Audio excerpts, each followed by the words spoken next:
Meet 𝗤𝗘𝗚𝗥𝗘𝗦𝗘𝗗, a legendary adventurer whose combat mastery and tactical genius were second to none. But one reckless impulse changed everything when he challenged a colossal three-headed dragon. That prideful mistake cost his comrades their lives. In despair, he triggered a final, suicidal strike. Fate was cruel. Before his ultimate skill could activate, the dragon ended his life instantly. Yet, the heavens intervened. He regressed to the past, becoming Earth's final adventurer. Now, he's determined to rewrite destiny. Can he conquer the system and save this world? What trials await our hero?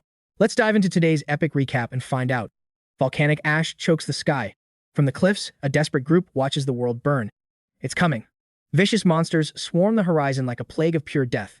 A massive shadow eclipses the sun. The nightmare arrives, the three-headed dragon, 𝗤𝗘𝗚𝗥𝗘𝗦𝗘𝗗. The centaur nest has fallen. A woman whispers, looking at the man's stoic back. All hope is extinguished. The knights, the resistance, the heroes, everyone has been slaughtered. Alexis speaks the devastating truth. They're all gone. We're the only ones left. He stares into the abyss. He is the final survivor, the world's last adventurer. 𝗤𝗘𝗚𝗥𝗘𝗦𝗘𝗗, we have to move. Suddenly, a bone-chilling scream pierces the chaotic air. A monstrous shadow looms over them. A bloody maw opens. The final struggle begins. Time passes. The battlefield is a sea of flames. He kneels, drenched in warm blood. Surrounded by corpses, a monster closes in. Is this where my journey ends? Before the beast strikes, the dragon descends. One of its massive heads lay severed. Despair hits as the head regenerates instantly. All their sacrifices were absolutely meaningless. His vision blurs. It's over. The world, the adventure, and his life all ending here. He slams his fist into the earth. Bloodshot eyes scream. Is this really the end? Images of his fallen comrades flash by. He could only watch their final moments. Philip pierced, Jen's hand turning cold, Alexis dying to protect him. He was helpless. They're all gone. A gut-wrenching scream echoes through the ruins. I won't accept this. Staggering to his feet, he glares at the dragon. It can't end like this. He channels his mana into a spectral bow. Suddenly, his body fails, coughing blood. The dragon's maw glows with catastrophic energy. A beam of destruction levels everything. Why? If only I was stronger. If only the system gave me one more chance. Wake up, trash. Cold water shocks his senses. He jolts awake, gasping in confusion. The insults continue. You think playing dead will get you out of work? You're just a slave. He freezes. Where's the dragon? Am I still alive? He looks at his shackled hands. These are new recruits, destined to be dungeon fodder. The noise of a marketplace fills the air. A slave merchant is haggling nearby. This one has potential. How much? He looks up, the horrifying truth sinking in. A slave market? These were banned years ago. This shouldn't be possible. Worthless slave. He glares at the merchant. A face he hasn't seen in 6 years. It's the same man who owned him years ago. There is no mistaking it. Lost in shock, he fails to respond, making the merchant's face twist with rage. I've actually regressed. A fist flies toward his face. What are you looking at? The impact is real. He has returned to the very moment his tragedy began. Is this a dream? No, the pain is real. Regression was the only logical answer. A group of buyers approach. These slaves make perfect bait. Take your pick, sir. The buyer smiles. Impressive builds. I'll take both of them without hesitation. This is his second life. His eyes sharpen as he prepares to break the system. A flame blast staff. Not bad. It matches my current level perfectly, but I still need more power. An adventurer needs at least 2 weapons. Otherwise, this regression was for nothing. Suddenly, he spots a severed limb. He loots the boot from the leg. Pro tip. The most valuable hidden items are often found in the strangest places. He secures another drop of blue ring. It glows with ancient mana. This is the ring of mental focus. Asterisk system alert asterisk hostiles detected nearby. A pack of monsters emerges from the shadows, their eyes locked onto their next meal. He readies his spear. Do they smell blood? They swarm him in a deadly formation. He carves through anything that dares get close. One beast lashes out with a whip-like tongue, snapping his spear in half with overwhelming physical strength. Ambush. A monster lunges at his blind spot. Flame bolt. A massive explosion of fire erupts instantly. Staff in hand, the real battle begins. He scans the area, tracking every enemy's movement with precision. Time to test the ring's hidden stats. He channels mana into his next spell. A surge of blue energy empowers the flames. With a sharp arc of his hand, the fire arrows follow his command, homing in on the targets like predators. The projectiles pierce through the monster's hide. As they fall, he checks his mana. He can't maintain this output for long. The monsters aren't retreating yet. He levels his staff at the charging pack, his focus sharpening to a razor's edge. He blinks past 2 lunging beasts. They crash into the stone wall. Flame bolt isn't triggering. Is it broken? Asterisk skill cooldown. Asterisk. He evades a lethal bite. He kicks off the ground with explosive speed and smashes the monster's jaw. No mana left, no problem. He rains down a flurry of strikes, finishing the beast with a brutal stomp. The monster is blown back. Finally, the staff's energy bar is full. Searing flames envelope his entire body once more. The horde closes in. He doesn't flinch. He releases a concentrated fire bolt, his ring guiding the spell's trajectory. Once again, the flaming arrow dances through the air, carving a path of destruction through the enemies. The monsters are reduced to charred remains. Standing amidst a sea of corpses, a trembling voice breaks the silence. You. He turns his cold gaze back. A survivor is cowering on the blood-soaked ground. You aren't a normal slave, are you? He stares down at her. She survived. A girl drenched in crimson, her life force flickering like a candle. That spear technique, that high-level magic. Who are you? He looks at her. She's lucky. Or perhaps, cursed. His silence only fuels her frustration. Her pride bristles, even in the face of death. She glares at his staff and the ring. You're just a lowly slave. How could someone like you awaken such power? She looks at the bodies piled around them. Wait, don't tell me. Was this whole massacre your plan? He looks down at her with eyes like ice. A heavy wave of killing intent fills the forest. The woods fall deathly silent. Are you finished talking? His voice is colder than the winter wind. You've misunderstood. Even if I had set a trap, the final result would be exactly the same. Because I'm going to kill every last one of you. Her heart stops in pure terror. What did you say? She tries to act tough, but she's shaking. To her, the man standing before her feels like a true monster from the abyss. He points his staff directly at her throat. People who use slaves as bait don't deserve to breathe. Look, someone is coming. The city gates buzz with frantic energy. It's impossible. No one survives that zone. 𝗨𝗚𝗧𝗏 strides through the chaotic crowd. He doesn't look back at the noise. His eyes are fixed on the future. The bait has returned from the dead. The die is cast. I must move fast to change this ending. Standing before the massive guild hall, he makes a silent vow. First, I must secure my absolute freedom. Outside the headquarters, the rumors spread fast. A lone slave has returned from a suicide mission. Inside the high office, a report is delivered. Lord Abies, we have an anomaly. The subordinate reports that 𝗨𝗚𝗧𝗏 has 0 injuries. Abbas scoffs, seemingly bored by the news. And, what of it? Bait returning isn't new. But every high-level adventurer with him, they were all slaughtered. Abbas freezes, ash falling from his cigar. Wait, he returned alone. Something is definitely wrong. That's impossible. More importantly, he didn't run away. He walked right back into our hands. Debt slaves are usually broken souls. They accept their fate as disposable fodder. But this boy, he's different. He knows he can't escape my grasp yet. He knows that the price for desertion is a slow, agonizing death. He clasps his hands, his voice dropping low. Let's see what this slave is truly hiding. This is the code of the G Merchant Union. Why report such trivial nonsense to me? He replied firmly. Because there is a much more critical variable. That slave. He has unlocked the first mana circle. The boss froze. What? A mere labor slave accomplished such a feat? He narrowed his eyes, deep in thought. If things went south, that slave's resentment could become a lethal threat to the entire union. The subordinate continued, mentioning the slave's demand to rewrite the contract. The boss scoffed in disbelief. A revision? For a slave? He wants to register as an official adventurer. In a single day, this slave was shattering every expectation, as if his hidden leveling path had just begun. A mere piece of bait dares to forget his place? The man pressed his hand to his chest. Sir 𝗤𝗏 specifically ordered you to handle this personally. The boss slammed his desk, standing up in a panic. Lord Raken, why would he involve himself? Cold sweat poured down his face. A high-ranking official of the GAFA Merchant Union was showing interest in a lowly slave. This can't be happening. Is it because of that? The door clicked shut, and the cigarette on the desk burned to ash. He stared out the window, wondering about the bait who dared to dream of the adventurer system. Under the reign of Queen Red-Naz, a slave possessed no status, no rights, and absolutely no future. It was a terrifying sight, humanity kneeling before the power of coin. People are nothing more than slaves to the meso currency. If they couldn't repay their debts, they paid with their lives and their grueling labor. I remember the day my father, my only kin, collapsed from illness. My neck was shackled, and I realized I had become one of them. It all started with abyssal moss, a herb I bought on credit from the GAFA Union. They had inflated the price by 10 times the market value.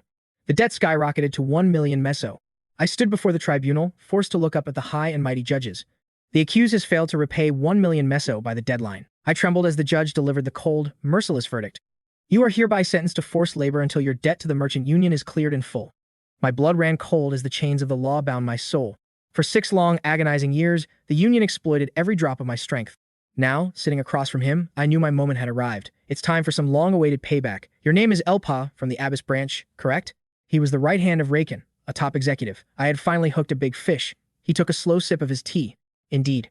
I heard you want to modify your contract. I've reviewed your files, so let's keep this brief. He set the cup down with a heavy thud. I will upgrade your status to a rank F adventurer contract. I offered a polite smile and thanked him. Internally, I was ecstatic. Everything was unfolding according to my secret leveling strategy. He conceded much faster than I expected. He's being cautious, just as I calculated. I decided to push my luck further. I flashed a confident grin. Actually, I want rank E. I wasn't about to let him dictate the rules of my game. He gasped, caught off guard by my audacity. Rank E? The Adventurer Guild hasn't even assigned you a starting level yet. I responded with total composure. For 3 years, I've survived hundreds of great gates acting as your frontline bait. Regardless, you were still just bait. You were meant to be discarded. You've never even hunted a monster. Since when did killing become the only metric for an adventurer? He stuttered. What did you say? I recalled the moments I stood over fallen beasts, sword pointed to the sky. The true legendary status of an adventurer is built on one thing: survival. The most vital virtue of any adventurer is the ability to return alive from the abyss. He realized that intel from a survivor was often worth more than a pile of monster cores. He slowly nodded in reluctant agreement. He reached into his coat. Surviving as bait for 3 years is a miracle, I'll give you that. But that's your limit. You've only entered low-tier dungeons. Do you honestly think your pathetic survival skills will work in a high-rank gate? He lit another cigarette, his eyes filled with mockery. You're severely underestimating the world we live in. We don't mind offering a risky contract to someone who will likely die before their first paycheck. In his mind, he called me a fool. He thought I was arrogant, a dead man walking who wouldn't last 3 steps. I sat there in silence, ignoring his condescending thoughts. I bowed my head, but a strange sensation washed over me. What is this? A wave of pure disgust is clinging to my skin. He continued his taunt. There is a unique gate that only 5 people can enter. It holds 12 ancient traces. I looked up, sensing a trap. He smirked. That's right. The bones of at least 12 elite squads are buried within those walls. I glared at him. He didn't care. Prove your worth. If you're as good as you claim, clear it. He handed me the official mission scroll with a crazed look. If you succeed, I'll give you whatever you want. Later, deep in the forest, I finally met my new party members. So, you're the rookie joining our expedition? One of the men approached me, initiating the first contact. Nice to meet you. I'm Seth, the team's primary tank. 𝗨𝗟𝗧𝗜𝗍 told me about you. So, you're the famous bait slave? I gestured vaguely behind me. I don't care about titles or past ranks. Let's just focus on getting through this alive. My fellow party members were no different. They waved with welcoming smiles. He stood there, dazed. I look forward to our party's cooperation, someone chirped. I heard you've unlocked fire magic. He gave a hollow, honest nod. That's right. Tom slapped the leader's shoulder, laughing heartily at the news. How is that possible? Is your elemental leveling path already set? The leader chimed in. I thought a mage's mana was locked to their innate element. He let out a condescending chuckle. Therefore, any artifacts outside your affinity are just vendor trash. Do you even understand how this world system works, kid? Sounds like high-level theory, Tom joked. The leader cut him off. Enough talk. You should know the quest parameters. Our goal isn't monster subjugation. Tom nodded, his expression turning serious. Exactly. The leader began outlining the strategy. Our objective is to scavenge gear from the 12 failed parties. We retrieve the loot, return to the association, and get paid. They're offering 3,000 gold per item. Tom let out a heavy sigh. What a ripoff. If we return empty-handed, we won't earn a single copper. Those first circle artifacts are worth at least 7,000 each on the open market. They're paying us less than half. Quit whining, Max snapped as they marched. When was I even complaining? You're the one grumbling. You're literally doing it now. Everyone ready. Let's go secure the gold. They stepped into a zone swallowed by an eerie, thick fog. Tom scowled at the environment. The sun is up, yet this place feels like a gloomy graveyard. Stay sharp, the leader commanded. This forest is a maze. We'll likely face a long battle, so we're building a base camp first. He eyed a colossal tree. Look at those branches. It's the perfect vantage point for stealth movement and quick escapes. Not bad. We'll set up right here. Bags of climbing gear hit the dirt. Tom placed a heavy hand on the boy's shoulder. Bow me, take 5. Constructing the base is a specialty for me and this idiot here. Before long, they had finished a hidden nest high within the giant trunk. Base camp is complete. Now, we split into 2 scouting units. The leader began the assignments. Tom, MX, and the others. You 3 are Team 1. We'll sweep east and west. Regroup here afterward. If an elite monster appears, fire a signal flare and retreat immediately. Understood? The group coursed their agreement. The MC followed the leader into the brush. Why haven't we encountered a single mob, let alone any loot? We'll have to breach the inner sanctum tomorrow. The MC listened, his expression unreadable and calm. So, how does your first official quest as an adventurer feel? The MC finally spoke. Honestly, I'm a bit anxious. That's the spirit. I've been in this game for years, but every time I cross the gate, my heart still hammers against my ribs. I might look tough, but I'm a coward at heart. I only have courage because of the good people standing beside me. It feels weird to praise my own party, but they really are top-tier comrades. His silhouette seemed broad and warm. I was truly sorry to hear about your past, being a bait slave. I can't imagine that hell. On that note, 𝗨𝗟𝗧𝗲𝗘𝗗, he turned back with a bright, welcoming smile. Why don't you join our party permanently? The leader looked surprised when the MC remained silent. He laughed awkwardly. Just a joke, kid. Don't look so serious about it. As night fell, the party gathered at the base, lighting a fire to share a meal together. So, your side came up completely empty too. The leader shrugged. Did you think legendary loot would just be lying around? He stuffed his face with meat. No shop talk while we're eating. We can worry about the quest tomorrow. 𝗤𝗨𝗡 sipped his water as the wind howled. Suddenly, a figure holding a torch approached his sleeping quarters. It was the leader. Is he out? When no response came, someone whispered from the dark, Captain, what are you waiting for? The friendly masks of the morning had vanished. In their place were the twisted, predatory faces of demons. He's lost in a dream. How could he answer? Seriously, why so cautious? You saw how much sedative we slipped into his food. He swallowed the whole dose. It's a miracle he's not dead. That fire staff is worth at least 10,000 gold. Tom unsheathed his blade, looming over the target's sleeping bag. All right, let's get to work. As the blade plunged into the fabric, Tom froze. Something felt wrong. Seeing his hesitation, a voice hissed, "What's the holdup?" He ripped the blanket away. It was empty. Only a wooden log sat in his place. What? Impossible. Where is he? Find him, the leader roared in fury. He couldn't have gone far. Suddenly, boom, a massive explosion rocked the entire tree. The base ignited into a hellscape. From a hidden corner, the MC watched the traitors descend into absolute chaos. What happened? How did a fire start? Quick, save the items and the rations. Move. Curse you. Was this 𝗨𝗨𝗟𝗏's doing? Mac's hand began to shake as he pointed toward the darkness. See, Captain. Now what? The leader turned, only to see a colossal, slime-covered monster staring them down. He froze, trembling in pure terror. Could it be an E-rank? Its slime-coated maw hangs wide. Were we nothing but sacrificial bait to him? They scramble to escape as the beast splinters the ancient wood. From his high perch, the protagonist watches with a cold, disgusted gaze. Pathetic. Their kindness was a red flag from the start. 12 veteran squads vanished in this red gate, yet they welcomed a low-level bait like me. A sinister scheme is clearly at play behind their false hospitality. So, this is the area boss. Watching them flee in terror, I knew the system fragments hinted at something massive, but this exceeds all calculations. The leader's face turns ghostly pale. Curse it. This tactical disadvantage is overwhelming. Max shouts to the leader, demanding its identity. If my intel is correct, the boss replies, it is a golden slime. It lashes out with primal fury. This is not a standard Maple World mob, it is a rare red gate boss. That corrosive acid breath. It is a living nightmare for melee fighters like us. The earth dissolves beneath their feet. Suddenly, a flash of danger. Dodge! Someone screams as the leader shoves Mac from a lethal blast. Gasping for air, they stare at the smoking crater. A long-range artillery monster? This changes everything. Mac's face contorts in horror. Acid volley, a skill that turns its very mass into projectiles. This is overkill. Look out, it is closing in. Mac panics. Any counters, boss? Retreat first. We need distance. That skill has a 60-second cooldown. I see a red core at its center.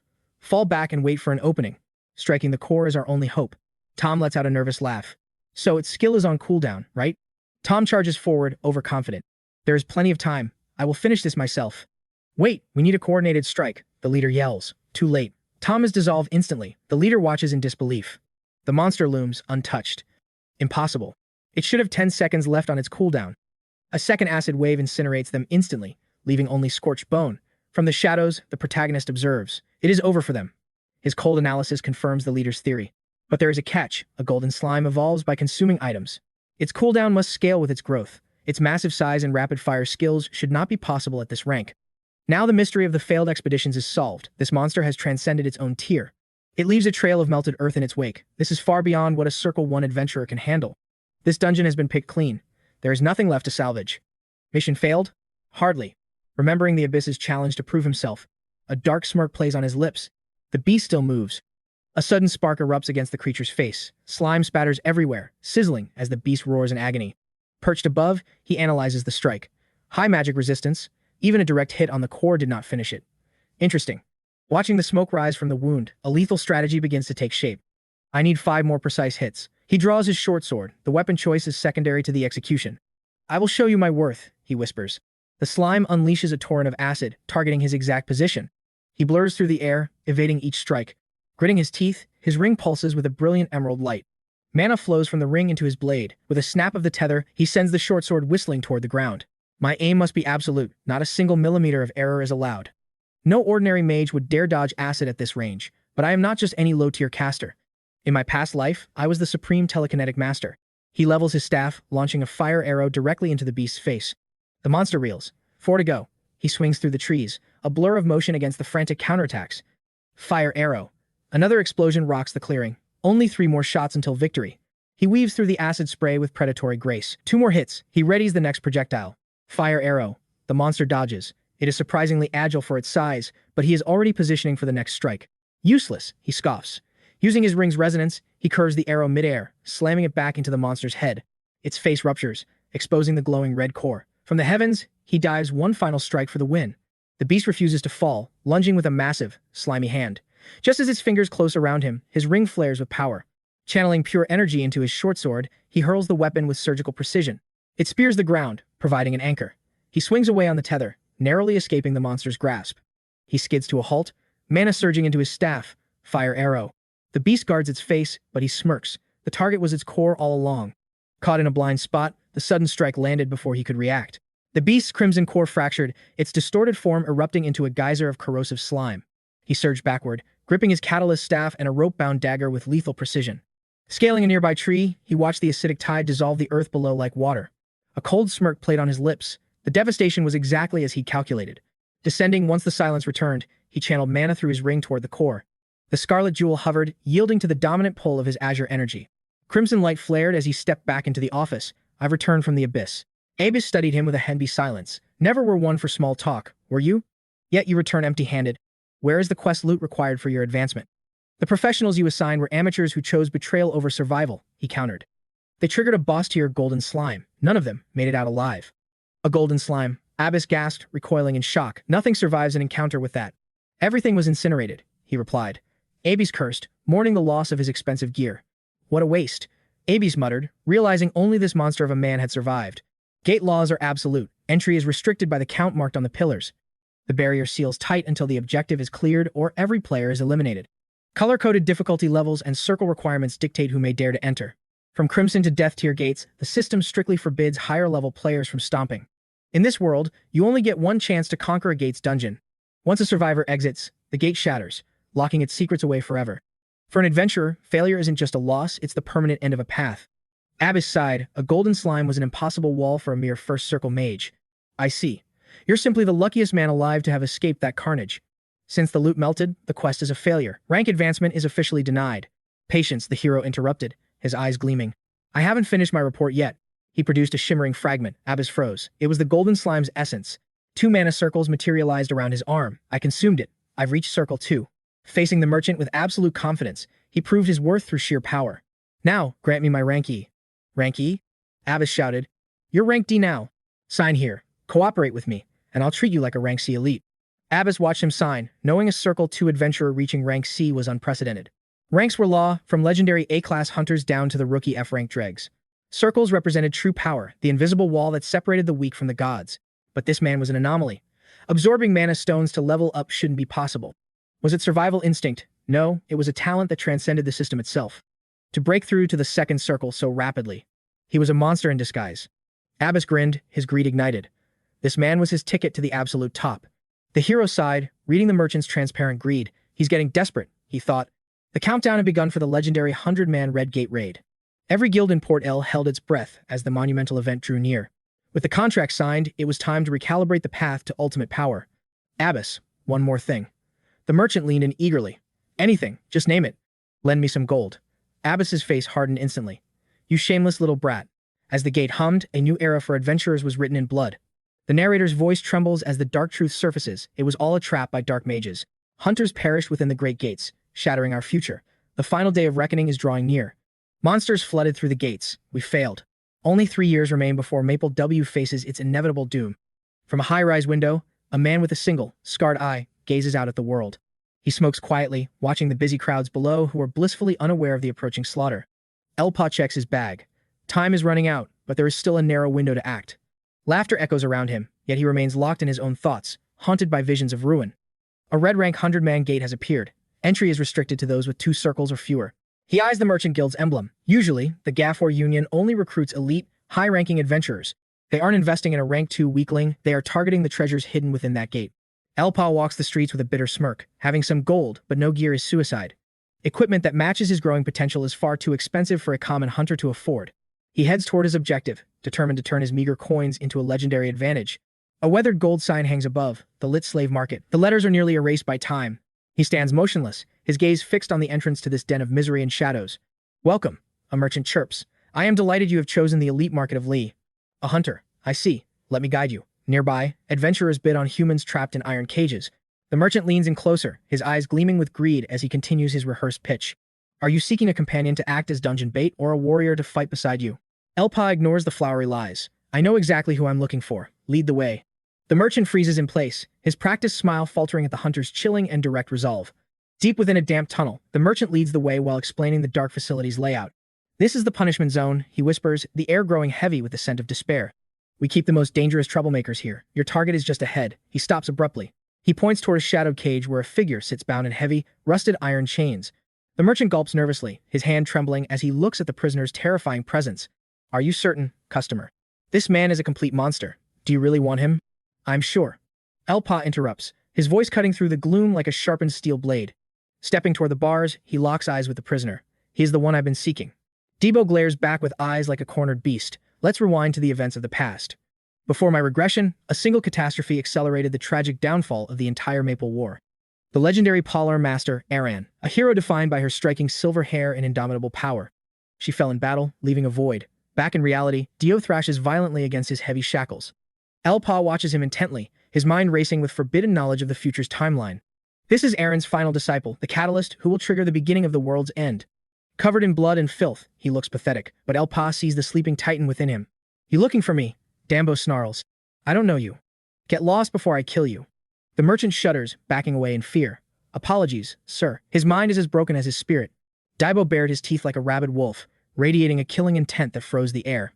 He is different from the man I remember, but currently, he is just a slave awaiting awakening. Treating a potential master with such hostility even for a slave is an incredibly dangerous game to play. There isn't another mad dog in this city as wild as him, the merchant groans, trembling. 𝗨𝗚𝗥𝗦 merely smirks. It's that very ferocity and his hidden S-rank skills that makes him the perfect tool. Memories flash by two rivals, destined to walk parallel paths of absolute destruction and legendary glory. He was a legend who rose after the final day. Our names were always spoken together. Same origin, same awakening, same stats. We were two sides of the same coin. The torchlight flared, casting dancing shadows as the silence sharpened his inner focus. But the real similarity showed when Ďibo was freed. 𝗨𝗚𝗥𝗦 asked, "What's your price?" Ďibo sneered arrogantly. "You look like a pampered noble. Can you even afford my rate?" He flashed a mocking grin, eyes full of challenge. 1 million me. How's that for a start? Despite Ďibo's blatant provocation, 𝗨𝗚𝗥𝗦 remained calm, his mind already 3 steps ahead. The system's truth was simple. They both needed gold. Ďibo's desperation felt like a sinking ship. This man was bound by a heavy quest, a sister dying of the black blood plague. Silent, if you're broke, beat it, Ďibo hissed. Stop acting like you're some high-rank noble. Without a word, 𝗨𝗚𝗥𝗦 pulled out a stack of notes. Ďibo's eyes widened in pure shock. Staring at the fortune in 𝗨𝗚𝗥𝗦's hand, Ďibo began to tremble, his composure utterly shattered. 1 million, me, Ďibo shrieked. Is this real? You're not trying to scam me, are you? The merchant gasped, sharing the man's disbelief. Are you truly serious about this, young master? As Ďibo stood stunned, 𝗨𝗚𝗥𝗦 cut through the noise. Wait, listen to my conditions first. 1-year contract. 70-30 profit split. And I get first pick of all great gate drops. The merchant's mind raced. These weren't terms for a slave, this was a party recruitment. Was he really offering a contract to a teammate instead of buying a servant? 𝗨𝗚𝗥𝗦 offered the paper, but Ďibo snatched it instantly, biting his finger to sign in blood. 𝗨𝗚𝗥𝗦 watched the man's frantic, decisive movements. He signed without a second thought. Was his sister's life really hanging by this single thread? Regardless of the reason, the contract was sealed. 𝗨𝗚𝗥𝗦 allowed himself a satisfied, subtle smile. Stepping closer, 𝗨𝗚𝗥𝗦 spoke firmly. The deal is done, we head straight for the gate. Ďibo clutched the contract, his eyes burning with hope. Leave it to me, boss. 𝗨𝗚𝗥𝗦's gaze turned razor sharp. First, Ďibo, you must prove your value to the team. I'll work harder than anyone, Ďibo vowed. Time flew as they reached the dense, green forest. 𝗨𝗚𝗥𝗦 led the way while Ďibo followed, nervously clutching a massive spear. Boss? He stammered, his confusion growing with every step into the wilderness. Thanks for the new gear, but I'm a longsword specialist. We should go back and swap. 𝗨𝗚𝗥𝗦 didn't blink. With me, you use a spear. Don't like it? The contract is void. Ďibo clicked his tongue, then asked, Is this the great gate where I'll be tested? 𝗨𝗚𝗥𝗦 pointed to a glowing sigil on a tree. Red tier mark. 8-player entry limit. It seems we found the perfect hunting ground for our debut. Ďibo scanned the empty clearing. So, where's the rest of our high-level party? A wealthy boss like you must have hired some elite rankers, right? He wouldn't stop talking. I mean, we definitely need a healer to survive a red tier gate, right? Ďibo trailed off as 𝗨𝗚𝗥𝗦 stared at him in silence. Wait, why that look? His voice began to tremble as a terrifying realization started to dawn on him. Wait, boss. 𝗨𝗚𝗥𝗦 cut him off. Stop worrying. The party is already complete. Ďibo let out a massive sigh of relief. Phew. You really scared me for a second. Slowly, 𝗨𝗚𝗥𝗦 raised his hand, pointing his finger directly at Ďibo's chest. Ďibo froze, pointing at himself like a glitched system prompt, his face turning pale. A heavy silence filled the air before Ďibo's panic scream echoed through the woods. What? No way. 𝗨𝗚𝗥𝗦 didn't hesitate, delivering a cold kick. Stop wasting time. Enter. The sudden strike sent him tumbling forward, his screams fading into the dungeon portal. Ďibo crashed onto the burning sands of a foreign desert, landing unceremoniously on his backside. As his soul snapped back into his body, he roared at 𝗬𝗘𝗚𝗥𝗦 in a fit of rage. Are you out of your mind? Taking only 2 people into an 8-man gate, you've completely lost it. Is this a joke to you? 𝗬𝗘𝗚𝗥𝗘𝗏 screamed, fuming. And I'm forced to use a weapon. He paused, noticing 𝗬𝗏𝗏's darkening expression, and quickly lowered his voice, one I'm not even familiar with. Just then, a series of heavy, rhythmic thuds echoed from the shadows behind them. Without warning, a horde of wooden tree demons charged toward them with savage speed. It's the Stumpwalkers. 𝗬𝗏𝗏 shrieked in panic. He gripped his spear, cursing his own loud mouth for drawing them in. These beasts were infamous for their iron hard bark that could deflect any blade, and their numbers were overwhelming. 𝗬𝗏𝗏 stepped forward, his cold gaze unwavering as he pushed 𝗬𝗏𝗏 back. Out of my way. Wait, 𝗬𝗏𝗏 cried out, but 𝗬𝗏𝗏 ignored him, his presence radiating a chilling intensity. Fire arrow.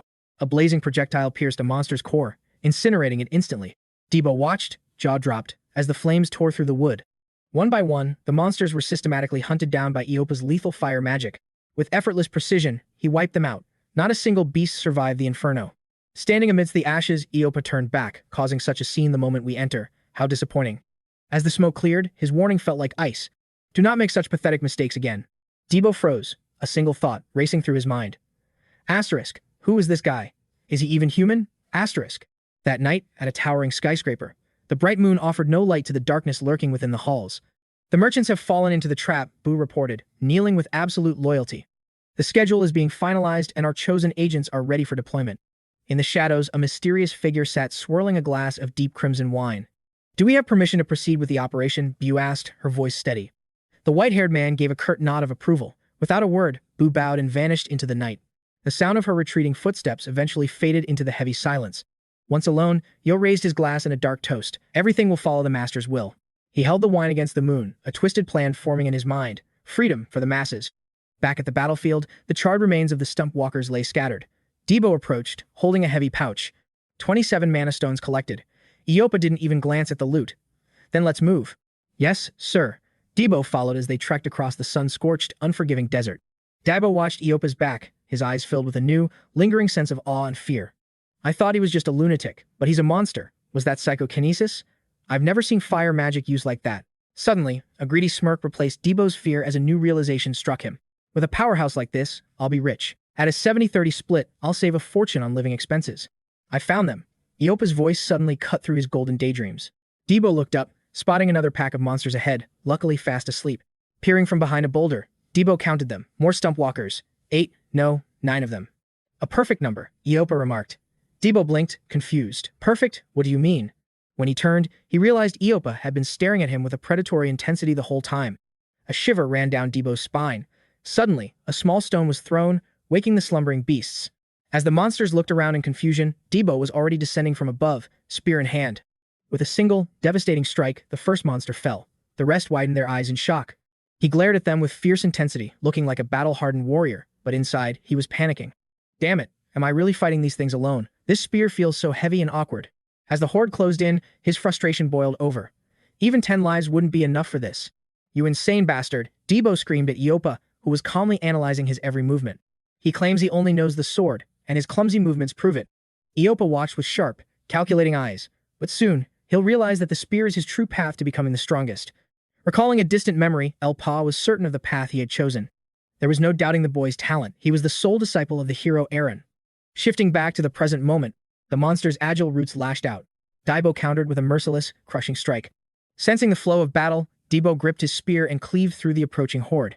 Its reach was vast and powerful, offering a far better rhythm than any sword. As the tension faded, the spear felt weightless. He raised the weapon high, ready to strike. A strike both brutal and elegant claimed the monster's life before it could react. One by one, the enemies fell. 𝗨𝗏 observed the carnage, silently evaluating the progress. He's adapting fast. To think he's this skilled without awakening a single mana circle. Mid-battle, the earth began to groan. 𝗬𝗏𝗏 gasped in shock. An earthquake. Now? A massive boulder suddenly shattered, sending lethal stone shards flying toward the young warrior. Frozen by the spectacle, 𝗬𝗏𝗏 was slammed into the dirt by a sudden, heavy impact. He stared at the looming shadow in terror. What is that thing? A colossal tree beast stood before them, the area's boss. 𝗬𝗏𝗏 screamed at the giant's presence. The titan launched a relentless assault, but 𝗨𝗏 leaped in just in time to save him. He tossed 𝗬𝗏𝗏 aside as his staff ignited with a violent, flickering flame. Staring at the giant, 𝗨𝗏 noted that size didn't equal danger, then fired a flame arrow. A target that massive only makes it easier to land a killing blow. 𝗬𝗏𝗏 struggled to rise, his excitement surging. Magic was working, but something felt strangely off. The monster used its branches to shield itself from the flames, surprising the mage. It blocked it. Its reaction speed is far superior to my initial calculations. How about this then? Skill activation, spatial interception initiated. Fire arrows spiraled around the beast. One clean hit was all it would take. But the monster effortlessly crushed the spell. 𝗨𝗚𝗧𝗏's eyes widened. It blocked that too. Panic-stricken, 𝗬𝗘𝗏𝗏 began to flee. Magic isn't working. Why are you just standing there? If you don't want to die, we need to get out of here. 𝗨𝗚𝗏 remained calm, analyzing the beast. The attacks weren't ineffective. They were being intercepted. The secret lay in those branches. They dodged the next strike with razor-thin precision. The monster's limbs became increasingly fluid and lethal. 𝗬𝗘𝗏's face was masked in pure dread. 𝗨𝗚𝗏 pointed a finger, channeling a concentrated burst of azure mana forward. The energy blast struck a branch instantly as he maneuvered atop a shifting rock. Having escaped the immediate trap, 𝗬𝗘𝗏 cheered, "You're a legend, boss." Choking on dust, he thanked his savior, but 𝗨𝗚𝗏 suddenly cut him short. A swarm of minions appeared. "You handle the small ones," 𝗨𝗚𝗏 commanded. "I'll take down the boss." 𝗬𝗏𝗏 looked up in shock. Since when did he move? Before he could process, 𝗨𝗚𝗏 charged toward the Titan, leaving 𝗬𝗘𝗏 shouting in confusion. With a cold, serious gaze, 𝗨𝗚𝗏 lunged forward, his staff blazing with another fire arrow. 𝗬𝗏𝗏 watched the reckless charge. "No, we need a plan. We have to retreat." The battlefield turned into a hellscape of fire. 𝗨𝗏𝗏's excitement peaked as his theory held. Found it. A golden beam of pure magic erupted, skewering the giant monster's core. 𝗬𝗏𝗏 stood frozen at the sight. Did he just pierce right through it? With absolute focus, 𝗨𝗏𝗏 prepared his next spell, calculating the beast's remaining health.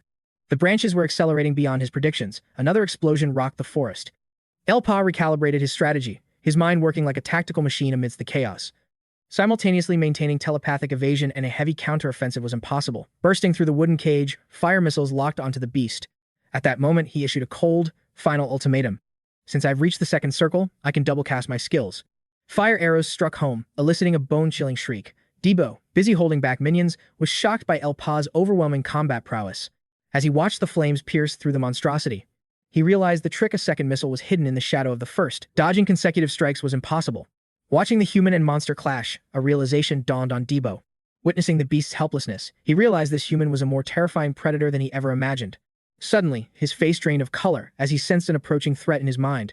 A swarm of minions is closing in on him. 𝗬𝗏𝗏 screamed in desperation. "No!"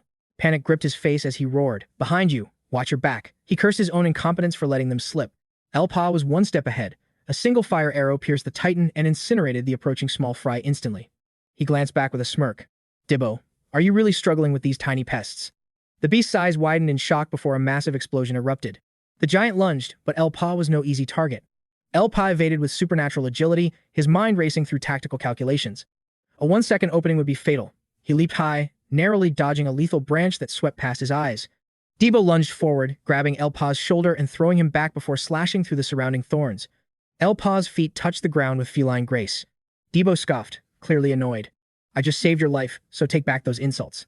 𝗨𝗏𝗏 merely chuckled in response. Slamming his staff down, 𝗨𝗏𝗏 summoned glowing magic circles, manifesting a new volley of fire arrows.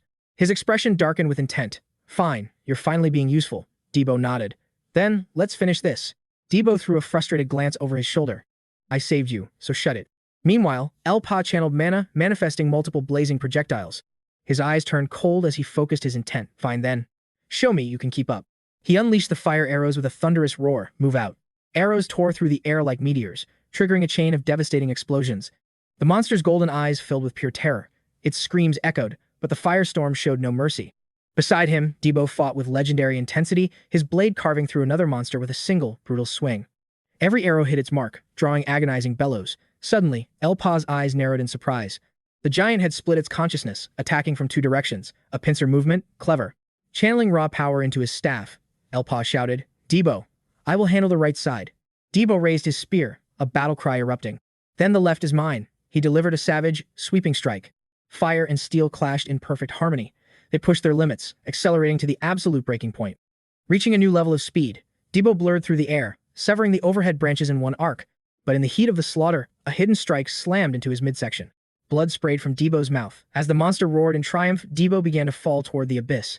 Suddenly, the floating rock surged forward with pinpoint accuracy, catching him midair. But the respite was brief. The beast struck again, shattering the stone and sending 𝗬𝗏𝗏 plummeting once more. Juggling the offense and 𝗬𝗏𝗏's safety, 𝗨𝗏𝗏's mana wavered. "Damn, this is getting complicated," he hissed. With a flick of his wrist, he manipulated the surrounding debris to create a new path. 𝗬𝗏𝗏 regained his footing on a massive boulder. Behind him, a monster pursued with bloodthirsty intent. Seeing no escape, 𝗬𝗏𝗚's voice echoed with desperate rage. Damn it, I can't outrun it. The monster swung a crushing blow, but he managed a hairbreadth escape. 𝗨𝗟𝗧𝗜𝗍's fire arrows continued to weave a web of destruction. Spotting an opening, he signaled his ally. Finish it, 𝗬𝗏𝗚. With a final burst of strength, 𝗬𝗏𝗚 unleashed a devastating slash that cleaved through the beast's core. His target was clear, the monster's golden eye. A critical strike sends the beast recoiling in agony. The force of the blow was massive, causing 𝗬𝗏𝗚 to lose his grip on his spear. Falling fast, his high-level combat instincts kick in, allowing for a perfect tactical landing. Not over yet, you plague-ridden freak. He doesn't miss a beat and charges again. 𝗤𝗏𝗏's mana surges as his fist clenches. A blue aura resonates, awakening the fallen weapon. With a sharp command of his hand, the spear blazes back into the air. 𝗬𝗏𝗚 catches it mid-stride, his eyes burning with intent. Open your eyes and watch this. Valued customer. He spits out blood, his expression turning cold and lethal. Time for the final course. A blood-soaked spectacle of skill begins. Every slash carves through the beast, but a sudden tail swipe sends him crashing down. 𝗬𝗏𝗚 recovers instantly, rolling through the dust to reset his combat stance. The beast lunges to devour him, but fire arrows rain down, piercing its massive maw. It swallows the flaming projectiles, triggering a devastating internal explosion. As the monster turns into a pyre, 𝗬𝗏𝗚 stands there, his stamina nearly depleted. Impressive work. 𝗤𝗚 steps forward, his gaze scanning the battlefield. 𝗬𝗏𝗚 wipes the blood from his face and nods breathlessly. You too. The giant threat is finally neutralized, burning brightly under the night sky. Later, in a peaceful home, Din smiles at the table. It's late, let's eat and rest. She offers a prayer of thanks for the food. Suddenly, a sharp knock echoes at the door. Who is it? She asks, but the words catch in her throat as she opens the door. It was him. 𝗬𝗏𝗚 had finally returned from the hellish battle. I'm home, he whispers. Overwhelmed with relief, Din breaks into tears and hugs him tight. Welcome back. Meanwhile, 𝗤𝗏𝗚 arrives at a secluded, lonely shack. He enters the room, still wearing the scars and blood of the recent fight. In the heavy darkness, a single photograph on the desk catches the faint light. A frail hand rests on the bed. 𝗤𝗏𝗚 looks on, his eyes unreadable as he spins his staff. A sudden fire erupts, cleansing the house as he walks away into the shadows. Abbas scratches his head at his desk. We have a problem. The 100-man raid is near. Who should I draft? If I fail, Lord Ran, my career is over. This isn't just any quest, all 10 merchant guilds are watching this massive operation. Legendary items are at stake, but our current roster is looking pathetic. He scans the elite list, stopping at 3 legendary names. The Natasha sisters of the Goldrich Alliance. Their second circle skills defy all logic. Compared to those monsters, our Gayfor explorers look like absolute trash. Every other guild is sending top-tier killers. We already have the worst reputation. This is going to be a nightmare. A sudden knock shatters his train of thought. Who's there? The door slams open, and Abbas nearly jumps out of his skin. Lord Ran. Ran demands an immediate update on the team's formation. You're slow, Abbas. This lack of efficiency doesn't suit you at all. What about that kid you mentioned, the one from the wiped-out party? He has talent, sir, but there are no surviving witnesses to confirm his actual level. Ran smirks, his eyes glinting. Then why don't you just verify it yourself? Form a team with all the top candidates and send them in together. In a den like that, we won't be lacking any witnesses. To forge the ultimate squad, Abbas launched a brutal survival competition, giving 𝗨𝗟𝗏 the perfect stage to showcase his true awakening to the world. Days later, the challengers gathered at the coordinates, ready to breach the boundary into a high-level hidden dimension. 𝗬𝗏𝗚's blood was pumping with excitement. Look at all these players. Hey, are you lot Team 5?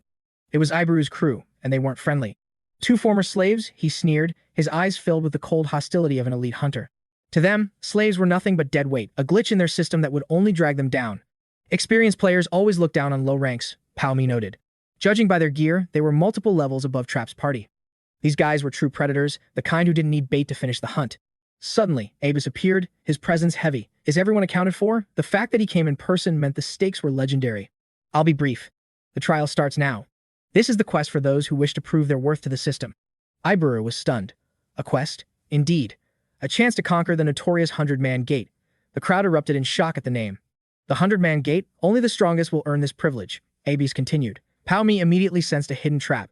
So that's his game. A 40-second countdown, the clock ticked down, and a massive dimensional rift tore open the sky. The hunters charged in without a second thought, finding themselves trapped within the depths of an eerie, ancient jungle. 𝗨𝗟𝗚 quickly barked out the strategy. Split up and farm. We only regroup for the boss raid. 𝗤𝗏𝗚 gave a silent nod of approval. Scatter. Signal if you find anything. The teams vanished into the foliage like shadows on a mission. Only 𝗬𝗏𝗚 and 𝗨𝗟𝗏 remained behind. Meanwhile, 𝗤𝗏𝗚 led his squad with a ruthless, high-speed pace. We're burning daylight. Kill every mob on sight. Understood, Sir 𝗤𝗏𝗚. A rustle in the grass revealed a small, one-eyed mushroom monster. Just one? 𝗤𝗏𝗚 grumbled. Don't waste my time with trash mobs. He unleashed a lightning strike, thinking it would be an easy mana stone farm. But the system had a surprise waiting. The mushroom stood perfectly still, taking 0 damage from the impact. What? It's still alive. 𝗤𝗟𝗓 froze. Is its defense stat high enough to nullify my magic penetration? Fall back. Something's wrong, but it was too late. The entire forest began to tremble with malice. Look out, he roared. Suddenly, a massive swarm of monsters erupted from the shadows. Damn it, we're surrounded. Facing a total wipeout, the hunters unleashed every skill in their arsenal. They barely managed to clear the wave, leaving the entire squad exhausted and drained of mana.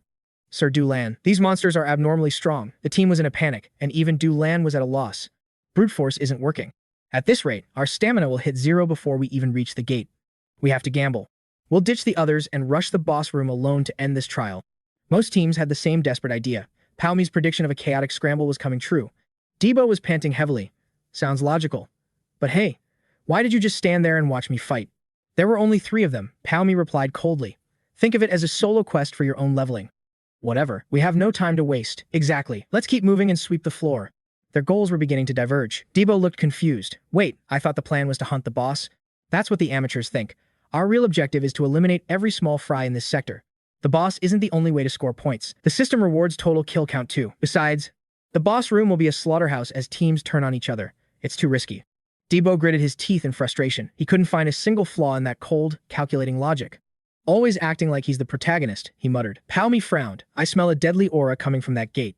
Back with 𝗤𝗟𝗓's group, a scout shouted in relief. Sir 𝗤𝗟𝗓, look, an extraction portal. Found it already? 𝗤𝗟𝗓 smirked. Mark the path. We're getting out of here. Suddenly, a teammate burst into a fit of insane laughter. What's wrong with you? Shut up, Van. 𝗤𝗟𝗓 barked a warning. But the laughter only grew louder and more distorted.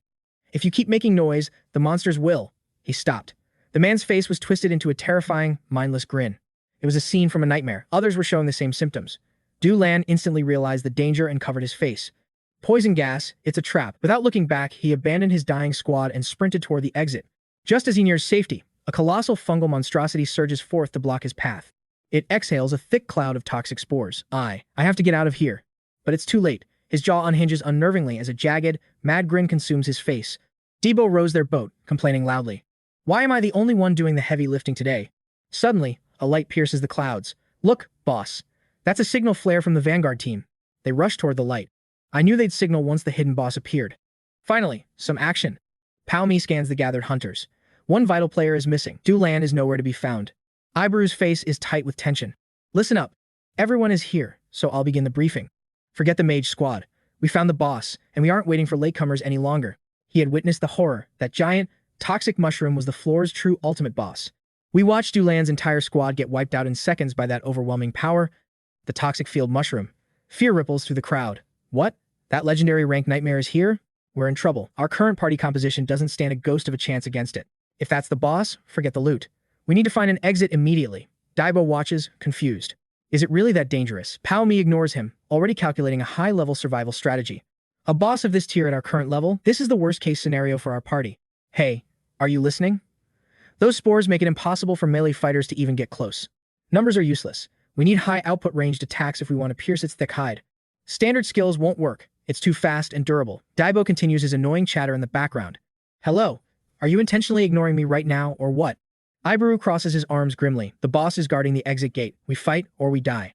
𝗤𝗏𝗏 huffs.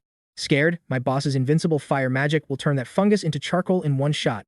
Shut up, 𝗤𝗏𝗏. 𝗤𝗟𝗡 snaps, stepping forward to address the panicked group directly. We'll all die without a plan. My current fire spells won't even leave a single scratch. The revelation shocks his teammates. What? Even your high-tier magic is ineffective against it. Even common monsters here are tanky. The boss will be a fortress. 𝗏𝗏𝗏 grumbles in bitter agreement. Stop stating the obvious. We need a tactical breakthrough before the spores reach our position. 50,000 mesos. 𝗤𝗟𝗡's cold offer cuts through the noise. 𝗏𝗏𝗏 stares back, completely baffled. 30 people makes 15 million mesos total. A fair price for us to act as your shields. Pay up, and we'll be the bait. Both sides freeze in shock while 𝗤𝗏𝗏 begins to protest. Damn it, what is he saying? 𝗏𝗏𝗏 sneers, unwilling to pay a single cent to someone he hates. You're still stuck in your slave tactic mindset. Don't think this gate works like the others. That boss isn't some dumb animal. If your bait plan fails, we're all dead because of you. He continues to mock them, digging into the dark past they fought so hard to escape. Slaves are just baggage in high-tier dungeons. He points a mocking finger directly at 𝗤𝗏𝗏's face. A two-circle weakling and a lowly slave. You think you can actually contribute to a boss raid? The insults hit home. 𝗏𝗏𝗏's blood boils. He's had enough of these arrogant high-rankers talk. Their constant belittling is getting on my nerves. I never agreed to be anyone's sacrificial bait. Unlike 𝗞𝗚𝗟𝗏 remains icy calm. So, do you have a better strategy to survive? 𝗏𝗚𝗏 stammers, his confidence evaporating. He has no plan, only loud words and empty threats. You've got nothing, right? 𝗏𝗚𝗏's words hit him like a physical blow to his pride. You fired that flare because you're desperate. Now, let's talk about our party's actual combat power. Suddenly, a glowing magic circle manifests around 𝗞𝗚𝗏. A mid-battle level up has finally triggered. 𝗞𝗚𝗏 erupts in laughter. Look at this. I really am a genius protagonist after all. Ha ha ha. 𝗏𝗚𝗏 smirks. He had been feeding 𝗞𝗚𝗏 all the EXP just to trigger this specific awakening. He continued his relentless pressure. Doesn't your squad only have 1 or 2 low-level 2-circle players? This left him completely speechless. Unlike 𝗏𝗚𝗏's hesitation, 𝗤𝗏 wanted to finalize the deal immediately. Wait, if you're truly acting as our bait, I'll pay. But we didn't bring much gold with us. 𝗏𝗚𝗏 accepted the credit terms. No problem. We will collect the payment once we've escaped this zone. If we fail, we'll just be sacrifices. But everyone here must agree. Make your choice now. Near the main gate, the mad mushroom was still brutally tearing apart the remaining unlucky survivors. Suddenly, a fire arrow streaked from the brush, striking the monster's head. 𝗞𝗚 and 𝗤𝗏 prepared for combat. 𝗞𝗚 gave the signal. Listen. Move the moment the boss draws its aggro. His teammates, however, were still paralyzed by overwhelming doubt. The monster instantly detected them and lunged. It was fast. They sprinted, barely outrunning its terrifying pursuit. How is it so quick? They successfully lured the beast far away from the main exit gate. Seizing the chance, the remaining players rushed forward to escape the system's pocket dimension. Activate the gates before the decoys fall. 𝗤𝗏𝗏 commanded. They quickly powered up every single exit point. Everyone scrambled to flee. Hurry! Behind them, the relentless monster was closing the gap. Minions swarmed in. 𝗤𝗏𝗏 cursed in a fury. Damn it, do I look like easy prey to you? He swung his flaming axe, cleaving the small fry. But the giant boss was already behind him, jaws wide. A barrage of fire arrows forced the beast back. 𝗏𝗚𝗏 provided cover fire without a moment's pause. The boss was agile, dodging the arrows with fluid, unnatural speed despite the heavy volume of fire. It was catching up. They bolted toward a massive rift, hidden within the dense forest. Jump. They leaped down. Take this, you piece of trash. 𝗏𝗏𝗏 shouted with defiant confidence. Right behind him, 𝗞𝗚 waited for the perfect opening to loose a fatal, high-damage arrow. A massive explosion erupted. The duo dove into the river just in time to avoid the toxic clouds. That damn poison mushroom almost killed me. 𝗤𝗏𝗏 cursed, collapsing on the riverbank, covered in foul slime. How is it that powerful? 𝗤𝗏𝗏 gasped. 𝗞𝗚 wiped the water away. Didn't you hear? It's the area boss. Killing it requires a much better strategy. These words left 𝗤𝗏𝗏 utterly stunned. He blurted out, you're talking as if we could actually slay that thing. I must be dreaming, right? 𝗞𝗚 remained incredibly calm. You heard me correctly. 𝗤𝗏𝗏 couldn't help but scream in disbelief. Are you kidding me? 𝗞𝗚 reminded him. What's wrong? Didn't we come here to hunt the boss from the start? I didn't know the boss was that insane mushroom. 𝗤𝗏𝗏 retorted. Have you never heard of a tactical retreat? Once an escape gate is used, it's gone. We can't go back through it a second time. 𝗞𝗚 was indifferent. 𝗤𝗏𝗏 was still shaking from the encounter. Shouldn't we just leave since the bait mission is over? Even fire arrows couldn't kill it. Trying to fight that thing is just a death wish, isn't it? 𝗞𝗚 continued to persuade him with cold logic. The situation has changed. All our rivals are gone. This is a free meal and extra quest rewards. Are you really going to break our contract now? This question silenced 𝗤𝗏𝗏 instantly as he tried to deny it. Fine, but you owe me a massive bonus. 𝗞𝗚 agreed without hesitation. 𝗤𝗏𝗏 then asked for the plan. Boss, tell me this. If melee and ranged attacks both fail, how do we kill it? I'm not sacrificing my life for an impossible mission. He wondered if a way existed. Suddenly, a glowing red gate appeared, and a battered group emerged from it. Are they out already? 40 people. That was incredibly fast. The onlookers whispered in surprise. Ace approached the survivors. 𝗤𝗏𝗏, what's the status inside? It looks like some people are still missing. 𝗤𝗏𝗏 reported gloomily. We failed. 𝗤𝗏𝗏's squad was wiped out. 𝗨𝗚𝗏 is still trapped inside. We only escaped because 𝗨𝗚𝗏 and his partner acted as decoys for the group. That gate boss was far beyond our level. Abbas reacted with a look of pure shock. He asked contemptuously, so you all just tucked your tails and ran? 𝗤𝗏𝗏 explained it was the mad mushroom. We're done here.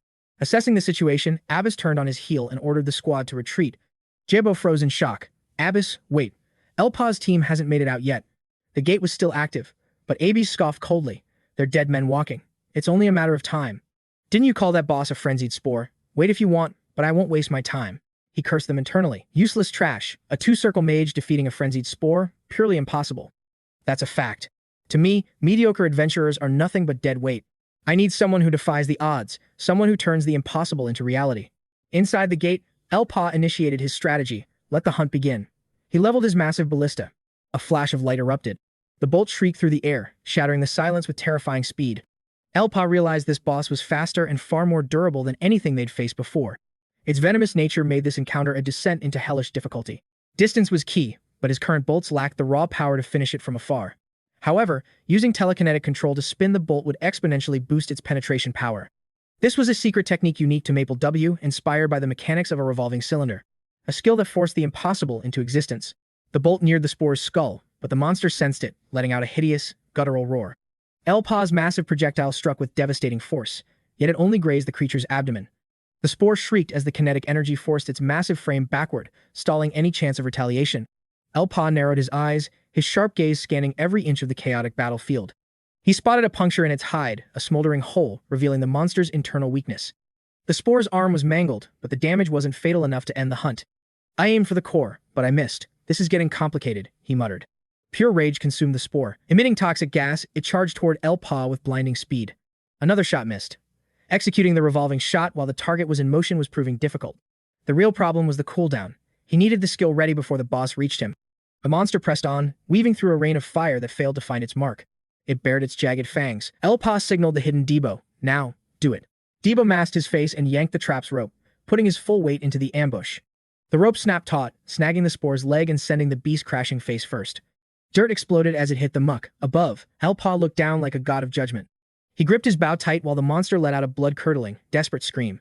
"Die, you filthy weed." A blade cleaved through the air, striking the spore's neural center. 𝗬𝗘𝗚 gripped his hilt, grinning at the sight of the battered and broken monster. Finally, some fresh air. "Ready to dance, ugly?" He raised his blade for close combat. 𝗨𝗏𝗏 whispered to himself. "The conditions have been met, haven't they?" The goal was simple: lure it to the swamp and neutralize its greatest strengths. Stripping the prey of its weapons was essential. Below, 𝗬𝗘𝗚 continued his relentless taunting.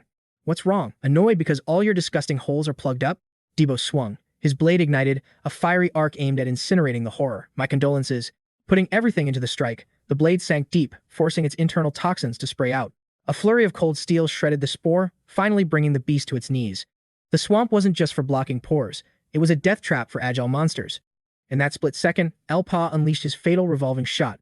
Like a lightning bolt, the projectile drilled through the boss's hide, burrowing deep into its core. An explosion rocked the swamp. Through the rising debris, 𝗬𝗘𝗚's voice wavered with uncertainty. "Is it dead?" As the smoke dissipates, he realizes the grim truth. "Damn, its defense is too high." 𝗨𝗏𝗏 shouts, "Aim for the core near the head." Without a second's delay, 𝗨𝗟𝗡 hurls his chained blade, launching a desperate strike at the boss. On it, the blade whistles through the air, piercing the monster's skull with lethal precision. But in that heartbeat, a massive hand lunges out, snatching the flying blade mid-air. 𝗏𝗚 stares in shock as the beast yanks the chain, pulling him toward his doom. Suddenly, 𝗨𝗏𝗏 moves. Focusing his mana, 𝗨𝗏𝗏 summons a massive timber and sends it hurtling toward the monstrosity. 𝗨𝗟𝗡 seizes the momentum, using the log to pivot and regain control. The boss stumbles, its balance shattered. Not missing his chance, 𝗬𝗚𝗡 twists his body for a devastating aerial kick. The strike rattles the boss's head, sending it reeling. 𝗬𝗚𝗡 retreats, landing cleanly atop the giant timber. With eyes locked on the prey, the entire swamp trembles under the weight of their combined assault. The boss lunges forward again. 𝗨𝗏𝗏 strikes from above, his overwhelming pressure forcing the beast to stay alert. Seizing the window of confusion, 𝗬𝗚𝗡 raises his blade to deliver a final, soul-crushing blow. But the boss is a relentless hunter. It lashes out with razor claws, desperate to reclaim the advantage. 𝗬𝗚 severs the limb in one clean stroke, his gaze burning with the resolve of a true warrior. Suddenly, an arrow shrieks through the air, decapitating the beast in an instant. The boss screams as its head vanishes into the muck. 𝗬𝗚 exhales, flashing a victory sign to his comrade.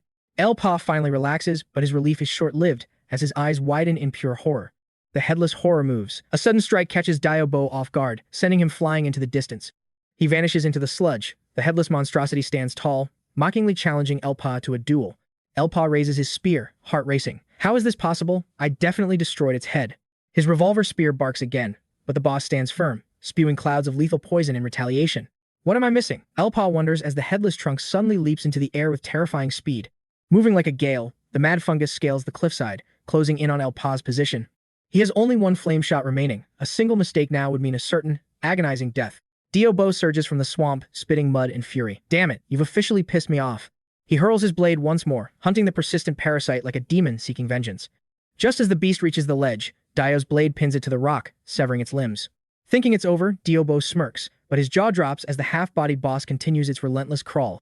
"What the?" His shout echoes through the mountains. "Boss, it's still coming. Watch out." 𝗨𝗏𝗏 fires his flame shot, but the beast dodges. Then the real head emerges from beneath its neck. Crimson eyes glare with pure malice. 𝗨𝗏𝗏 levels his weapon. "So, that's where you were hiding. No more games." 𝗨𝗚𝗏 unleashes his ultimate technique, driving his spear directly into the boss's true head. The impact is absolute, sending the monster plummeting back into the dark depths of the swamp. The revolver spear bores through the skull, obliterating the core and ending the monster's reign.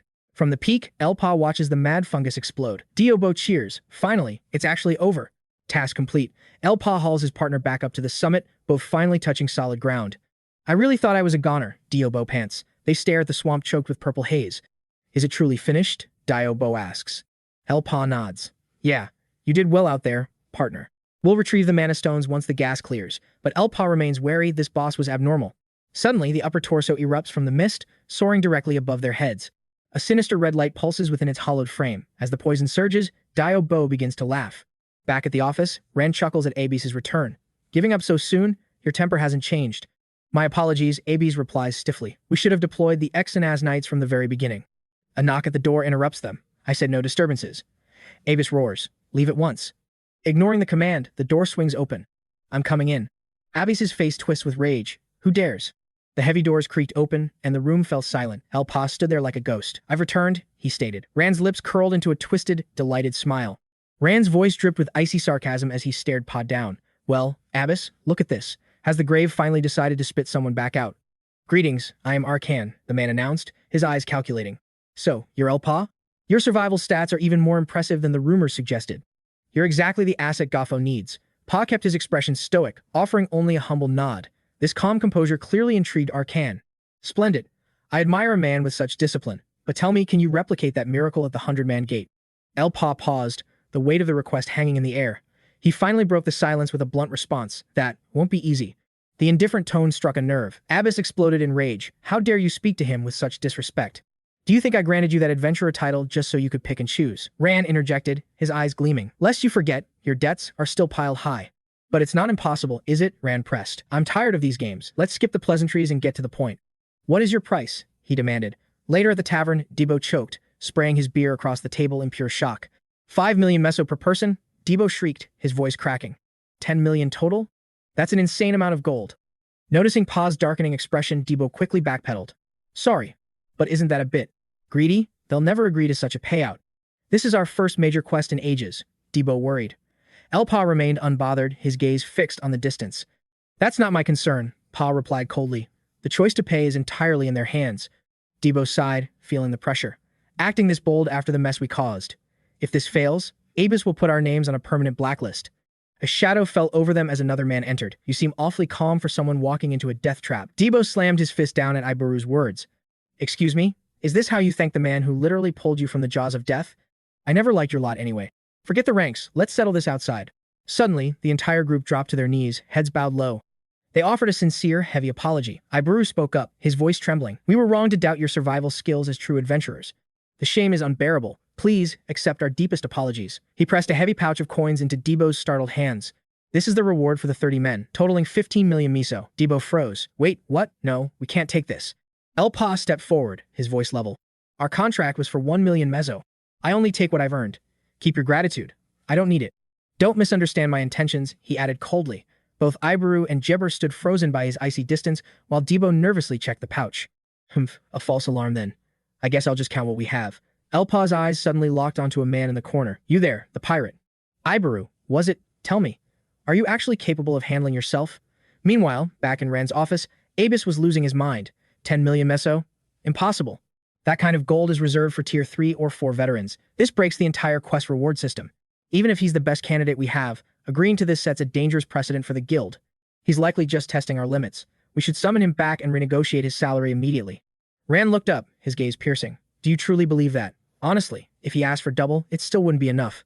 What? Abis gasped. Rand slid a confidential document across the mahogany desk. Read it and see for yourself. The report was clear. The Gafro Merchant Union would be represented solely by 𝗨𝗏𝗏's small team.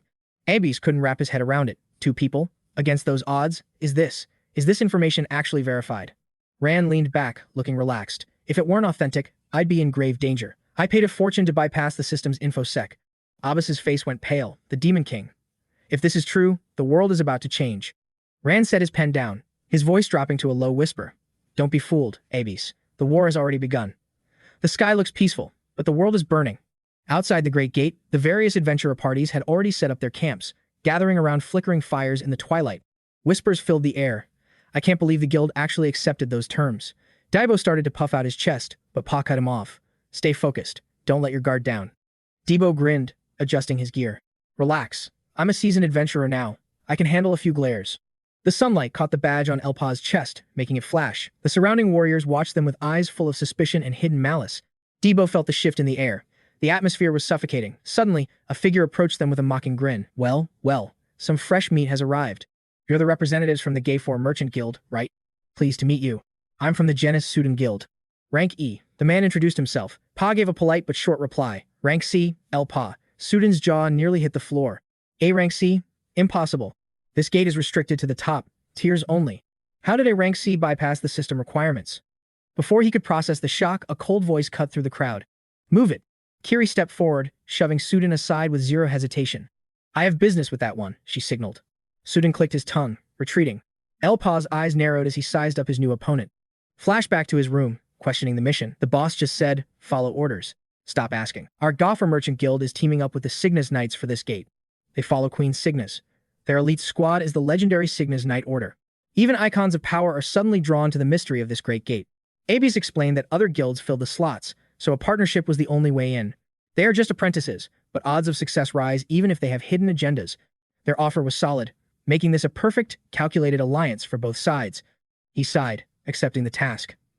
But Abies warned, stay sharp. Something feels off about them. Back to reality. I am Kiri. The girl introduced herself with cold pride. I lead the Cygnus apprentices. Don't think we're equals just because we're speaking. Obey my commands. I won't tolerate trouble. Debo's blood boiled at her arrogance. Her attitude was unbearable. She frowned. Only two of you from 𝗤𝗏? Seems so, he replied. Kiri looked disappointed. Had 𝗤𝗏 already given up? More footsteps approached. First, the elite strike team from the Knockers Guild. Then Mia Guild's Kyo's squad arrived. Debo tensed as the atmosphere grew heavy with experts. Right on time, the 𝗥𝗚𝗏 Merchant Guild made their grand entrance. The Natasha sisters' crests gleamed. Kiri scoffed at their blatant display of vanity. Long stepped forward. Everyone's here. Welcome, adventurers. We are your designated guards. We're here to provide support until you clear this great gate. I'll repeat the rules. We're here for the legendary items. Even if you find them, they belong to the guilds. You'll be paid as agreed. Be grateful you get to keep the monostones at least. Hide anything, and you'll answer to our B-rank veteran adventurer squad. His muscular arms were covered in tattoos, symbols of his immense power. Debo counted 5 circles. Were they all this monstrously strong? Long announced the start. Kiri charged ahead. Follow me. Victory is ours. Debo was baffled. Is she crazy? We really have to work with her. 𝗨𝗏 remained silent. Every ounce of his past effort led to this gate. A place unknown in his previous life. Everything changes starting from here. He stepped through. Debo grumbled while following. Don't come crying to me later. A blinding red portal transported them to a vast, sun-drenched, silver grass field. The guide ordered them forward. Debo gasped at grass taller than his head. This isn't a tour, Kiri snapped. Keep up or get left behind. Debo hissed, Boss, are we really letting them treat us like trash? 𝗨𝗏 knelt, sensing the ground. Debo blinked. What now? Then, a distant tremor. Debo spotted dust clouds. I think I hear something coming. A stampede of ice boars. Thousands of them charged like a white tidal wave. Scatter. Kiri screamed. Don't lead them back to the entrance gate. It was an unwritten rule. The crowd panicked as the boars closed in. The 𝗨𝗏𝗏 Guild split left. The others fled right before the impact. To the boars, they were prey. Kiri barked orders to her squad. Lure them to the obstacles, but a knight panicked. Mistress, there's a problem. The 𝗤𝗏 merchant duo. They vanished. Kiri's jaw dropped. What? Away from the chaos, Debo relaxed. Man, that was a close one. How did you predict that stampede? 𝗨𝗏 smirked. Just past experience, Debo. Just experience. Ribbon pigs. Massive beasts stretching over 2 meters long. These brutal predators hunt in swarms. They strike by the hundreds, sometimes even thousands. They're tough targets, but not impossible to kill. Even the Merchant Alliance knows the risks. They avoid combat to conserve energy. Saving mana for the Great Gate is their top priority. No one knows what terrors lurk inside. This won't end with a few ribbon pigs. In my past life, the raid on the 100-man gate was a total disaster. Every adventurer perished. Debo saw 𝗨𝗏𝗏's grim expression. Why the long face, man? Asterisk snap, asterisk a hidden tripwire. 𝗨𝗏𝗏 lunged, pulling him back from a lethal falling spike trap. What was that? 𝗨𝗏𝗏 stared coldly at the jagged machinery ahead. A trap, he gasped. Who would set something this deadly here? Suddenly, a second trap triggered. A massive wooden spear lunged, but a blade flashed. With one silver arc, the trap was split. Child's play, he scoffed. Area cleared. Crocus warned his Mechanic Guild members. Don't lower your guard. Stay sharp. Debo scanned the woods. These traps were small, but definitely lethal enough to kill. Even worse, they were mimicking human hunting patterns. These aren't normal beasts. High-intelligence goblins. They're a far more dangerous threat. Their power levels rival the boss monsters found in red gates. The writing is on the wall. The difficulty of this great gate is skyrocketing. Without high rankers like me, you'd all be dead. Crocus plotted his next move. Follow me, he barked. Scour every inch, leave nothing behind. Before he could finish, a head hit the dirt. Hidden projectiles rained down like flies. What? Crocus choked. Death claimed him before he could even process the attack. His headless body slumped over. All talk, zero talent, a mysterious voice sneered. Elsewhere, the truth emerged. The ribbon pigs were just a bloody distraction. A brilliant scheme. William watched from the shadows, ready to begin his grim work. He let out a long sigh. What a total pain. But time is running out. I suppose it's time to start the show. The other hunters stood frozen, paralyzed. Don't bother struggling, William mocked them. High-level binding magic. You're stuck for 30 minutes. Why? She gasped. Impressive. Speaking while cursed, I expected no less from NASA's elites. */*. He silenced her forever, too dangerous to be left alive. The three sisters trembled in pure terror. William stared at the corpse. Why do I do this? Hard to say. His spear surged with dark mana, targeting the remaining survivors. Let's make this simple. He grinned wickedly. Everything is for the dark mage. Crimson fire blazed in their pupils. The survivors were blown into bloody fragments. The air smelled of iron. Why does this always take so long? William sighed. I just wanted to slack off. Flashback to when Master Yak first summoned him. William. He knelt instantly. At your command. Yak's voice echoed through the dark palace. We've lurked in the shadows for years, building our power for this very moment. It's time to reap the harvest. I won't fail. Yak handed him a lethal feather. Take this gift from our benefactor. I do not tolerate failure. Playtime was over. William moved out. Guess it's time to get serious. Nightfall at the gate camp. Elite sentries guarded every entrance with lethal precision. Each guard was in position, patrolling for even a hint of movement. Hiding in the brush, 𝗨𝗚𝗏 and 𝗬𝗏 watched. 𝗬𝗏 gasped. What are those things? He whirled around, trembling. Are those all bosses? 𝗨𝗏𝗏 replied coldly. I already told you. Only one is a true boss, but these mobs have insane health and overwhelming power. They've looted the fallen adventurers. Facing them now is a nightmare of stolen gear. They can even trigger stolen skills. 𝗬𝗏 felt a chill of pure, system-level terror. Are you insane? That's an entire party. You expect us to do this? 𝗨𝗏𝗏 just stared. Exactly. You're quick to learn. 𝗬𝗏 couldn't stop shaking. What kind of madness is this? Two people can't do this. Let's go back and join Kiri's squad. 𝗨𝗏𝗏 questioned him sharply. Weren't you the one who wanted to split? 𝗬𝗏 was drowning in waves of regret. I didn't know these monsters existed. Forget it. I'm not fighting this suicide mission. Shadows moved through the trees as monsters patrolled. Silence fell over them like a shroud. A monster sensed a presence and whirled. 𝗬𝗏 swung his blade, but the beast evaded. Is he doing this on purpose? He screamed. I can't handle this solo. The beast lunged with a crushing blow. 𝗬𝗏 dodged, slammed his hilt, and vaulted back. He gripped his blade's handle, landing gracefully as his heart hammered in his chest. A deadly game of cat and mouse began. But destiny was cruel. A fist finally connected. Shut up, you freak, he roared, swinging back. 𝗬𝗏 was finally seizing control of the battle. The massive behemoth crashed to the dirt. 𝗬𝗏 raised his weapon, eyeing the final blow. Channeling mana, he leaped. His strike hit the earth as the monster rolled away. Enraged by the sneak attack, the beast retaliated with a roar of pure fury. A heavy punch sent him flying. When does this end? He gritted out as death lunged again. He dodged by a hair's breadth, but his next step led him into a trap. A massive hand crushed his skull, slamming his body into the unforgiving earth. The torture continued until 𝗬𝗏 drove his blade into the creature's jaw to break free. Howling in pain, it let go. 𝗬𝗏 scrambled back, desperate to create some distance. No time for rest. He lunged like a gale, clashing head-on with the monster's roar. The forest erupted in chaos, then silence. The monster finally drew its last breath. 𝗨𝗏𝗏 had intervened just in time. 𝗬𝗏 scoffed. Didn't think you'd actually help. You seem fine, 𝗨𝗏𝗏 replied. Consider it a confidence boost. 𝗬𝗏's blood boiled. Confidence? I'm having a crisis. If this dungeon is full of those things, then I... He froze mid-sentence, his voice trembling as he stared ahead. What is this? A field of corpses lay ahead the Cygnus Knights. A faint groan came from the carnage. Leader, someone's alive. 𝗨𝗏𝗏 knelt beside the survivor. Report. What happened? Wiped out by goblins, Bin, the dying knight, hissed. No, it was a trap. Back in safety, Abbas recoiled at the news. Impossible. This wasn't supposed to happen. They wait inside the gate, Bin rasped. The perfect crime scene where no witness survives. Once they flee, the gate vanishes, taking all evidence of the slaughter with it. It's a twisted competition. A game where no one is destined to win. Survivors must clear high-rank gates while exhausted and outnumbered. It's a death sentence. Even if they survive, suspicion follows. Is this a ploy to eliminate rival merchant leaders? The theory felt thin. It was plausible, yet something much darker felt out of place. Risking war is a gamble no merchant would take. A mastermind is pulling the strings. Inside the gate, 𝗬𝗏's mind was reeling. This can't be real, boss. It's insane. 𝗨𝗏 scanned the area. 𝗬𝗘𝗚 is gone. 𝗬𝗏 slammed his fist into the dirt. Damn it. How did I let a viper into our ranks? Why would Lady 𝗬𝗘𝗚 betray us? She was a high-ranking Cygnus knight, he muttered, lost in a daze of disbelief. Looking back, the logic behind the cryptic orders she issued at the gate finally clicks. Just as the chaos peaked, Lady 𝗬𝗘𝗚's secret was exposed. She was a black mage devotee. The name struck like thunder. The Black Mage, a transcendent being of absolute, terrifying power. 8 centuries ago, his shadow nearly swallowed the world alongside a legion of nightmares. 6 legendary heroes rose, turning the tide by sealing themselves away with the great evil. The allied forces crushed the panicked cultists, scrubbing the Black Mage's influence from history. Every citizen knows this history by heart, this revelation. It simply feels impossible to believe. A cultist? No way. 𝗨𝗏 snaps. Forget the grind. We find that woman right now. Are you coming? Sharpen your steel, because when we find 𝗬𝗘𝗚, it is going down. Determination blazes in 𝗞𝗜𝗟𝗟𝗘𝗗's eyes. Exactly what I wanted. Footsteps echo through the silent night.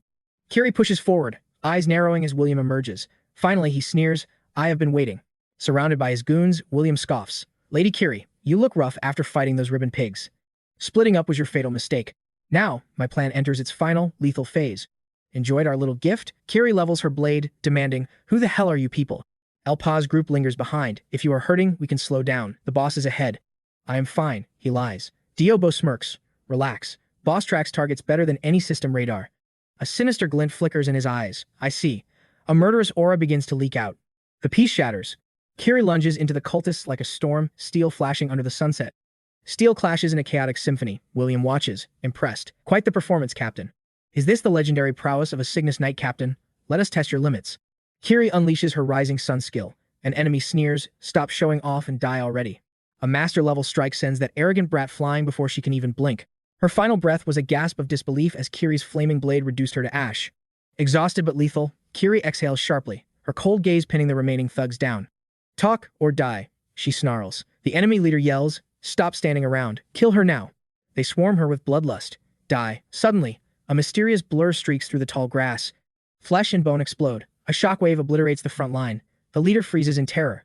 Narrowly escaping, 𝗬𝗘𝗚 stares in shock. You? 𝗨𝗏 stands tall, radiating sheer dominance. Rewind to moments ago, 𝗨𝗏 was checking in on 𝗞𝗏. Do not sweat it. My boss has max level tracking. We will find her. 𝗞𝗏's face twists. Good. Very good. 𝗞𝗏 lunges for a chokehold, gloating. Tell her I said hi when you meet in hell.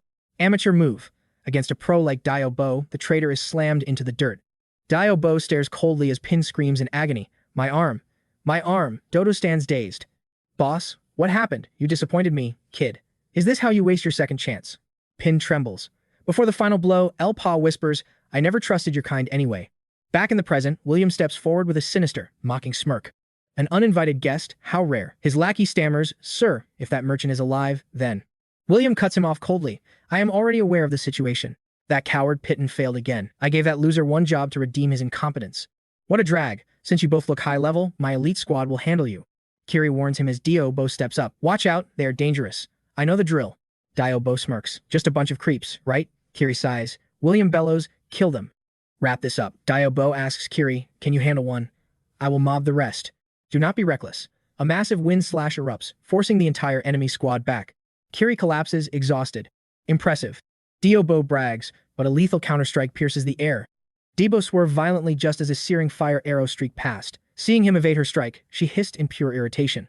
She wasn't alone. A hidden assassin crept from the shadows for a cowardly backstab. How pathetic. 𝗬𝗏's vision blurred as a sharp sting radiated from his back. The blade had found its mark. The attacker clicked his tongue, annoyed he'd only drawn a bit of blood. He raised his blade once more, a cold smirk on his lips. Time to send you to the afterlife. He lunged from above, his sword locked onto his prey, but 𝗬𝗘𝗚 intercepted him instantly. You moron, what the hell are you doing? She barked. While the fool was distracted, 𝗬𝗏 appeared behind him like a ghost. With a crimson glint in his eyes, a single devastating slash ended the man's life. Another enemy charged forward. 𝗨𝗏 sighed. Is that it? I guess I'll play along with this little game a bit longer. Moving like a shadow, 𝗬𝗏 effortlessly wove through the incoming strikes. With a fluid counter, he sent the next fool flying into the distance. 𝗬𝗏 slammed his foot down, the earth trembling under his sheer force. The survivor gasped, struggling to stay upright. What kind of monstrous strength is this? Another body crashed into the man, sent tumbling by 𝗬𝗏's power. William watched the pathetic display, sighing in pure boredom. How disappointing.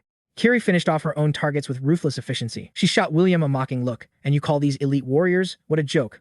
Zero bit his lip in shame, unable to find an excuse. William's voice turned ice cold. Enough of this circus. I'm done wasting my time. End this now. We've wasted more than enough energy on these pests. William raised a spear identical to 𝗤𝗏𝗚's, and 𝗤𝗏𝗚's heart skipped a beat. A fire projectile, it streaked forward, moving even faster than the boss's own attacks. A massive explosion rocked the area, engulfing everything in flames. Did you hesitate because you recognized the skill? William asked with a sneer. My fire skill is on an entirely different level.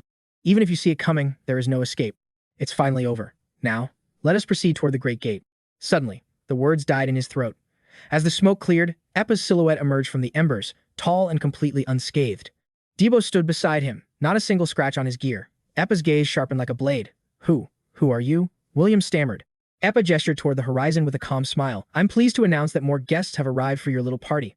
Massive ribbon pigs erupted from the tall grass, charging with thunderous force. The enemies stared, their jaws dropping at the guests 𝗤𝗏𝗚 had invited. An endless stampede of wild boars flooded the battlefield, shaking the very ground with their massive weight. A beast lunged with jagged tusks, only to be felled at William's feet. He hissed in fury. You're dead meat. Throwing trash like this at us and then running? He barked an order to 𝗤𝗏𝗚, who bowed his head instantly. My deepest apologies, Lord William. Dead ribbon pigs lay scattered around 𝗤𝗏𝗚. I've secured this sector, he reported. William growled. We don't have time to regroup. Hunt them down immediately. Yes, sir, the soldiers roared. William narrowed his eyes. If those two escaped through the gate, his headache was only going to get worse. If they make it past the gate, damn it. The mere thought of that mess is giving me a migraine. Something about that man was truly unsettling. Just then, a scout shouted, Lord William, we found their tracks right here. William turned to 𝗤𝗏𝗚. If you spot that man in the cloak, just pin him down. I'll take his head personally. 𝗤𝗏𝗚 hesitated. Is that wise? I shouldn't say this, but that man. He didn't feel like a common player. William's gaze turned murderous. Do you have any idea who you're worrying about right now? In this entire gate, no one's power level exceeds mine. Meanwhile, 𝗤𝗏𝗚's party reached the heart of a lush, green forest. 𝗤𝗏𝗚 grinned, leaning in. Boss, did you see their faces at the end? Priceless. I wonder if they're still being trampled by those pigs. Ha ha ha. But 𝗤𝗏𝗚's expression remained grim, showing no signs of joy. They won't go down that easily, 𝗤𝗏𝗚 warned. Stop celebrating and watch your footing. This place is crawling with traps. 𝗤𝗏𝗚 blinked, his curiosity piqued. I'm on high alert, boss. But tell me, why didn't we just finish them off back there while they were distracted? 𝗤𝗏𝗚's voice was heavy. Because his stats are higher than mine. 𝗤𝗏𝗚 froze, his mind reeling. What? No way. 𝗤𝗏𝗚 closed his eyes, the memory of that terrifying fire projectile flashing back. That man's projectile speed and raw destructive power were in a league of their own. The moment I launched a counterstrike, his magic tore through my defense like it was made of paper. I couldn't believe it. My arrows never missed their mark, yet against him, they were utterly useless. 𝗤𝗏𝗚 forced a nervous laugh. Come on, boss. You're joking, right? He can't be stronger. 𝗤𝗏𝗚 didn't flinch. Why would I joke about our survival? Panic finally set in for 𝗤𝗏𝗚. So, we really are just running for our lives? 𝗤𝗏𝗚 silently pulled back his sleeve. The glowing mana circle on his arm pulsed with a faint light. It had finally expanded to its absolute limit. Depending on the expansion level of the system's mana core, even the same spell can produce vastly different tiers of speed and power. Since I've reached the peak of the second circle, we must match or even exceed his current power level. Yet, his stats defy logic, especially considering how easily he breached the Great Gate. No doubt about it, he's manifested 2 circles as well. Somehow, he's managed to evolve his combat skills far beyond the standard system limits. To be honest, he's now the most dangerous adventurer inside the gate. 𝗏𝗚 stood paralyzed, unable to process the terrifying news. What's our play then? Should we reuse the strategy from the goblin fight? 𝗏𝗏𝗚 frowned. No, it won't be that simple this time. Goblins aren't like those low-level ribbon pigs. They can analyze our patterns and turn our own tactics against us. Treachery cut him off, her voice dripping with frustration. Wait, what are you even talking about right now? Do you actually understand the gravity of our situation? A fanatic of the Dark Mage is currently hiding within Knight 𝗥𝗏𝗚's shadow. This intelligence will decide the very fate of Mall World. We have to prioritize our escape and report this immediately. You should abandon this gate conquest entirely. 𝗏𝗏𝗚's cold words made her scowl. It felt like absolute cowardice. 𝗏𝗚 was still lost. Huh. Treachery shot 𝗏𝗏𝗚 a look of pure rage, exactly as one would expect. I know you were once a slave, but are you still obsessed with those measly rewards? He questioned her calmly. What happens after the warning? Do you truly believe that's the best way to handle them? I'm warning you, do not underestimate their malice. These cultists have been festering in the darkness for centuries, spreading their roots through the world's foundation. Exposing them now is just trimming branches. We need to dig deeper. Once they go into hiding, they'll become impossible to track. They'll turn into unseen parasites, slowly devouring Mall World from the places no one can see. The harsh reality left Treachery fuming. She screamed at him. This is no good. That's no good. Nothing works for you. What do you want us to do then? If you aren't going to help, then stop spitting out this nonsense. We're being hunted as we speak. We need to leave before 𝗏𝗏𝗚 suddenly interrupted her mid-sentence. We need to find them first. Let's see who the real hunter is. The forest was eerily silent, bathed in a false peace. That tranquility shattered instantly as the sound of heavy boots thundered through the brush. Suden and his crew were closing in. The leader barked an order. Find them immediately. Don't let them catch their breath. If they escape the gate, our heads will. Before he could finish, Debo launched a lethal ambush. Hey there. Suden stumbled, barely ducking under Debo's blade. In an instant, the henchmen swarmed, surrounding Debo in a tight circle. You idiots, you've walked straight into your graves. This time, I'll end you. As he spoke, a thick rope snapped overhead. It was a trap laid by Debo's team. A massive log swung down, crushing one of the goons. Kiri held the severed cord. Dude didn't give them a second to breathe, swinging his blade with fury. You think you have the luxury to look away? Before the finishing blow could land, Suden charged back into the fray. Just die already. Dude tilted his head just enough for the steel to graze him. Suden's jaw dropped in pure shock. What? How? Dude silenced him with a brutal uppercut that sent him flying. Dropping his weapon to free his hands, Dude began pummeling him like a bag. He threw in a few heavy kicks for good measure. A final straight punch to the face sent Suden's blood spraying across the ground. Another assassin was tracking the chaos, waiting for the perfect moment to fire a lethal arrow at Dude. But her plan failed when Kiri appeared behind her. She gasped. What's happening? A heavy kick sent her crashing down. The next thing she saw was the cold gleam of an incoming blade. Kiri swung down with overwhelming momentum. The girl barely raised her sword to parry. Kiri leaned in, her eyes cold. You should never take your eyes off your opponent.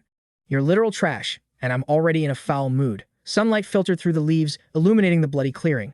William limped forward, using his spear as a crutch. So, the fun has finally started. But one thing still piques my curiosity. He glared at 𝗨𝗟𝗚𝗥𝗘𝗗𝗏 back. Were you actually waiting here for us? 𝗨𝗨𝗏 met his gaze with a chilling indifference.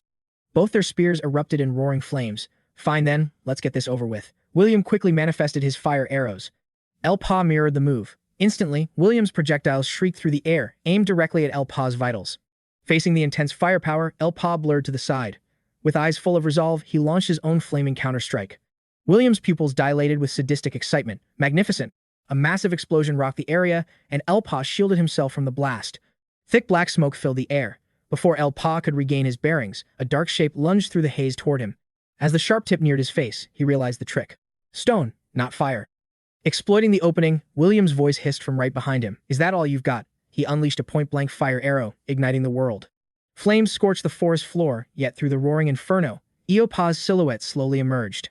He stood completely unscathed. Across the clearing, William grinned wildly. You actually dodged that? Color me impressed. I was certain your current stats weren't enough to withstand such force. Just how did you do it? Not one for words, are you? Fine, talk is cheap during a duel anyway. I'll force a scream out of you. Despite the villain's taunts, the protagonist remained deathly silent. His telekinetic spear clashed head-on, shocking William. Was he using mind space to redirect the projectile's trajectory? It pierced through my mana like a specialized drill. I've never seen a skill like this before. This technique completely overwhelmed the opponent. William gasped in disbelief. Are you buffing your skills with mind space? I see now. You're one of those so-called geniuses. That's the type of player I hate most. Shall we make this a bit more exciting then? Show me the true extent of your power. Granting the wish, a mana-infused fist lunged forward. Earth walls were summoned to block the firebolts, yet they were shattered instantly. William jeered triumphantly. What's wrong? Are we just playing a game of hide-and-seek now? 𝗨𝗨𝗏's palm extended once more. William ducked violently, barely evading a lethal fire projectile. He muttered in shock. Since when?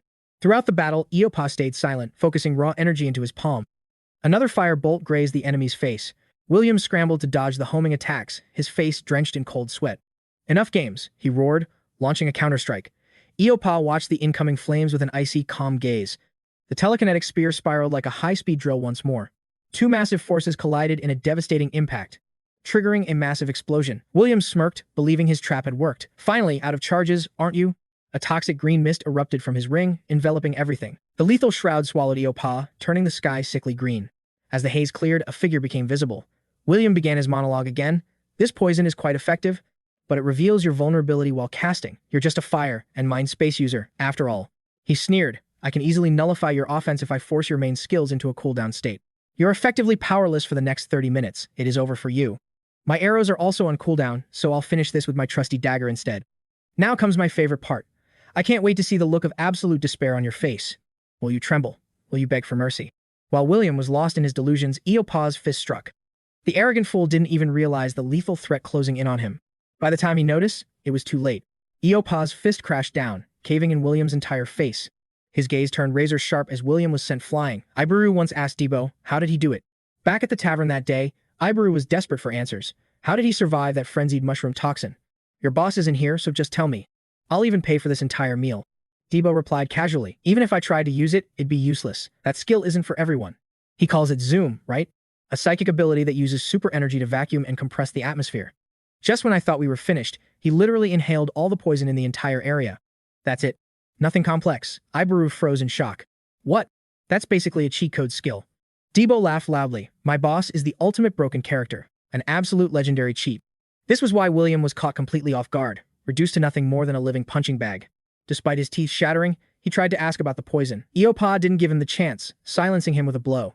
He channeled every ounce of strength into his fist. William drowned in agony as a rain of punches hammered his body. A final strike sent him crashing into a tree. The legendary spear was summoned and his grip tightened around it. A massive firebolt was unleashed. William barely had time to gasp, his eyes reflecting the golden flames of judgment. The firebolt tore through him, leaving only the severed arm of that arrogant talker behind on the dirt. Despite losing an arm, William roared with a final, desperate surge. His toxic mist flared out, covering the battlefield. 𝗬𝗘𝗚𝗥𝗚 extended his hand, which was now glowing with a mysterious, brilliant azure light. Zoom was activated, sealing the poison instantly. He glared at the man, thinking, still trying tricks? How pathetic. Since his poison failed, he is desperate for that staff. Fine, I will end this now. Suddenly, a devastating fireball roars from behind, obliterating everything in its path. As the scorching heat hits his face, 𝗨𝗚𝗚 realizes it is a lethal ambush. William's massive magic circle ignites. Flame spears scream toward 𝗨𝗚𝗚 as William bellows threats of carnage. A deep trench scars the earth. Coughing blood, 𝗨𝗚𝗚 curses his own momentary weakness. I was careless. To think he hit a fireball as a hidden trump card. More infernos rained down. He was not just hit, he was losing his edge. The sky turns crimson. Far away, Diobo feels the heat and trembles for his leader. Kiri's blade dances through blood. Finish them. 𝗨𝗚𝗚 cannot hold out alone against such power. I am working on it. Diobo snaps, just as an arrow pierces an ally's skull. Heavy footsteps thunder. A horde of savage hobgoblins charges, led by a crossbow-wielding monster. Damn it, I wondered when these bastards would show up. Kiri's eyes widen in disbelief. Do not blink. These are not average monsters, Diobo warns, gripping his weapon tight. A wooden palanquin emerges, carried by groveling minions. A true king of the monsters appears. The boss sits enthroned with a mysterious stranger. His predatory gaze locks onto his prey. Amidst the smoke, William sneers. Finally, the pest is dead. But suddenly, William retches. Dark blood spills as the poison finally takes hold. Veins blacken his face. I admit, you pushed me further than anyone else. Tell me your name before you die, 𝗨𝗚𝗚. The name echoes like a death knell. Terror grips William's heart. No, it is impossible. How are you still alive? Walking through the flames, 𝗨𝗚𝗚 glares. Remember it well. It is the last name you will hear. William laughs hysterically. A bug like you cannot win. Your mana 𝗨𝗚𝗚 cuts him off. I give up. 2 circles were not enough. He reveals a glowing, orange mana stone. A mana stone? You are insane. You think that alone will trigger a level up. Leveling up requires enlightenment through blood and battle, not just stones. A violent aura explodes from 𝗨𝗚𝗚 as he accepts the challenge of transcendence. A 3rd mana circle ignites. I have seen enough. My system has already evolved. William lunges in a frenzy. You are just a hollow shell. Die, you arrogant brat. Fire missiles clash. 𝗨𝗚𝗚 draws his spear, releasing a strike of overwhelming power. William struggles to defend, but 𝗨𝗚𝗚's reach is already at his throat. A flaming drill pierces the air. William screams as his world vanishes into blinding light. The impact sends him flying. The forest erupts into a sea of vengeful flames. 𝗨𝗚𝗚 watches the ashes settle. From the deep crater, a faint, final cry echoes. Nothing remains of William but dust. Wait, I forgot to ask his name. Thundering hobgoblin steps shake the earth as they hunt for survivors in the woods. Hiding in the shadows, Kiri's heart races. The situation is turning critical. She recalls Diobo's brutal efficiency. 17 fallen monsters in the blink of an eye. Too easy, Diobo laughed. I can read these trash mobs like an open book. As a goblin roared, Diobo vaulted high, his blade ready to claim number 18. But before he could strike, a massive explosion tore through the entire battlefield. Dust chokes the air. Kiri spots the trajectory is that a high-tier fire spell. A goblin mage brandishes a staff. How can a mere monster wield such devastating magic? It is using high-level items. This is not just a monster, it is an elite boss. We must hide until 𝗨𝗚𝗚 returns, if he is even alive. Suddenly, claws strike. Kiri reacts instantly, grabbing Diobo and leaping away from the lethal shadow.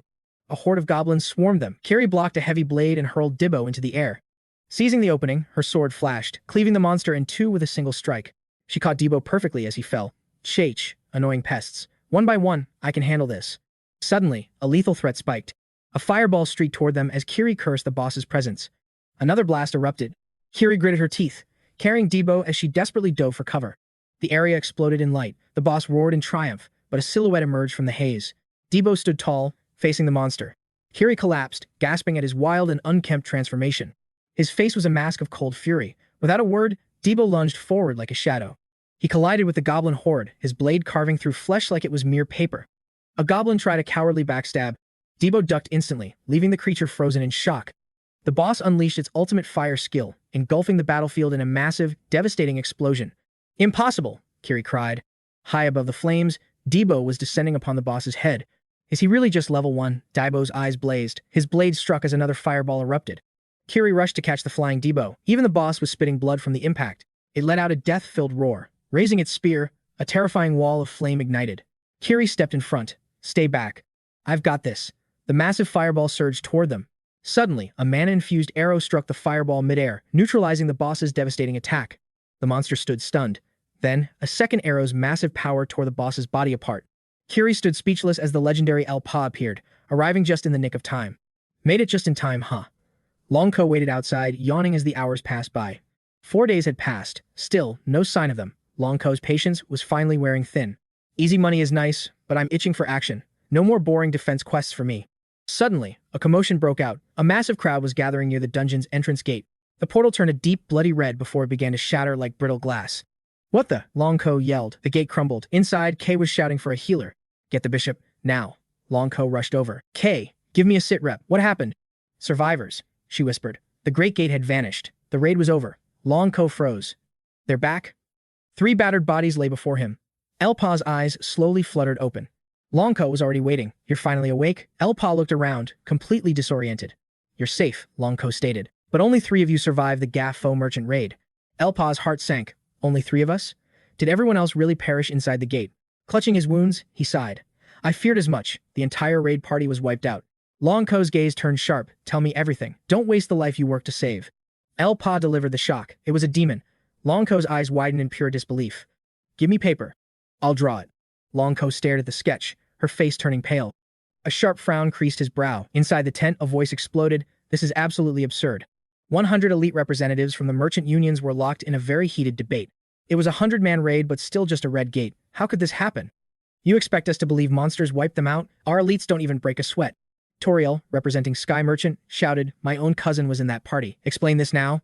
𝗨𝗚 held up the sketch. "The survivor isn't lying. This was the boss they faced." The room went silent. A blue goblin? The boss of a 100-man gate was that. They use high-level items and human tactics. It's like facing a literal army, not monsters. Only 100 men against that nightmare. They never stood a single chance of survival. A refined gentleman stroked his golden beard. Franco of Gondrix slammed the table. "This is unacceptable. I don't care about the others, but our 𝗤𝗏𝗚 would never fall to a pathetic creature like that." 𝗨𝗚 frowned, questioning him. "What are you playing at?" He smirked. "Isn't it obvious? It's a trap. Someone definitely stabbed them in the back. Inside the gate, anyone could have manipulated this. Calculated or not, the cold fact remains. All 3 survivors belong to the same squad." Abis snapped at the sarcasm. "I'm done with this trash. Are you accusing Gaffer of betrayal? Our side simply had a lucky soul reach the 3rd round and survive by pure chance. Can any of you claim the same?" Franco challenged. "Are our merchant union adventurers really inferior to Go?" Abis admitted it frankly. "I'm just stating facts," Franco replied with disdain. "How absolutely pathetic. If Gayfor were truly talented, you wouldn't be ranked last in the Great Merchant Union." Bis laughed loudly. "We're new. We'll climb those rankings soon, so keep our seats warm." 𝗨𝗚 watched their petty bickering with irritation. "Are you two finished with your little drama?" Franco pressed further. "All this talk. But do you actually have a shred of evidence?" Avis countered. "Evidence? We brought 0 items out. We had no motive to betray anyone. Understand?" The debate ended. 𝗨𝗚 saw off 𝗨𝗚's group, saying, "I'll return soon. Thanks for the hospitality." He agreed casually. "Fine, watch your back." Kay muttered from behind, sensing something was wrong. 𝗨𝗚, "Is it wise to let them leave?" He replied coldly. "We reached a conclusion. The forest looked peaceful." 𝗨𝗚 spotted a snail watching them. Kiri whispered, "Look, it's actually following us." The harmless snail, carrying a small flower on its shell, crawled slowly toward them. Back at the Goblin King raid, Kiri questioned 𝗨𝗚's hesitation. "We cleared the Dark Mages, hunters, and the boss. Now we just ditch the items and fake a struggle before we leave, right?" 𝗨𝗚 gave her a knowing look. Tucked in his belt was a phoenix feather snatched from William. He thought about the plan: kill the boss and discard the loot. But this phoenix feather, just holding it boosts fire magic by 30%. Unlike common loot, its effects stack. This was the hidden reason so many elite adventurers were annihilated in this place. "I see now. This surprise drop is a gift. I must smuggle it out at any cost." Kiri was anxious. "Taking unregistered loot makes us traitors. Didn't you warn us about that?" 𝗨𝗚, "Don't be greedy. Follow the plan." They reached the exit gate when a strange creature appeared. They stared in shock. A snail? This snail pet was nothing like ordinary snail monsters. It has zero attack power but possesses a divine sense for sniffing out and collecting rare items. The more items it gathers, the larger its shell grows. A life form discovered after gates opened in his past life. 𝗨𝗚𝗚 lifted the snail as its shell opened. From within, it produced the golden feather. 2 phoenix feathers successfully secured. Kiri gasped, "You smuggled them out without getting caught? How did you know about this snail's ability?" He replied, "Better to gamble than leave empty-handed." She asked, "What now? I followed your lead. What's the plan?" 𝗨𝗚𝗚 cautioned her, "Don't rush. They've infiltrated the Cygna's knights. We must gather intel carefully before we make a move. Otherwise, they'll just burrow deeper." Kiri hesitated. 𝗨𝗚𝗚 gazed distantly. "They should have returned by now. Let's wait." In the darkness, names were read: Genis, Media, Dick, Gondrick, Elnido, and Sky. All eliminated. 𝗤𝗘𝗚𝗏 crushed the plan in his hand, his rage boiling. A total raid failure.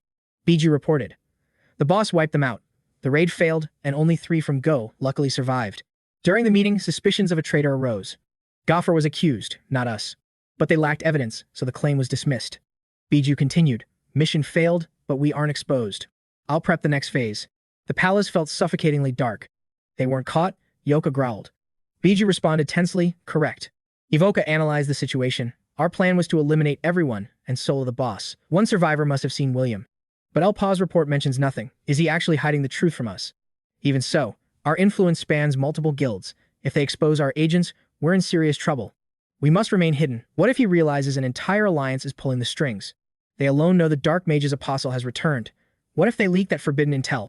Bijou gasped, his face pale. Impossible. If that's true, we're all in extreme danger. Purge every mole before the system collapses. 𝗤𝗏𝗚𝗏 interrupted with a chilling, arrogant laugh. An invitation? How intriguing. I'll accept. Let's change the stage and make them our 101st guests. It was pure hell. Monsters swarmed through the chaos as 𝗤𝗏𝗚 stared, paralyzed by dread. Trapped in starvation and filth, living a normal life was nothing but a distant luxury.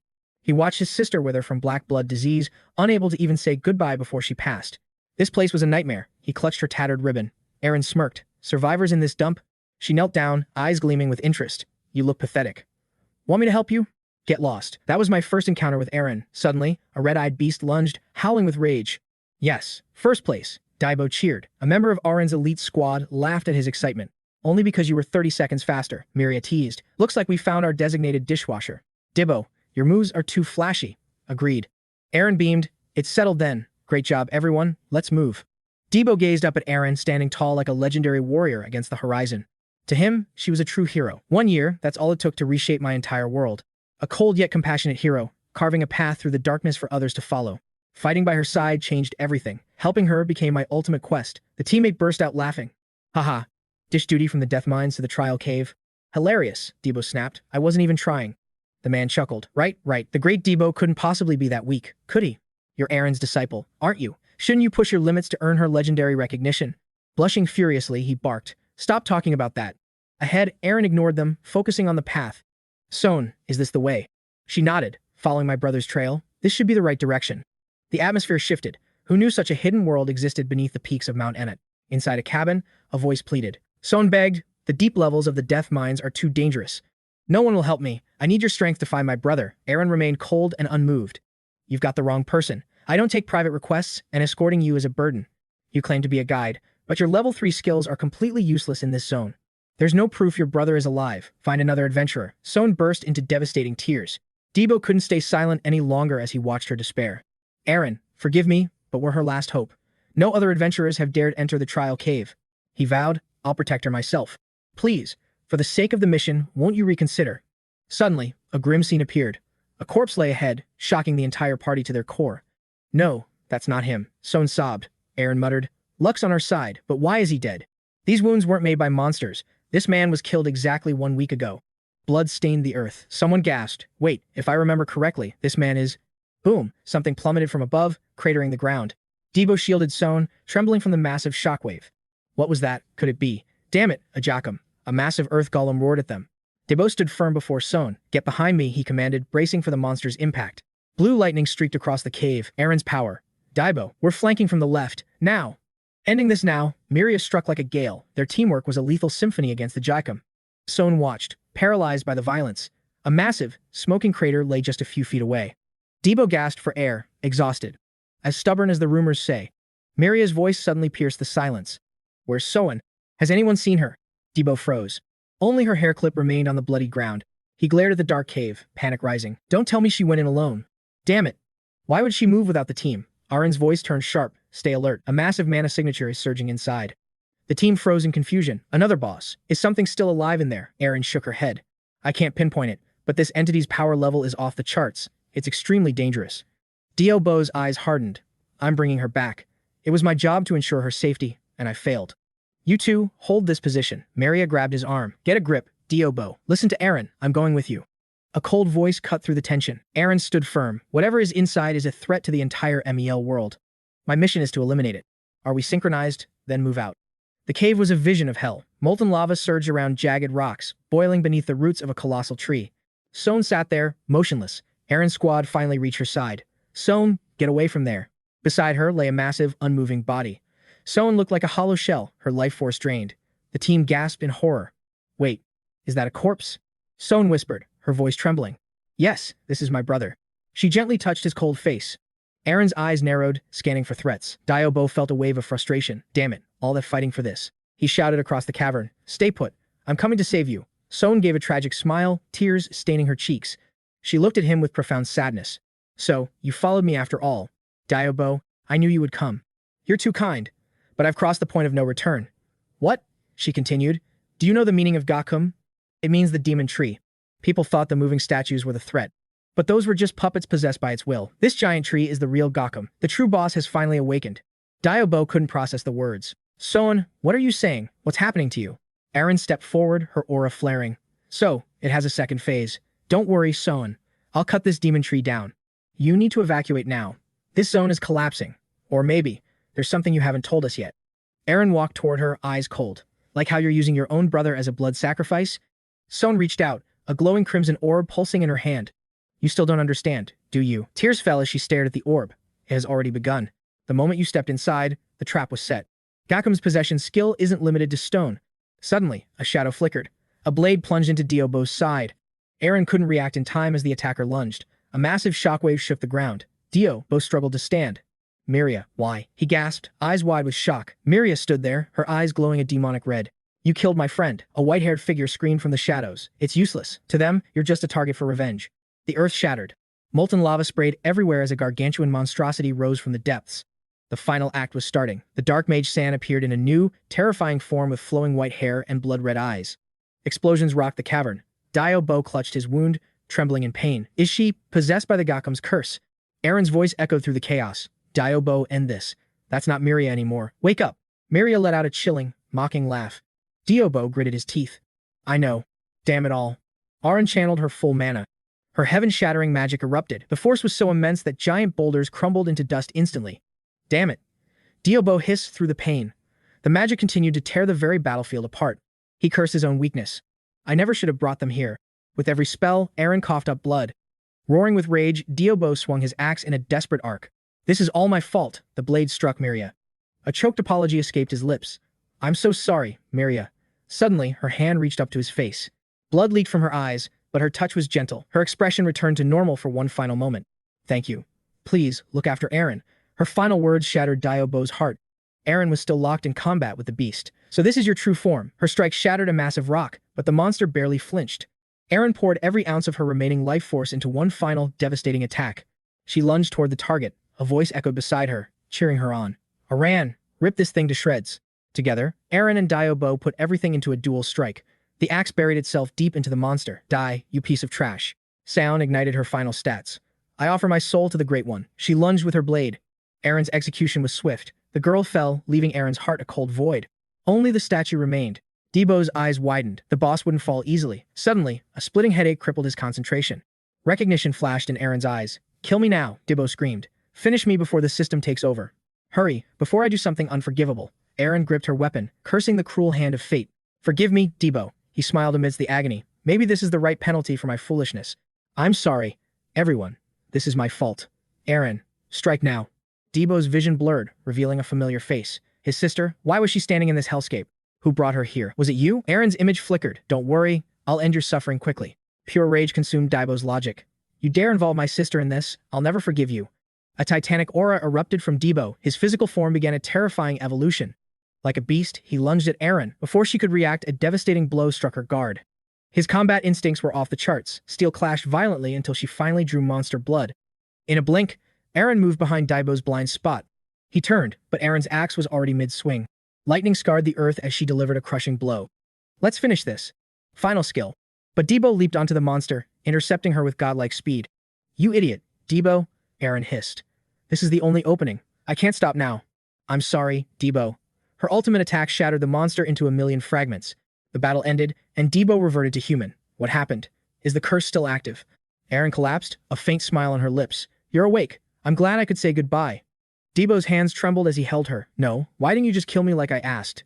Daibo, we failed 800 years ago. I'm no longer the hero who can stop the Black Mage. But you have legendary potential. At your level, you've already surpassed my old self. Daibo choked back tears. I can't be like you, Aaron. No matter how much I train. Aaron's smile brightened. I'm entrusting the future of the MLE world to you. You're my one and only disciple. Daibo's screams echoed as her life force finally vanished. He had to tell the others. Clasping his sword, Daibo's lonely silhouette vanished into the distance. Without Aaron, this world felt like a living nightmare. He couldn't protect his reason for living, nor could he atone for his sins. He couldn't even fulfill her final wish. He drove his axe into the earth as fire consumed everything. Daibo jolted awake in bed, sweating. Dine entered, carrying a tray of supplies. You're finally up. You were talking in your sleep. Was it a nightmare? He rubbed his head, the memories hazy. I don't remember. Anything. Then, a knock at the door. Who is it? I'll be right there. Daibo. Someone is here to see you. A muscular figure stepped out. The schedule has been moved up. Daibo. We're starting now. No rest days, the boss smirked. You've slept enough. Does something feel off to you? I need a loan. 200,000 meso should do it. Daibo refused instantly. Abbas frowned. 97 died, yet you survived after awakening your circle? That's right, he replied coldly. Abbas grew tense. What is this bastard planning? Is that all? The man asked. The gate reward is only for useful intel. You're desperate for cash, aren't you? I miscalculated, Daibo said calmly. Elpa slammed a stack of cash down. Let's clear the debt first. 2 million, meso. With this, I'm finally even. Abbas broke into a cold sweat. How did he farm that much currency? He was secretly grinding for gold behind their backs. Was he selling top tier and was information now? Abbas sighed and clapped. Congratulations. You're a free adventurer now. Let's sign a new contract. Tell me your price for the contract. I'll meet your demands. 𝗞𝗚𝗟𝗏 stated firmly. 50 million mesos. The recruiter shrieked, unable to believe his ears. Are you insane? A mere C-rank adventurer asking for that much? Impossible. 𝗞𝗚𝗟 calmly tapped the table. Then we have nothing more to discuss. He walked away, leaving the man speechless. Daibo frowned as he approached. How'd it go? He rejected my terms, 𝗞𝗚𝗟 replied. What did you ask for? 50 million. Are you out of your mind? 𝗞𝗚𝗟 just sighed. You never consult me. But seriously, why are we in this god-forsaken slum? 𝗞𝗚𝗟 glanced around. You know this place? Know it? I grew up here, Dio snapped. I fought tooth and nail to escape this hellhole. My life isn't perfect, but this place is a nightmare. This used to be the heart of List City. Now, it's just a ghost of its former glory. It's a den of thieves, the worst part of Victoria Island. Suddenly, a man plummeted from above. He crashed right in front of them. What the? Thugs brandishing blades instantly surrounded them. The fallen man hissed through gritted teeth. Damn it, I thought I'd lost them. Dio groaned, unfazed. Another brawl? Let's just go around. This place never changes.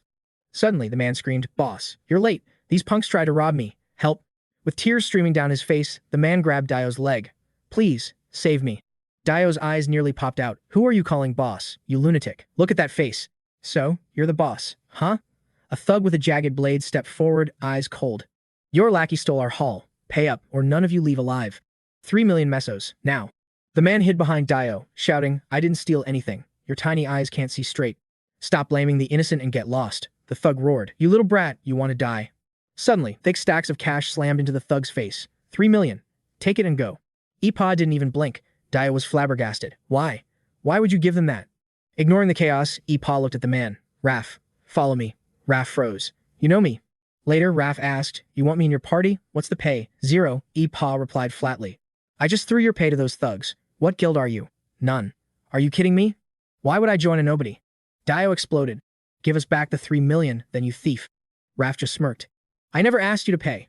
You did that all on your own. What? Raf's expression turned cunning. Since you scouted me, you know my worth. I'll give you a discount. I'll join for 3 million mesos. Suddenly, a voice interrupted them. Pardon me, I am Bijou from the Kanya Merchant Union. Are you 𝗞𝗚𝗟𝗏? He turned to see a stunning, elegant woman standing before them. She gave a soft, calculated smile. A pleasure. I wish we met in a better place. She continued smoothly. The Khania Union has been watching you since that 100-man raid. I'll get straight to the point. We want to recruit your entire party. There will be a simple gate raid trial. We'll provide 3 million mesos as an advance, and a 50 million mesos bonus upon completion. Dio choked. 50 million? She tilted her head gracefully. Do we have a deal? A mysterious smirk played on 𝗞𝗚𝗟𝗏𝗡's lips. Without waiting, Bijou turned to leave. The raid begins in 3 days. Don't be late. Dio was shaking with excitement. We hit the jackpot. 𝗞𝗚𝗟𝗏 tossed 3 more stacks to Raph. Raph's eyes turned into dollar signs. 𝗞𝗚𝗟𝗏 spoke up. There's the fee you wanted.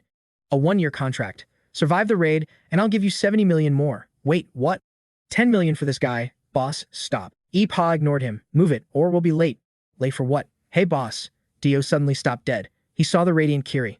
He pointed a trembling finger. Why is she here? Kiri snapped. Quiet. I'm just keeping my word. Rain hammered down as the raid began. 𝗨𝗟𝗧𝗜𝗠's squad felt the thrill.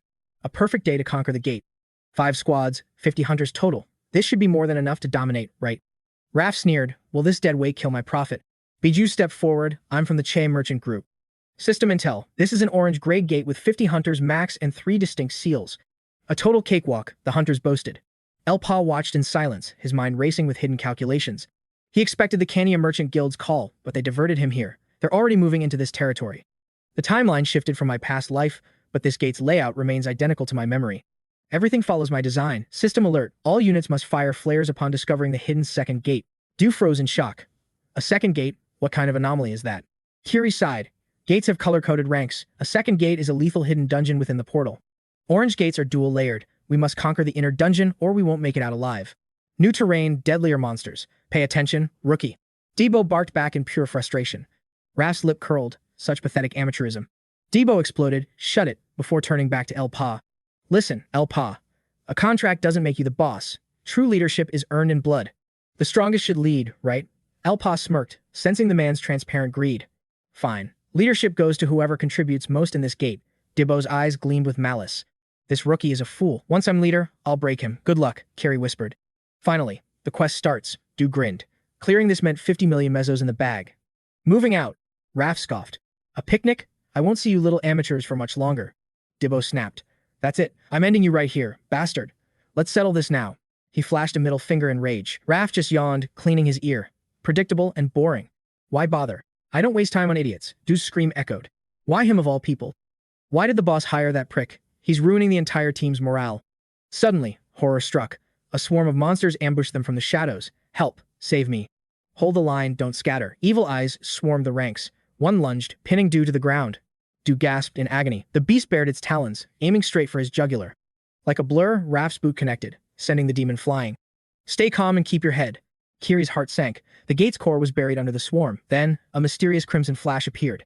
𝗨𝗟𝗏 unleashed his mana, obliterating the pack, but his eyes narrowed in confusion. These monsters weren't in the original timeline. 𝗨𝗟𝗏 struck, but the beast vanished into thin air. Kiri gasped. It dodged his strike. What kind of irregular movement pattern is this? She couldn't read its trajectory. Suddenly, a heavy blow crushed into her stomach. She was surrounded. Suddenly, a shadow streaked toward Debo, who was drowning in a sea of steel. Impact. Raph slammed into the horde, his fists becoming a whirlwind of absolute destruction. Debo watched, calculating. 2 rookies down. Only one obstacle remains in my way. Raph smirked. Keep fighting so I can stay the star. No need for thanks, just watch me. Kiri stared in disbelief. So this was his true power? The strength of a veteran? A third circle hunter is truly a monster. One punch, and the beast detonated into dust. Irregular movements. But still predictable enough for my skills. Raph muttered coldly. The competition narrowed. 𝗨𝗟𝗏's mana control faced off against Raph's raw, explosive destruction. Khania wasn't wrong. His kill speed was frightening. He was outperforming every hunter on the field. A monster lunged at Raph's blind spot. Without looking, he shattered its skull instantly. Kiri finally understood. That 50 million mesos contract wasn't luck, it was a calculated investment. The merchant group saw his potential. Soon, they'd pay him triple for his lethal efficiency. Raph's eyes blazed with intense greed. I can see it. A sea of mesos awaits me. Kiri fought the monster, but her eyes never left Raph. Why was the beast smiling like a high-level boss? Raph roared with excitement, readying a devastating strike. He leapt, aiming to obliterate the demon with one skill.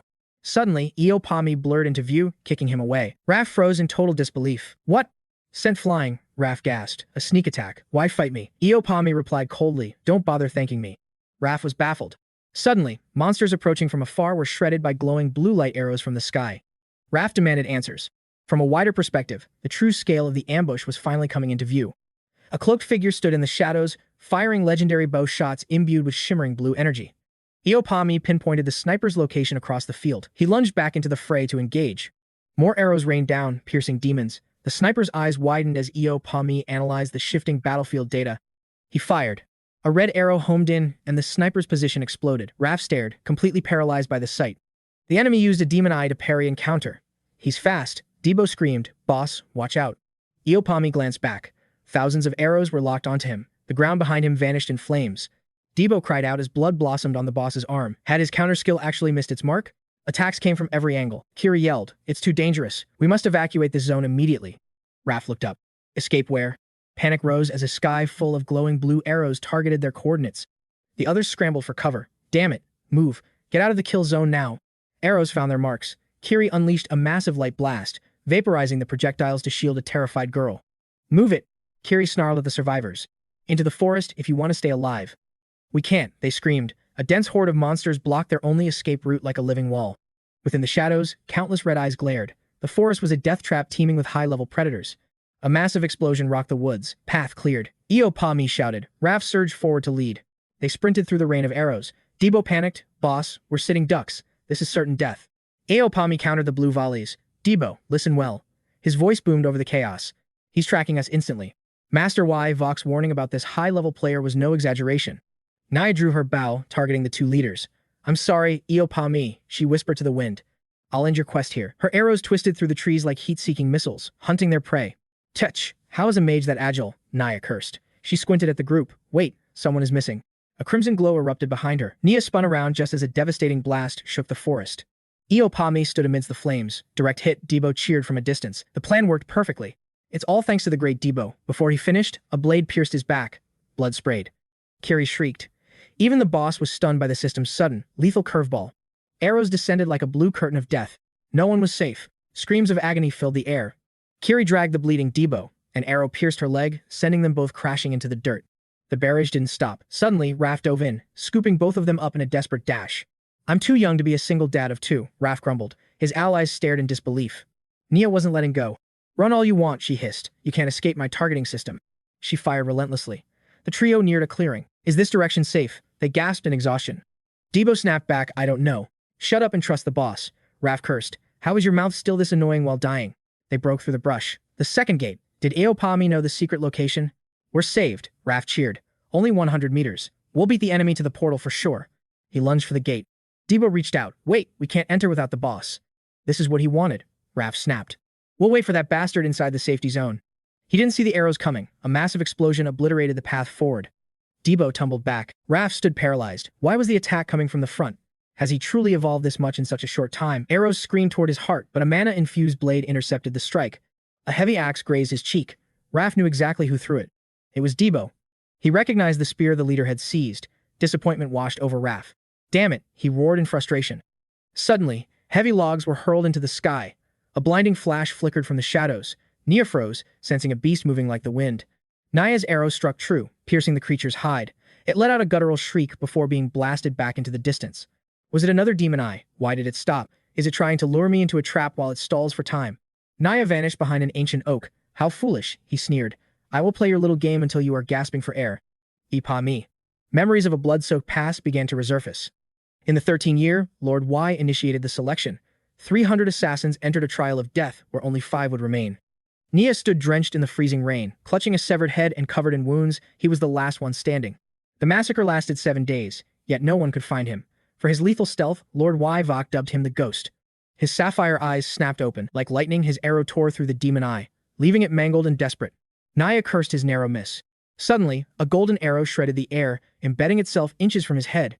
The projectile pursued Nia like a heat-seeking missile. He leaped through the canopy, genuinely impressed by the enemy's skill. Landing gracefully, Nia drew his bow. That shot just gave away your location. He unleashed a lethal retaliatory strike. But his arrow only pierced an empty trunk. No one was there. Naya's eyes widened in pure shock. The golden bolt locked onto Naya's position and detonated. He barely escaped the lethal blast with a desperate mid-air maneuver. Did that bastard use psychokinesis to mask his true presence? Naya's mind raced as he analyzed the threat. A mere parlor trick. Naya bolted into the brush, but the golden arrows were relentless in their pursuit. He fired a trio of counter shots. The projectiles collided in midair, triggering a series of thunderous explosions. The smoke blinded Nia, forcing him to shield his eyes. Suddenly, a golden light curved behind him, locking onto its target. Damn it. Realizing the danger, he fired a desperate shot. A massive shockwave rocked the entire forest floor. The blast was too close. He was hurled through the air, crashing into the dirt with bone-shattered. 𝗞𝗚𝗟𝗏, you absolute monster. Trembling with rage, he slammed his fist down. I will admit, you are skilled. His vision blurred as blood soaked his clothes. The forest fell into a haunting silence. Somewhere in the shadows, 𝗞𝗚𝗟𝗏 waited. The silence was suffocating. Peering from behind a massive trunk, 𝗞𝗚𝗟𝗏 searched for any sign of his prey. How was he hiding this well? In my past life, no adventurer in this gate possessed such terrifying stealth. Is he an assassin from Donya? Has the timeline shifted because of my previous failure at the 100-man gate? A voice suddenly shattered the stillness. Show yourself. 𝗞𝗚𝗟𝗏. 𝗞𝗚𝗟's heart hammered against his ribs. We both know how this ends. Stop scurrying like a cornered rat. It won't save you. 𝗞𝗚𝗟's blood ran cold. It was him. Naya, do you prefer a direct clash or hiding like a rat? Locating the source, 𝗞𝗚𝗟𝗏 lunged forward like a gale. How did he close the distance so fast? My senses didn't pick up a single vibration. Was it blink or pure teleportation? 𝗞𝗚𝗟𝗏 ducked behind a tree, calculating his move. Found you, 𝗞𝗚𝗟𝗏. A barrage of emerald arrows erupted from Naya's position. There was no time to dodge the incoming storm.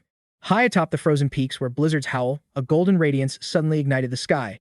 The gate materialized, spitting out 3 figures into the snow. Damn it, we left the boss behind, Debo snarled. No one held a sword to your throat, Raph scoffed. Debo's hands shook with a mix of cold and fury. How can he possibly survive that madness alone? Relax, Raph replied calmly. He always has a hidden trump card. Debo let out a horrified gasp. His hand had brushed against a bleached human skull. The clearing was a graveyard of skeletons. What kind of nightmare is this? This gate was only supposed to have 3 recorded traces. But these remains, there are hundreds of them. This was not just a few teams, it was a massacre. Kiri's eyes narrowed as she recognized the markings. Those bastards from Kenya, we have been lured into a trap. The ambush, the floor traps, and now this charnel house. Don't you see, Kenya are the fanatical disciples of the Black Mage. The Kenya, Debo whispered in terror. They sacrificed these adventurers just to seal this gate from the inside. As for the assassins, 𝗨𝗟𝗏 was right, the bait has been taken. Pardon the interruption, Raph interjected, but we should save the small talk for later. He warned that the local landlord was furious. Their eyes widened as they looked up. A gargantuan figure loomed over them, bearing rows of jagged teeth and glowing, murderous eyes. Is this the boss? Raph smirked, clutching his necklace. Time to pay rent. Say your prayers. The pendant ignited with radiance. Consider yourselves lucky. I don't show this technique to everyone. If one word described Raph, it was insufferable. Even Aburu agreed his personality was beyond annoying. Jebber scoffed, labeling him a money-grubbing mercenary with a bottom-tier character. Yet, when describing Raph's prowess, a half-bald, green-haired veteran had a different take. His attitude sucks, but his skills? Absolutely top-tier. The guy is a total pro. As a peak third circle bishop, Raph grinned as his healing field began to manifest. Instantly, Kiri and Debo's wounds began to knit together. Life energy surged through their bodies. Kiri stood frozen. Was this man actually a high-level healer instead of a frontline warrior? Recalling his earlier combat, she realized he had not even used his system skills yet. Now that you are patched up, get moving. Earn that coin I am charging you. The giant let out a thunderous roar. Hurry, the beast is losing its patience. It lunged for Raph. Raph bolted instantly. Let us see what you have got, Debo yelled as a massive fist cratered the ground. The sheer impact sent Dio reeling, his voice cracking in a panicked shout. You monster, he cursed. The giant snapped its jaws at them, barely missing its prey. Stone shattered under the beast's bite. Daibo grabbed a tusk, swinging his axe. Look at me, ugly. A direct hit, the titan howled in agony as the blade bit deep into its eye. Kiri followed up with a lightning-fast slash, while Raph expertly carved a wound across its face. The hairy beast swung a heavy counter, but Raph danced away with effortless grace. Kiri took a heavy blow, prompting a groan from Raph. So much trouble, fine, another heal. Debo was stunned. Raph was not just supporting, he was controlling the entire flow of battle. His timing was flawless, activating recovery spells only at the precise moment of maximum danger. Raph pulled out a mystical tome. By the way, that first round was a free sample. An angel manifested from the pages. From here on, I am billing you. Golden light enveloped Kiri. Power surged through her veins, but Raph's next words killed the mood. 100,000 per person. You greedy bastard, they screamed. After a brutal struggle, the giant's arm fell, and it collapsed. Panting, the trio took a breath. The suffocating tension finally seemed to dissipate. That damn scammer, Kiri wheezed. Raph just chuckled. Not a bad workout, right? Now about my payment, Raph started, but a sudden, foul-smelling roar cut him off. Shut up, Debo gagged. Using concentrated frost, the monster began regenerating its severed limb.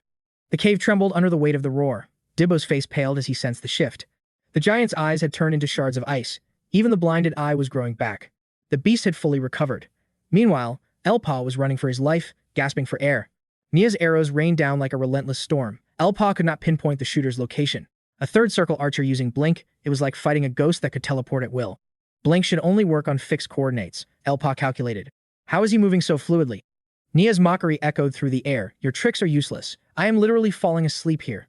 𝗨𝗚𝗚 swung blindly behind him, but struck only air. Where are you aiming, pathetic human? Waste your skills, and you will suffer a mana backflow. Nia laughed as 𝗨𝗚𝗚 coughed up blood. With godlike speed, Nia closed the distance. 𝗨𝗚𝗚's desperate strikes failed to land even once. I see your plan, Nia whispered. You are trying to distract me to reach the second gate. He sneered. Not a chance. 𝗨𝗚𝗚's mana was bottoming out, his anxiety reaching a breaking point. Damn it. If I don't pin his location soon, I'm a dead man. Suddenly, a heavy blow sent 𝗨𝗚𝗚 crashing down. He scrambled to pull out a blue potion. There was zero time left for hesitation. As Nia's arrows rained down relentlessly, 𝗨𝗚𝗚 gulped the liquid. It was a total do-or-die gamble. A massive fireball erupted, incinerating the incoming arrows. Nia spat out a curse. You absolute fool. 𝗨𝗚𝗚 vanished into the tree line to regroup. Nia's eyes widened in pure disbelief at the scene before him. Post-potion. 𝗨𝗚𝗚's fireballs tripled in size and number. Nia turned tail and bolted in sheer terror. 6 at once. Despite his wounds, 𝗨𝗚𝗚's relentless onslaught left Nia completely blindsided and overwhelmed. Did he just trigger a high-tier third circle skill while suffering from mana shock? Does he have a death wish? 𝗨𝗚𝗚 was redlining. Nia's ring pulsed with light. If my theory is right, I'm dragging you to hell with me. 𝗨𝗚𝗚 went completely berserk, unleashing hellish flames without even needing to see his target's position. Nia cursed, blind firing, and he still hit. This guy is insane. Then a colossal fireball roared toward him. Nia blurred like lightning, leaping through the canopy to evade 𝗨𝗚𝗚's devastating, high-impact strikes. He gritted his teeth, eyes burning with resolve. Not yet. 3 massive explosions rocked the entire forest floor. Blood sprayed from his mouth, but 𝗨𝗚𝗚's mantra was clear: stand firm. I have to hold the line. Nia glanced back with a sneer while retreating. Idiot, you really think a clumsy attack like that can touch me? Your fate is sealed. Enjoy your body disintegrating from mana shock. He could already see 𝗨𝗚𝗚's agonizing end. 𝗨𝗚𝗚 finally reached his absolute limit, vomiting a pool of crimson onto the charred earth. Suddenly, the forest turned a hellish crimson. Shaking, he channeled everything into one final, world-shaking strike. Black mana spikes erupted across 𝗨𝗚𝗚's face, yet his gaze remained sharp, fierce, and unbreakable. An inferno consumed the sector. With the forest reduced to a sea of fire, Nia had nowhere left to hide. Nia froze. What? He shielded his face from the encroaching heat, his composure crumbling into pure rage. The whole zone was a furnace. Did that bastard do this on purpose? I'm going to be roasted alive. A small clearing, untouched by flames, suddenly appeared. Nia pivoted, desperate to reach the opening. An open field? I have to wait. He paused. An open field in the middle of this? Too suspicious.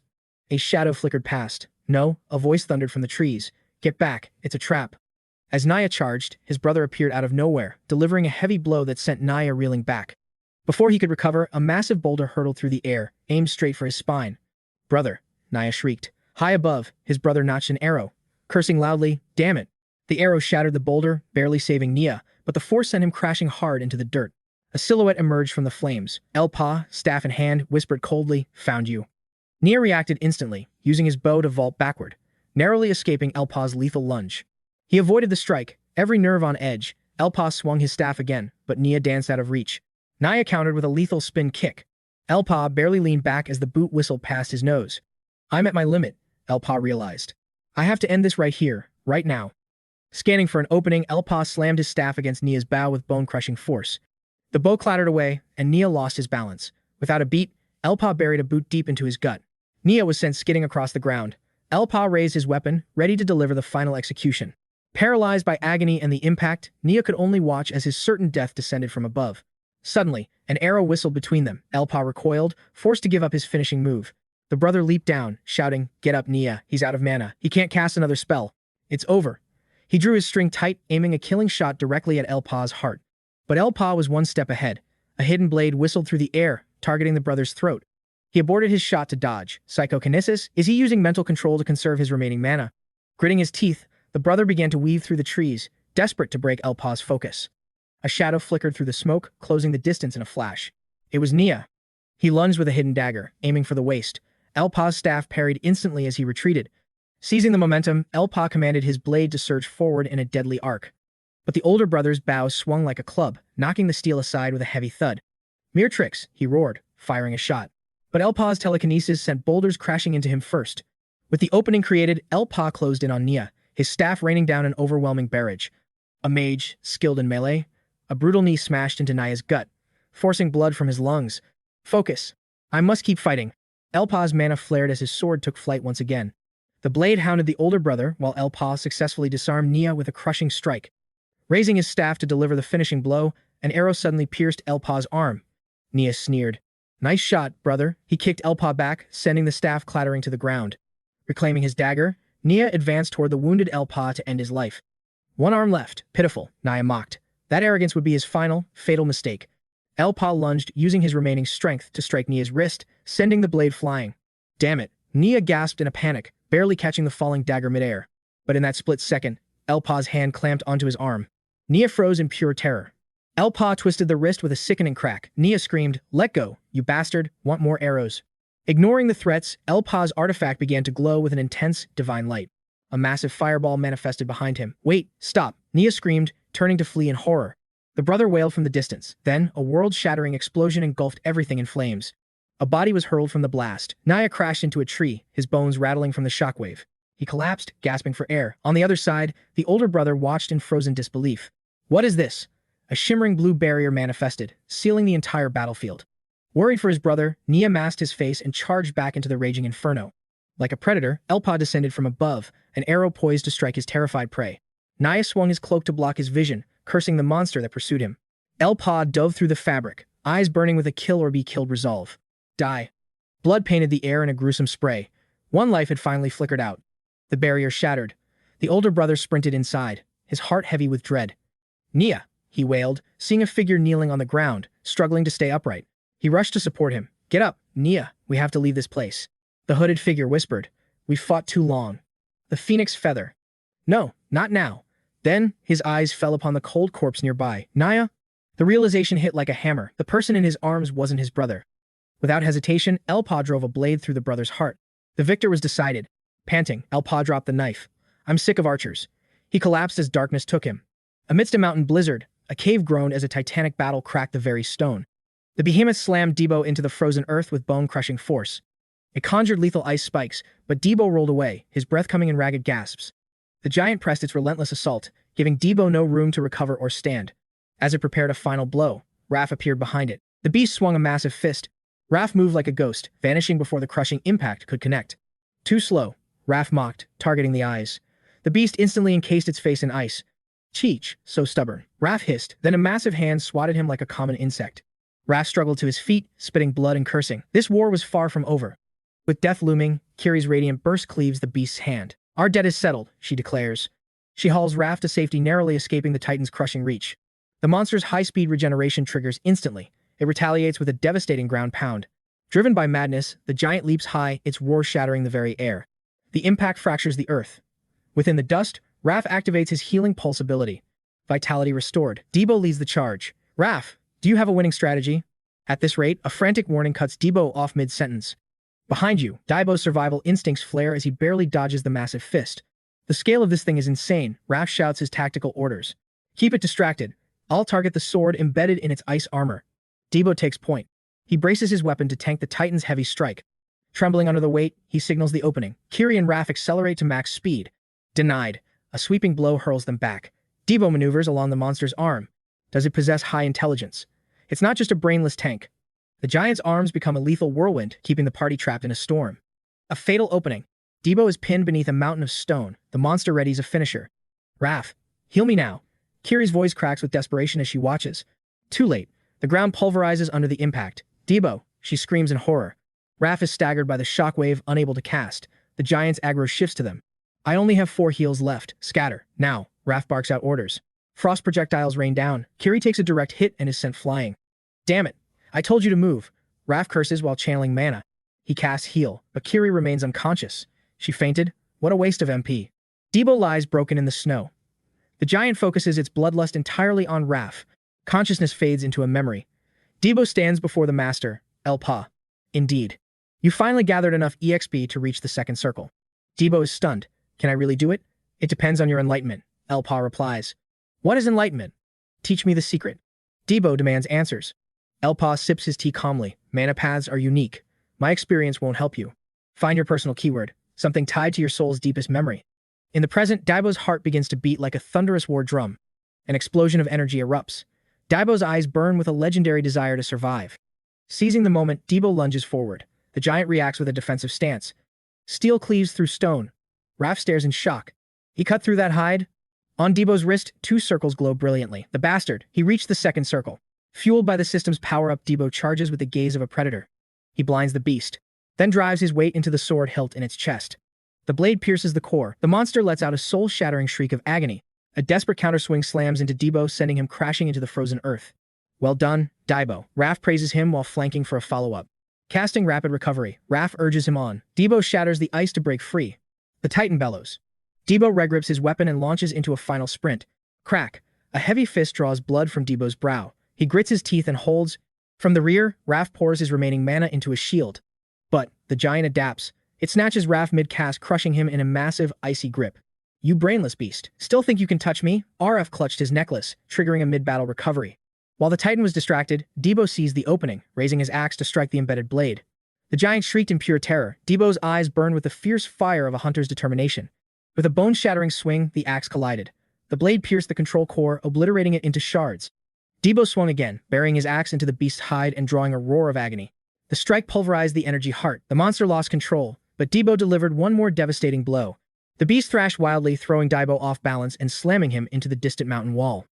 The impact carved a massive crater as dust choked the sky. 𝗤𝗏's berserk rage faded, leaving him gasping for air. Dazed and broken, 𝗤𝗏 dragged himself from the snow-filled hole, wondering how he was still breathing. He saw Raph lying motionless, covered in blood. Raph, answer me. Meanwhile, the monster began to panic. Driven by primal fear, it tried to flee, but the icy armor on its body began to crack and crumble. Its limbs shattered like glass as the beast collapsed. Within seconds, the Titan froze into a lifeless statue of ice. With one final, pathetic whimper, the creature disintegrated into the howling heart of the blizzard. As 𝗤𝗏 watched, Kiri finally woke up in pain. A flickering campfire cast shadows across the cavern walls. The others were still out cold. You're awake? 𝗤𝗏 asked. Kiri struggled to sit up, whispering, You're still alive? Where's the beast? 𝗤𝗏 smirked. What do you think you're using as a blanket? I'm starving, but that ape was too tough to eat. Its skin is like solid rock, Kiri sighed, exhausted. You truly have a stomach of iron, don't you? She looked at him. Did you stay awake guarding us? 𝗤𝗏 shrugged. It's not like I found an exit anyway. Raph's breathing was heavy and shallow. The weather is absolute trash, 𝗤𝗏 muttered. We need to rest before moving an inch. He didn't look well himself. I'll scout the perimeter once this snowstorm dies down. Just stay put and recover. 𝗤𝗏 stepped out into the whiteout alone. Even the freezing winds couldn't slow the momentum of his stride. He stared toward the jagged peaks, his mind racing. A whole day has passed. What happened to the old man? Suddenly, a violent thud echoed from the shadows behind him, snapping 𝗤𝗏 back to reality. A one-eyed monstrosity lunged, bearing its jagged fangs and a dripping tongue. 𝗤𝗏 cursed his own lapse in focus. Damn it, lost my cool for a second. A swarm of monsters closed in. 𝗤𝗏 drew his axe with a weary sigh. Why do you pests keep coming? Eventually, the storm broke, and the first rays of sunlight pierced the clouds. Kiri woke to see 𝗤𝗏 returning, his clothes shredded and soaked in fresh blood. You're back, she gasped. Seeing his state, she screamed. What happened to you? 𝗤𝗏 just scratched his head. You're up. It's nothing serious. Kiri stammered in fear. Are there more monsters? We have to leave. 𝗤𝗏 slumped against the wall, exhausted. Someone has to protect this dying geezer. We're a team now. Kiri's gaze sharpened with a new sense of resolve. Then I'll go next. There's no reason for you to carry this burden alone. 𝗤𝗏 cut her off, lying down. Forget it. It's better if only one of us moves so we don't scout the same spot twice. Don't waste your energy. Rest. Kiri watched his retreating back. You idiot. If you keep pushing like this, you'll break. The previous battle had drained every ounce of 𝗤𝗏's stamina. He was running on pure willpower. The monsters had swarmed him relentlessly, cornering him against a steep precipice. 𝗤𝗏's strength was finally failing. He gripped his weapon, teeth chattering from the cold. Suddenly, a beast tackled him, sending them both over the edge. The fall nearly finished him. Trembling, he forced himself up. That was a close one. Thought I was a goner. He spotted a figure in mist. Who's there? But it was only a frozen corpse, slumped in eternal silence. 𝗤𝗏 exhaled in relief. Just a dead guy. He reached out and took a scrap of paper from the body's frozen grip. What's this? A final will? He scanned the cluttered handwriting. Oh, way too many words for a suicide note. The letter read, To the stranger who finds this, consider this your reward. These gauntlets are yours now. If you are a warrior, this system gear contains combat skills that will ensure your survival. But we were blinded by greed and fell into 𝗏𝗏's trap. My entire squad was wiped out by the Frost Walkers. My only solace is this. I found the Great Gate. 𝗤𝗏's eyes widened as he gripped the letter tighter. But the gate is special. It only activates once the dungeon boss is slain. Map is on the back. I hope your power level is sufficient for this quest. Deliver this for me. 𝗤𝗏 pocketed the message. He dug a shallow grave for the fallen, driving the weapon down as a warrior's memorial. Treading over monster remains, 𝗬𝗘𝗚𝗥𝗘𝗦𝗘𝗗 pounded the gate. Kiri waited as Raph was hauled out. Stepping back into reality, 𝗬𝗘𝗚𝗥𝗘𝗦 questioned their next move. Kiri insisted they recover their stamina first. In this state, neither of us. Her words were severed by an icy, unknown voice. My, how suspicious. Cloaked shadows emerged, weapons drawn. Is the phantom boss truly defeated? Panic surged through 𝗬𝗘𝗚. The situation was critical. Don't tell me. Are these guys from Sia? These bastards were trouble. In their weakened state, a direct confrontation meant certain death. The leader signaled the charge. Relax. We will end your lives before you can even blink. Kiri lunged to parry, shouting for backup. Suddenly, daggers pierced her legs. She screamed in agony. 𝗬𝗘𝗚 cried out her name. Seizing the opening, another assassin lunged for the killing blow. Before 𝗬𝗘𝗚 could react, a spear erupted from the gate, impaling the scum. They died instantly. They turned toward the portal. 𝗨𝗚 stepped out, smirking. Missed me while I was gone? 𝗬𝗚 exhaled in relief. A bit, but you're late. Finally safe, the duo walked away together. 𝗨𝗚's beast caught a scent, baring its fangs with a low, primal growl. He calmed his familiar. An unknown master had appeared, and public unrest was now inevitable. 𝗬𝗚 materialized from black smoke, kneeling. 𝗨𝗚 has returned. How shall we handle the contract? 𝗨𝗚's expression darkened with lethal intent. Kill him, 𝗬𝗚 gasped, paralyzed by the sudden order. 𝗨𝗚 didn't hesitate. Public opinion mattered little. This man was a wild card, far too unpredictable. You think he can be handled? We will forge a justification later, 𝗬𝗚 whispered his concerns. Confusion and irritation flashed in his eyes. 𝗨𝗚 wasn't alone. He was approaching with a party. Raph, battered and bruised, grumbled over his meal. This taste. It is absolutely terrible. 𝗬𝗚 slammed the table. Stop insulting my sister's cooking. Eat every last bite. Raph just chewed. Needs more salt. Din brought more food. Beaming. Let me know if you want seconds. 𝗬𝗚 gnashed his teeth. This is exactly why I never wanted to bring you people here. Kiri countered. 𝗂𝗓𝗡 surely knows. This hidden sanctuary is the only safe place for your sister. 𝗬𝗚 sighed, yielding. Fine. Even if we ran, they would eventually track us down anyway. The door creaked open. 𝗬𝗚 watched warily as 𝗨𝗚 stepped inside, checking on the group. Where did you go? Raph called out. 𝗨𝗚 dismissed it as mere business. Something felt off. Raph leaned back, his tone turning serious. Perfect timing. Let's discuss the distribution of our rewards. Forget the party leader rank. Our shares are equal. When do we see those 7 million mesos? 𝗬𝗚 exploded. Are you insane? You want to demand money from 𝗤𝗓𝗓 in this mess? He pointed at Raph, fuming. And you claimed I soloed the snow jetty? I don't remember that. While you slept, I found the exit. Kiri added, I heard 𝗨𝗚 fought the twin assassins. Raph looked around shamelessly. Any witnesses? 𝗬𝗚 roared. You absolute piece of trash. Kiri looked at 𝗨𝗚. What was his plan? 𝗤𝗓𝗓 won't stay idle for long, he replied. Suddenly, a massive hand slammed into the wall, shattering the silence with a thunderous, angry voice. Hey, how long do you expect me to wait out here? Din trembled before the giant. Who are you? 𝗬𝗚s loomed in the doorway, his massive frame blocking the light. Hurry up. Flashback, 𝗬𝗚s sat in his office, face clouded with frustration as he cursed under his breath. Damn it. He clutched his head, his mind racing through a million failing scenarios at once. Nothing went as planned. The 𝗤𝗓𝗓 Merchant Alliance recruited 𝗨𝗚 before he could even move. Should he intervene? The pressure was suffocating. 𝗬𝗚s felt like he was losing his mind. A knock broke his spiraling thoughts. 𝗨𝗚 entered and sat down. Negotiations went poorly, I assume. 𝗨𝗚 shook his head. They offered 50 million mesos for a successful mission completion. Since the raid ended, the contract is our only bond. 𝗬𝗚s sweated. Here to gloat? Still, as annoying as ever, 𝗨𝗚 stood firm. Leave if you're done talking. Cornered, 𝗬𝗚s finally yielded and reached into his coat. Fine. You win. He tossed the contract. 60 million mesos. Sign it and stop your whining. Success achieved. 𝗨𝗚 smirked, quickly signing his name on the official document. We're partners now. Share the intel. 𝗨𝗚 replied, 𝗤𝗓𝗓 Guild is the mastermind. What? 𝗬𝗚s roared. 𝗨𝗚 continued calmly. That gate was a lethal trap. They lied about the marks. Hundreds died, and they even sent assassins after us. 𝗬𝗚s's eyes widened. Those bastards. They tried to erase every trace of evidence. He laughed like a maniac. I'll kill them, 𝗨𝗚 asked. Satisfied yet? 𝗬𝗚s paused, his eyes filled with doubt. What are you getting at? My word is the only proof. But we can manipulate the public's perception. Other alliances need a scapegoat for the raid's failure to crush 𝗤𝗓𝗓's power. 𝗨𝗚 interrupted his thoughts with a sharp, calculating glint in his eyes. We can erase 𝗤𝗓𝗓 from this world, not just lower their standing. 𝗬𝗚s shouted, You knew. I thought we were being honest with each other. Patience. A full-force strike is more effective than revealing the trap early. 𝗨𝗚's face turned grim. The Dark Mage's cult has already begun moving. At 𝗤𝗓𝗄's lounge, 𝗫𝗐𝗚 smiled. Long time, 𝗬𝗚s. Why the sudden visit? To apologize. There was a misunderstanding regarding 𝗨𝗚's recent actions. I fear retaliation. But now, 𝗨𝗚 is Go's official top-tier business partner. I've officially stolen him from you, 𝗫𝗐𝗚 froze. I see how it is. I can't pay the contract fee anymore. 𝗨𝗚 agreed. Abbas watched silently. This incident taught me the true value of a hunter's life, Abbas remarked.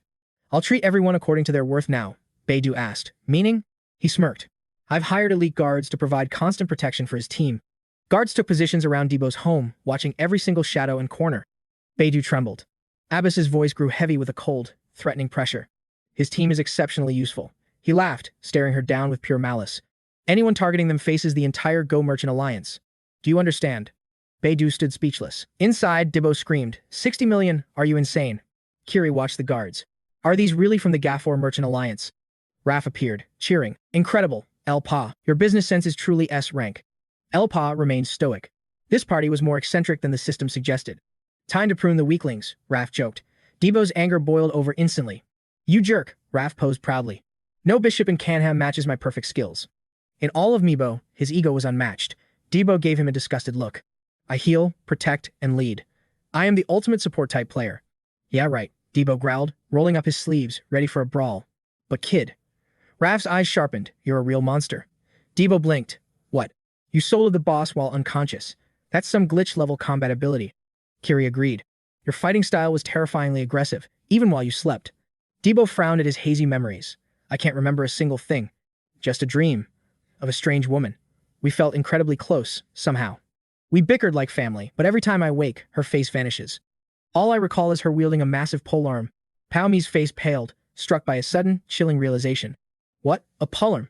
And that recurring dream. Everyone knew Dio and Aaron were inseparable pre-regression.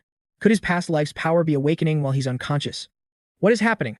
My regression must have caused a glitch in the timeline's flow. 𝗨𝗚𝗏 fell silent. Raf sighed, dismissing the boy's intellect. Daibo snapped back with burning rage. You think you're a genius? Raf sneered, pointing at him next. You're no different. 𝗨𝗏𝗏, your level-up speed is insane. Yet, your combat experience doesn't match your raw perception and judgment. I see why Gafor wanted you so badly. Raf spoke with a twisted, mocking grin. He mocked Kiri next, and she bristled at the unprovoked insult. Raf just kept going. You've got a solid base and sharp wits, fitting for a Cygnus training captain. Decent for a rank 2, but nothing truly sets you apart. He smirked, savoring the disrespect. The Gu aren't idiots. We were just pawns, and they paid the price for it. Now, we must step into Kenya's trap to flush out those rats. Raf spoke without hesitation. I'll do anything for coin, but I won't share the loot with dead weight. Just crawl back to Xnaz already. Kiri trembled, teeth clenched, silenced by the stinging truth. The insults echoed her dark days at the Xnaz order, where mockery was her only company. I heard you've been struggling lately. Kiri remained silent, absorbing the blow. He continued. I thought you died in that gate, Lord Sim, she stammered. Going to see Master? Yes. She tried to leave, but his taunts about her pathetic adventuring party wouldn't stop. You're degrading yourself, but I suppose that bottom-tier life suits you perfectly. Quitting is your best service to the knights. Now go. The Master is waiting in his office. Inside the office, she couldn't even raise her head. So, you wish to resign? What happened? Kiri stood helpless, unable to meet his gaze. Forgive me, but I cannot explain. Someday. Someday. The Master's pen stopped as his face clouded with disappointment. I'll frame your journey as a top-secret mission. Just report back every 3 weeks. Kiri froze. Never forget, Kiri. You are my disciple, and forever a knight of Cygnus. Snapping back to the present, Kiri spoke. I know this is a lot to ask, but while a spy remains in the order, I cannot face my master again. Keep your gold. Give me time and I'll surpass you all. 𝗨𝗏𝗏 grinned secretly. Raf remained insufferable. How naive. Do we have to spell out that you're unwanted? 𝗨𝗏𝗏 suddenly intervened. Are you sure? The group turned, eyes wide with shock.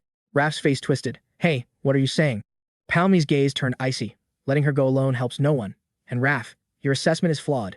You're confident, but you aren't the only one disappointed by this team's subpar skills. I sent you to floor 2, thinking it'd be easy. Without Debo, you'd all be corpses. Raf's anger boiled, masked by a sudden wave of sheer humiliation. That was no ordinary foe. You think a snow yeti is just some common monster. 𝗨𝗏𝗏 countered calmly. I've soloed a snow yeti before. The room fell deathly silent. What? You can't be serious. 𝗨𝗏𝗏 reflected. In my past life, I would have crushed it easily. But things changed. That assassin was a variable I missed. Our current stats simply aren't high enough yet. Raf exploded with rage. Impossible. Back then, you were nothing but a lowly slave. 𝗨𝗏𝗏 leaned back, eyes cold. Don't believe me? Want me to prove it right now? His murderous intent paralyzed Raf. No, that won't be necessary.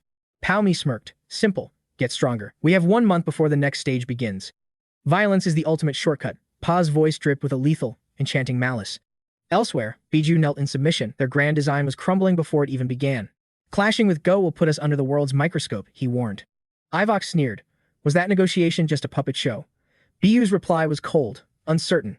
Even top-tier spies failed. This is high-level clearance only. Yvok's gaze burned with predatory intensity. Those small fry are a nuisance. Sweeping them away will be child's play. When the reckoning arrives, our true foe is the Cloud Union. Just like 8 centuries ago, led by Queen Cygnus, the Knights and Nova tribes united. Since the heroes were sealed, they are our only obstacle. A mere spat between merchant guilds shouldn't require the Elder's intervention. But a shadow remained. Did he achieve all this solely with Go's backing? Yvok's brow furrowed. Biju held his breath as the tension rose. Dig deeper into Go, Yvok commanded. As you command. Ive's smile was razor-sharp. 𝗨𝗟𝗡𝗡, I hope you prove to be a legendary rival. Deep within the whispering woods, golden sunlight pierced through the emerald canopy. Raph ate dirt, his body battered. Damn it, what kind of insane magic was that? Kiri staggered through the thick smoke and debris. 𝗨𝗟𝗡𝗡 loomed forward, his blade gleaming with intent. Why haven't you landed a single blow? He lunged. One strike is all I need. Get back. Raph's scream echoed. In a quiet corner, training turned into chaos. Dio sat on a crag, fuming. I should be out there crushing skulls. Why am I stuck doing this repetitive garbage? He recalled Pow's words. He had to master the hidden power that only awakened when he lost consciousness. It's a long shot, but if you succeed, you'll be unstoppable. 𝗨𝗟𝗡𝗡's gaze was full of conviction. Raph's whining was endless. Will this actually level me up? Dio groaned, but his spirit didn't break. As darkness swallowed the land, one room remained alive with warmth and laughter. Raph looked like a walking disaster. One eye was swollen shut, his face a canvas of bruises. You call that sparring? Dibbo roared with laughter. Ipa remained stoic. I followed the training rounds perfectly. I don't believe you. Dio's laughter was uncontrollable. With that face, no girl will ever look at you. Dibbo enjoyed Raph's misfortune. Is leaving the girl alone safe? Dev shook his head. The perimeter is guarded. She's secure. Dibbo's expression shifted. I've got something for you. 𝗨𝗟𝗡𝗡's eyes narrowed. Dibbo handed over a mysterious letter. A strange ring was pinned to the parchment. I found this at the Great Gate. It's why we escaped. I can't keep something this heavy. He leaned in. Do you have any idea what this artifact truly is? 𝗨𝗟𝗡𝗡's heart stopped. The cross ring. A girl's face flickered in his memory. Dibbo blinked. What is it? I'll handle this. Get some sleep. Tomorrow, your real hellish training begins. 𝗨𝗟𝗡𝗡 tucked the letter away. Diobo broke into a cold sweat. Raph, however, grinned like a maniac. While the others slept, the forest echoed with steel. Kiri was relentless, her blade carving through the night. Her breath came in ragged gasps, as exhaustion threatened to pull her down. Her old comrade's insults haunted her, pathetic. Gritting her teeth, her aura flared as she unleashed a devastating strike. Under the veil of midnight, Pa moved like a ghost through the silent streets. He stood before the threshold and gave a sharp, rhythmic knock. But the door behind him creaked open instead. A man with eyes like daggers stared. Identify yourself. 𝗨𝗟𝗡𝗡 held the letter high. Just a delivery boy. His mind flashed to the Great Gate's destruction. After the gate collapsed, the Merchant Alliance investigated. The culprit remained a phantom. Mysteriously, the gate manifested again nearby. Since then, the anomalies have finally ceased. He sighed.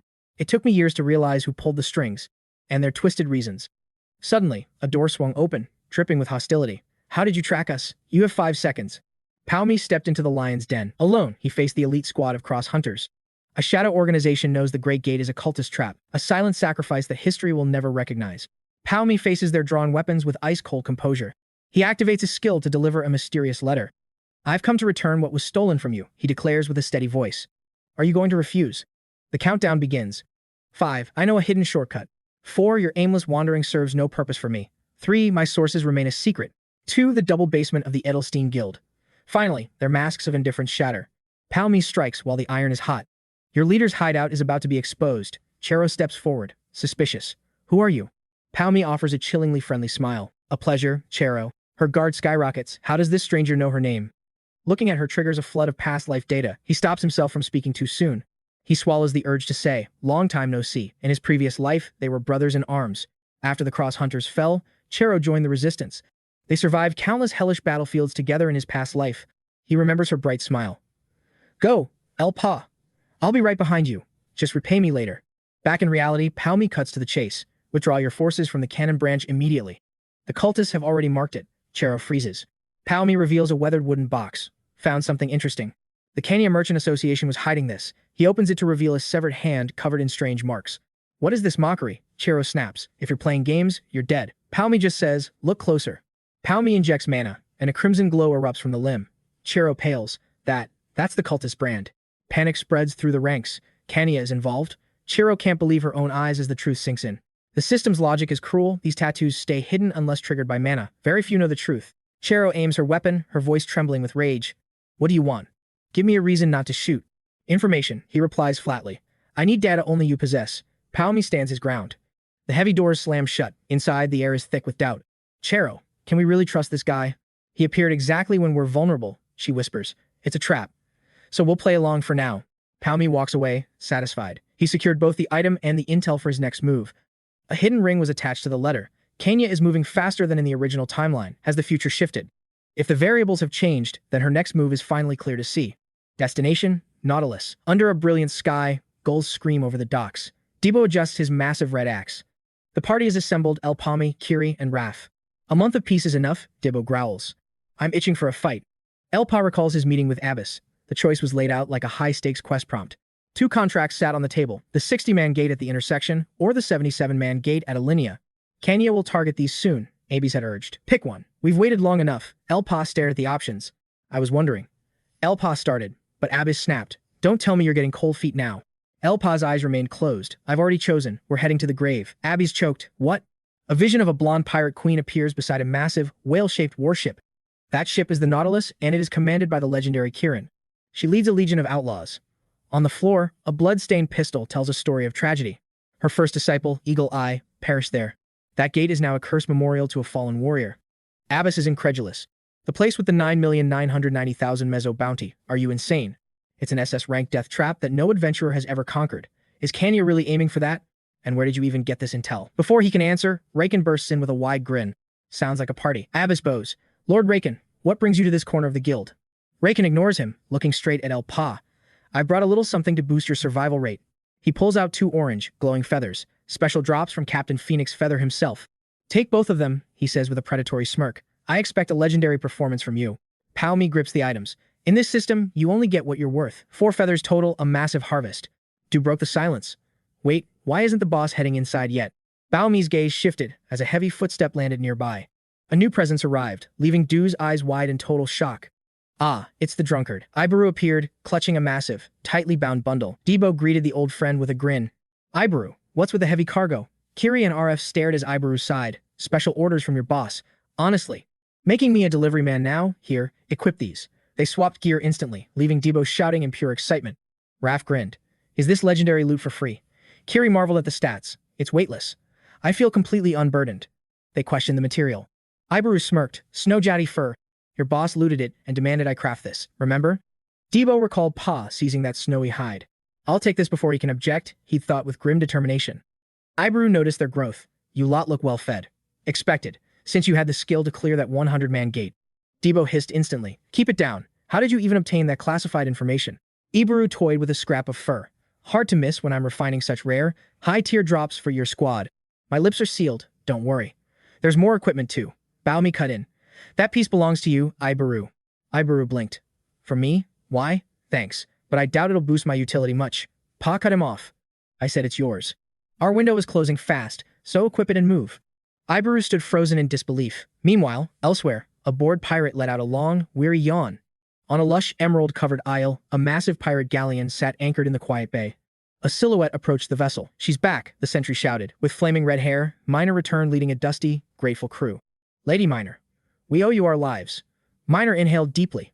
Ah, nothing beats the scent of the sea breeze. A joyous roar erupted from the deck. Miner did it. Inside the ship, the crew erupted into frantic celebration. She conquered a 200-man orange-grade gate. Miner's return completely shifts the power balance of the conquest. Inside the captain's quarters, a cold voice rang out. Absolutely not. Miner glared at the woman before her. Captain, I cleared the 200-man gate. Surely the 74-man one is. I've surpassed Eagle-Eye's old stats. Why stop me? Kieran turned sharply. Are you defying your captain's direct orders now? Miner's fist trembled as she fought back tears. Then how do I avenge Sister R? You know my struggle. You saw how much blood and sweat I poured into this training. Kieran's eyes turned icy and sharp. I am commanding you as your captain. Step down and return to your post. Later at the tavern, Miner slumped over her ale. He won't allow it, she muttered with a heavy, defeated sigh. Should I justify the command and claim the bounty myself? Gio laughed. That's just Kieran's way of protecting you. Suddenly, someone burst through the doors, breathing hard. He slammed the door open, shouting at the pair. Miner, we've got a crisis. Get outside, right now. Some nobodies just claimed the bounty for Eagle-Eye's tomb. Miner bolted upright, her face pale with shock. Kevin growled. Who are they? Ground rats. Another female pirate cursed. Those brats dared to snatch our prize. On the other side, Pa's party walked into a storm of hostile whispers. Du scanned the tense room nervously. What's with this murderous intent? It's creeping me out.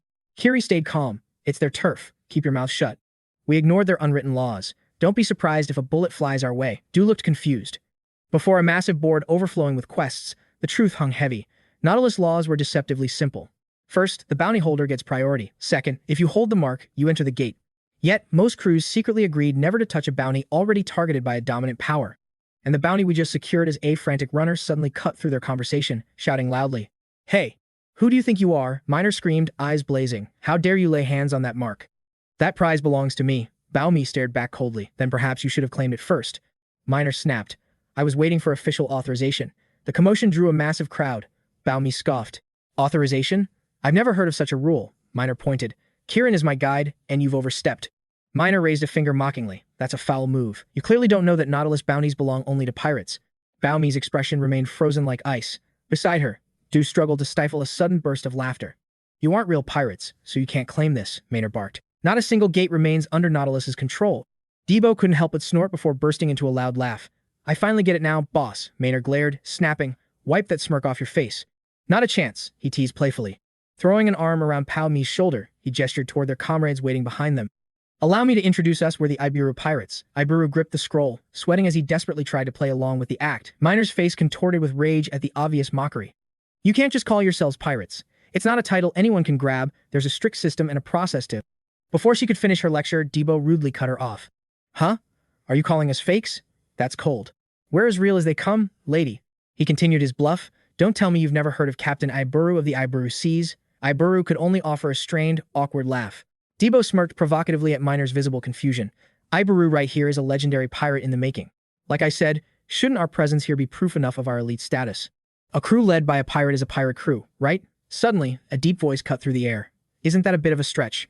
𝗤𝗚𝗡 turned toward a massive, muscular man approaching. "That implies the rest of you are just phonies." Debo's blood boiled. Who dared challenge them? Spotting her savior, Maynard cried out in relief. "Sir, you've arrived." She addressed the man as 𝗤𝗏𝗏. He asked coldly, "What's all this ruckus?" 𝗤𝗚𝗡 narrowed his eyes, thinking fast. 𝗤𝗏𝗏, never heard of him. Besides, we haven't broken a single rule. 𝗤𝗏𝗏 fired back instantly. "Kirin is the one who set those laws, so let her be the judge. Now, where's the rest of your party? I assume there are more of you." 𝗤𝗚𝗡 replied calmly. "There are only 5 of us." 𝗤𝗏𝗏's eyes widened in total shock. "What? Are you insane? This is a 74-person raid gate." Debo's heart raced. Asterisk. "Wait, can this guy actually see through our party size?" Asterisk. The surrounding crowd leaned in, gripped by the tension. 𝗤𝗏𝗏 demanded, "That's highly suspicious. Tell me, boy, what's your name?" 𝗨𝗚𝗡, he answered. Hearing that name, Kevin flinched and repeated it. 𝗨𝗚𝗡. The female pirate beside him turned, curious. "What? Is he famous?" Kevin stared at 𝗨𝗚𝗡. "I've heard rumors. He's the sole survivor of that legendary 100-man Red Gate." The crowd erupted into frantic whispers. "The Red Gate? I heard almost everyone was wiped out in that nightmare." "Then they're definitely not normal players," another added. Debo leaned back, soaking in the newfound respect. "Exactly, but his pride vanished when someone scoffed. So what?" The female pirate turned her fury on Kevin. "They failed the raid anyway. Barely escaping with your life doesn't make you a hero. They're just lucky cowards." Kevin raised his hands defensively. "Hey, why are you screaming at me?" But she wasn't finished. "Captain Miner conquered a 200-man Orange Gate. Doesn't that prove she's on a whole different level?" Miner blushed deeply. "You guys are exaggerating. Even if you're not wrong." 𝗤𝗏𝗏's expression turned grim. "I see. So you're that crew." He looked at 𝗨𝗚𝗡's team with a sharp gaze. "Fine. How about a little compromise? Since you claimed the bounty first, you have the advantage. But why not sell the remaining 69 slots to another guild?" Debo started to act smug, but 𝗨𝗚𝗡 cut him off instantly. "Deal." Debo nearly choked. "Wait, what?" 100,000 meso per head, max 10 people. Later, inside Miner's quarters, voices whispered, "Are you serious? Those fools are walking into a death trap. We could just wait for them to fail and then take the gate." Miner sat there counting her gold, ignoring Jayo's growing anxiety. "I'm preparing for the worst-case scenario. If they somehow survive that gate and escape, everything changes." Gio pressed on. "But what about Kirin?" Miner's gaze didn't flicker. "I don't have time for her. I'll act now and apologize later." Her eyes burned with a fierce resolve. She couldn't let that gate slip through her fingers, no matter the cost. Elsewhere, Raph was fuming with rage. "What were you thinking? Why only open 10 slots when there are 69 available? You just threw away 690,000 meso. Go tell them we've changed our minds." Debo sighed. "Man, your greed knows no bounds." Kirin stepped in to explain. "Too many people would be a liability. Did you forget about the stalkers?" Raph wouldn't hear it. "Who cares? We'll just crush them." 𝗨𝗚𝗡 remained silent, deep in thought. He couldn't turn back now. Their objective was clear. An image flashed of a scarred metal plate engraved with the number 74. Their mission? To assassinate Captain Kirin Miner's second disciple. right at the eagle's eye, the very same place where her first disciple met a gruesome end. The whale-shaped pirate ship was riddled with cracks as it emerged. Losing a second disciple at that gate would shatter 𝗓𝗏, forcing her into total isolation. It was the perfect opening for the stalkers to move in and completely annihilate the Nautilus pirates. This tragedy was supposed to happen 2 years from now, but the timeline has officially shifted. 𝗤𝗏𝗟 sensed trouble. Kanya had sent funds to Nautilus. Their hidden agenda was accelerating way too fast. I must act first. Limiting entry is vital for her safety. No more power usage mistakes this time. Inside the room, the atmosphere turned ice cold. A heated argument was reaching its breaking point. Shut it, he has a plan, one screamed. Another sighed at 𝗏𝗡's total helplessness against that money. Why am I here? Under the pale moonlight, the pirate ship sliced through the dark ocean waves. A knock echoed. Pa's instincts flared. He gathered blue mana into a lethal, glowing fist. Opening the door, Pa's eyes widened in shock. Unexpected guests. Please, step inside. 2 giants of the ship stood there. Captain 𝗓𝗏 and the formidable 𝗤𝗏𝗏 had arrived. Under the dim lamp, 𝗤𝗏𝗏 asked, why come so late? 𝗓𝗏𝗏's voice was icy. Don't lie to me. 𝗓𝗏𝗏's sharp gaze pierced him. Pa, are you a follower of that dark mage? Panic surged. How did she know? Had the system's timeline shifted once again? Did she know from the start? Why is this different from my previous life's memories? 𝗓𝗏𝗏 pressed him. He looked rattled. Are you one of them? 𝗤𝗏𝗏 cursed his luck internally. No. I'm just shocked you knew. You don't doubt the existence of those shadows, then? 𝗓𝗏𝗏 looked grim. Words are cheap. How can I trust you aren't a hidden traitor? 𝗤𝗏𝗏 closed his eyes. I have no proof. But you already knew that before asking me. 𝗓𝗏𝗏 listened. If you suspected me, you would have drawn your weapon long ago. Shadows stretched across the floor. Are the cross hunters involved? I didn't know you had contacts. 𝗓𝗏𝗏 nodded slowly. Yes, the followers belong to the 𝗤𝗏 Alliance. They are your enemies. Her eyes remained cold, but being their enemy doesn't make you my trusted ally. 𝗤𝗏𝗏 replied, I can be your ally. What do you want? 𝗓𝗏𝗏's resolve finally wavered. The Dark Mage's cult killed Leah. Their influence has poisoned Nautilus deeper than I feared. I can only trust 𝗓𝗏𝗏 now. 𝗤𝗏𝗏 realized the system's difficulty had spiked significantly. Damn it, this is moving way too fast. The butterfly effect is spinning out of control. 𝗓𝗏𝗏 added, they're targeting Miner next. Without Leah, she's the heart of this entire crew.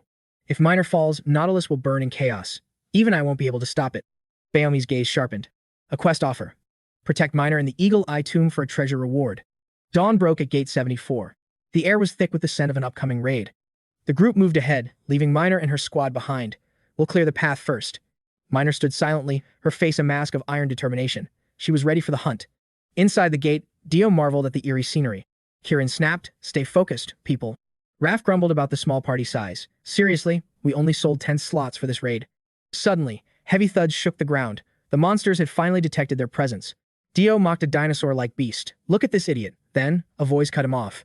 Dio, wait, step back. A massive shadow loomed behind the smaller creature. Dio stared up at the mountain of flesh. Great. He brought his mother along for the fight. A roar shattered the silence. The cavern revealed a forest of jagged, lethal stone spikes. Gunshots rang out. Miner opened fire, her bullets tearing through the approaching monster horde. Dio, the noise is drawing more of them. He replied calmly. Relax. Don't lose your cool. A beast with razor-sharp fangs lunged from above. Dio's eyes didn't even flicker in fear.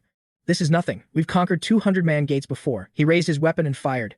Flesh exploded as the monster collapsed. Miner nodded. You're right, Dio. Let's finish this. Drawing both pistols, she stepped forward. Form up. I'm taking point on this wave. Another roar echoed as more beasts charged. Raph suddenly sprinted toward the dark tunnels. Go on ahead. I have business. Dio gasped for air, swearing. Where is that bastard going? Mid-sprint, a massive boulder blocks his path. Daibo dodges with a hair's breadth as the beast crashes headfirst into the stone. The impact shatters the rock into a spray of jagged debris. Seizing the opening, he swings his axe, delivering a fatal blow to its neck. Let's move. Watching this, 𝗨𝗏𝗏 notes their combat style is a total mess. Fighting like wild animals won't get us far in this dungeon. He declares, from now on, we fight as a party, your family. The 3 stand frozen in utter shock. What? 𝗨𝗏𝗏 assigns Debo to the vanguard. Break their line and create an opening. Don't worry about the kill, just cripple them. Your only objective is to charge straight forward. No matter what, don't look back. Your father will protect your rear. And that father was none other than Raph. He raises a fist in support with a smug smirk. My dear son, put your faith in your old man. Debo roars at the cringeworthy remark. Shut your mouth. 𝗨𝗏𝗏 turns his gaze to Raph to finalize the roles. Arms crossed, his voice is sharp and commanding. Raph, you are Debo's shield. Forget your solo fighting style. His expression turns cold and authoritative. From this moment, you fight for him. Protect him at all costs. That is an order. Back to back, they face the surging horde. Raph stomps the ground, his combat spirit rising. All right, let's see how this goes. He moves like a blur, tearing through monsters. Suddenly, he spots a beast lunging at Debo's blind spot. He narrows his eyes, sensing the threat.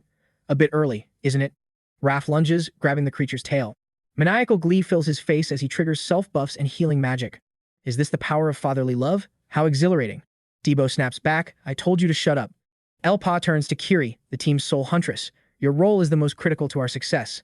Your skills prevent enemy regeneration. Use your flames to execute anyone with low health. With a predator's focus, Kiri ignites her blade, unleashing a blinding flash of fire that cleaves through the foe. You've shown the most growth this month, 𝗨𝗚𝗏 remarks.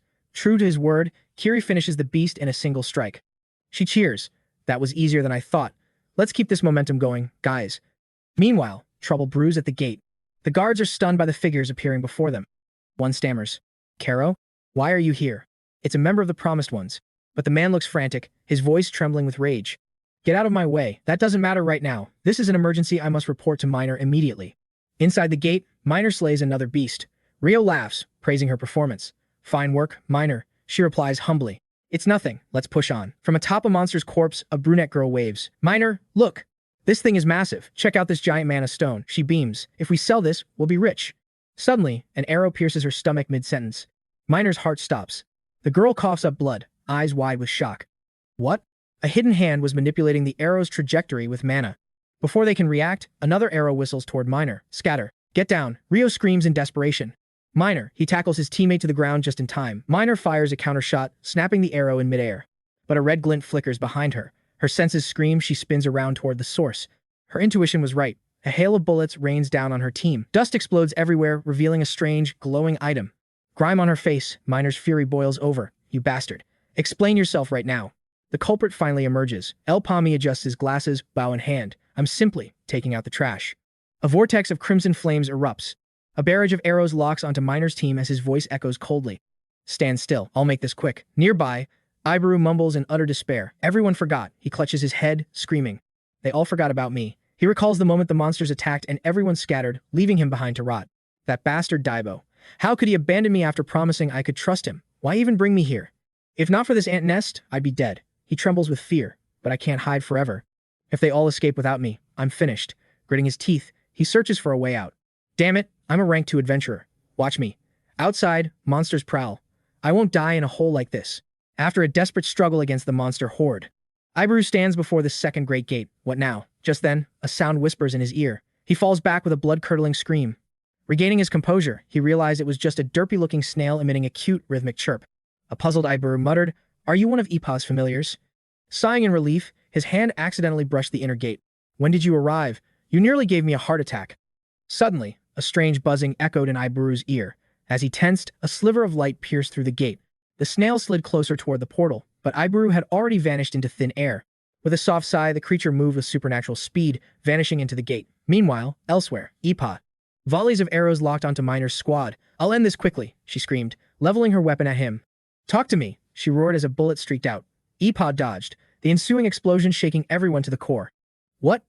Crow stepped forward with 2 others, a massive, smoking cannon gripped in his hands. Just in time, Minor gasped in shock. Crow, how did you? 𝗨𝗏 seized the opening and bolted. Crow barked orders. He's still alive. After him, he suspected 𝗨𝗏 had pulled a similar stunt at the Centurion Gate. His expression darkened. Kieran dispatched us the moment his true identity was revealed. Minor wavered. 𝗨𝗏 sprinted ahead, raining down a barrage of arrows on his pursuers. 3 men fell instantly. The red-haired leader roared in fury. Damn it. What the hell are you doing? He unleashed consecutive wildfire bursts, the area erupting in flames. He's just one man, he screamed.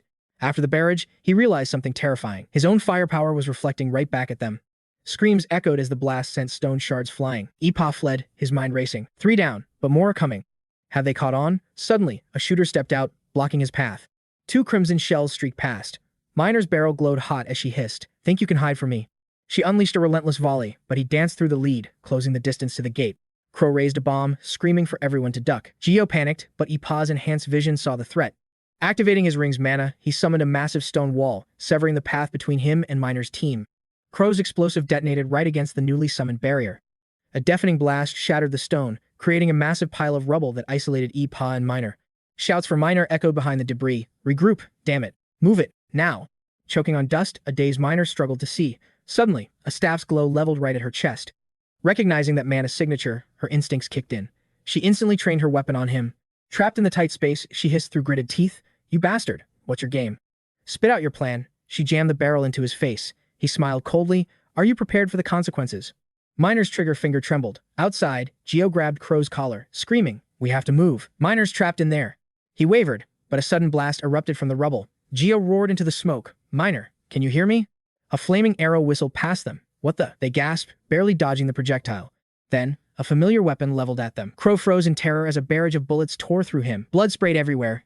As Crow collapsed, the cold-blooded shooter stepped forward. It was none other than Miner herself. Gio stared in utter disbelief. Miner, he bellowed. What have you done? 𝗞𝗚𝗟𝗏 stepped up behind her. The result? He asked coldly. I wasted mana on your pointless stubbornness. Just as I suspected, mere rookies. With a dark expression, Miner called out to Gio. Take the others and retreat. That's a direct order from 𝗞𝗏𝗏. Suddenly, her necklace began to hum. At the second great gate, a radiant rift opened. 𝗏𝗏𝗏 and the snail finally stepped through. Bent over and gasping for air, he groaned. I stumbled in. Now I have to wait for the rest. Scanning the eerie silence and bone-strewn floor, he muttered, so the second gate is just another cave.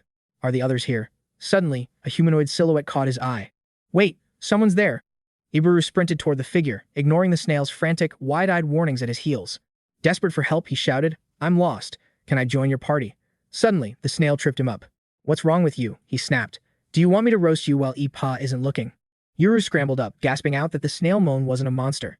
But before he could finish, a hideous beast materialized and let out a bone-chilling roar. A swarm followed. A blood-soaked Miner screamed a desperate order at Gio. Gio, get everyone out. Karin's orders. Gio froze, paralyzed by disbelief. Something pulsed within Miner's necklace. She leveled her blade at 𝗞𝗏𝗏, demanding answers. 𝗞𝗏𝗏 didn't flinch. What do you know about Leah's death? Miner's heart skipped a beat. Her eyes widened. What? What did you say? 𝗞𝗏𝗏 met her gaze with cold intensity. Dark mage cultists are among your friends. They're the ones who murdered your ally. Shut up, Miner screamed. 𝗞𝗏𝗏 ignored her rage. 𝗞𝗏𝗏 knows. That's why I'm here. They isolated you because 𝗞𝗏𝗏's second disciple is their next target. That means you, Miner. She stood there, completely frozen in shock. Fear gripped her. Were there traitors in Nautilus? Did her own comrades kill Leah? Cutting through her thoughts, 𝗞𝗏𝗏 held out a familiar necklace. 𝗞𝗏𝗏 sent this. Miner gasped. That is 𝗞𝗏𝗏's crest.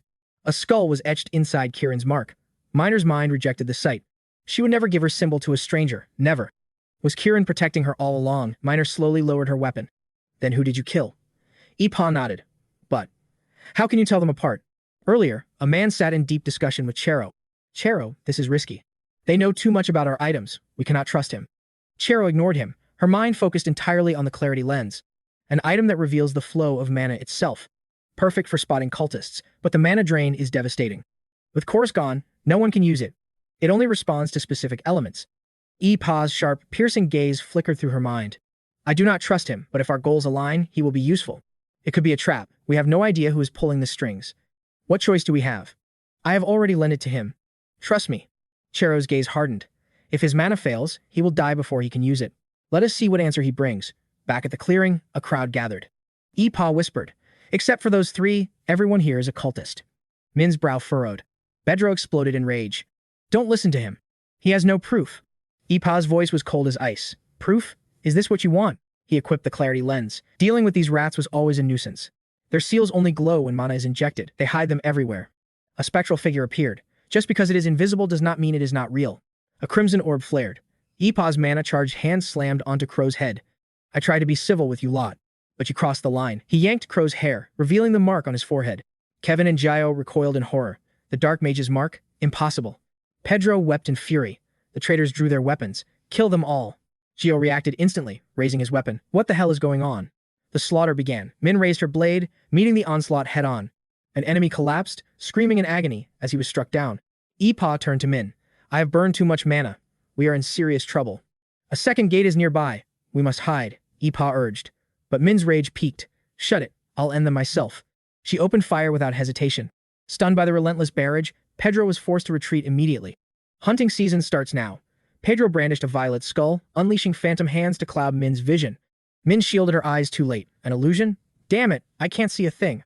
Dark miasma swallowed her whole. Suddenly, a flash of light pierced the gloom, striking Min before she could react. The purple-haired villain sneered. Not bad, but your sight is gone, isn't it? You're finished. Prepare for the end. Gio and Kevin cursed in agony. Min was now completely vulnerable to their assault. What is this madness? Seizing the opening, the enemy aimed his weapon directly at the blinded girl. I'll send you to the afterlife right now. He pulled the trigger, the muzzle flashlighting the dark. Death was inches away when 𝗞𝗏𝗏 intervened. He tackled Min to safety as the villain's grin turned to fury. How can you see? Enraged, he commanded his squad. Kill him. This man's skills are too unpredictable. A hail of bullets descended upon 𝗞𝗚𝗟𝗏. In an instant, a glowing mana barrier materialized around him. The projectiles didn't just stop, they transformed. Flaming arrows surged back, seeking the hearts of their masters. Screams of pain filled the air. One survivor launched a desperate, high-tier blast. You think this is enough? But his own power betrayed him. A fire arrow pierced his throat, ending his defiance mid-sentence. Impossible. The commander stood paralyzed in disbelief. What kind of monstrous skill is this? Just from fire arrows? He ordered a final charge to stop them, but 𝗞𝗚𝗟's presence was like a mountain. Hexashot volley. A violent cyclone erupted, obliterating the incoming assault in a massive explosion of mana. The skull artifact trembled in the villain's hand. He redirected the trajectory of the flames. Before he could blink, 𝗞𝗚𝗟 moved. A flash of steel severed his arm and buried a blade in his gut. With one crunch, the skull shattered, the dark mist evaporated, and Min's sight finally returned. I can see again. Near death, the villain used his last mana to conjure glowing golden spheres. For the great dark mage, the orbs streaked toward them, detonating in a blinding, catastrophic flash. The force threw them back. 𝗞𝗚𝗟 barely shielded them on a ledge, his strength fading fast. My mana is at the limit. They needed the gate, but Pedro suddenly lunged from the shadows. Min was sent tumbling off the cliffside. Rio screamed her name, but 𝗞𝗚𝗟's reaching hand found only air. Damn it, Pedro didn't stop, hurling a crushing iron sphere to finish the job. Don't even try. The impact shattered the gate's foundations. Min awoke amidst the rubble, her heart sinking at the devastation. The gate. It's been destroyed. The survivors could only watch in horror as their escape route crumbled. Is the second gate gone? Is Pa lost? Stay calm, another urged. The system will restore it soon. But their real nightmare was still breathing. Pedro was hunting, and his sights were locked on Min. Kill that brat, he roared. He unleashed a spiral strike, but Min's bullet found his wrist first. He triggered Admiral's wings to defend. Your pathetic shots won't scratch me. Min's eyes narrowed in frustration. Was he hiding a secret passive? Her bullets seemed to slide right off his armored defense. As a heavy fist swung toward her, Min leaped. She defied gravity, soaring above the brute's reach. She landed on his head, guns blazing. She prioritized his feet, shredding his mobility in a spray of lead. Pedro's goons closed in, weapons drawn. Trapped, the villain struggled to shake her off his back. Min didn't flinch. She used his own body as a tactical shield, bending him back like a bow. A volley of friendly fire riddled Pedro's back. Min leaped away, landing gracefully while her shield took the hits. She didn't miss a beat, returning fire. Her trigger finger was a blur of lethal precision. Damn you. He tried to counter, but Min was faster. She buried the muzzle of her gun into his stomach and fired. Simultaneously, her other gun found his jaw. The scene turned into a crimson nightmare as the crowd watched. Finish them, Min commanded. Nearby, Du stared at the horizon, where countless gates were flickering into existence. What is this? The map is glitching, Kira yelled. They're everywhere. Are these all second-tier gates? Raph realized the truth. These must be the legendary hidden gates I've heard rumors about. These paths must lead to another sector within the second zone. Once the quota is filled, these gates seal shut. Dio voiced his grim suspicions. Wait, if these gates scatter us, how will we ever find the boss? Raph sighed. Luck is our only ally now. Move out. Thankfully, 3 was the magic number. Stay alert. 𝗨𝗟𝗏 likely took another route. We must regroup immediately. Du squinted into the distance. What is that? Something's charging straight at us. Is it the boss? No, it was 𝗨𝗟𝗚 tearfully begging for a rescue. Du wanted no part of the monster horde trailing behind him. Stay back, you idiot. We're pirate brothers. We die together. 𝗨𝗟𝗚 wailed. Du snapped back. Get away from us. Boss, where are you? Through his lens, 𝗨𝗟𝗏's heart sank. This couldn't be happening. A monstrous roar echoed, hungry for slaughter. The ground was already littered with the fallen. Raph's voice trembled. Look at their clothes. These things used to be our own men. Damn it. Stop overthinking. These things just won't stay dead. Headshots mean nothing and I'm nearly out of ammo. 𝗨𝗟𝗏's mind raced in panic. No cores? Are they just reanimated puppets? Mere zombies? No weaknesses. Nothing. This is completely different from my previous life's memories. I have to find it. Wait. Are those mana threads connecting them? The source is far behind that wall. Is everyone else already through the second gate? I'm at my limit. My mana is bone dry, Geo shouted from the front lines. 𝗨𝗟𝗏, wake up. The gate's blinding light intensified, obscuring the encroaching nightmare. What the hell? Miner plummeted from above. Gio's eyes widened. Miner. A hail of bullets rained down, shredding the monster ranks in an instant. Relief washed over Gio. You're safe. Miner remained cold. Kevin, fall back if you want to live. An aberration lunged from the shadows. Miner opened fire as 𝗨𝗟𝗏 collapsed from exhaustion. Miner stood amidst the smoke. Kevin gasped. That was too close. Wait, there's more? The horde was endless. Ammo was low. Yet, Miner's spirit remained unbroken. I can fire one last shot. I'll burn every drop of mana. 𝗨𝗟𝗏 suddenly intervened. Stop. Wait, 𝗨𝗟𝗏 gasped. Save that skill. We'll need it later. Miner stared in disbelief. You look half dead. Look around. We don't have the luxury of time. 1 kilometer to Debo. Time was a luxury he didn't have. He had to act now. Minor, give me 3 minutes. She snapped back. 3 minutes? To do what? He forced mana crystals down his throat to clear this gate. Meanwhile, Debo fought for his life. Damn it, Debo cursed. Decapitation doesn't stop them. What kind of hell is this? Du's lungs burned as he screamed. The entire squad was drowning in the undead tide. He turned to Raph, desperate. How do we kill things that are already dead? Shut up and keep swinging, Raph barked. Nearby, 𝗏𝗏𝗚 desperately fired his sidearm. Suddenly, a streak of fire tore through the air, obliterating a monster. 𝗏𝗏𝗚 blinked in shock. Nice shot, the others cheered. 𝗏𝗏𝗚 stood dazed. Wait, that wasn't me. The earth groaned and buckled. A massive silhouette erupted from the shattered ground. Are you insane? Du roared.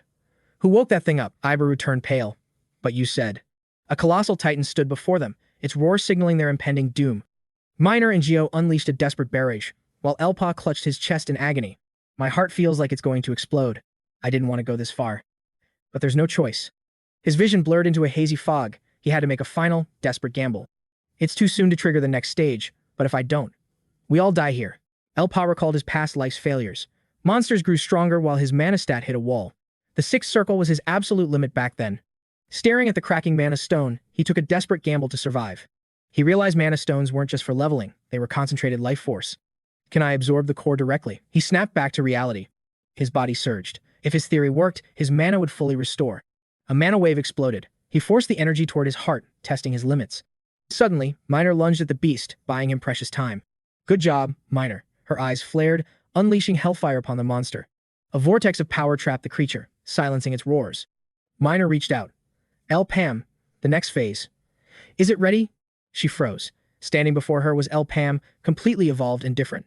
Meanwhile, Kiri held the line against 2 mid-tier demonic beasts. Tentacles slammed his allies down. Raph noticed a strange fungus. The zombie mushroom's secret. Raph crushed the growth with pure rage. His recovery skill activated. Watch the tentacles, he warned his comrades. One touch and you will turn into a mindless zombie mushroom. Is this monster the mastermind? Kiri was hitting her limit. The team was faltering. We are all going to die at this rate. Raph charged. Fall back. I will handle this. The team gasped. He knew if he did not act now, it was all over. Raph dodged the lethal strikes, but the tentacles finally ensnared him. He was hurled back, coughing blood as the monster struck again. Kiri took the blow for him, a deep wound opening in her side. Amidst the swamp's gloom, they desperately searched for an opening. Maintain your skills, Minor shouted over the piles of corpses. Break that wall. We only have one shot at this. Minor and 𝗨𝗏𝗏 synchronized their auras. Now, begin. The ground shattered as armor-piercing rounds primed for a massive blast. Minor's heavy artillery unleashed a devastating storm of destruction. Resonating with 𝗨𝗏𝗏's mana, the impact was legendary. 6-shot rapid fire. 𝗨𝗏𝗏 knew they needed even more power. Level up. The rocket evolved into a blazing arrow of pure energy. But the monster stood firm. Damn it, I am out of ammo. A roar came from behind. Get out of the way. Raph struggled for consciousness. This monster has no core, it is a puppet. Mana strings led to a hidden master. The true immortal lurked nearby. The beast would not fall. 𝗨𝗏𝗏 finally saw the truth. Found you. He unleashed a strike that distorted reality itself. A golden light emerged from a void, blooming like a celestial flower. The squad stood paralyzed. Raph could not believe his eyes.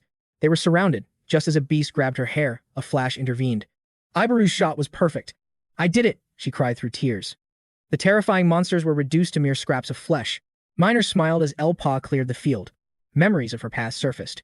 They were absolute scum. Back then, little Minor trembled in fear, but Leah stood as her unbreakable shield against their cruelty. That debt of gratitude remains etched in her soul. To Minor, Leah wasn't just a sister, she was a true hero. Beneath the vast ocean sky, Minor sighed. 10 years since Master took us in. Time really does move like a fleeting dream. It feels like it all happened just yesterday. She looked down, adding, You're a genius recognized by the Kirin system itself.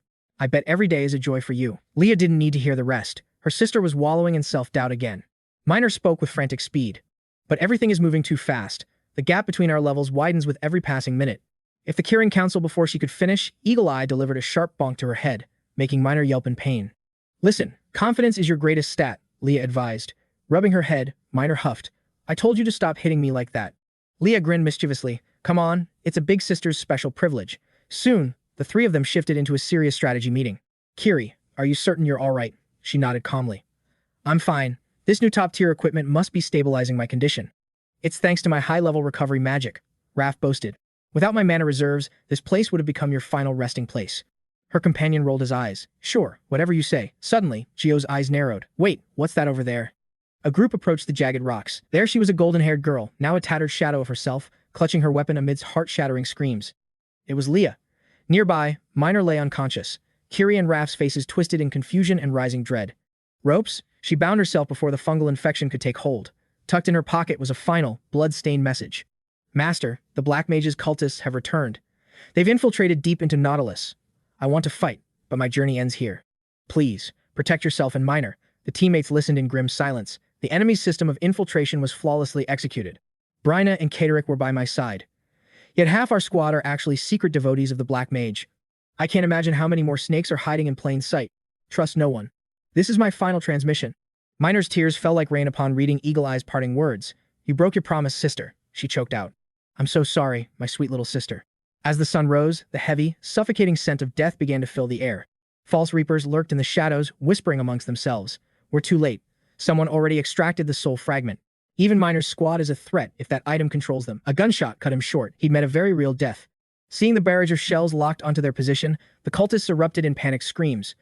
An ambush. One man's eyes bulged as he recognized the attacker. You were supposed to be at the high-level summit. Kieran stood tall, her weapon smoking. How does it feel to be the prey, you parasites? Within seconds, the ground was littered with corpses. 46 hostiles neutralized. Everyone, maintain your positions and stay alert. Morat stepped forward. Relax, we sent him as a hidden variable for a reason. But Kieran bit her lip. If Minor doesn't return, I'll never forgive myself. He looked at her with pity. Kieran. Suddenly, a blinding pillar of light fractured the darkness. A woman emerged from the glow, accompanied by Leah. Mina carried Leah's lifeless form, her eyes overflowing with a sea of sorrow. Kieran's composure broke into tears while Morat stood frozen. Minor bowed her head low. I've brought my sister home. Kieran nodded solemnly. They collapsed into each other's arms, mourning their shared loss. As night fell, torches flickered as the fleet struggled to reach the docks. Kiri scanned the massive crowd. So many people. It seems all of Nautilus has gathered to witness this. A solemn cremation ceremony began for the fallen hero, Eagle Eye. Looking into the distance, Minor whispered, Where is the great leader? The fleet set sail, racing against the rising sun. Meanwhile, a lone man sat in the shadows, draining bottle after bottle of spirits. Long reflected on their secret transaction. A hidden trade, that's a steep price to pay, he mused, but a necessary one for the system. Kieran's sharp voice cut through. So many mana potions. Do you realize how legendary these became after the recipe vanished? I'm aware, he replied coolly. That's why I came to you. This should be a simple quest for someone of your rank. Considering Nautilus's vast wealth, 𝗨𝗚𝗏𝗏 questioned her. Our contract is fulfilled. Why are you still offering your assistance? Our paths are still intertwined, she countered. I'm grateful you shielded Minor, but don't mistake gratitude for trust. Then let's initiate a new transaction. Instead of one relic from the vault, I want two. Her condition was absolute. In exchange, I'll purge every Black Mage follower from Nautilus. 𝗨𝗏𝗏𝗏's face twisted in bitter resentment. Damn it. Even in this second life, things are never easy. Minor remained lost in thought until 𝗤𝗄 broke the silence. Why the long face? It's nothing. Just leave me be, she muttered. Suddenly, 𝗤𝗄 dropped a bombshell. Minor, you should consider joining 𝗨𝗏𝗏𝗏's party. I wasn't eavesdropping, he lied poorly. But I know 𝗨𝗏𝗏𝗏 sent you an invitation. Minor's heart nearly stopped in shock. No, 𝗤𝗄 was the one who convinced us. Thanks to him, the crisis is averted, but Leah's murderers are still at large. You crave vengeance, don't you? As do I. Join 𝗨𝗏𝗏𝗏, and you'll face those monsters head-on. He's a man of his word, go with him. Rio's voice was firm, pushing her to trust his judgment. I'll defend this place, you know my resolve, right? Minor's eyes widened. 𝗤𝗄 smiled at his warmth, but couldn't resist a tease. I can't rely on you, you're far too weak. His pride stung instantly. Hey, don't ruin the moment like that. It'll be fine. After all, Kieran is watching our backs. Rio sighed, feeling completely powerless against her logic. Deep within the silent forest, 𝗨𝗏𝗏𝗏's oars cut through the still water. His every sense was heightened, radiating pure killing intent. The boat halted before a colossal, towering gate. Above, rows of massive cannons were already locked on target. Kieran's staff pulsed with an overwhelming radiance. She waited as the ancient gears groaned to life.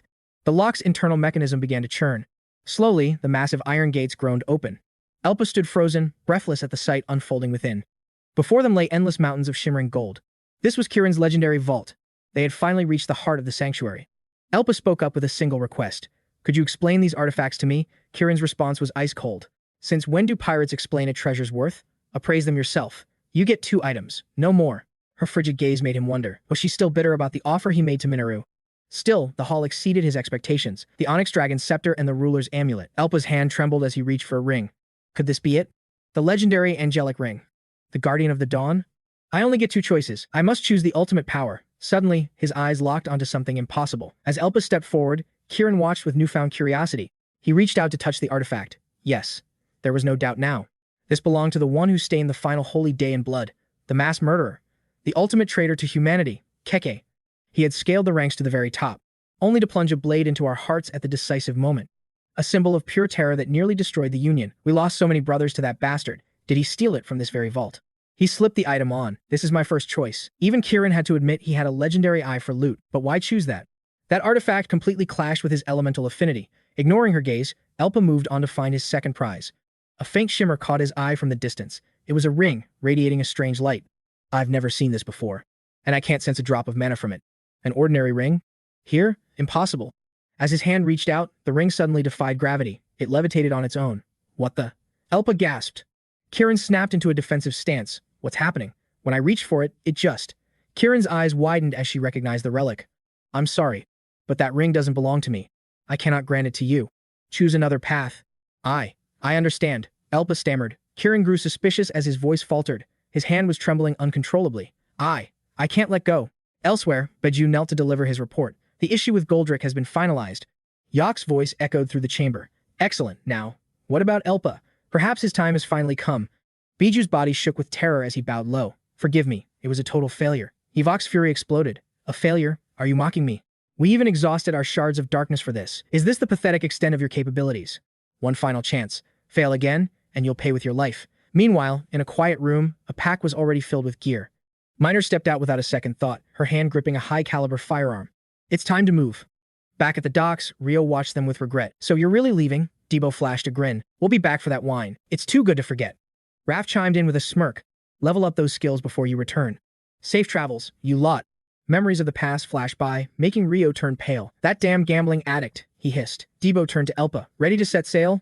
Yeah. Suddenly, a blur of motion tore through the air. It was Miner, sprinting at full speed. She reached the cabin doors only to see the ship pulling away. Wait, her. Debo's eyes darted toward 𝗨𝗏𝗏 with suspicion. Hey, where's my seat? Miner shouted. Meanwhile, Grant's party was walking straight into a death trap. A high-stakes pursuit was underway, leaving them gasping for every breath. Panic erupted as they screamed warnings to one another. Keep moving. Go. Grant roared at his comrades. Don't look back. Just run for your lives. If we don't hurry, we're dead meat. Finally, the sanctuary gates appeared in the distance. Get inside now. I'm activating the barrier. The heavy latch slammed shut. They were safe. For now. You bastards. I'm not that easy to kill, Rand sneered. Suddenly, a colossal blade streaked through the air, cleaving him in two. 𝗨𝗏𝗏's scream echoed as Rand plummeted, hitting the ground in a cloud of dust. As the smoke cleared, Gran's silhouette emerged. Gutrin. Damn it, Gran. Barrow hissed in agony. He grit his teeth, urging her. You fool, get out of here right now. His voice grew faint, trailing off into a whisper. You must survive. Meanwhile, 𝗨𝗏𝗏 had already returned to the main headquarters. I'm back. Abbas immediately unleashed a torrent of insults. What? How dare you return empty-handed with such a confident face? The situation was critical, he replied calmly. Escaping that hellscape with our lives was nothing short of a miracle. This only fueled the madman's rage. A miracle? How can you sound so damn proud after failing your mission? His tone remained icy. I won't say this makes up for it, but it creates a new window of opportunity. Abbas continued his interrogation. What the hell did you do? He explained, Miner, the one the pursuers were targeting, has joined us. They won't let this slide. We'll use Miner as the ultimate bait to lure those cultists into our trap. The irritation in Abas's chest boiled over once more. What? How much longer must I endure this pathetic farce of yours? 𝗨𝗏𝗏 knew he couldn't reveal his full hand yet. Some secrets were better left buried in the shadows. If they sparked a war now because of his obsession with defeating Khan, the root cause would never be resolved. They would never reach the source of the cultist power. Gaffor's patience was wearing thin. He had to move fast. It won't take long, 𝗨𝗏𝗏 told Abas. Suddenly, Raph chimed in with a sharp, disgruntled scowl on his face. You added another member without consulting me. Now I have to waste even more gold on your little squad. Duke countered indifferently. Adding talent is a plus. Why ask permission when the squad leader makes the final call anyway? Raph snapped back, squad leader? Who decided that? We're still in competition, even if it's just a temporary title. Fine, let's call him temporary for now, Kiri added. He still needs to learn his place. 𝗨𝗏𝗏 looked back coldly. Temporary? It doesn't matter. If you're unhappy, prove it with your skills. I'm always ready for a duel. Raph flinched. He stormed off in a rage. Damn it, that's my money. Why didn't anyone discuss this first? To hell with them. What a greedy bastard, Du remarked. Seeing 𝗨𝗏𝗏 preparing to head out, he asked, Where are you going now? I have business. No training today, 𝗨𝗏𝗏 informed the team. Outside, a dark figure watched Raph from the shadows. They're all splitting up, the masked figure muttered. Damn fools, do they think they have infinite lives to waste like this? Can't they focus for once? Why do they always insist on acting alone? This lack of unity is pathetic. We'll split too. I'm following that guy. Flashback to when 𝗨𝗏𝗏 told Kieran the ring was stuck on his finger. She eyed him with deep suspicion. It won't come off? What nonsense is this? Did the item choose its own master? Even if you ask me. 𝗨𝗏𝗏 hesitated. Kieran broke into a cold sweat as the terrifying implications began to sink in. Forget it. You need the owner's permission, Kieran conceded. Following her advice, 𝗨𝗞𝗚 entered a quiet, private room. Chera was already waiting. You're still alive, she noted. 𝗨𝗞𝗚 probed carefully. Are you the master of this ring? Chera looked puzzled. The ring? He spoke up again. I've come to ask for your permission regarding this artifact. He held up his hand, showing her the band. I can't remove it. I'd like to explain the situation to you. She was stunned. What? He can't take it off? How is that even possible with a high-tier item? Chera signaled her subordinates before turning back. I can't give it to you now. The true owner isn't here yet. Can you bring them here? He requested. I don't know how to use this ring and need a proper explanation. Chera agreed unexpectedly fast. 𝗨𝗞𝗚 was taken aback. Her expression shifted, turning grave and heavy with hidden meaning.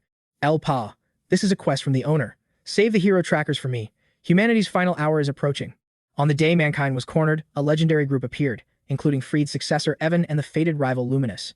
Joining them were Phantom the Thief, Mercedes, the Elf Queen, and the warriors Aaron and Yumul. The 6 heroes returned. Together, they fought as one. Monsters were decimated in waves as we witnessed a miracle unfolding before our very eyes. Their overwhelming power brought back hope. We truly believed these 6 legends would save our world from total destruction. However, we were blind to the truth. Their newly awakened powers were unstable, flickering like candles in a storm. 800 years ago, during the war with the Black Mage, their artifacts were lost within the rifts of time. Now, those items are resurfacing across different gates. The association cannot stall long enough for the heroes to recover fully. This time must be different. We must become their unbreakable shield and act as bait to lure the cultists out. The various factions of the MLE world unite, forming a powerful alliance to change history. 𝗨𝗞𝗚's squad gains a fresh quest. 𝗬𝗘𝗔𝗥𝗦 gasps at the stunning view ahead. Stone pillars pierce the clouds. 𝗨𝗞𝗚 stays alert, handing over mysterious system talismans. Equip this. 𝗬𝗘𝗏 looks on with curiosity, pressing the item onto his chest. Runes glow as mana surges forth. Blue vapors erupt violently. What is this power? The energy intensifies. Impossible. 𝗬𝗏 stands frozen as a dimensional gate rips open. A great gate? It wasn't here before. Is it high-tier magic? Truly hidden indeed. He recalls the hero's tracker, who found the secret to locating legendary hero items. Staring at the ring, he asks, a hero item, hang on, will save you. Inside lies a massive fortress. The gate's light pulls them in. 𝗬𝗏 is ecstatic. We cleared the first gate in 3 hours. Is this a new server record? Too easy. Those fire pigs were nothing. Kiri tells him to wipe his sweat first. Miner is shocked. Didn't you just reach Circle 1? 𝗬𝗏 smirks. I'm a genius. I'll hit Circle 3 or 4 soon. I'm a talent second only to boss. RF is annoyed by his boasting. You're energetic. 𝗬𝗏 grins. What? Are you scared? 𝗨𝗞𝗚 intervenes with a warning. Don't rush your growth. The group stares, confused. Rapid leveling has risks. Your stats are shifting too fast for your mind. Your body will break. You must balance your skills with your physical capacity. Speedrunning ranks stunts potential. 𝗬𝗏 pales, remembering 𝗨𝗞𝗚's recent rank ups. You leveled up fast too. 𝗨𝗞𝗚 sighs. I had no choice back then. 2 months between ranks is ideal. Miner thinks, as if ranking up is easy. 𝗨𝗞𝗚 knows from his past life that he never surpassed Circle 7 before. Danger forced him to level up quickly, a paradox that blocked his true path. Knowing the future, he won't stop at Circle 6. He'll time his rank ups perfectly. Kiri interjects. Aren't we moving too fast? Our quest is a rescue, not speed running. What if we miss them? 𝗨𝗞𝗚 reassures the party that everything is controlled. I've already scouted ahead. He puts on a strange blindfold, sparking 𝗬𝗏's curiosity. He keeps checking the item. Can you find them with that, if they're alive? Suddenly, the blindfold flashes. 𝗨𝗞𝗚's eyes widen. Panic seeps into his voice. Thousands of them. We have company. A thunderous sound echoes from the shadows. 𝗬𝗏 senses the lethal threat. A tide of monsters charges toward them. What? Run. Now. Miner recognizes them, bone bullets. Normal projectiles won't even scratch them. Damn it, Kiri snarls. First zombies, now skeletons. Is this a never-ending nightmare? Raph prepares for the worst. No choice but to fight through this undead horde. Get down, someone screams. A hidden mechanism triggers, releasing a hail of arrows.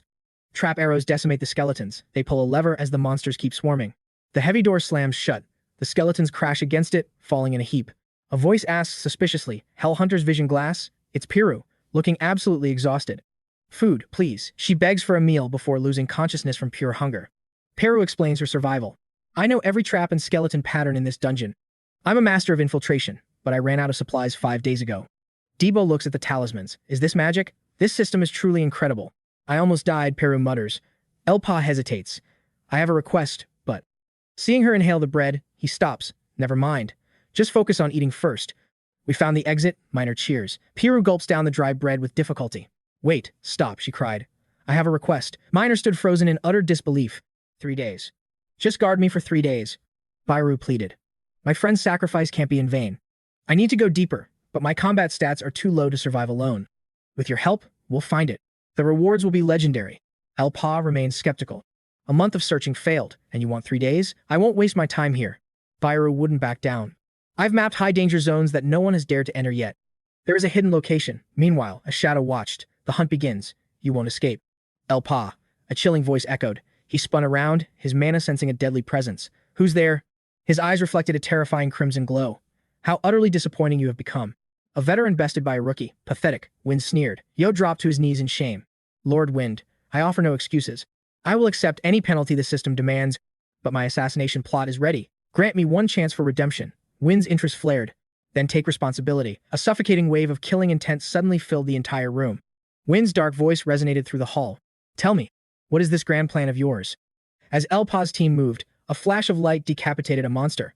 Lethal traps triggered everywhere. Undead warriors raised their shields as chaos erupted. Now, slip away while they're distracted.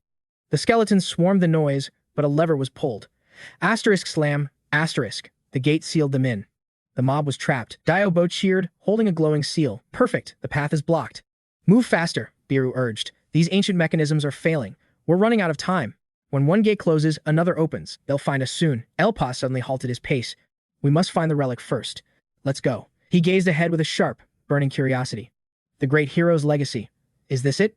Dio stared at the gargantuan statue in awe. I don't see any loot. Are you sure about this? 𝗨𝗏 sensed a hidden mechanic. Search for a hidden trigger. I wonder, who could have built such a massive tomb? As long as it doesn't wake up. Miner muttered. I can't translate these ancient runes. Miner eyed the statue suspiciously, sensing a boss-level threat. Kiri spotted a critical discovery. Look at these inscriptions. She pointed at the stone. The system cannot decipher this language. This is no ordinary text. It's an ancient language puzzle. 𝗫𝗏 studied the cryptic symbols. It's a riddle for the item. Behind the velvet night, a radiant actor watches us. The worthy shall follow that light. Miner signaled toward the massive, sealed stone doors. Are these murals the key? Daibo and RPL shouted. There are more symbols over here. These icons are the unlock sequence, 𝗬𝗏𝗏 deduced. Every image symbolizes a hidden requirement. The light is clear, but the others are confusing. We must follow the radiance. Debo channeled mana into the solar crest on the door. The ancient gears groaned open. Inside sat a massive orb. That's it. Suddenly, a torrent of lava erupted toward them. Debo. Kiri screamed. He was charred black and smoking. RF burst into mocking laughter. He's been medium rared. 𝗫𝗏 realized her mistake. The sun symbol was a lethal trap. Her eyes sparkled. The veil of night means the moon. That's the true answer. Impressive logic. That's a professional for you, Raph praised. But fate had other plans. Instant karma. A giant boulder rolled from the ceiling, flattening the laughing Raph instantly. I'll solve it this time. 𝗬𝗏𝗏 begged the bruised victims. They gathered to recalculate their strategy. Every wrong choice triggers a deadlier trap, Kiri noted. Debo groaned. The puzzle is too complex. 𝗫𝗏 analyzed the pedestal, this ancient stone. It must be the map for the sequence. What does the X negate? Maybe the lightning symbol is the spark we need. Just pick one, Raph snapped. Debo hesitated, his mana trembling. I'm not sure we'll survive another fail. One wrong move and it's game over, 𝗨𝗏 warned. We're misinterpreting these cryptic system symbols. Why not solve the riddle first? 𝗬𝗏𝗏 suggested. Your logic isn't wrong, we just need the key. The deep curtain must be the night sky, and the musicians, they're crickets chirping. The eternal watchers are the stars. Since we must follow the light, stars are our guide. The moon changes phases, but the stars, they remain constant markers in this celestial map. 𝗬𝗏𝗏 made her choice, reaching out to touch the ancient gate's glowing icon. It wasn't an X, it was a star. As the mechanism roared, 𝗬𝗏𝗏 prayed for a successful unlock. Silence. The chamber was empty. 𝗬𝗏𝗏 exhaled in relief. It looks like we cleared the puzzle. Debo and Raph sighed as well. Good job. Let's move. Suddenly, a distorted energy surge erupted. Are you so sure? A voice hissed. An ambush. 𝗬𝗏𝗏 lunged from the shadows, blade flashing. Her spear thrust forward with lethal intent. 𝗨𝗏 barely intercepted the blow just in time. What? 𝗬𝗏𝗏 roared, channeling raw power into his weapon to force the assassin back. 𝗨𝗏's fury peaked. He activated his fire missile skill, launching a scorching blast at the enemy. A dangerous purple glow reflected in his eyes. He missed? No, she used a high-level teleportation skill. A cold chill struck his heart. In the distance, something massive was rumbling toward them. Debo cursed under his breath. Damn it. An unexpected army. Where did they come from? Surrounded. Guns leveled at their hearts. A cold, robotic voice echoed. Now, what to do? We should have waited for the hero's relic to fix our past failures. But this works. Everything will fall into place now. 𝗬𝗏𝗏 stood frozen, paralyzed by their sudden appearance. How? The illusion barrier should have hidden this gate. 𝗨𝗏 gritted his teeth in confusion. I checked every trail. No one could have tracked us. The enemy laughed, mocking his misplaced confidence. You didn't see this coming? How curious. Why not ask the man standing right there? 𝗨𝗚𝗏 stiffened. What? Before he could turn, a devastating shockwave struck him from behind. The impact sent him crashing into the dirt, coughing up blood. Debo's mind went blank with shock. What the hell are you doing? Raph's fist tightened. Me? I'm just collecting my quest reward. It started days ago. A masked figure had stalked Raph all the way to his private vault. My precious gold. You're all I live for. Suddenly, a heavy knock echoed through the room. Raph opened the door, suspicious. Who visits this late? Don't you have a night shift? Wait, you're the guards? The man's voice turned icy. Watch your tone, old man. We aren't your servants. Someone important wants a word. Raph scoffed. Tell them to get lost. Who dares summon me? Before he could finish, a third figure stepped into the flickering light. Raph's eyes widened in terror. The 𝗞𝗚𝗟𝗟𝗘𝗗 Merchant Union? B. Why are you here? That was the moment of betrayal. I'm just earning a living, Raph sneered. 𝗞𝗚𝗟𝗏 screamed. Traitor, don't look at me like that. It's terrifying. Debo's eyes flared with intense, murderous bloodlust. You sold us out for pocket change? Raph laughed manically. Pocket change? You underestimate my price. Even the royal guards are defecting for triple pay. 𝗨𝗚𝗏, do you know your bounty? 100 million gold, Raph grinned. An offer no sane man could ever refuse. Miner couldn't take it. She opened fire, but the traitor danced through the bullets with ease. That's enough talking, Raph commanded coldly. Kill them all. Leave no survivors. The assassin charged 𝗞𝗚𝗟𝗏 with a fake smile. Sorry, dear. 𝗞𝗚𝗟𝗏 spat back. You'll regret this. I doubt it, the enemy countered, pressing the advantage. I've analyzed all your combat patterns, 𝗞𝗚𝗟𝗏. You trained in Signas, but you favor your right hand for heavy strikes. You're predictable. Debo is a monster in duels, but his defense crumbles against a coordinated mob attack. We know every skill in your arsenal. Accept your fate, this is where your journey ends. Go to hell, you cultist freaks. Miner screamed, her guns blazing as she mowed down the zealots. Just as Miner turned, Biju's voice chilled the air. Green's legacy was alive in this disciple. Pivoting, she fired a desperate shot, but cold steel met her throat as a chain coiled around her. A fatal miscalculation, Biju sneered. Miner's world blurred as a guttural scream escaped her lips. 𝗨𝗚𝗏's bullet shattered the links just in time. Snap out of it, RF. He bellowed with urgency. Still acting tough. Do you really think this boss-level opponent is that easy to handle? He's a dead man walking. I shattered his ribs during the opening gambit. 𝗨𝗚𝗏 winced, clutching his side. Disaster struck 𝗫𝗼𝗟's flank. A cultist blade found its mark, and 𝗫𝗼𝗟 erupted in a furious roar. A surge of mana erupted. The assassin froze his blade hadn't tasted blood, but a glowing paper talisman. Over here, you slow-witted fool. 𝗫𝗼𝗟 taunted from the distant gateway, a smug grin on her face. Hand on the seal, she whispered. Want a secret? The ancient mechanism blazed with a blinding light. Hostilities ceased as the ground trembled. Ancient gears began to grind, signaling a hidden system event. Even Biju froze, her predatory instinct screaming. A chilling premonition washed over her like an icy tide. Without warning, a violent vortex erupted, and the cultists were swept into a gravitational nightmare. One zealot gasped in disbelief before the vacuum intensified, dragging them upward into the abyss.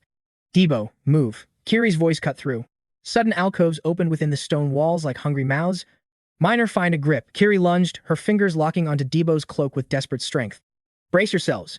He slammed his blade into the masonry, steel shrieking against stone and showering sparks. Veins popped as he fought the invisible tide. Move. Into the openings, now, he screamed. Miner's boots dangled over the void as the blade lost its purchase on the crumbling stone wall.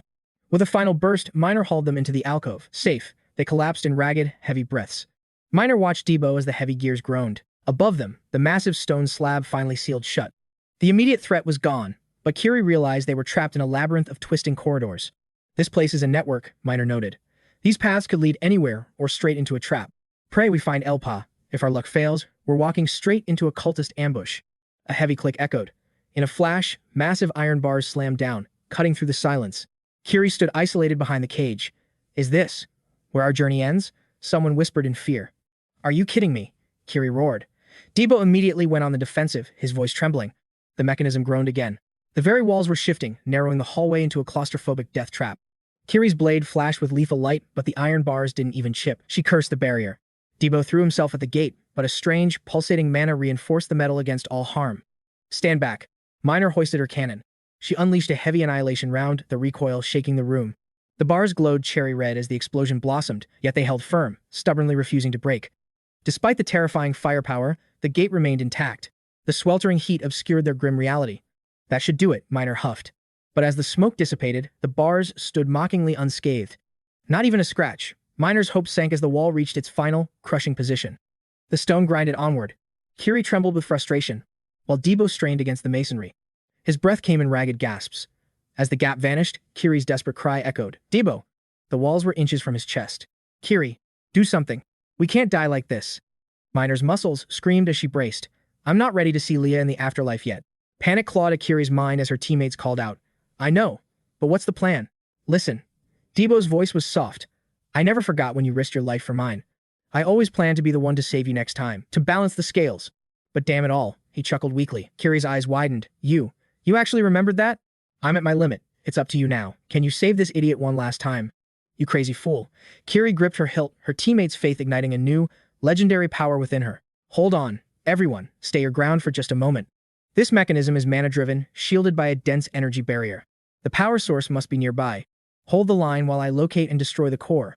Don't you dare die until you've settled your debt with me. Meanwhile, the cultists are being pulled upward by some strange force. The zealots relentlessly pursued 𝗨𝗟𝗚𝗥𝗚's group. Carrying 𝗫𝗚, he skillfully evaded their lethal hidden strikes.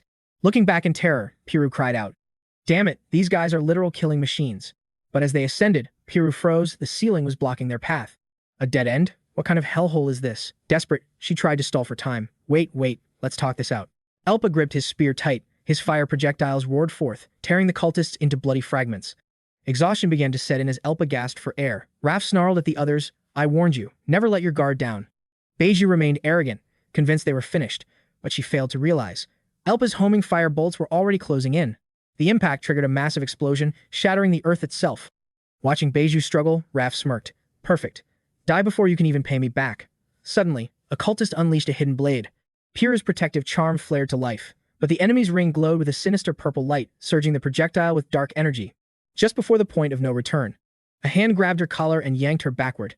𝗫𝗚 narrowly escaped a lethal blast. Gasping as her collar tightened, she yelped, Ow! My neck! Watch the throat! Her head slammed against the wall while the fanatics stayed hot on their heels. 𝗨𝗟𝗚𝗥𝗚's face was a mask of pure desperation. He unleashed another fire wave, incinerating several foes. Yet, an endless barrage of dark needles rained down upon them. 𝗨𝗟𝗚𝗥𝗚 fought to evade the onslaught. Summoning a massive fireball, he prepared to blast them all to kingdom come. Swarmed by an army of zealots, 𝗨𝗟𝗚𝗥𝗚 stood his ground. With one devastating spear sweep, he reaped dozens of lives, but the sheer numbers were starting to overwhelm him. A sea of enemies still loomed ahead, waiting for an opening. Yet, even they trembled, faced with the power of a true monster. Meanwhile, Kiri finally broke free from the tunnels and reached the main hall. Staring at the pulsating energy, she wondered, is this it? If we're wrong, it's all over for us. This must be the facility's mana core. The sheer density of this magical aura is staggering. There's no doubt, this is the source. If I shatter this core, I can save Diobo and Miner. But a shadow waited in the wings. Back again? How amusing. Hearing that voice, Kiri's blood ran cold. In a flash, a blade came crashing down. The soul-severing strike hit Kiri head-on. She collapsed, coughing up a spray of crimson blood. Her attacker sneered. Fortune favors me. Killing you solves everything. After all, the weakest link is always the first to break. Kiri gritted her teeth in defiance. You damn puppet. Get lost. I don't have time for your games. The woman replied with chilling indifference. How tragic. But I can't do that. You know, I actually have a name. Why don't we have a little chat? Kiri shut her down instantly. Activating her rising sun technique, she issued a cold command. Just shut up and fight. I'm busy. The woman clicked her weapon into place with a sigh. You really are stubborn, aren't you? Sharp waves of killing intent flooded the air. Fine then. I'll grant your death wish. Kiri swung her blade, desperately parrying the strikes. Where are these coming from? Are these illusions or real blades? Blood-red swords rained down, shattering the stone walls behind her. She was forced into a frantic dance of evasion. Damn it, I can't tell the difference. Suddenly, a blade lunged at her blind spot. She twisted midair to counter, her mind racing. An attack from behind? But how? The swords move with unnatural precision. She's altering their trajectory. Is she using telekinesis? This just got 10 times harder. Suddenly, two beams crossed in an X shape. Another blade flew toward her heart. Kiri was too slow. The blade pierced through her. Her attacker watched coldly, as a sword tied to a crimson thread impaled Kiri's shoulder. Gazing at the tangled web of threads connecting the weapons, the truth finally dawned on her. It wasn't telekinesis, it was invisible wires. Kiri gripped the thread tightly. If I use these, I can hurl her own weapons back at her. The enemy let out a mocking laugh. Wait, did you really think it would be that easy? The wires tightened, slicing into Kiri's skin. Her opponent dropped low, channeling a wave of pure killing, intent into a final, devastating strike. Kiri's scream echoed through the hall as she was overwhelmed. A massive shockwave erupted, leveling the entire chamber. Leaping onto the wires to survey the wreckage, the assassin spoke with arrogant triumph. I knew you were weak. It's not too late, why not run away? Or is that pathetic pride of yours stopping you? Pinned against the strange mass, Kiri saw the name C. Frost flicker. A high-born lady like you, the woman sneered. Spoiled and pampered, yet your family threw their precious daughter into this living hell. Stop acting like you know me, Kiri snapped. C. Frost just smirked. My, don't be so grumpy. You'll ruin that pretty little face with all those frown lines. In this world, The privileged don't deserve second chances. It's simply unfair, don't you think? Some enjoy every luxury just by birth. You don't even possess a shred of actual talent. The words stung, echoing a past defeat. A rival's blade at her throat, whispering, look at yourself. You're only here because of favoritism. Frost's voice drifted down like a death knell. Your team is elite. I've seen them. You lack Raph's experience and Miner's raw combat prowess. No talent like Debo, no mystery like 𝗨𝗞𝗚𝗥𝗦. You are nothing. But Kiri cut her off. So what? Frost blinked, confused. Kiri stepped forward, her voice steady and resolute. I said, so what? I am weak. I haven't met the expectations of my master, my parents, or my comrades. But that doesn't make you stronger. Come. I've already told you I'm out of time. Frost's bloodlust surged. You're trash who forgot her place. She flicked her wrists, controlling lethal blades with invisible threads. The summoned swords lunged for Kiri's vitals, but a cold, piercing light ignited in Kiri's eyes. A barrage of ice shards materialized, flying toward her foe. Frost gasped. What? What kind of skill is this? There's no data on this. Her threads snapped like paper. She gripped her sword, charging forward with a dirty trick. She unleashed high-level sword arts, but against the flurry of steel, Kiri remained eerily calm. She remembered her master's words. Do you truly think a knight is defined only by their lineage? Is that all you see? Some never recognize a treasure's worth. Others' standards don't define your true value. When you believe in yourself, you will become the strongest person in this entire world. Frost's composure shattered. She couldn't regain her footing against this sudden shift. How? How can she keep up with my speed? Kiri's blade swung, forcing her into a desperate defense. Kiri's hair shimmered in a silver light. Frost swung back in a blind, soul-piercing rage, speechless with fury. How dare you? Frost survived, surprising Kiri. You dodged that? Her master's voice echoed in her soul. Her power wouldn't just burn her enemies. It was a force as vast as the universe itself. Within Kiri's pupils, ice and fire danced. A colossal sphere of energy manifested before the terrified Frost. Stunned by the destructive aura, Frost froze. Kiri channeled every ounce of strength into her final strike. In a flash, a beam of pure energy incinerated Frost. As ice fragments drifted, Kiri whispered to her master. Master, I think I finally understand. I won't be the person who sets limits on my own soul anymore. Maybe I realized it too late, but regardless, I will believe in my teammates and in myself. Meanwhile, 𝗨𝗞𝗚's pursuit turned brutal. A leader barked at his cultists. Find those rats. Now. A concealment charm on the wall offered a temporary sanctuary, hiding them from prying eyes. 𝗬𝗏 hissed impatiently. Damn it. How long can this cheap trick buy us? More importantly, is 𝗨𝗞𝗚 okay? Outside, the enemies roared. There's nowhere left to hide. Suddenly, 𝗨𝗞𝗚's fire arrows blasted the cultists back. 𝗬𝗏 struggled against a hail of hidden weapons. What the hell are you all doing? Kill them. He's pathetic, the leader sneered. Pyra's blood boiled at the blatant disrespect. What? What did you just say? She hurled a charm glowing with red killing intent. Don't you dare underestimate me. But the charm missed its mark completely. Tears welled in her eyes. Never. Never look down on me. Just then, 𝗨𝗞𝗚's fire arrows saved her again. He gripped his spear, gasping for every breath. Suddenly, Baidu appeared, mocking him. You look absolutely exhausted. 𝗨𝗞𝗚 noticed the danger too late. He took a direct hit. Pyra screamed in despair. 𝗨𝗞𝗚, but his hand reached out, shielding her. An invisible barrier blocked Baidu, leaving her stunned. A fireball condensed, detonating the entire corner. Baidu scoffed. You're on your last legs. But then, her eyes widened in pure disbelief. 𝗨𝗞𝗚 had vanished. He was gone. Nearby, Raph muttered with cold disdain. You're driving me insane. My blade found its mark, she smirked. 𝗨𝗞𝗚 spat blood as Piru cried out, Are you okay? A faint purple mist rose from his blood. Is that a status effect? Is it poison? Biju closed in, revealing the grim truth. The countdown was ticking. 𝗨𝗞𝗚 had only 40 minutes left. The venom was a lethal tear, designed to inflict agonizing pain. No target could outrun this death sentence. We split up here. Find him. 𝗨𝗞𝗚 was fading fast, leaving Biru consumed by crushing guilt. Damn it. I never meant for this. I shouldn't have dragged you into this mess. Tears blurred her vision, but 𝗨𝗞𝗚 managed a weak smile. Don't worry. I'll level up past this.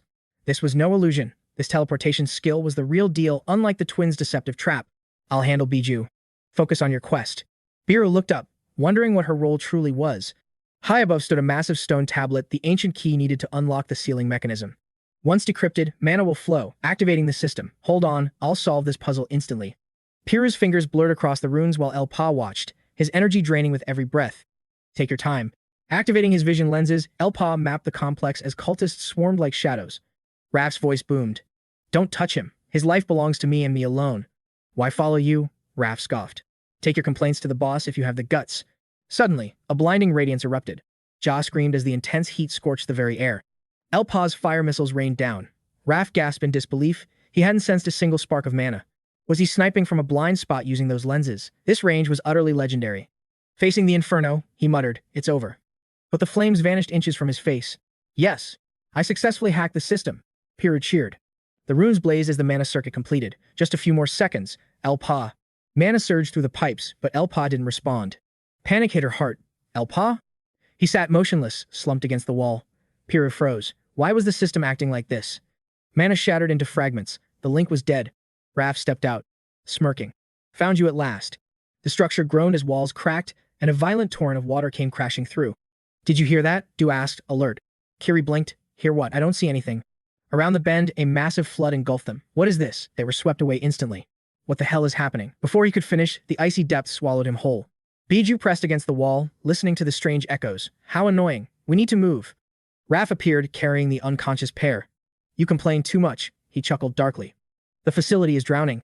Bijou's eyes narrowed as she glared at Raph's smug face. Bold of you to show up, Raph shrugged. I've had a rough time today, you know? And the others? Bijou asked. All dead, but they served their purpose before the end. Her eyes widened. All of them? Since when did you care about those pawns? Raph tossed them over. Mission complete. Now, 𝗨𝗨 belongs to me. She produced the gold. He's still alive, right? Raph grinned. Of course he is. But what if I kill him now and claim we never had a deal? She threw the 100 million. Me? I like your twisted honesty. Here's your payment. He tossed the prisoners aside. Bijou unsheathed her blade, looking down at the broken 𝗨𝗨. A pathetic end for a traitor. Was it all for the dark mage? She sneered. No. For my true master, Lord Evo. Her blade swung down with a bloodthirsty grin. But the illusion shattered. Beneath her blade lay nothing but the cold corpse of a cultist. Surprise. Raph lunged forward. Bijou's blood ran cold. Raph, you treacherous bastard. I should have known better. Suddenly, 𝗨𝗨's fire missiles locked onto her from behind. She scrambled to escape, fuming. They're working together? How dare they mock the 𝗞𝗟𝗏𝗏 name? The poison has finished its deadly work. According to the system's countdown, he should be dead any moment now. Detecting the fire drill's aura, she tracked its origin. Thank you for crawling out of your hole to save me the trouble. As the runic glow subsided, sparks flew once more. 𝗨𝗨 had completely bypassed her defenses, appearing right at her back. He gripped his spear with unwavering resolve. Beidou's eyes widened in sheer disbelief that he still drew breath. The fire projectile streaked through the air like a meteor. A violent blast erupted, forcing Raph to shield his face from the debris. But 𝗨𝗨's battle senses remained razor-sharp. As Beidou's silhouette emerged through the haze, she spat out, You truly refuse to die. Why intervene? I thought your only master was gold. Raph simply shrugged with a cold smirk. True, but if the world burns, my riches are worthless. Why would I help you turn my gold into scrap paper? Infiltrating your ranks was our masterstroke. 𝗨𝗨 and I orchestrated this entire mission from the very beginning. 𝗨𝗨 predicted, can't desperation would lead to an assassin. The moment your eyes settled on me, your fate was sealed. Beidou's mind raced. Was that initial strike on 𝗨𝗨 just a ruse? He responded with a mocking grunt. A real injury? You underestimate the world's greatest recovery mage. That scratch was nothing to a pro like me. Had I unleashed my true power, even 𝗨𝗨 would fall. My combat system is far beyond your comprehension. Let's conclude this narrative. I've pocketed 100 million thanks to your greed. Now, you're left with absolutely nothing. Fuming with rage, she vowed to make them suffer. Meanwhile, Kiri drifted in the depths as the water bit into her open wounds. The searing pain jolted her back to consciousness. As she broke the surface, Dio gasped. You're still with us? Miner surfaced next, gasping for air and answers. Debo's face remained grim. The situation has gone from bad to worse. Water is cascading from every corner. We'll be completely submerged in 30 minutes. Kiri echoed the countdown in horror. Escape is impossible through the usual routes. Our only hope lies in breaching the ceiling. But since I disabled the power core, the exit is locked. Suddenly, a massive stone sword crashed down inches from Miner's feet. Debo blinked, praying his eyes were deceiving him. His heart hammered against his ribs as the impossible unfolded. The colossus began to shift its weight. Then, a terrifying crimson light ignited within its hollow stone eyes. The ancient guardian was awakening. Beidou stood amidst the inferno, gasping, surrounded by the remnants of her enemies. Flames licked at the sky, reducing the village to ash. She stared down at the carnage and whispered, Rot in hell. A mysterious figure emerged from the smoke. Hell is too merciful for a monster like him. This is simply the price of his sins. She glanced at the newcomer. Her expression hardened. For those with blood-stained hands, there is no destination but the abyss. The landscape was a portrait of pure devastation where only ash and ruins remained. Your vengeance has been exacted at last. A towering figure with long, silver hair approached through the haze. She turned to face the shadow looming over her. With a voice of absolute authority, he declared, Your life is now mine. Two dark blurs streaked across the battlefield. Raph and 𝗨𝗨 were caught completely off guard by the sudden shift in momentum. Limbs flew in a whirlwind of violence. Sensing a lethal threat, Beidou swore as she swung her chained blade into the fray. Another wretched illusion technique. She gripped the cold iron of her chain, refusing to be fooled by their parlor tricks. Her blade carved through the air, shattering the mirages. These magical clones were mere distractions devoid of any real killing intent. Suddenly, 𝗨𝗚𝗧's steel descended with crushing force. She barely parried the strike as the line between reality and phantom blurred. While they were locked in a deadly dance, 𝗤𝗄's squad lost their patience and lunged into the chaotic melee. End this farce now. 𝗨𝗚𝗧 delivered a devastating vertical cleave, but 𝗤𝗘𝗚 twisted away with feline grace. A sinister red light pulsed behind his lenses. He targeted her position, unleashing a volley of crimson energy arrows. The earth shattered under the barrage. Amidst the dust and shockwaves, a lethal presence manifested directly behind 𝗤𝗄. She whipped her blade around in a desperate defense. Damn it, it's a trap. Her heart raced as the ambush closed in. In a stunning reversal, 𝗤𝗄's strike found its mark. 𝗨𝗚𝗧 reeled back from the unexpected impact as she smirked at his failure. The blow forced a spray of blood from his lips. 𝗤𝗄 leaped back, brandishing a glowing talisman. How does it feel to be outplayed? You'll never perceive the truth through my illusions. Nearby, Raph maintained a relentless assault, pushing 𝗤𝗚 to her absolute limit. He let out a mocking laugh. Where did all that bravado go? She narrowly avoided his fist, launching a counter blade. Raph sidestepped the projectile with effortless arrogance, but his smile faltered as she snatched the chain, reclaiming her weapon with deadly intent. The realization hit him too late. Chained by fate, he struck at the purple aura, roaring that he would never be defeated. 𝗤𝗚 exerts her full strength, slamming him back until his breath catches. Purple mana flickers on Raph's chains. 𝗞𝗚𝗚 clashes fiercely until 𝗤𝗚 severs the iron. Suddenly, a shadow strikes 𝗞𝗚𝗚 from behind, catching the warrior completely off guard. A roar of fury erupts. Damn bastards. 𝗤𝗚 lunges at 𝗤𝗄 first for his sins. 𝗞𝗚𝗚 executes rapid techniques. 𝗤𝗚 swings her rope to intercept every incoming strike. She advances relentlessly. 𝗤𝗄 gasps for air, cursing their overwhelming and monstrous pressure. They blur across the room. 𝗤𝗄 can only watch, terrified by their inhuman speed. Elsewhere, Raph rains blows upon his foe. The battlefield descends into absolute, bloody chaos. Raph maneuvers behind, drawing blood from 𝗤𝗚 just as 𝗞𝗚𝗚 targets her neck. 𝗤𝗚 activates hidden stats, stabbing her blade down. Dark purple energy erupts from her. The shockwave blasts everyone back. Her twin blades hit the floor, dripping with crimson. Clutching her mangled left arm, 𝗤𝗚 snarls. I'll slaughter every last one of you. The earth trembles. Suddenly, a subterranean surge floods the entire chamber with freezing water. 𝗞𝗚𝗚 regains his footing instantly, but 𝗤𝗄 screams while struggling against the drowning torrent. Raph drives a dagger into a pillar for leverage. The time has finally come. Submerged in the depths, 𝗤𝗚's eyes snap open, glowing with a sinister violet light. She bursts forth, knocking Raph off balance. He bleeds heavily from several jagged, fresh wounds. Only cold killing intent remains in her gaze. I will kill all of you. As Raph recovers, she vanishes, driving a blade deep into his side without hesitation. Raph's body is covered in wounds. That lethal strike forces a painful spray of blood. They both plunge into the water. 𝗞𝗚𝗚 catches 𝗤𝗄, screaming Raph's name in desperation. Tides crash against 𝗤𝗚 as she intensifies her assault. The duel reaches a fever pitch. Raph touches a dark shadow that infects his system. Damn it. Is this a deadly poison? Raph blocks her strike and smiles mockingly, holding a holy cross while coughing blood. A blinding radiance erupts. 𝗤𝗚 squints in disbelief. What? How is this even possible? The cross purifies the toxins. Impossible. A healing skill, acting as a perfect antidote? Does this bastard possess 𝗨𝗚𝗚 too? 𝗤𝗚 freezes, analyzing his sudden and miraculous recovery. A holy barrier forms. 𝗤𝗚 narrowly evades a sudden, heavy punch from the recovered Raph. He wields a new weapon, coating her in a lethal cloud of dark, invasive miasma. She curses his movements. Raph wipes sweat away, his face twisted in a mocking smirk. My apologies, but your arrogant boasting was getting a bit tiresome to hear. 𝗤𝗚 triggers a teleportation item. Raph lunges, shattering a pillar with one massive, powerful strike. Panic sets in as he pursues her. Don't you realize your resistance is completely futile? Putting everything into one punch, he sends 𝗤𝗚 flying. She coughs up bitter, dark blood. You always sneak up behind me. Do you really take me for such a fool? He screams with sadistic glee. Enraged, 𝗤𝗚's body erupts in a violent, flickering purple aura. Don't you dare. An explosion rocks the room. 𝗤𝗚 charges, aiming to strike his face. Suddenly, a familiar crimson glow intercepts her blade, stopping her lethal momentum cold. She turns toward the rushing water. It's 𝗞𝗚𝗚. Raph seizes the opening and strikes hard. Caught off guard, she's sent crashing into the wall by a devastatingly heavy, direct punch. Her spirit ornament shatters. No. Has the darkness finally overcome my very soul? I cannot fail 𝗨𝗚𝗚's command. I must make this happen, regardless of the cost. Fueled by desperation, she charges again. Before her, 𝗞𝗚𝗚 draws his 𝗨𝗚𝗚𝗏. His power is overwhelming, yet she clashes against his red mana with violet, demonic flames. None of you leave alive. I'll sacrifice everything to see you all dead and buried. She raised her blade, desperately parrying his overwhelming pressure. As a blazing arrow ignited the air, she bit down on her steel. Evo Vok 𝗨𝗚𝗚 watched with cold amusement. Impressive. But I still have one arrow left in my quiver. He drew back, locking his aim directly onto her heart. 𝗤𝗚's stamina hit 0, her eyes widening in absolute helplessness. A vision of Evo flashed before her the way he once praised her. A haunting hallucination forced a smile onto her lips. A spectral hand reached out to steady her. Evo, she whispered through tears, forgive me. Then the crashing waves swallowed everything. Only 𝗤𝗔𝗚𝗥𝗘𝗗𝗏 sword remained as the tides surged violently. Suddenly, a massive stone golem emerged from the churning depths. Miner unleashed a high-tier explosive projectile. She couldn't believe her eyes. Damn it, how is that massive entity still levitating? Her spell collided with the golem's frame, a catastrophic blast rocking the entire ocean. Miner's face lit up with hope. A direct hit, she cheered. But the titan swung its colossal weapon toward her just as a massive wave crested. A familiar axe intercepted the blow. Dew had arrived to protect Miner. Rocks shattered, sinking into the dark abyss below.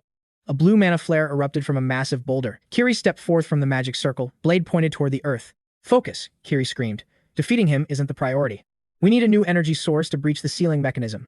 Miner instantly calculated their best strategy. Copy that, she shouted, charging toward the golem with renewed fury. The golem tanked the hits effortlessly. Debo soared into the sky. We need to extract its mana core. Don't destroy it yet, he roared. Shred the outer armor first once we pinpoint its hidden location. Blue light flared from the golem's eyes, crushing the floor beneath. It's regenerating. My legs are pinned. Damn it. The golem glared down, its hand closing in on Debo. Panic surged through him. No way. How is its grip this strong? Debo, look out. Kiri warned, her voice strained as she witnessed the golem's overwhelming power level. He glanced back just as the giant hand reached him, but a divine magic shield suddenly encased his body. Who are you? Long time no see, son, a voice echoed. The barrier shattered as Raph grabbed Debo, escaping before the golem could react. You traitor, Debo barked. Raph just smirked. Oh, come on. Is that any way to speak to your own father? Stop the nonsense. A massive fire tornado swirled around the golem as flaming timber rained down with devastating force. Two mages leaped from the shadows, launching fire missiles. I knew you were still alive, they shouted toward the clouds. The legends 𝗞𝗚𝗟𝗏 and 𝗞𝗏𝗟𝗏 had joined the fray. Don't break the stone, Debo yelled, spotting a glowing red gem on 𝗞𝗚𝗟𝗏𝗏's eye. The eye stone scanned the golem, revealing the core pulsating in its chest. Target locked, he confirmed with cold precision. Hang on tight, Dew. The axe was suddenly possessed by mana, dragging Debo upward. Hey, this weapon is moving on its own. We're going to crash into the boss. Mai signaled her understanding. I see it now. This is the perfect opening. The girls mocked his confusion. Move it, you idiot. Debo finally realized his role. Wait, am I the main character now? Who are you calling an idiot? Dew roared, gripping the axe as his magical aura surged to its peak. Leave it to me. He swung the axe with explosive force, his face twisted in pure excitement as the golem's armor shattered. Found it, Dew cheered. The core was finally exposed, showing visible cracks from the devastating impact. The golem froze. Raph laughed mockingly. How does my son taste? If you're done digesting him, spit out the core. He delivered a monstrous punch, his physical strength tearing a massive hole straight through the golem's stone hide. As the crack spread, Raph dove inside. Debo followed suit, launching himself toward the exposed magical stone. He snatched the core, grinning. Target neutralized. Behind him, the heartless golem collapsed into a heap of lifeless rubble. The titan fell with an earth-shaking thud. But the victory was short-lived. The water had already risen to their necks. Kiri struggled to stay afloat, gasping toward Miner. The water level. It's rising way too fast. We're hitting the ceiling, Miner cried. Don't panic, Dew reassured them. Just hold on a little longer. He's coming. Through the murky, rising depths, a shadow streaked past. 𝗞𝗚𝗏 was swimming toward them, clutching the power stone. Less than 3 minutes left, he thought desperately. I have to power the mechanism now to open the exit. His eye stone flared again. There was no time for doubt. He had to reach the terminal at any cost. He dove deeper into the darkness. Raph's heart raced. Damn, the room is completely flooded. Everyone, hold your breath. Miner signaled the count. 1, 2. Now. They all submerged as the final pocket of air vanished. 𝗞𝗚𝗏𝗏 swam with everything he had. 5 minutes is too slow. I have to find a shortcut through the foundation. He slammed against the submerged wall, his hands bloodied and bruised as he prepared to break through. He channels his mana, manifesting a single orb of water. Everything rides on this one shot. The sphere expands until he infuses it with pure flame. A dual-element explosion shatters the ancient stone barrier. As the dust clears, a blinding sanctuary is revealed. He readies the magic catalyst, aiming for the core. The stone strikes with lethal precision, lodging perfectly into the heart of the iron mechanism. Upon impact, the catalyst fractures, releasing a surge of radiant energy. The protective seal finally shatters apart. 𝗞𝗚𝗏𝗏 watches from the shadows. The ancient iron structure begins to pulse with a divine, golden glow. Mana surges through the walls like lightning.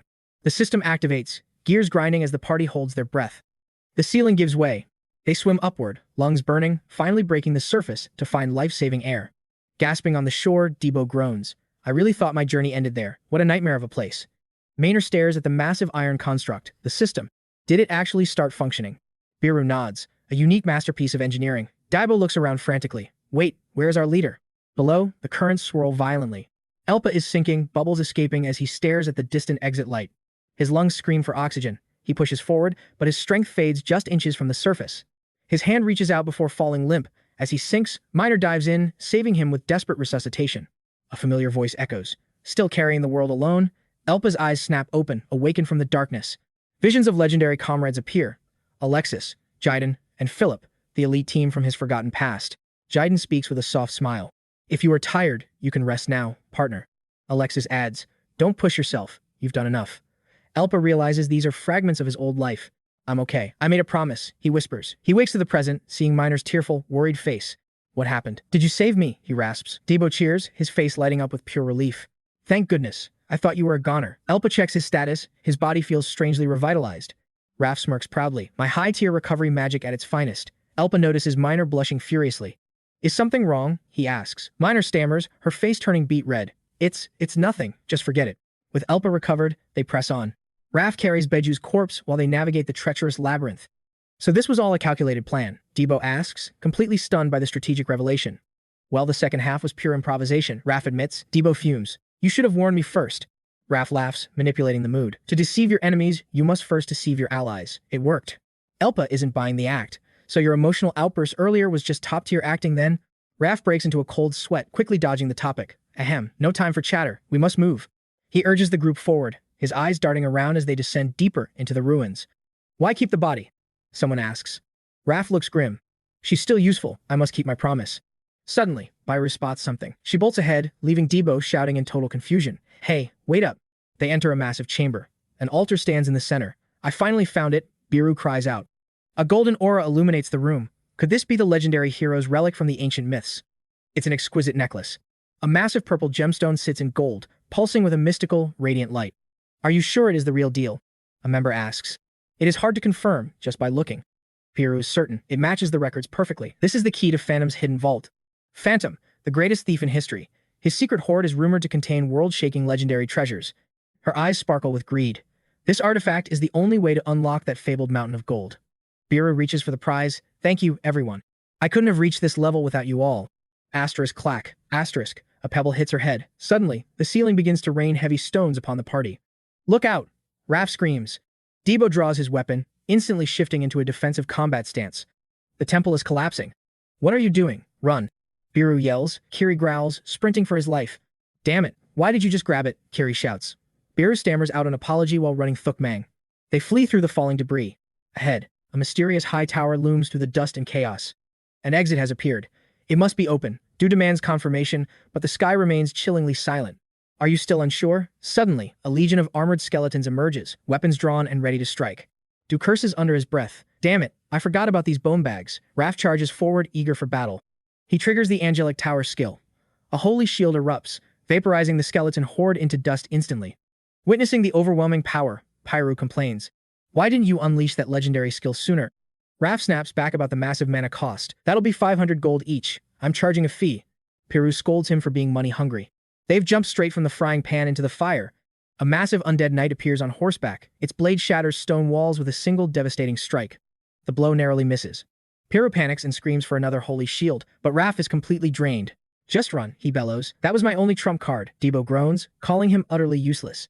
They argue, while the monster relentlessly pursues them. Suddenly, Miner trips over a stone, her heart racing. A massive waterfall blocks their path. It's a sheer abyss. Crap, a voice echoes as they begin to fall. Raph summons a high-tier talisman, grabbing his allies to surf the air and evade the beast's reach. He pants heavily. That's it, my final talisman. I'm officially out of options for this quest. Their relief is short-lived. The undead knight can swim. It can swim. You've got to be kidding me. 𝗨𝗟𝗚 signals Kiri. I'm on it, Kiri chants, unleashing her ultimate skill, Fallen Crescent Moon. The water freezes instantly across the battlefield. Perfect. That should lock the monster in place. The creature roars from its icy prison. Miner prepares a follow-up strike, her eyes blazing with fury. She channels a massive surge of thermal energy, blasting the frozen beast with overwhelming heat and power. A violent explosion rocks the area. They flee, only to hit a massive, impassable stone wall ahead. Byru calls for 𝗨𝗟𝗚. Before the sentence ends, the warrior has already taken a combat stance. One massive strike shatters the barrier. They rocket through, but Byru warns of the impending structural collapse. The tower begins to groan and crack. The dungeon is reaching its absolute breaking point. Suddenly, Miner and Debo spot a glow. There, the hidden teleportation point within the maze. The world is crumbling. Don't stop. Byru commands. Jump on my signal. Do not look back. 1, 2, jump. They vanish into the portal just as the entire tower collapses into ruin. Elsewhere, the villainous wind frowns. I no longer feel BU's energy signature. Another failure, then. 𝗨𝗏𝗡 kneels, trembling before his master. I have no excuses. The mission was a total disaster. He grits his teeth. I'll pay for this with my life. Wynn sneers at the dramatic display. I can take your life anytime. But first, let me show you something far more interesting. The bigger the crowd, the better the performance. 𝗨𝗏𝗡 gasps in shock. Who are they? Dark Mage followers appear. Time to swap players, Wynn gloats. Meanwhile, Franco sees a glimmer of hope. Franco reports to 𝗥𝗘𝗚𝗥𝗘𝗏. The master is alive. The gate is active, he's waiting for rescue. He continues his report with grim determination and tactical precision. 6 slots remain for the rescue team. I'll assemble our elite hunters to storm the gate immediately. Jack's hands shake with suppressed rage. The tension in the room becomes suffocatingly heavy. Morning breaks over the town. A confused voice echoes from within a secluded, warehouse-like room. Chair meets a mysterious hooded man. He eyes the rare, high-tier defensive items with obvious greed. As expected of the heir to the world's richest man, Chiro remains tense, her mind racing. She narrows her eyes. Is it K? Do they really dare to challenge the association like this? Footsteps approach. We need to alert Goldrick first, a voice whispers near the warehouse door. Chiro snaps back to reality. Damn it, the last person I want to see right now is a troublemaker. The intruder's voice grows louder. They are right outside, about to blow their entire cover. The door swings open. I won't let this slide, the intruder shouts, creating a massive scene. Chiro freezes as the intruder enters. The hooded man realizes the situation has turned dangerously complicated. Those two outside. It's definitely 𝗨𝗏𝗡 and 𝗞𝗚𝗏 bickering again. She pouted, demanding to know why he stubbornly refused to give her the ring. He stood his ground, claiming he couldn't. Finally, she recognized that familiar voice. It really is 𝗞𝗚𝗏. Her face lit up with tears of pure joy. But before she could celebrate, 𝗞𝗚𝗏's roar shattered the entire emotional atmosphere. 𝗞𝗚𝗏 grabbed 𝗨𝗏𝗡's collar, screaming thief, while he remained icy and indifferent. That idiot has lost it, he muttered. 𝗞𝗚𝗏's rage instantly hit the ceiling. Who are you calling an idiot? Give it back. Chiro watched on, totally helpless. Elsewhere, newspapers were flying as a massive announcement shook the entire town.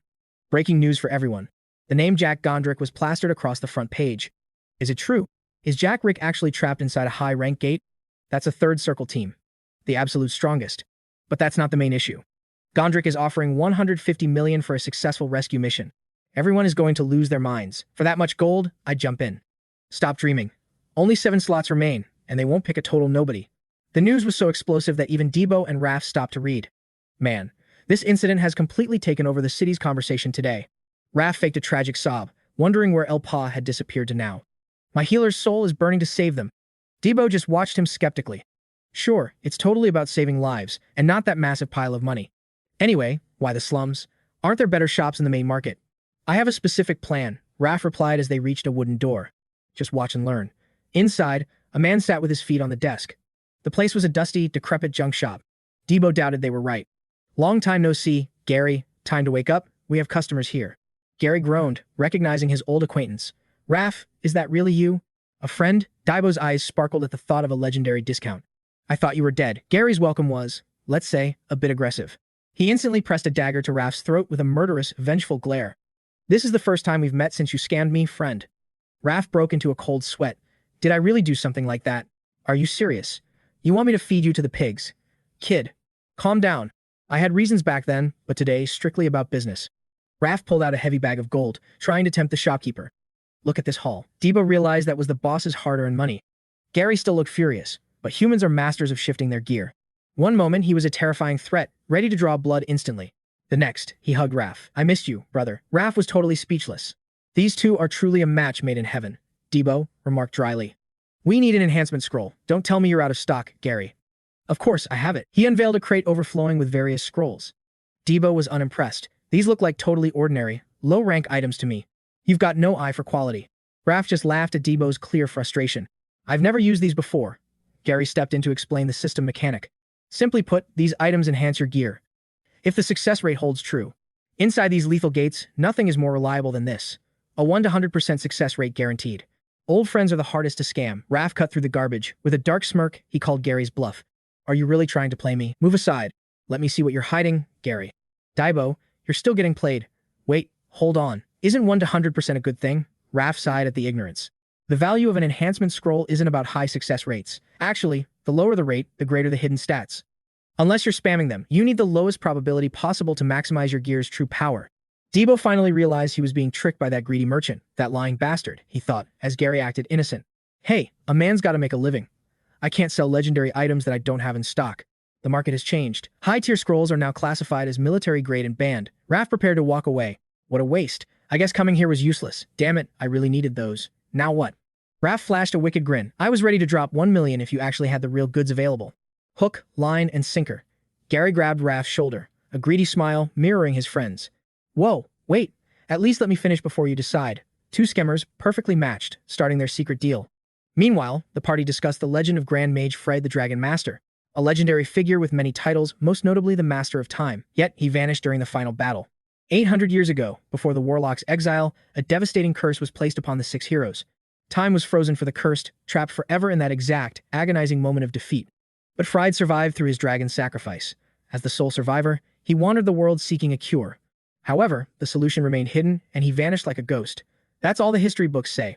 Pyro continued, ancient records hint that his traces might still exist somewhere in this world. The only relic left is Fried's ring. Pa stared intensely at the artifact on his left hand. Silence filled the room. Piru's words sent his mind racing. Could this be the key to his mysterious regression? He recalled his journey, wondering if a time manipulator held the secret to why he was sent back. But how could someone from 800 years ago interfere? If he's alive, why didn't he show himself sooner? Chiro broke the heavy silence. I don't doubt you. You were clearly chosen by the legend himself. But tell me, why do you fight the believers? Her question made the veins on his hands bulge. I have my own reasons for keeping my true motives hidden, he replied with cold determination. I just want to save them. At any cost, the faces of his lost comrades flashed before his eyes. Elsewhere, the sound of rhythmic training echoed. Kiri was tirelessly perfecting her sword swings. Debo approached from behind. Don't you ever get tired of doing that every single day? Kiri paused her training. I was looking for you. I need to ask the master something important. Kiri looked at him, curious. He hesitated. Actually, I need a favor from you. Kiri blinked as Debo turned bright red and looked away. Would you accompany me somewhere tomorrow? To the central square in the afternoon? The next day, Debo kept checking his watch, his heart racing. Is she not coming, or am I just early? Then, his heart skipped a beat. Kiri approached from a distance. Sorry, did you wait long? You're here. I just got here myself. Debo stopped mid-sentence, his face turning a deep crimson. Minor held me up for so long, Kiri explained shyly. I told her I hated this style, but she insisted. With her hair down and wearing a dress, Kiri looked nothing like the warrior he knew. She felt out of place. Why are you staring? Does it look that bad on me? Debo stammered. No. You look incredible. Truly. That's a relief. Let's go then. He nodded, unaware of the sharp eyes watching them from the shadows. Target is on the move. Get ready. A heavy sigh followed. This is so annoying. It was L, Pa, Raph, and Minor. The trio was tailing them. Raph complained loudly. Why am I stuck watching this kid's date?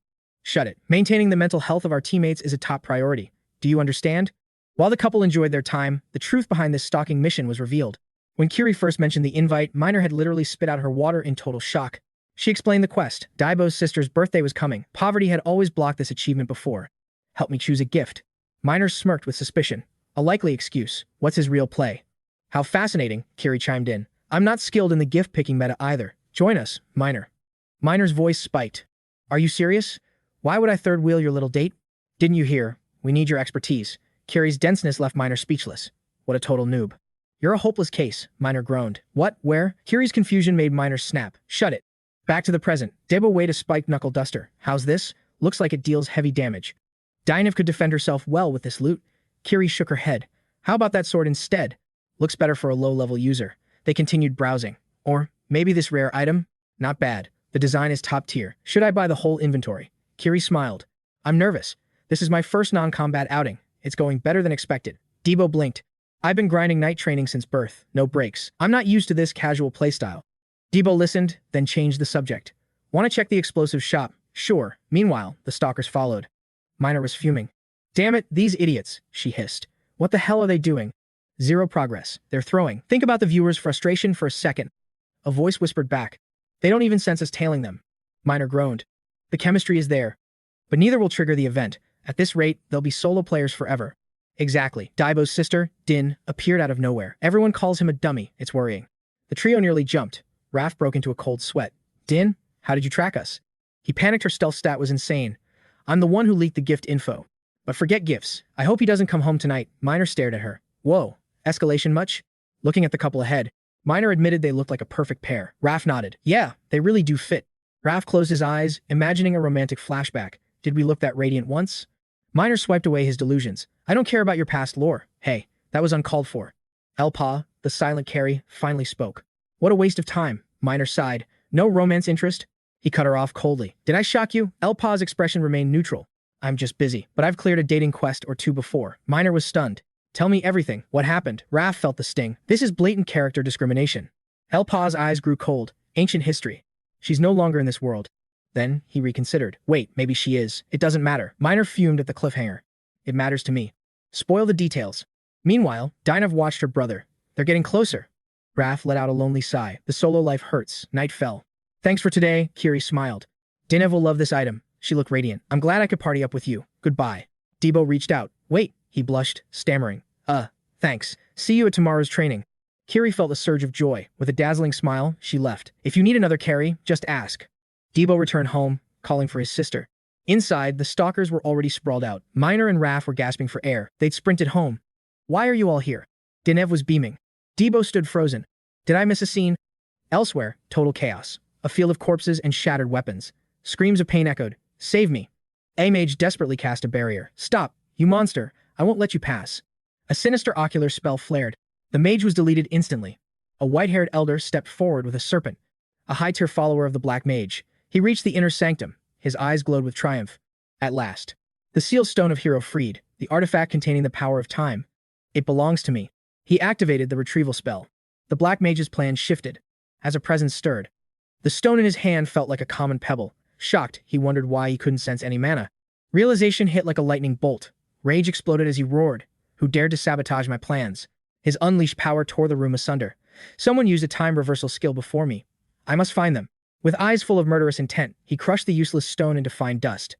A massive crowd gathered at the 𝗥𝗚𝗥𝗏 Merchant Union. An official announced the start of the elite selection process.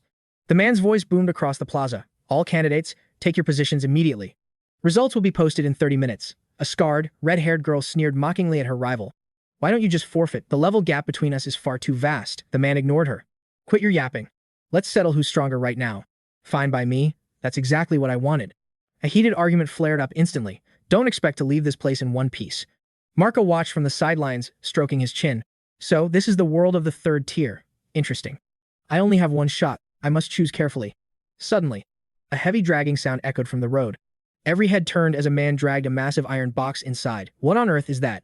It was 𝗨𝗚𝗟𝗏, hauling a giant coffin. Then, a plump man with an enormous mustache appeared.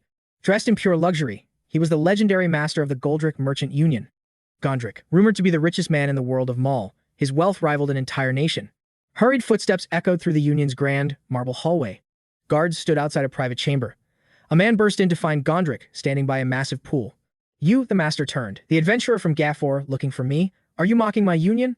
A pleasure to meet you. I am 𝗨𝗚𝗟𝗏. He bowed politely, but was cut off before he could explain.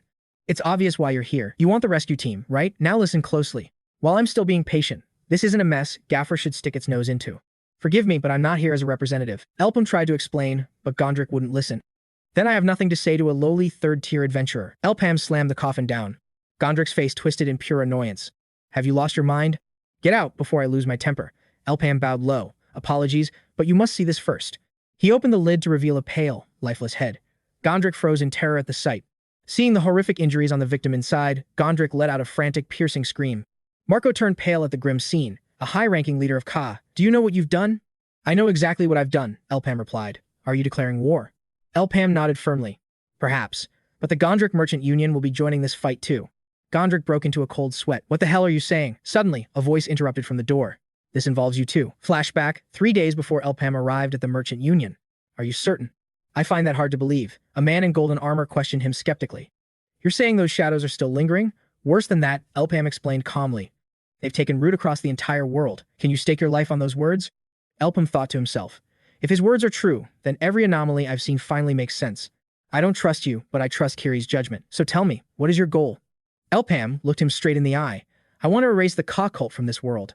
A vision appeared of a burning skull flag. In 3 days, this won't just be a trade dispute. This is a holy war against the fanatics. Back in the present, Captain Cygnus Michael 𝗨𝗏𝗏 entered. 𝗨𝗏𝗏 reached out, his hand glowing with a mysterious blue energy aura. He touched Biu's forehead, revealing a crimson tattoo. What? A hidden mark? The mark of the believer, he explained. A brand etched into every follower by their leader. Gondrick gasped in absolute shock. Biu was a cultist this whole time. Kania meant business with Goldrick. He was about to lay down an absolute ultimatum. Over at the local tavern, the mood was light as the drinks flowed freely. Bottoms up. The alcohol was hitting hard, and everyone was getting rowdy. Minor looked on with a puzzled expression. Are you sure about this? Is partying okay when tomorrow is the big day? 𝗤𝗚𝗟𝗏 shrugged, saying a quick break never hurt anyone. We have pushed our stats to the limit. Gear is reinforced and training is complete. A pre-battle rest is the ultimate recovery strategy. Even 𝗥𝗘𝗚𝗥𝗦𝗘𝗗 personal guard joined in, knocking back beers with the rest of the crew. Laughter echoed through the room. Two figures were whispering in the corner. Raph leaned in, grinning as he slung an arm around Pa. Don't tell me you two are on a secret date. As a self-proclaimed romance master, I can tell. But before he could finish, a fist connected with his face. He collapsed, howling in pain on the floor. 𝗤𝗚𝗟𝗏's expression remained cold. Back off. I was just trying to lighten the mood. Can a guy take a joke? He whined loudly. But Pa just pinched his nose in disgust. You reek of sweat and desperation. Go hit the showers. He cursed under his breath. Fine, I am done. But seriously, I wanted to ask you something important. Why did you agree to join Jack Rick's rescue squad? Especially after you called the whole thing a blatant trap. Minor nodded in agreement. Exactly. Joining Kanye's raid would have been the more logical move for our progression. 𝗤𝗚𝗟𝗏 looked down, his eyes narrowing. I am after something specific, a scroll sealed with a mysterious crimson crest. I wasn't sure if the intel was solid, but rumors say Jack Rick found a map leading to Freen's lost legacy. I had my doubts until the cultists started moving. That confirms its value. We cannot allow that map to fall into their hands. That legacy is a game changer, a treasure of immense power. But he kept those thoughts locked away. Assuming they haven't claimed it yet. Let's hope the plan holds. Elsewhere, a flaming skull began to speak in a raspy voice. 𝗨𝗟𝗏, age 20, from 𝗨𝗟𝗧𝗏𝗏. Formerly a slave for 3 years, carrying a heavy debt to 𝗤𝗏𝗏. He triggered his first awakening 2 months ago. His leveling speed is insane, reaching the 3rd tier in just 2 weeks. With such talent, his ceiling is immeasurable. Looking at the figure, he gave the order to move. A man with silver eyes and a violet aura appeared. Everything rests on your shoulders now. Suddenly, a man with long white hair found his path blocked by 2 figures. He shouted in frustration. Lord Roy, this isn't what we agreed upon. You promised to back our guild after everything was settled. Royce merely raised a hand to silence him. What do you expect from me?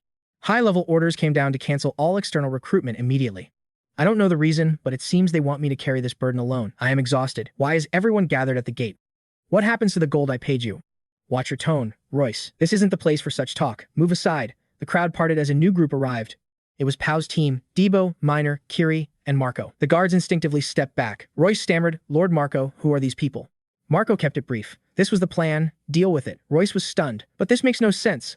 Was today's banquet just a front, Lord Marco? He glanced nervously at the infamous hero slayer, Debo. The crowd erupted in protest. Who do these nobodies think they are? They didn't even pass the entrance exam.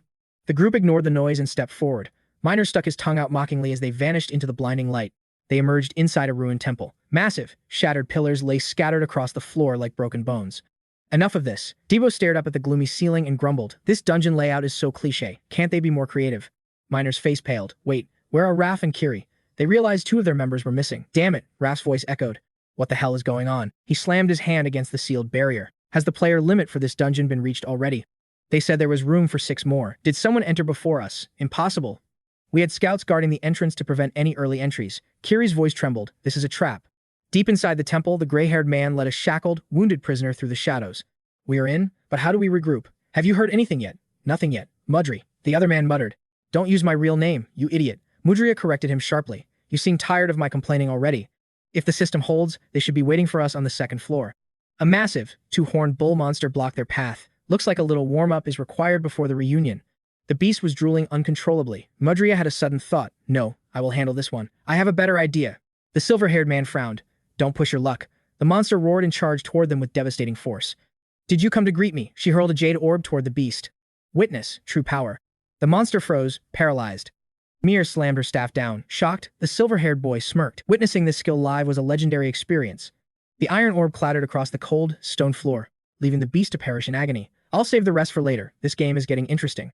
Minor was on edge. Had the Canna rats infiltrated? 𝗤𝗚𝗟𝗏 donned his blindfold artifact. Things were escalating quickly. Debo scratched his head, confused. Isn't it a bit too quiet around here? No hostile intent detected. 0 attacks. 𝗤𝗚𝗟𝗏 activated his vision skill. That is precisely the problem. He scanned the temple structure. No players, no cultists, no monsters at the gate. What happened to this dungeon? He frowned, sensing a hidden plot. What are they scheming the shadows? At the trading guild, the Cygnus Knights breached the hall. Why is Cygnus here? Do you have an appointment? Kasim gave a chilling smile. Apologies for the unannounced visit, but... He raised his hand, exposing a black mage mark. Did you lose this? What? Before she could blink, 2 men were shredded. She screamed as a blood-stained blade grazed her trembling throat. Kasim chuckled darkly. Resist, and I'll label you a dark mage cultist myself. For the Lord, screams echoed as the massacre began. Heads rolled like stones on the pavement. The Cygnus Knights slaughtered everyone in sight. Stop them. Cries of agony filled the air. Damn it, help me. Kasim growled in frustration. You lost their trail? I'm sorry, sir. A knight knelt. They had intel and escaped early. Kasim's eyes turned cold. Track them down immediately. We must find them to complete this. Understood. The monster hissed slowly. Do you truly despise me? A gargantuan spider was systematically torturing its helpless prey. No, the victim shrieked. Serving the Dark Lord is my destiny. Suddenly, the spider's soul bound with him. Outside the camp, a report came in. The harbor district is now under our total control. Inside, Abbas studied the map. There was no escape. Every path was blocked by enemy forces. Just a little more. Send the remaining units. Gondrick fumed. Only a few steps left to absolute victory. Outside, a sea of flames began to swallow the buildings whole. At the stairwell, a monster shrieked before being cleaved in two. Michael had executed a perfect critical strike.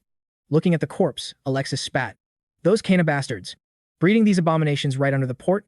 Fear clouded her eyes. Every single one of these is a high-level threat. If Gondrick hadn't leaked the info, the casualties would be catastrophic. The monster corpses lay scattered everywhere. Michael lowered his blade. Indeed, their stats are unusually high, but something feels unnatural. A massive facility like this, yet not a single manager in sight? Michael sighed. They won't even give us time to think. More elite monsters spawned from the shadows. Elsewhere, curses rang out. Damn it, where the hell are these monsters coming from? Rick was trembling, sobbing. If the guards didn't sacrifice themselves. I don't want to die. Footsteps echoed. You know your whining can be heard for miles, right? You clearly have energy to spare. It was 𝗤𝗨𝗔𝗥𝗦. Rick panicked, drawing his sword. Who goes there? A heavy kick sent Rick sprawling, his sword clattering away. 𝗤𝗨𝗔𝗥𝗦 scoffed. Still got some kick in you. Relax, Jack Rick. We're the rescue party sent to save your pathetic hide. Debo and Miner shared a wicked smirk. Rick gasped. Rescue. He pulled out his father's heirloom. He gritted his teeth, eyes tightly shut. Is it really just the three of you? 𝗤𝗨𝗔𝗥𝗦's expression soured. Be grateful. Anyone risked their life to save a loser like you. Damn it, 3 people can't do anything in a hellhole like this. 𝗤𝗨𝗔𝗥𝗦 activated his true sight. No marks or hidden seals. Was he just overthinking this mission? Miner spoke up. All right, objective secured. It's time to move out. Suddenly, 𝗤𝗨𝗔𝗥𝗦's eyes flared in agony. A blinding flash erupted. Masked figures in black emerged from the light. A chorus of terrifying screeches filled the air. Miner, 𝗤𝗨𝗦, and Debo immediately launched a coordinated assault. Miner grunted. Rude. I almost took a hit there. 𝗤𝗨𝗦's eyes narrowed. So, you finally decided to show up. Ritual. Keep their attention focused. 𝗤𝗨𝗦 activated her ocular skill to scan the newcomer. What kind of monster is this? This mana reading is off the charts. He charged them, mocking their etiquette. You aren't just some low-level mob, are you? Releasing a surge of suffocating power, he spoke with a voice like ice. Let's test if Commander Wynn's intuition was actually correct. Casting a massive spider thread skill, he vanished instantly. A violent explosion rocked the battlefield, sparking instant panic. What? Where did that blast come from? As the team pushed forward, a series of traps detonated. A crimson vortex engulfed Michael. Fall back. It's a trap. That malevolent red energy began to consume his life force, forcing his knees to buckle under the pressure. Trapped within a thick veil of smoke, Michael searched for an exit. Who's there? He demanded as footsteps approached. The figure stepped into the light. Asking who I am? Surely, this face looks familiar. The enemy was Michael's perfect doppelganger. Back at headquarters, Rand slammed his fist onto the table in a rage. Impossible. 3 whole battalions wiped out, and Commander Michael is missing in action? Abbas grit his teeth, his voice trembling with fury. Re-verify everything. How did this happen? Outside the camp, a frantic scout arrived. Bad news. Cultist reinforcements have been spotted. Gondrick broke into a cold sweat. It can't be. They're anticipating our every move. There's a snake hidden within our own ranks. Abbas barked orders to switch from formation 5 to 6. Suddenly, a mysterious shadow appeared near the tents. Identify yourself. Step back. Before the guard could finish, his life was extinguished in a flash. Screams pierced the night. Rand jumped up in alarm. What's happening out there? Marco remained eerie and calm, making a fuss over a few deaths. A blood-stained hand gripped the tent's entrance. A masked fanatic leaned in, his face a nightmare, holding a blade dripping with fresh blood. Marco stayed oblivious to the danger, casually remarking, "It'll all be over soon." Gondrick's face turned ghostly pale. Suddenly, a crescent-shaped blade flew with light-speed lethality. A desperate, life-or-death pursuit began. They were being swarmed from every direction, completely overwhelmed by the enemy's numbers. Chaos erupted as the warning cries were drowned out by the sound of approaching danger. They were cornered like prey. The counterattack was explosive. Everyone began unleashing their most destructive, high-tier skills to break the siege. Will clashed against steel in a series of devastating impacts, Kiri shouted over the roar of battle. Civilians, follow this path. Get to the transport now. Reinforcements from Gapo are on the way. A shadow suddenly lunged at her, but a powerful counterblow sent the attacker flying backward just in time. It was 𝗤𝗘𝗚𝗥𝗘𝗚 who saved her. He looked around, frustrated. I thought it was over, but it's only getting worse. Carrie's expression darkened. Those monsters. The attacker was just a teenager. They're even weaponizing children? Job's face was grim. Carrie realized the horrifying truth behind their enemy's tactics. These are zealots consumed by a corrupted system of faith. To unseal the Black Mage, they'll sacrifice anything. They promised that helping the Black Mage would grant any wish, even the power to reverse time itself. Carrie was stunned. Turning back time? Only a fool would believe in such a divine miracle. He recalled the past. In this world, nothing ever goes exactly according to one's desires. If the Black Mage was truly that powerful, why was he sealed? It's all just a collection of empty lies. They looked down at the suffering child. The cult simply preys on the emotional fragility of the desperate. After all, who doesn't have a past they wish to rewrite? Meanwhile, Gondrik's temper finally reached its boiling point. You bastard! Inside the command tent, the leaders stared at a blood-soaked hand, clutching a mysterious object. It was Marco. Marco. Why would you betray us? Marco's reply was hollow and cold. He recounted his tragic story. My precious daughter was taken from me too soon in a cruel accident. They promised to bring her back. I'd walk through hell just to see her smile one more time. The traitor finally unmasked himself. It was an honor to serve you, Lord Gondrik, he mocked. As the traitor pointed toward them, Abis stepped forward. Both of you, get behind me now. Raka bolted from the camp. Sorry, Ebis, he shouted, leaving Jack Gondrik standing there like a frozen statue. Don't just stand there. Move. Two lackeys charged, only to be repelled by a sudden burst of violet mana. Abis unleashed a concentrated energy beam. Where do you think you're going? A single strike of pure fury sent the subordinates crashing to the ground. The boss stood speechless, watching his targets vanish. Hey, you cultist freaks, he muttered, lighting a cigarette. It seems you've underestimated my power level. Exhaling a cloud of smoke, he smirked. It's been a while. Let's see if I can still do a proper warm-up. Deep within the eerie ancient ruins, dark-robed figures closed their circle around the two intruders. From above, the formation looked less like a battlefield and more like a sinister sacrificial ritual. Discussing etiquette? You must be confident. Clearly, you're more than just some low-level mob. A silver-haired youth stood there with chilling eyes, his hands glowing with a lethal, shimmering purple aura. The atmosphere shifted as his mana flared, signaling the awakening of a devastating new power level. Let's see if Commander Wynn's instincts were right, 𝗨𝗚𝗏 sneered. A direct subordinate of the commander? Do you think words can frighten me? Mudria replied softly. Oh, my apologies. I haven't introduced myself properly. Mudria leaped from the high cliff, landing gracefully. Allow me to give you a greeting you'll never forget. Behind her loomed a monstrous beast bound by heavy iron chains, its eyes hunger-crazed and waiting for the kill signal.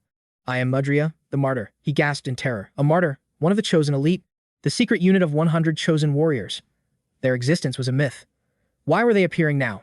You've been making too much noise lately, Mudria taunted. Creatures far beyond your level have taken notice. Mutria's minions had already locked down the ancient ruins. He gritted his teeth in pure frustration. To hell with this nonsense. The group's fighting spirit ignited. Stop talking and just come at us? The massive iron ball beneath her feet began to grind. My, what a short fuse you have. Did you never wonder why the gate was so suspiciously empty? Blue sparks erupted from the jumping iron sphere.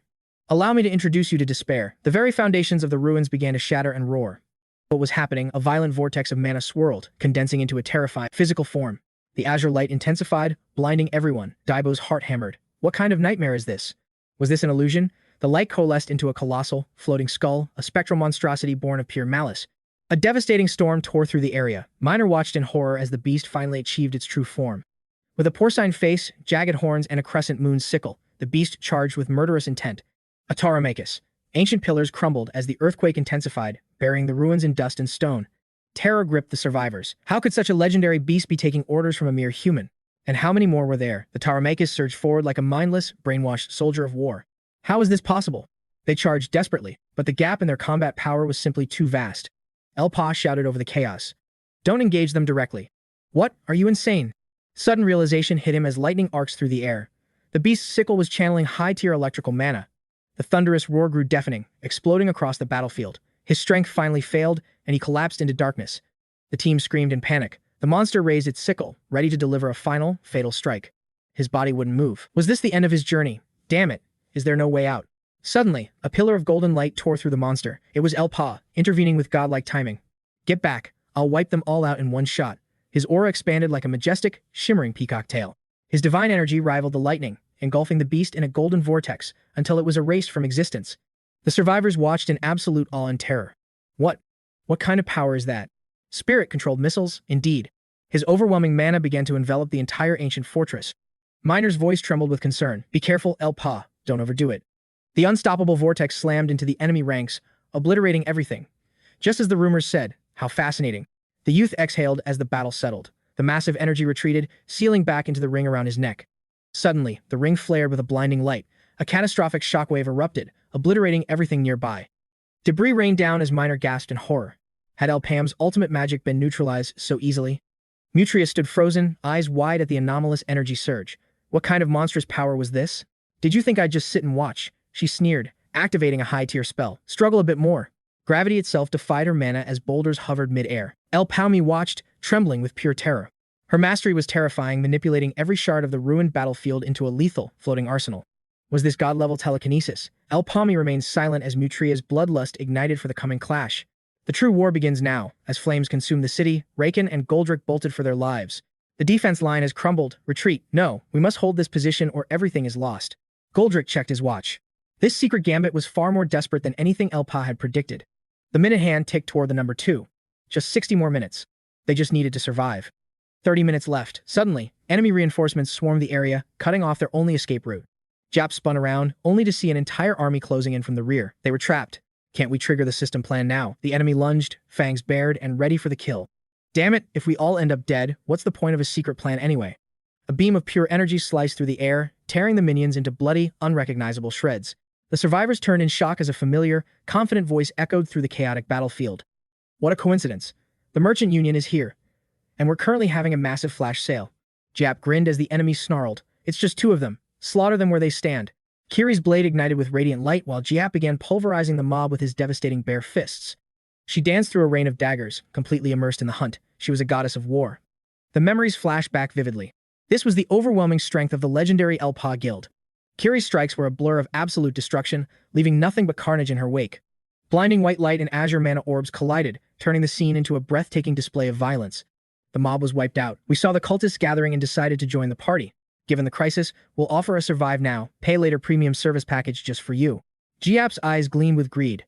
Now, let's discuss today's special, blood-soaked discount rate for our help. Before he could finish, a massive explosion tore through the earth, splitting the very ground apart. Buildings crumbled into dust. A survivor? A dark, menacing silhouette emerged from the thick smoke. Tusk, these low-level minions are truly pathetic. Kiri and Jap braced themselves against a true monster. How cold.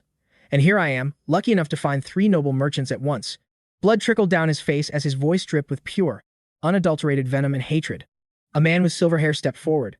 I've dreamed of tearing 𝗨𝗨𝗟𝗏 apart with my own hands. Massive boulders launched toward them, striking 𝗨𝗏𝗏. What kind of insane, god-tier power was this? Telekinesis of this rank? Even before my regression, I never knew such a monster even existed. The silver-haired youth moved to nullify the purple magic. Were the rumors of his weakness just lies? He effortlessly swatted away the debris. Was this whole area a calculated trap for them all? Everyone watched in horror as pillars collapsed. Then, the sky fractured with a blinding celestial light. A pillar of energy struck the earth, and a figure leaped directly into the brilliant beam. They had vanished from the kill zone. So long, losers. Enjoy the ruins of your defeat. Only the silver-haired boy remained. Don't let them escape. After them. Move, you useless fools. They fled desperately through the wreckage. For a moment, it seemed they were safe, but fate is cruel. Massive wings unfurled in the sky. 𝗨𝗨𝗟𝗏's heart sank as a terrifying shadow loomed overhead. A monstrous horned beetle dived toward them, its impact causing their transport to explode in flames. Everyone was thrown from their seats. The beast struck 𝗨𝗏𝗏, his blood staining the cold ground. The beast bared its jagged fangs, hunger radiating from its eyes. Tumbled from the transport, Minor shrieked. Initiate retreat now. 𝗨𝗨𝗏 gritted his teeth, loosing a desperate volley of arrows to hold the line against the encroaching darkness. Suddenly, a violet surge tore through the air, shattering his projectiles. The collision ignited a violent shockwave, leaving him paralyzed. A cold voice echoed through the chaos. As the silver-haired youth touched down, he smirked. It seems I've found my answer. His piercing gaze locked onto the warrior. Tell me, 𝗨𝗨𝗏, does fear finally register in your survival system? His aura slammed into the nearby temple with catastrophic force. Massive pillars crumbled, triggering a tremor that shook the earth. Minor crawled from the rubble, spitting blood. Damn it. Suddenly, a jagged bolt struck her, coursing with agonizing energy. She slammed into a stone pillar as a monstrous shadow loomed. Stop playing around, the beast hissed. Terminate him immediately. Gasping for air, Minor struggled to her feet. Filthy cultist scum. 3 shadowed assassins lunged simultaneously, closing in for the kill. Elsewhere, an eerie silence preceded the storm. Suddenly, a barrage of boulders rained down, pulverizing the ancient structures into dust. The ravenous beast lunged, its jaws clamping down on 𝗨𝗏𝗏 as his agonizing screams pierced the battlefield's heavy air. The creature's primal roar filled the atmosphere with suffocating dread. This was an unranked anomaly, and the danger was absolute. Jap pushed his physical limits to escape. Through the inferno of burning ruins, a dark silhouette flickered like a ghost. It matched his pace effortlessly. From above, a long, coiled whip lashed out, cleaving through solid architecture like a blade. Debris rained down on 𝗤𝗏 as the structures collapsed. "You absolute moron," he bellowed, narrowly dodging the falling stone masonry. The whip continued its relentless assault, eventually snaring his arm in a crushing, inescapable grip. "Damn it, let go." Arcane lightning surged through the cord, searing his flesh. 𝗨𝗏𝗏 hovered above, looking down with cold, murderous intent. "Don't test my patience," 𝗨𝗏𝗏 sneered. "I'll grant you an eternal rest." The high-voltage discharge pushed 𝗤𝗏 toward collapse. "You bastard. I'm done for," 𝗤𝗏 wheezed. Suddenly, Kiri stepped out of the shadows. Why not let the idiot be? Descending from the heavens, she channeled dual elemental mana. Her left hand blazed with hellfire, while her right radiated soul-chilling frost. This was a high-tier ultimate, a definitive finisher. Her voice was calm, yet it carried the weight of absolute authority. "He might be a fool, but he's our designated support healer, and I happen to need him alive." The strike detonated. A spiraling vortex of golden energy tore through the fabric of space, obliterating everything in its path. The visual scale was immense, conveying god-tier speed. The impact was so absolute that the enemy lost all tactical initiative. "Curse you!" 𝗨𝗏𝗏 roared in fury. Beneath them, the earth began to convulse as something massive stirred in the depths. 3 monolithic pillars erupted, forming a glowing sphere of concentrated energy. 𝗤𝗏 watched in frustrated silence, his power suppressed. Nearby, Kiri slumped to her knees, her stamina depleted. "I'm fine," she wheezed, forcing her conflicting energies to manifest again. She reached for her blade to rejoin the fray, but her hand met empty air. Her primary weapon was gone. Where was the support buff? Before she could react, 𝗨𝗏𝗏 had already breached her blind spot. Fear spiked instantly. Gondrick and Ran watched the distant detonation with grim faces. "Damn it, when does the main plan finally begin? We're dead if we wait any longer," Gondrick hissed. "Not yet," Ran replied. "The reinforcements are entering the zone now." A silent step echoed behind them. "A plan, you say?" They knelt before the shattered wall, sensing a terrifying presence. Crimson stained the earth as 𝗤𝗏 dragged his broken body forward, his survival instinct the only thing remaining. Kiri fared no better, her health critical. "Can you still move?" she asked. Before he could answer, 𝗨𝗏𝗏 unleashed power. "It seems your support has reached his limit." 𝗨𝗏𝗏 began chanting a high-level spell. This was the end. Absolute destruction was unleashed. A colossal sphere of violet energy plummeted from the sky like a vengeful, dark meteor. The impact pulverized the landscape, turning stone to dust. From above, the heroes looked like mere ants facing divine judgment. Kiri and 𝗤𝗏 could only watch in terror as the overwhelming mana pressure crushed their hope. Death had arrived. Suddenly, a foreign energy signature intercepted the strike, the two powers twisting together in a violent, celestial struggle. The shockwave tore through the air with sonic intensity. 𝗨𝗏𝗏 stood frozen, his calculations failing to account for this. A calm, youthful voice resonated from directly behind him. "That's quite a violent greeting for a first meeting, isn't it? Farewell." The youth's aura completely neutralized 𝗨𝗏𝗏's mana. A blinding sphere of light erupted amidst the smoke and ruin. Violent gales erupted from the epicenter, threatening to sweep away anyone left standing in the direct blast zone. "What in the world is happening?" Kiri gasped. Her eyes widened as she saw 𝗨𝗏𝗏's physical form literally tearing apart. The youth gave a cold smirk. "I intended a painless exit. My apologies." 𝗨𝗏𝗏 slumped, his life force fading. A loyal hound of the queen, was he? He collapsed before the youth, a mere corpse staining the earth red. The young man stepped forward, a cold smirk playing on his lips. Well, what brings you here?" "Fate keeps pulling us together, doesn't it?" Kiri gasped for air. The youth's presence felt more mysterious than ever. Emerging before the crowd was Lord Qasim, mounted on his steed and flanked by 2 elite personal guards. Gondrick and Rakan stood in awe. The captain of the Cygnus Knights, Qasim, maintained a calm, noble composure. "I'll safeguard the merchants, but Kiri, you look terrible." Despite the pain, she refused to stay behind. "My master ordered me to fight by your side." As she spoke, Qasim's expression became unreadable and deep. "A girl like you." Suddenly, a chilling voice shattered the silence, freezing their very souls. "Don't worry, you'll all be joining me in the afterlife shortly." Terror gripped them as they spun around. Yak was still alive. "How are you still standing after that blow?" He let out a bone-chilling cackle. Dark mana condensed into a wicked blade. A dark archmage appeared, manipulating an hourglass like the lives of men. "May your souls be incinerated in the deepest pits of hell." Qasim lunged with his blade, desperate to strike. But the power gap was a vast, insurmountable abyss. "It's too late," Yak roared with arrogant madness. "Arise and witness the coming of my glorious master. I offer my wretched flesh as a vessel." From the void, swarms of obsidian spiders began to crawl.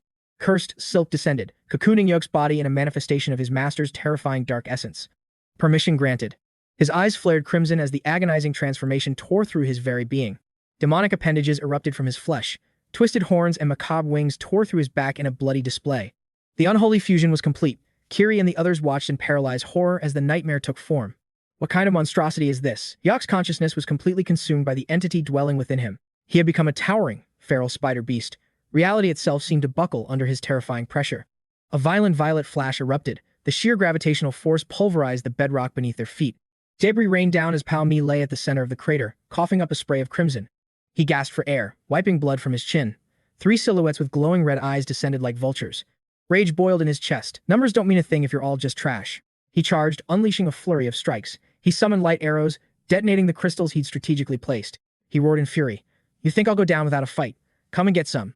2 colossal forces collided in a blinding explosion. 𝗤𝗡 burst through the smoke, his resolve unshaken. Yeah. A weary sigh echoed from the shadows right behind his ear. A man with a glowing collar emerged. How long do you plan on throwing this tantrum? 𝗤𝗡 was pinned. Please. Just try to calm down for a moment. He effortlessly manipulated the floating boulders, trapping 𝗤𝗡. Relax. No one is going to hurt you. I just want a civilized conversation. 𝗤𝗡 thrashed against the invisible grip, his pride as an esper wounded. As the stranger drew closer, 𝗤𝗡's mind raced with desperate, lethal intent. You think I'll lose to you? The moment the gap closed, 𝗤𝗡 unleashed a massive counterburst. He sent the surrounding boulders flying. The man casually parried the projectiles with a simple baton. Do you ever grow weary of these futile displays of power? It's honestly quite exhausting. 𝗤𝗡 didn't listen, igniting his fist into a scorching blaze. Let's see you block this. His left eye flared with a predatory crimson light as a whirlwind-infused strike tore through the air. The man's expression finally hardened as the fist drew near. I suppose I must intervene properly. A violet aura surged as he caught the blow effortlessly. 𝗤𝗡 froze, his ultimate attack completely extinguished. I told you. It's useless. Mana swirled in his palm, conjuring a localized tempest of pure energy. 𝗤𝗡's survival instinct screamed. The sheer weight of the stranger's power made his knees buckle. The man chuckled, placing a heavy hand on his shoulder. Is my power really that shocking to you? He leaned in, whispering chillingly, In that future you glimpsed, I didn't exist, did I? 𝗤𝗡 was stunned. While he stood frozen, the youth's murderous gaze shifted behind him. Hey, sorry, but get lost. We're discussing important matters. The distant crowd was paralyzed with fear. Huh? He smirked. Ignorant, aren't you? System awakening failed. What is this poison legion nonsense? A mysterious wave of emerald liquid surged from him, ruthlessly attacking the group standing behind. Gah, what is this? The people in the back screamed as they were suddenly ambushed. Good grief, the toxic tide swept them up so fast. 𝗤𝗡 retreated, terrified by the chaos. What? Betrayal? Those being engulfed desperately reached out from the venomous waters. Their wide-eyed glares demanded an explanation. Protected by his barrier, he shrugged. Who knows? Personally, I wouldn't go as far as calling this a betrayal. Suddenly, his right arm jerked, gripping his own throat. He gasped as a chilling voice echoed. Quite a performance. Wynn's voice rang clear. You're playing a dangerous game. Were you watching? Struggling for control, he trembled. A tattoo appeared, crackling with crimson light and electricity. Lord Wind, I know you're furious, but this is all for our collective benefit. 𝗤𝗡 analyzed the scene. Commander Wind is controlling his body through that tattoo. So that is why followers cannot defy their leaders. I am sure you will understand. The pressure spiked and his voice grew steadier. The newly formed tattoo began to crack. That mark. I will end this here. With a surge of will, he regained control. His left eye flashed and the mark faded. 𝗤𝗡 watched, his eyes wide with shock. The tattoo.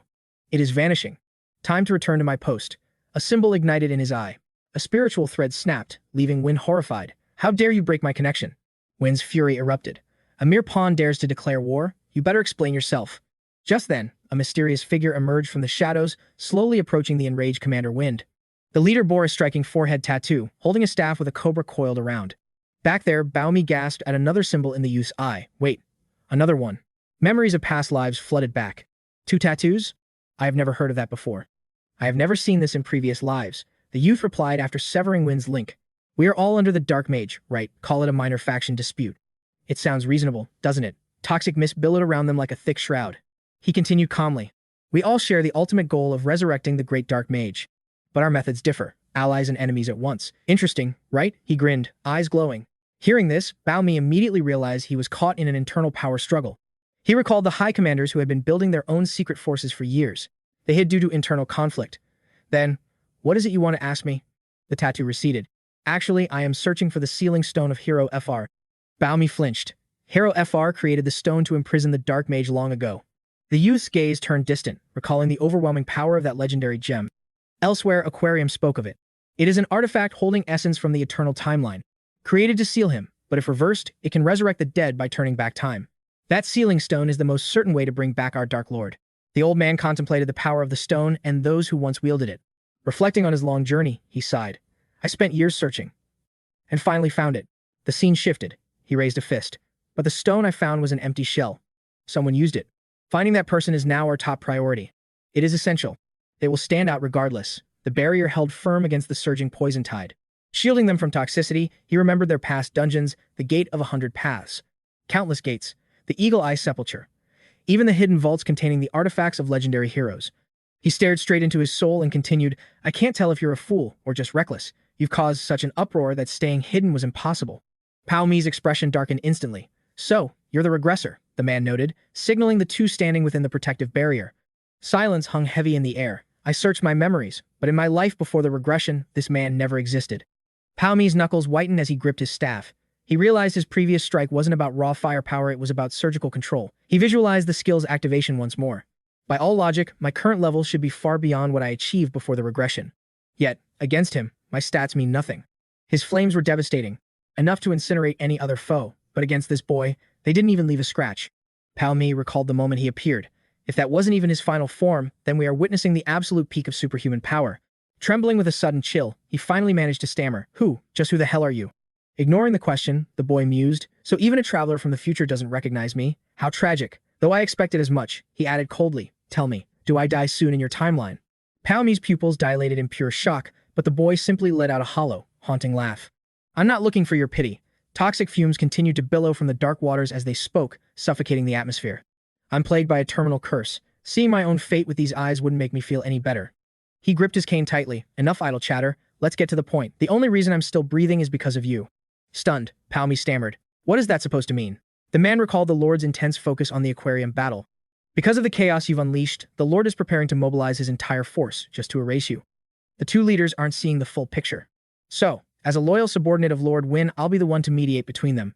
At that moment, eerie, blood-red silken threads, the signature of Lord Win, began to shimmer above his head like a spider's web. My body is failing me fast. You've likely noticed by now, but my sight is already gone. As if to prove his words, his eyes were a cloudy, lifeless gray. To a man in my position, the Lord's secret offer was far too sweet to refuse. He remembered reaching out toward a shadow wreathed in a red-eyed serpent. He granted me a second chance at life. 𝗤𝗡𝗼 asked tentatively, don't tell me, he actually cured your disease? The boy let out a mocking laugh. Hardly a cure. It's more like a temporary patch. He's using time magic to stall my inevitable end. 𝗤𝗡𝗼 froze, his heart skipping a beat. Time magic? That's a power that defies the system. Indifferent to the shock, the boy continued, Lord 𝗤𝗚𝗏 promised that as long as I serve him, he would freeze the clock on my lifespan. And when the dark mage is resurrected, I'll be granted a perfect, healthy body. 𝗤𝗡𝗼 broke into a cold sweat. So that's why you betrayed, Win. In 𝗤𝗡𝗼's eyes, the boy now radiated an overwhelming pressure, his presence thick with a suffocating killing intent. This man is a viper. He uses the dark mage's revival as a justification, but he'd betray anyone just to keep himself alive. Don't overthink it, the boy suddenly interjected. 𝗤𝗡𝗼 blinked in confusion. What? The toxic mist continued to swirl around them. My role is to save you from Win's execution plot and deliver this message. He reached out his hand toward 𝗤𝗡𝗼. Join us. Tell me, what are you really fighting for? Don't give me some cliché line about serving justice. His gaze was sharpened with pure mockery as he spoke those words. It's hard to believe in your heroism when you've slaughtered so many and stood by while others perished in that 100-man trial. From one perspective, it's simple. Since they were already dead in your future, they didn't matter, right? Is your justice really that selective? He recalled the times 𝗤𝗡𝗼 had watched with cold indifference as people were snuffed out one by one. If that's not it, if you truly desire something else, then reconsider. The dark mage is far more divine than you can imagine. He is a being nearing godhood. Serve him, and you'll receive absolute power, eternal life, and even the resurrection of the dead. Do you know how the leaders from 800 years ago are still walking this earth today? The dark mage granted those who swore eternal loyalty a body that transcends the laws of aging. With a chilling, razor-sharp smile, he added, that's just the beginning. Whatever you desire, the dark mage's revival is the ultimate answer. He suddenly raised a single finger, making 𝗤𝗡𝗼 flinch. But there is one condition. Kill everyone who knows you exist and help me execute my plan. The words hit like a physical blow, and 𝗤𝗡𝗼 instinctively recoiled a step in horror. Drenched in cold sweat, he asked, You want me to murder my own teammates? The boy replied casually, Consider it your true initiation. A man with your goals can afford to be cold-blooded. You'll understand. The fewer people who know your face, the better. Unable to fathom the depths of the boy's hidden agenda, 𝗤𝗡𝗼 continued to press for answers. Why do you need me so badly? What are you plotting? He replied coldly, Who knows? I am merely following the Lordium system's direct orders. One thing is certain. If you assist our grand design, the dark mage will finally be resurrected. As he spoke, a vision of an awakened soul shattered the mental chains of the past deep within his mind. So, what is your move? Isn't the choice obvious by now? 𝗤𝗡𝗼 swallowed hard, his throat dry with mounting tension. Without forcing a decision, he reached out a hand. 𝗤𝗡𝗼 stood frozen as memories of his past regressions flashed before him. Fallen comrades, bitter enemies, justice, and revenge. Even in a crumbling world, some souls continued to burn bright. He remembered his brothers in arms, those who shouldered the world's weight yet still dared to speak of hope. He recalled the pride in their laughter. To him, they were worth more than the world until the cruel memories returned. Philip's blood on the ground, Jen's final moments. Damn it, stay with me, he had screamed in despair. Alexis being devoured while shielding him. No, it was a tragic end where I lost everything once again. The visions faded, leaving him alone amidst the ruins. But then, fresh memories from this new timeline began to surface. A new, powerful party unbound by the past. Tools that could replace at any time, or sacrifice to claim their rank. But why did it hurt? The realization struck his soul like a physical blow, causing his resolve to waver. Remembering Jiro's bright smile, something deep within awakened, and his eyes ignited with a sharp, renewed light. Sensing the sudden shift in his aura, the man narrowed his eyes. What are you planning exactly? 𝗤𝗨𝗎 dropped into a fighting stance, arrows whistling through the air. Did I not make myself clear enough? Despite the sweat, his voice remained steady. Justice? Revenge? I don't care. I only protect what belongs to me. With a heavy sigh, the foe accepted the answer. I see. Then there is no longer any room for negotiation. The cane in his hand erupted with dark energy. The talk was over. Nearby, frantic footsteps echoed down the road. You're too slow. How do you expect to catch me? 𝗬𝗏𝗏 huffed, clutching his heavy axe while fleeing. Grime-streaked and desperate, he ran his massive, hairy hands smashed through stone walls to snatch him. The beast slammed its palms together and dove into the earth, kicking up a suffocating cloud of dust and debris. As the dust settled, only shattered rubble remained. 𝗤𝗏𝗏's face darkened as he lunged forward, raising his axe high. Moving that slowly. There is no way you're pinning me down. He aimed a devastating blow at the monster's skull, his teeth gritted in a feral snarl of sheer shock. A golden flash repelled the strike, embedding the axe in stone. 𝗤𝗏𝗏 recoiled in horror as a fist lunged. Crap! The beast let out a primal roar, sending him flying through layers of stone walls with a single, crushing punch. He coughed up blood in agony. 𝗤𝗏𝗏 knelt in the dirt, clutching his trembling hands in utter disbelief. What is that thing made of? It blocked my strike effortlessly. 𝗤𝗏𝗏 ripped the cloth from his right arm. Damn it, there's no other way. I still don't even know how to trigger this hidden, system item. His wrist began to glow as he ignored the risks. The amber gem flared like fire. 300 million gold? He had shouted in shock. Are you insane? How would a rookie like you have money for something so exotic? Do you even have enough left? 𝗤𝗏𝗏 had simply looked away. I was a bit short, so I took a loan. A loan? From where? He had squinted in disbelief, only to be met with a sharp, angry scolding. The Gapo Merchant Guild. 200 million, charged to the team. You idiot. Why waste money like that? 𝗤𝗏𝗏 gaped at the jade bracelet, a legendary item given to a novice. 𝗤𝗏𝗏 just gave a cold smirk. Relax. Do you really think I would invest blindly? The memory of a legendary spearman flickered in his mind. Don't worry. I know that item well. Long ago, a lone warrior carried the world on his shoulders with it. A legendary hero, stronger than any other, once used its power. Just trust me on this. 𝗤𝗏𝗏 bit his lip, staring at the artifact. Everything now depended on him and his hidden potential. It was the perfect weapon for his style. He tightened his fist and roared, charging forward, all or nothing. The beast snarled and countered with a blow that sent 𝗤𝗏𝗏 tumbling across the jagged ground again. He scrambled to his feet, eyes wide with terror. What is this? It's just glowing without doing anything. He turned to run as the beast closed in. How do I activate this? Curse it, I must be losing my mind. Did I really think I could fight this thing bare-handed when my spear failed? I need a real weapon. Desperate for a lifeline, he ducked the monster's claws and spotted a fallen cultist body nearby. Anything. Please let there be anything. He lunged toward the corpse, praying for a weapon. He grabbed a wooden shield, flinching in terror. A shield? Seriously. I asked for help, not this. 𝗤𝗏𝗏 gritted his teeth, cowering behind the wood as the beast's razor-sharp talons closed in. Suddenly, the shield erupted in light. A magic circle blasted the horrified monster back, leaving 𝗤𝗏𝗏 stunned. He stared in shock at his wrist. What is this? A glowing shield icon had appeared. 5 gems surrounding the shield crest began to resonate. Could this power stop the charging beast? Avoiding a crushing blow, 𝗬𝗏𝗏 dove toward another corpse. This time, his hand found a sword. Lightning struck twice. The moment he gripped the hilt, his mysterious bracelet surged with ancient energy. A golden sword sigil manifested. 𝗤𝗏𝗏 leaped high, swinging the blade directly at the monster's face. I see how it works, 𝗬𝗏𝗏 smirked, his bracelet blazing. The system adapts to whatever I wield. The artifact's resonance triggered, perfectly enhancing each weapon's lethality through the magical gear's power. The sword gem pulsed within a magic circle. Sensing the shift, the beast's eyes filled with malice. It lunged with a roar, but 𝗬𝗏𝗏's empowered strike sent it reeling in agonizing pain. The sword gem burned bright. The more he fought, the more his combat power scaled toward infinity. He landed on the roof, bracing his legs for a final, explosive charge. 𝗬𝗏𝗏 gripped the hilt tight. He soared through the air. The beast shrieked, shielding itself. Hide all you want, I'll pierce it. 𝗤𝗏𝗏 plunged his blade into its chest. 5 magic circles erupted simultaneously, with the sword's mark. The monster's massive frame shuddered. 𝗬𝗏𝗏 kicked off its chest, flipping gracefully back into the air. Snapping back in desperation, the beast unleashed a devastating fireball directly at its hunter. 𝗤𝗏𝗏's eyes narrowed. His blade shattered. The explosion slammed him down, leaving him gasping in agony. Damn it, I was careless. Pinned against a wall, he watched 3 more fireballs scream toward him. The monster took to the sky, hovering over the massive explosion it had just unleashed. It roared in triumph, but a cold voice cut through the smoke. "You're a second too slow." Dio held a massive axe now, magic mana coating the blade. The axe gem glowed with fury. His complete combat form had finally awakened. His eyes burned with a terrifying, vengeful light. My turn now. He moved like a ghost, weaving through the fireballs with lethal grace. Shadows danced through the flames, the beast smashed the earth, but Dio had already closed the gap. He blurred past, leaving a deep, jagged gash across the monster's massive, hairy arm. The axe gem blazed orange, triggering a chain reaction across every other stone on the artifact. They synchronized, forming a lethal magic circle for a final combo. This is going to hurt. Nearby, dark mages rained arrows down. The ground shattered as Jack-Rick desperately scrambled for cover. An arrow flew true, but a sudden gunshot deflected it. Jack-Rick froze in pure disbelief. "What the?" The cultist gasped as the thunderous sound of gunpowder filled the tense air. The mages recoiled as bullets tore up the earth. Suddenly, a figure stood tall before Jack-Rick. Miner glared down at his glowing gun barrels. "Wake up, kid. You have a father to reach." Terror took over. Jack-Rick bolted, leaving Miner standing there before he could even finish.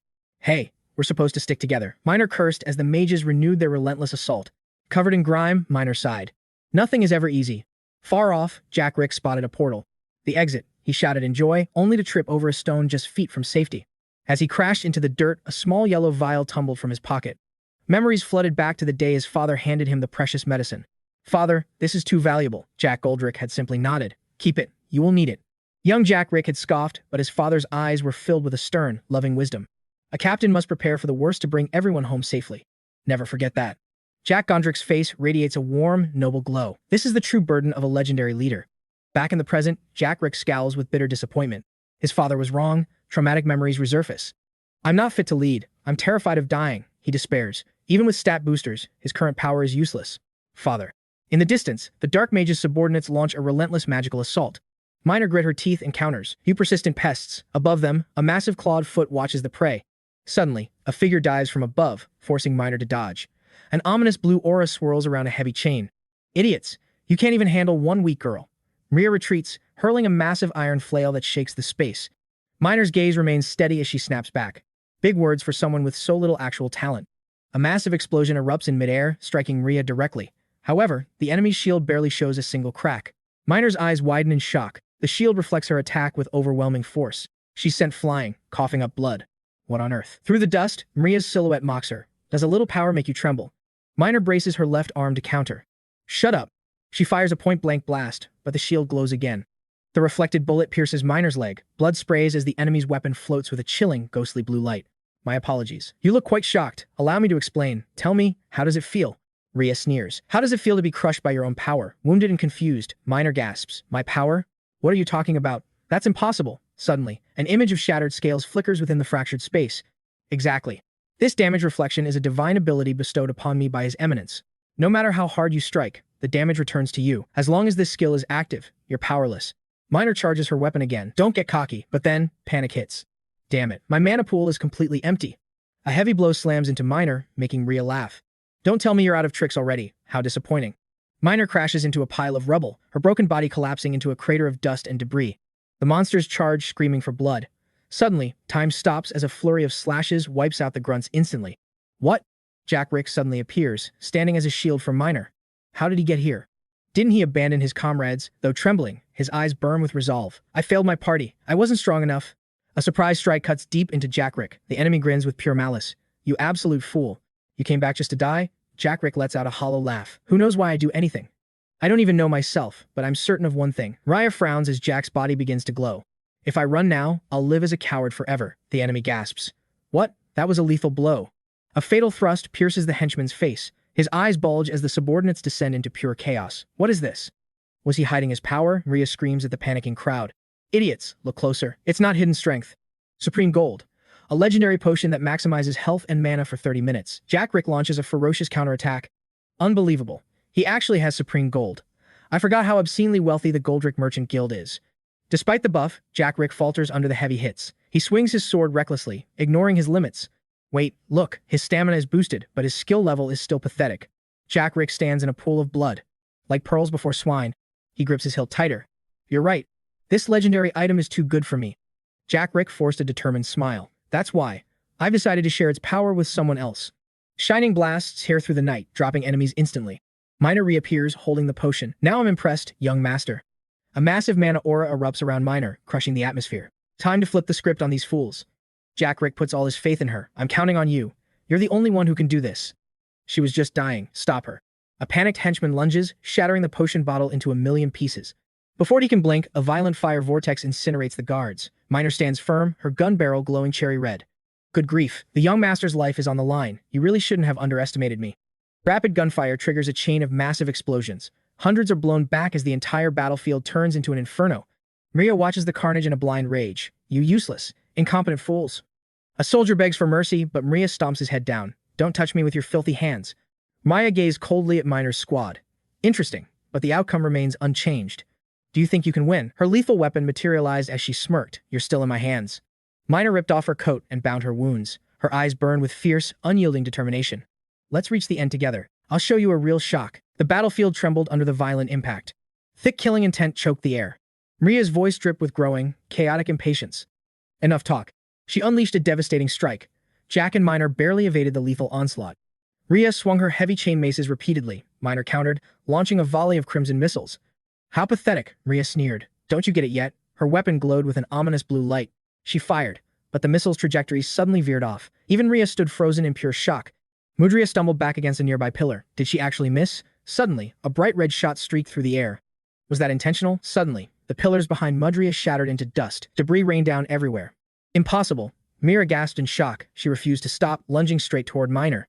Minor flashed a mysterious smirk. A sudden blast halted Maria amidst the rising dust. What? She coughed violently. Jack watched in disbelief from behind. Using debris to land a hit? How was that even possible? Minor kept firing. Suddenly, the logic clicked for Jack. Her damage reflection skill only triggers on direct attacks. In other words, indirect damage is her weakness. Jagged stones pelted Maria, causing her to scream in pain. Volley after volley caused mounting indirect wounds. You filthy wretch. Mudria hissed in rage. Minor gave a triumphant smile. I told you I'd give you a shock. There's no escape now. Minor's strikes landed perfectly. Maya screamed in agony as blood stained the earth. Cough. Using such cheap, underhanded tactics. Damn it, I need to stay away from these walls. She remained defiant despite the heavy damage. You're still nothing to me, she roared. Minor stumbled over a stone but quickly recovered. She leveled her weapon and fired once more. This entire zone is now your minefield. Mutria's iron core began glowing with ancient patterns. I won't fall for that again. But Minor aimed directly at the ceiling. Panic flashed in Mutria's eyes. The ceiling groaned and collapsed. Massive boulders buried Maria under tons of rubble. Jack peered out from the distance. Is it finally over? He wondered aloud. But as the words left his lips, the fallen debris began to tremble violently. Minor sensed the danger. Get back, you idiot. The rubble exploded, launching red-hot iron spheres everywhere. Mudria gasped for air, coughing up blood. Her face was twisted in a mask of pure fury.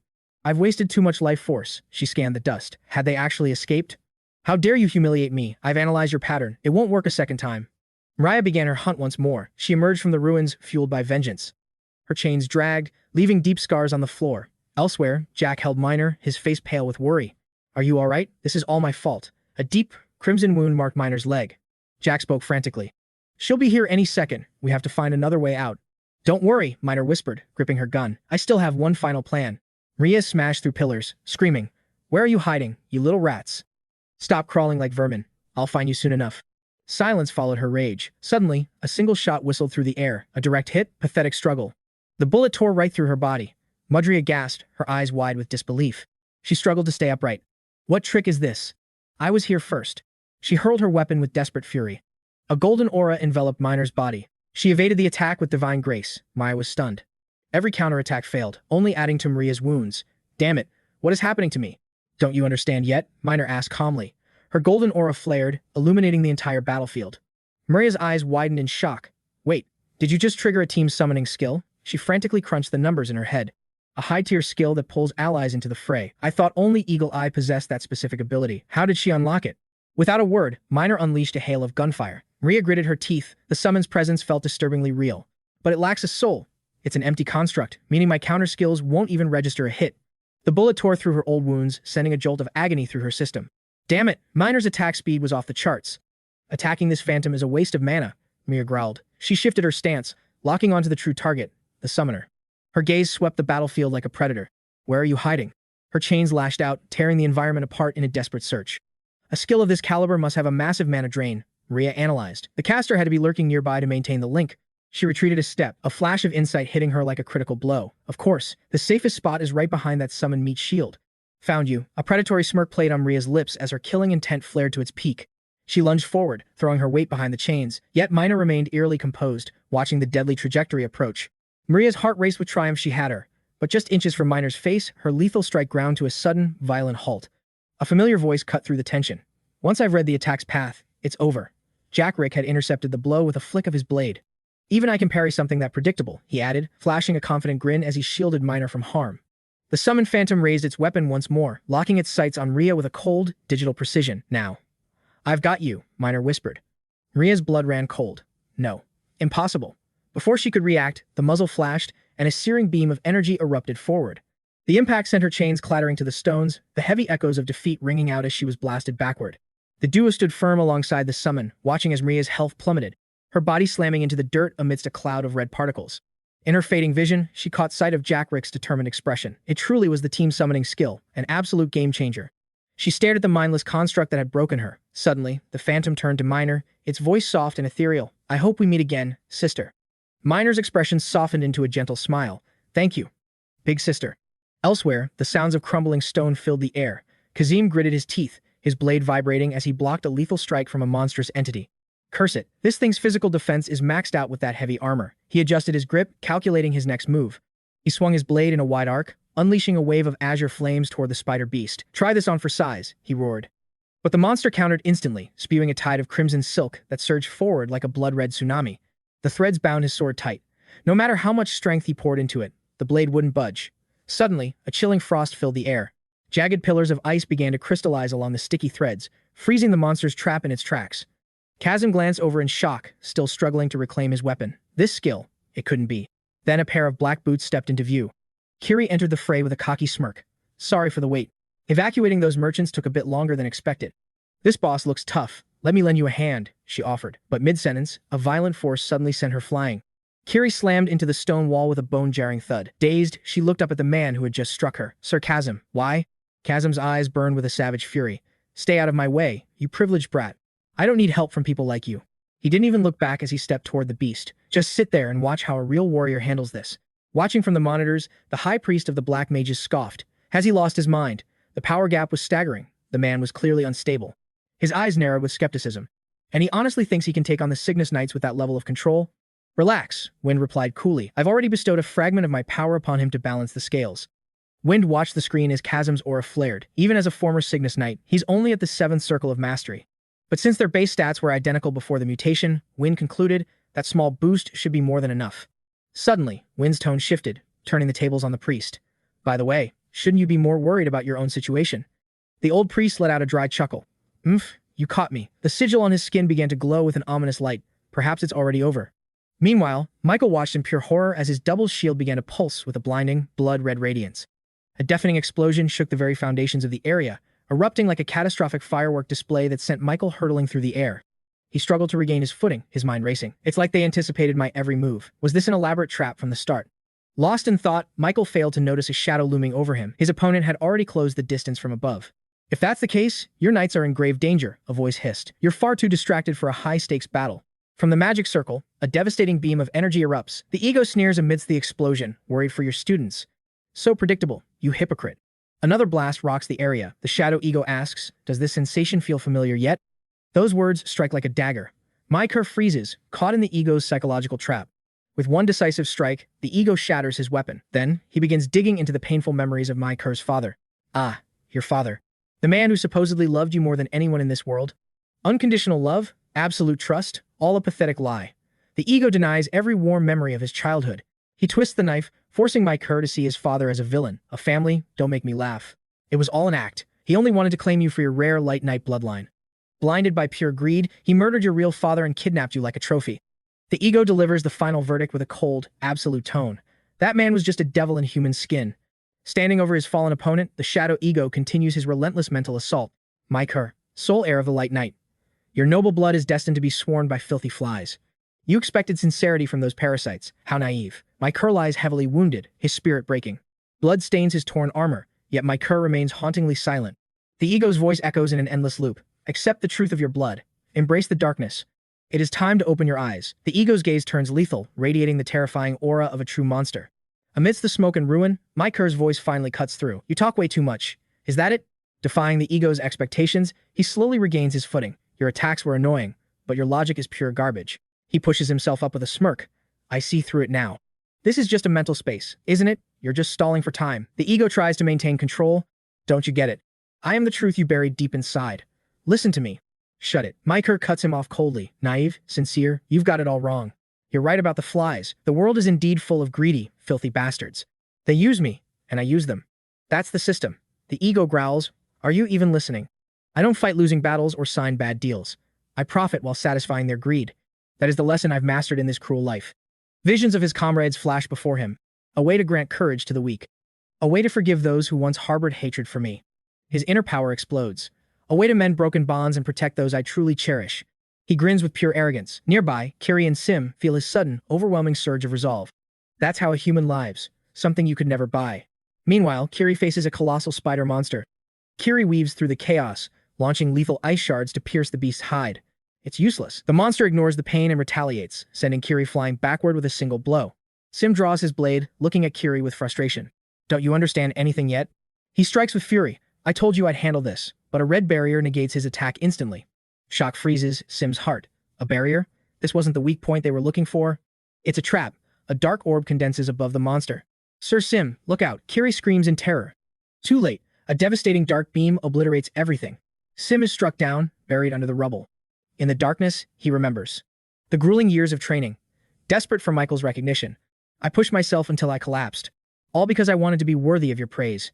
Being acknowledged by Michael was his only source of true happiness. But then, you brought her. Despair clouds his eyes. Every strike since has been fueled by bitter resentment. I couldn't stand it. I refused to be replaced. Why her? He recalls the moment he defeated 𝗤𝗘𝗚 in training. A talentless, useless girl. As he walked away from her broken form, the real source of his rage finally surfaced. He glared at his battered hands in bitter silence, jaw clenched as sweat poured down. Was her talent simply superior? Trembling in the shadow of fear, he felt utterly eclipsed. Now, like a broken sacrifice pinned under heavy stone, he wondered, what was I to you? Suddenly, a voice pierced the despair. The weight began to shift as someone moved the debris. Please, just hold on a little longer.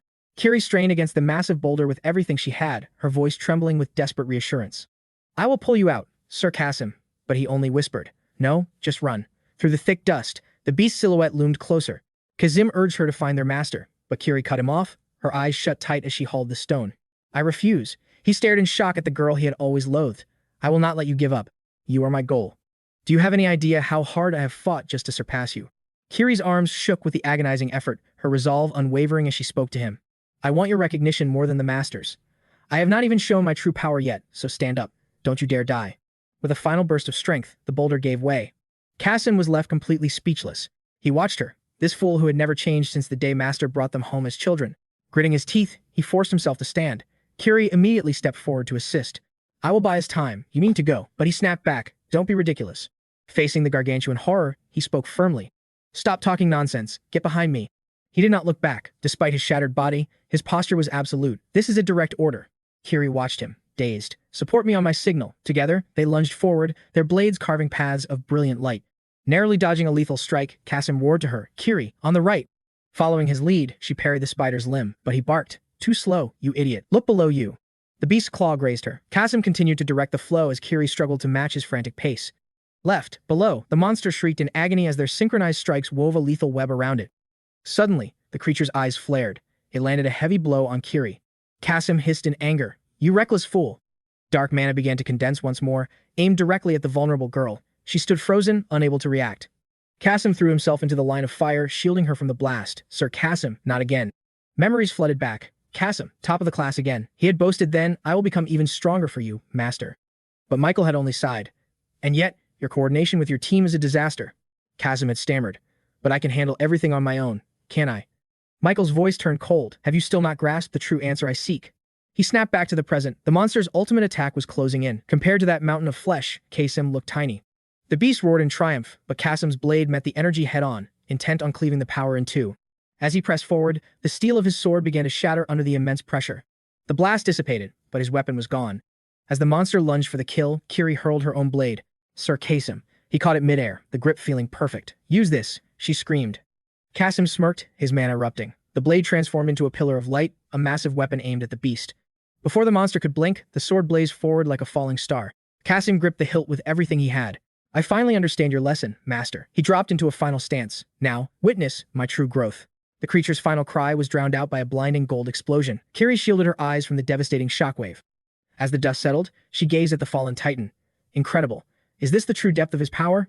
She clenched her fists, the gap between them feeling wider than ever. Kasim walked toward her, his voice cool. Don't tell me you're feeling proud. You're still nowhere near knight material. Kiri lowered her head, but then he added, just stay right behind me from now on. Like they were today. She could not see his face, but the meaning was clear. Their shadows merged as they walked on. Yes, she replied. Meanwhile, Abyss was sent flying by a massive impact. He skidded across the dirt, struggling to breathe. Curse you! Franco approached, his voice dripping with sarcasm. You've lasted longer than expected. Jackson certainly has a capable dog.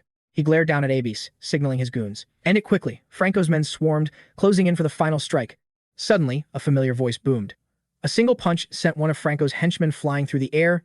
Giap stepped forward, acting as a shield. Elpam, the trouble your party caused, has finally arrived. Channeling a healing skill, he snapped. Stop overreacting. Sink your vitals and stand up already. Franco watched in horror as Abyss's fatal wounds vanished. This rapid regeneration surpassed every rumored support skill. Abyss rose, cracking his knuckles. His physical status had returned to 100%. Perfect timing. Jap replied sternly, You owe Jiakun. He truly prioritizes his subordinates' lives. 30 enemies ahead. Ready? Abbas tightened his grip, his eyes burning. Time to grind them into dust. Then, Jap did the unthinkable. He turned and bolted away. Abby stood there, completely stunned by the retreat. Snapping out of it, Abyss sprinted after him, screaming, You total lunatic, wait for me. Franco's goons gave chase. Wind roared in fury. Idiots. You let them slip away while staring at a projection. How could he fail after receiving my power?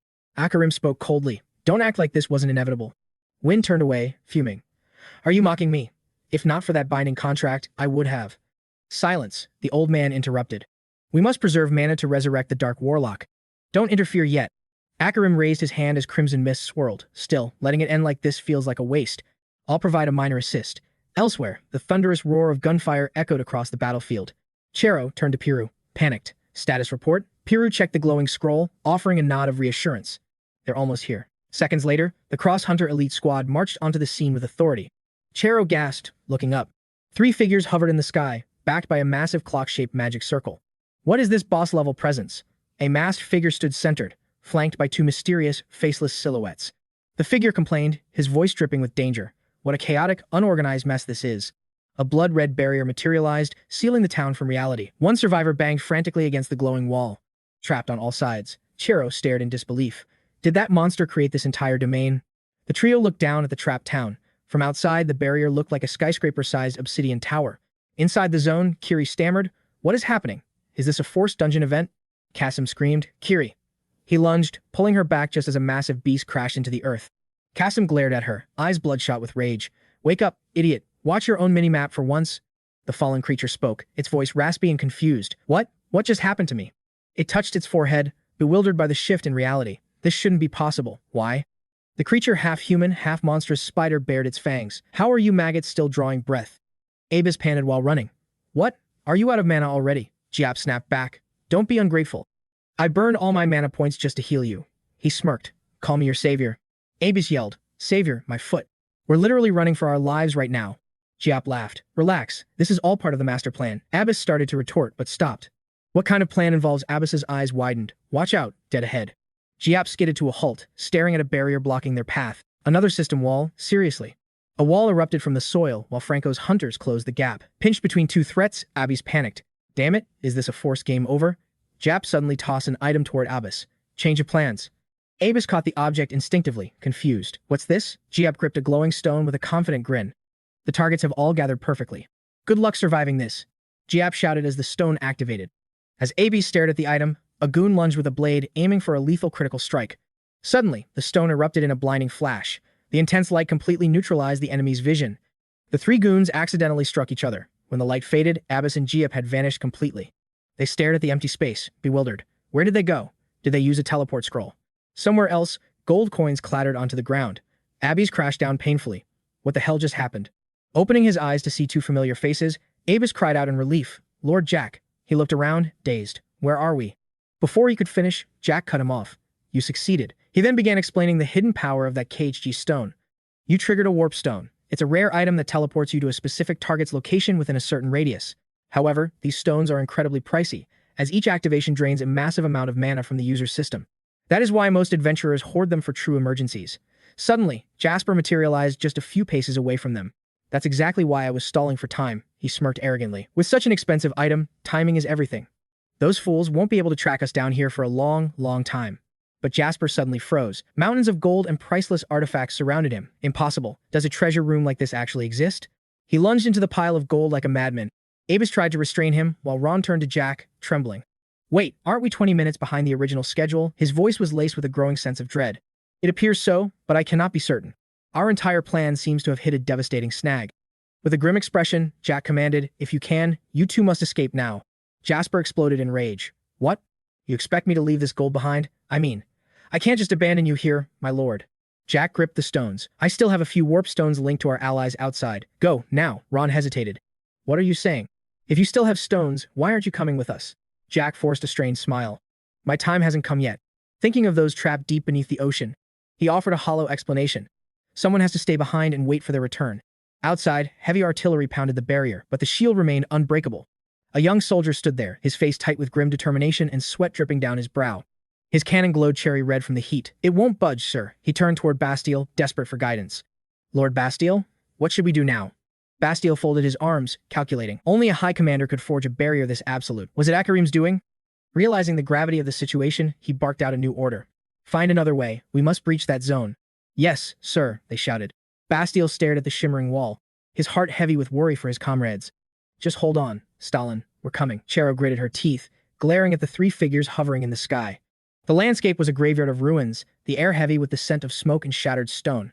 Buildings crumbled as the tide of battle shifted toward the enemy. The ground was littered with the wounded and fallen.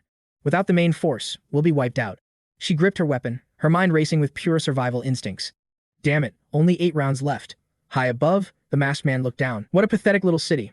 Are Willer's subordinates really struggling against these insignificant weaklings? How embarrassing. Suddenly, a localized explosion erupted right at his feet, causing his faceless guards to recoil in shock. He adjusted his mask, his voice turning cold as ice. Who's there? Another bullet whistled through the air toward him. The masked man dodged effortlessly, ignoring his guards who were grazed by the lead. He glared toward the sniper's nest. He instantly unleashed a sphere of raw energy. It impacted the ground, vaporizing everything in a massive fiery blast. As the dust settled, he sneered. How foolish. But then another shot rang out unexpectedly from behind. A useless parlor trick. He spun around, his eyes burning with fury. You little rat. A hail of bullets followed. I don't care what game you're playing. He charged another sphere. The earth groaned as the blast leveled the entire area. He and his shadows stood amidst the flames, waiting for the smoke to clear with cold indifference. The masked man's voice dripped with malice. Found you. Chero held her rifle tight, her resolve remaining unshaken. You're as stubborn as you look. This battle is about to get much more violent. The masked man blurred through the air, searching. Where are you hiding, you little coward? Suddenly, a crosshair locked on. A sudden trigger pull. He couldn't react in time as the bullet hit home. He snarled, gathering dark energy.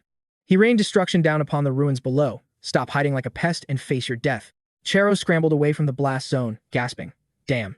He's even more monstrous than he appears. Her eyes blazed with a fierce, desperate light. This was her final opportunity to end this nightmare. She cursed him under her breath while sprinting. How long do you think you can run? He roared. A cold dread washed over her. This is it. Chero spun around, locking her sights onto him. It was time to pull the trigger, kill or be killed. But in that split second of distraction, a faceless shadow lunged from the hidden corridor.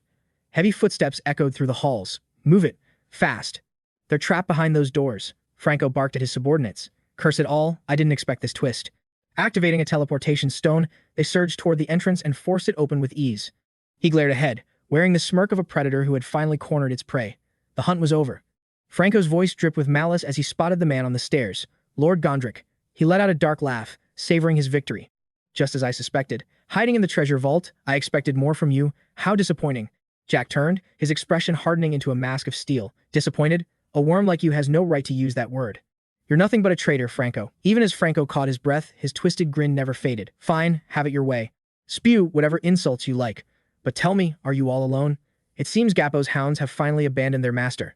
He signaled his men to advance and finish the job. I'll make good use of your fortune. So don't worry, just die and rest in peace. A mocking voice suddenly cut through the air. Gappo's hounds, you say? Secret mechanisms clicked, and the walls groaned open. A massive deluge of gold erupted like a lethal waterfall. What What is this? The soldiers screamed. They tried to retreat, but the mountain of gold was collapsing right on top of them. Franco and his thugs were instantly buried waist-deep in the golden tide. His face paled in disbelief. Rand smirked, his hand on the lever. Those hounds? You're the one who deserves a death sentence for biting the hand that fed you. Jack stood calm on the stairs, hands clasped behind his back. It was almost embarrassing how easily they fell for it. I'll leave the rest to you. Teach him how the 𝗤𝗚𝗡𝗏 punishes its disloyal curs. Franco's arrogance turned to pure terror. Abbas and 𝗤𝗏𝗏 suddenly appeared, surfing down the golden pile on a massive gemstone. Target acquired. Everything is in position. Franco shrieked, his soul nearly leaving his body. Why? Why is 𝗤𝗏𝗚's elite guard here? Before the henchmen could react, they were submerged even further. My body. I can't move. The duo grinned wildly, throwing heavy punches that sent the minions flying out of the gold. What's wrong? Don't you love money? Now this is what I call a high-stakes thrill. 𝗤𝗏𝗏 roared with laughter. Suddenly, Rand's warning echoed through the vault. Jap, look out. A minion lunged forward with a bared blade. Jap instantly kicked off the gemstone, sending it crashing into the attacker. He smirked provocatively. Want a gold-plated funeral before you kick the bucket. As the blade swung, Abbas moved like a flash of lightning. I'll be happy to grant that final wish. Trapped in the golden sea, Franco watched as his men were obliterated. He couldn't budge. A hand gripped his collar. Allow me to help. Abbas's eyes glinted with a sinister edge as he began to mock the traitor. Oh my, look at our little puppy. Why is your tail between your legs? In an instant, Franco was bound and pinned to the floor. Jack began the interrogation. What was your master plan? He leaned in. Cooperate, and we might show a shred of mercy. But Franco just spat on the floor in defiance. He let out a crazed laugh. Mercy? Don't make me laugh. You think the law will still exist after today? Wake up. Every single one of you is walking into a graveyard. A mechanical chime suddenly rang out. Can you hear me? The voice continued. Rand leaned in, eyes wide with curiosity. What is that? Jack held up a device. I've reached the rendezvous point, requesting activation of the high-grade teleportation system. He spoke firmly into the device. This is 𝗥𝗘𝗚𝗥𝗘𝗏. You are cleared for immediate deployment. 𝗤𝗏𝗏 stood there dazed, stuttering in confusion. Huh? What's he talking about? High grade. What now? Jack explained calmly. It's like a standard teleport stone, but with a global range. Franco's face twisted in shock. They say these legendary items can even transport you to hidden realms. Because of their insane rarity, they are practically priceless. Jack added with a smirk. I sent one to our reinforcements. Its coordinates are locked onto my location. Franco's world came crashing down. What? Reinforcements? His voice trembled with a new kind of fear. He struggled desperately against his bindings. No way. This can't be happening. He screamed at Jack in denial. You think a few extra soldiers can flip the board? You're delusional. No mercenary group could. Jack cut him off. You think I'd risk everything for a few measly coins? Franco's face turned ghostly white as the gold began to vanish. A few measly coins. Jack's eyes burned. Franco, have you forgotten who I am? You're facing the master of this domain. Jack sneers, mocking the Greek Merchant Guild's legendary wealth. Inside the barrier, a beam of raw energy obliterates a building. Looking down with godlike arrogance, Yak sneers, I will show you the true terror of 𝗤𝗏𝗏𝗏𝗏. Be grateful, he mocks, holding the wounded 𝗏𝗏𝗏𝗏𝗏. It's because of you that I've unlocked this hidden skill. As she whimpers, he snaps, stay still, fool. Yak begins charging a massive area of effect attack. Resistance is futile, your end comes now. Suddenly, a heavy drop of water strikes his shoulder. Rain. Deep inside the secret vault, Jack remains unfazed, his confidence radiating like a high-level boss. Gold is no object, he declares. Golden coins vanish into the system exchange without a second thought. The outcome was decided long ago. Outside, the faceless grunt lies broken. The masked man watches the downpour, while 𝗏𝗏𝗏𝗏 smiles through his agony. Impossible. Within the barrier, a literal ocean erupts.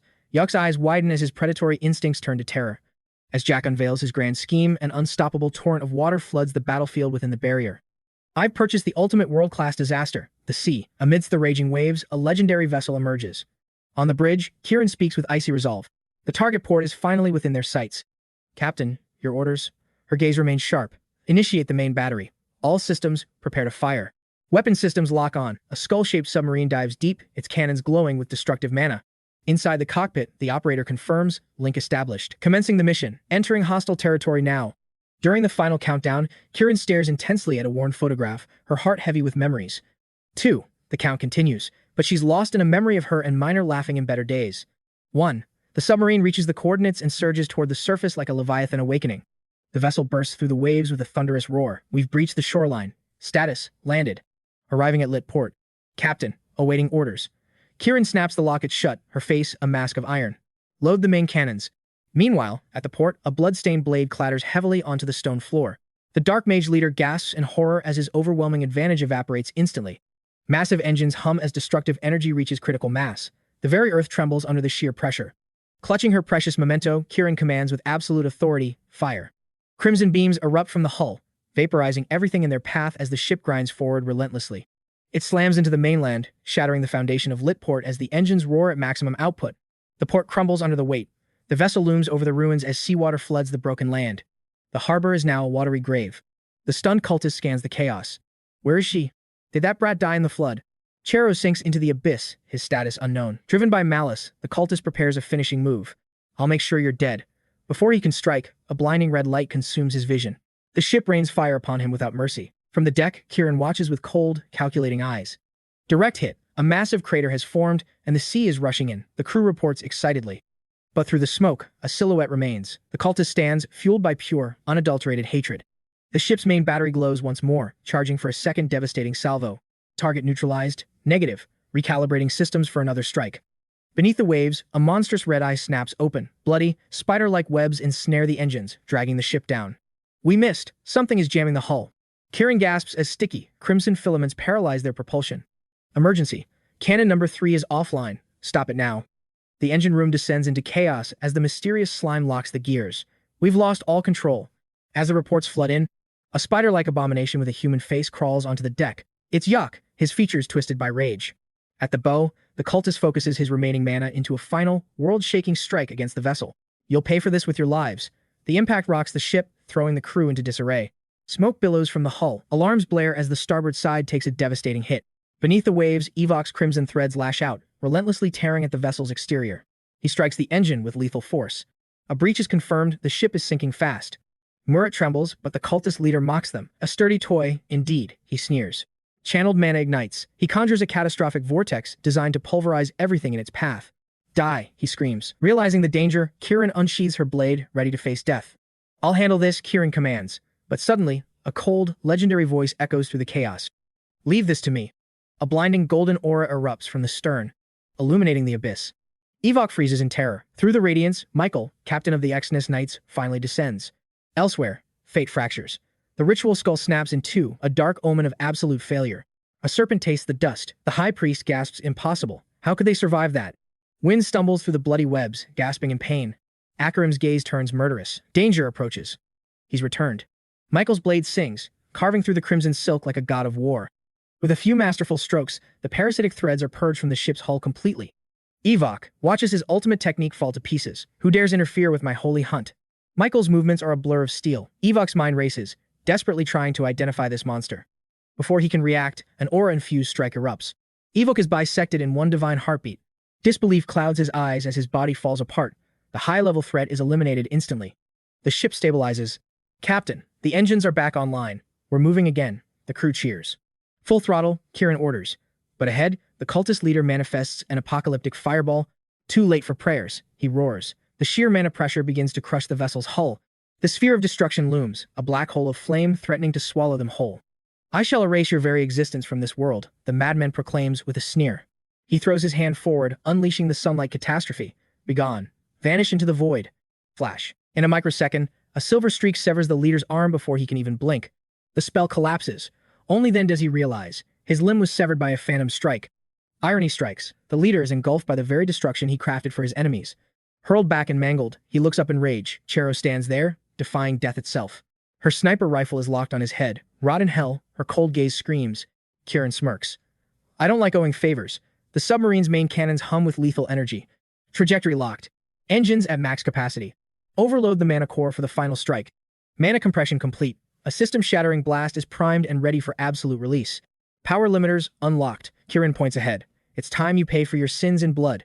No time to regenerate. Before the flames consume him, the cultist screams one final name, Akum.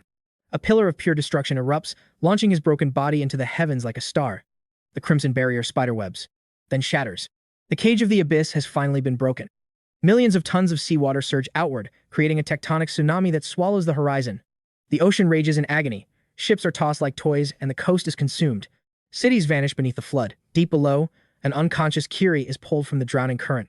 It's Kasim. He's clinging to a sword embedded in the rock, fighting the brutal surge. His stamina is depleted. Not like this. His grip fails, and the darkness takes him. Suddenly, a hand clamps onto his wrist. With superhuman strength, he is hauled to shore. Gasping and spitting out brine, Kasim looks up, his vision blurred by exhaustion and tears. Michael stands there, a pillar of hope. My lord. Kasim chokes out with profound relief. Michael smiles warmly. You've changed, Kasim. Against the calm blue horizon, he whispers, I trust you. We cut to Kieran aboard the Nautilus, her voice crackling through the comms. On the other end, the report is clear. The mission has been successfully completed. Appreciate the support, Captain Kieran, a deep voice responds. Gondrik's smile is as cold as a death warrant while Marrow trembles in chains before him. Jack Gondrik leans in, his voice a calm threat. Spill everything you know. Suddenly, a violent explosion erupts, burying 𝗨𝗞𝗚 under a hail of debris. Wounded and enraged, 𝗨𝗞𝗚 senses a crimson flash. Found you, he roars, firing a magic arrow. A streak of azure light tears through the shadows, piercing the red silhouette. The target vanishes into embers. It was just a mana afterimage. To his horror, the Dark Disciple teleports behind him, swinging a deadly scythe. 𝗨𝗞𝗚 barely parries the strike, his body screaming from the mounting injuries. The Disciple lets out a chilling, mocking laugh at his struggle. Impressive instincts for a three-circle mage. No wonder Lord Achium has eyes on you. As 𝗨𝗞𝗚 pants for breath, a sphere of violet mana forms in the Disciple's hand. Is that all? Entertaining me requires a bit more effort. The purple blast hits hard. In a desperate gamble, 𝗨𝗞𝗚 hurls his enchanted dagger. Curse it. The Disciple contorts his body, narrowly evading the lethal throw. A counterburst sends 𝗨𝗞𝗚 crashing down, his body racked with agonizing pain. Such slow progress, the Disciple jeers. How will you adapt once I take your arm? He lunges forward with murderous intent, aiming to sever 𝗨𝗞𝗚's limb. But he overlooked one thing. The magic dagger was already circling back for his spine. Refusing to fall, 𝗨𝗞𝗚 burns his remaining mana to manipulate the hidden blade. The dagger lunges for his flank, but the Disciple senses the vibration just in time. With a flick, he bats the dagger away and charges his hand with sinister purple light. He looks down with contempt. Did you think being blind meant I was helpless? A sneak attack? How predictable, he snarls, unleashing a wave of cursed energy. 𝗨𝗞𝗚 grits his teeth, forcing his blue mana to form a final defense. He pours every last drop of his magical core into this desperate shield. Azure light explodes outward, meeting the Disciple's dark assault head-on. The collision creates a shockwave that rattles the earth, yet the Disciple remains untouched. I'm impressed. You still have enough mana to endure my wrath. 𝗨𝗞𝗚 stares in shock. He truly is blind, so how is he tracking every move? I have to bet everything on one last move or I'm dead. Skill activation. Heavenly Lens. A crimson glow reveals the hidden truth. Asterisk system analysis. Asterisk. A high-frequency wave is radiating from the enemy's body. There, an ancient artifact on his neck is the source of this power. 𝗨𝗞𝗚 watches as the frequency waves ripple through the air like a map. The artifact uses sonar-like pulses to scan the entire battlefield in real time. It's a 360-degree field of vision with 0 blind spots. Not for long, 𝗨𝗞𝗚 shouts, conjuring a blue barrier to jam the signal. Using an appraisal skill to see my secret? You're smarter than you look. Despite being jammed, the Disciple remains eerily composed and unmoved. A clever strategy to pin me down. But there's one flaw, 𝗨𝗞𝗚. This barrier also blocks your own path. Suddenly, a massive spell hits from behind. The Disciple smirks, his eyes cold. Exactly as I predicted. The Dark Cultist swung his scythe, shattering the barrier as wicked energy surged toward 𝗨𝗞𝗚's side. My reflexes exceed your wildest nightmares, he sneered, looking down with arrogance at what he thought was 𝗨𝗞𝗚's mangled body. He boasted about severing an arm only to realize he had merely sliced through a lingering afterimage. Another illusion flickered past the cultist's vision, leaving the fanatic completely caught off guard. Multiple shadows of 𝗨𝗞𝗚 suddenly surrounded him, sending the cultist into a state of pure, wide-eyed shock. He frantically swung his scythe, tearing through the phantoms as the ground crumbled into dust beneath his feet. Rocks, he gasped in realization, his face twisting with rage at being so easily deceived by a puppet. Driven by pure malice, the cultist charged forward with murderous intent. His blade carved through the decoys, hiding behind puppets, a pathetic trick to distract my focus. Fine then. I'll keep slashing until every drop of your mana is completely drained. While the cultist fought shadows, the real 𝗨𝗞𝗚 stood outside, his hands bloodied as he pushed his magic to the limit. Coughing up blood, 𝗨𝗞𝗚's body trembled from exhaustion, but the cultist sensed the disturbance and struck the earth hard. I can hear your screams of agony. Are you suffering out there, little rat? Don't worry. I'll end your misery now. A massive shockwave erupted, sending 𝗨𝗞𝗚 flying through the air. The explosion shattered the final seal, and the dark mage instantly materialized right beside his wounded prey. Ready to execute his target, the cultist gathered a swirling sphere of sinister purple energy in his palm. With a cold, heartless gaze, he launched the lethal projectile straight at the defenseless hero. 𝗨𝗞𝗚 raised his staff in a desperate defense, but the overwhelming power sent him crashing through the debris. He lay broken and bloodied as the cultist approached with terrifying calm, completely untouched by the brutal battle. Gasping for air, 𝗨𝗞𝗚 struggled to sit up against a jagged rock, his life hanging by a thread. The cultist raised his hand once more, conjuring a lethal aura that signaled the approaching end of the line. Our little game of hide-and-seek reckons here. It seems you succumbed to a fatal mana shock status. It was fun while it lasted. As a parting gift, why don't I show you something truly spectacular? He began compressing his magic to the absolute limit. Behold the pinnacle of psychokinesis. Magnificent, isn't it? This will escort you to the afterlife. But suddenly, the brilliant light in his hand vanished into nothingness. What happened? Where did it go? The cultist froze in disbelief as 𝗨𝗚𝗏 activated a hidden skill. Within 𝗨𝗚𝗏's hands, twin currents of blue and purple magic merged into a singular, glowing orb as he smirked. Thanks for the power-up. I'll take it. The cultist's energy was violently siphoned away, leaving him screaming in terror. Impossible. What kind of forbidden technique is this? Give it back, you monster. Resistance was futile. His strength was being devoured. Curse you. Where did this monstrous power come from? Realizing his mana had been stolen, the cultist watched as 𝗨𝗚𝗏 gripped the orb with trembling, blood-soaked hands. The energy reached its critical point as 𝗨𝗏 glared at his enemy with eyes full of pure vengeance. Come with me to the depths of hell. He hurled the concentrated sphere directly at the cultist. A blinding flash of destruction engulfed the area, a cataclysmic explosion that threatened to erase everything it touched. As the smoke cleared, 𝗨𝗏 collapsed, coughing up blood as his body finally reached its breaking point. His vision blurred as he slumped to the ground. Finally. It's truly over, he whispered to the silence. But as he fell, the very foundations of the earth began to tremble with a violent, rhythmic shaking. The ground split open, and through the settling dust, the cultist emerged, standing tall with his reaper's scythe. His eyes burned with a demonic light, and his voice sounded like it crawled out from the darkest abyss. Despite his wounds, the cultist had miraculously survived and was now stalking toward the unconscious 𝗨𝗏𝗏. He must die. Lord 𝗥𝗘𝗚𝗥𝗏 was wrong. This brat will never bow to our side. I'll erase him from existence. Suddenly, a high-velocity bullet tore through the air toward the cultist's head. He narrowly deflected the shot, his face contorting in shock at the unexpected interference from the shadows. A mocking voice echoed through the gunsmoke. Executing an unconscious man, that's pretty pathetic, don't you think? A mysterious girl stood with her rifle smoking, while her companion stepped forward, weapons drawn and ready for war. How about playing with us for a while, she teased. High above, 𝗤𝗏𝗏𝗏's son carried both Miner and 𝗤𝗘𝗏𝗏. The wounded, the trio prepared a heroic stand against the cultist. The fanatic let out a crazed, blood-curdling scream. You insolent brats. Atop 𝗥𝗏𝗏𝗏's back, Miner aimed her weapon with contempt. What's with that hideous face? He reached out to deflect the bullet while hurling insults. Suddenly, 𝗤𝗘𝗏𝗏 vanished, appearing behind the target in an instant. And what about me? A devastating blow struck, sending the enemy flying as the earth shattered into fragments. 𝗤𝗏𝗏 glanced back at 𝗨𝗏𝗏, who lay gasping on the cold ground. Are you still with us? He remained unconscious, his life force flickering like a dying candle in the wind. The mana backlash was severe. Without immediate aid, he was doomed. Mio rose from the debris, his voice cold. You truly don't realize what's happening, do you? 𝗤𝗏𝗏 stood as a shield for 𝗨𝗏𝗏, eyes locked on the enemy. These fanatics were stubbornly refusing to stay down. The cavern trembled violently as Meo pulled a mysterious object from his pocket, his expression twisted in irritation. I can't hold back anymore. He brandished a glowing sphere, ready to end it all. No more choices. I will tear you all to shreds. Seeing the orb, Miner opened fire in a desperate frenzy. Is that a magic circle? The bullets dissolved before they could even graze him. Meo's face darkened. Too late, but before he could strike, a familiar voice echoed. Stop it, Meo. Ikerim's command forced him to a sudden halt. Meo turned slowly toward the source. Master Ikerim. The elder scolded him sternly. I look away for 1 second and you start a riot. Attempting a magic circle without permission, Meo dispelled the spell immediately. My apologies. I got carried away. The operation is a failure, the elder noted. Retreat before the gate is surrounded. Meo hesitated. But what about 𝗨𝗏𝗏? Ikerim replied with icy indifference. Irrelevant. Our paths will cross again eventually. If he dies here, then our initial choice was a mistake. Suddenly, an impossible voice rang out from the shadows. What? Miner and 𝗥𝗏𝗏𝗏 gasped, their faces pale with shock. This can't be happening again. Mudria rose slowly to her feet. So that's it. Lord Wyn's direct subordinate is at odds with Ikerim.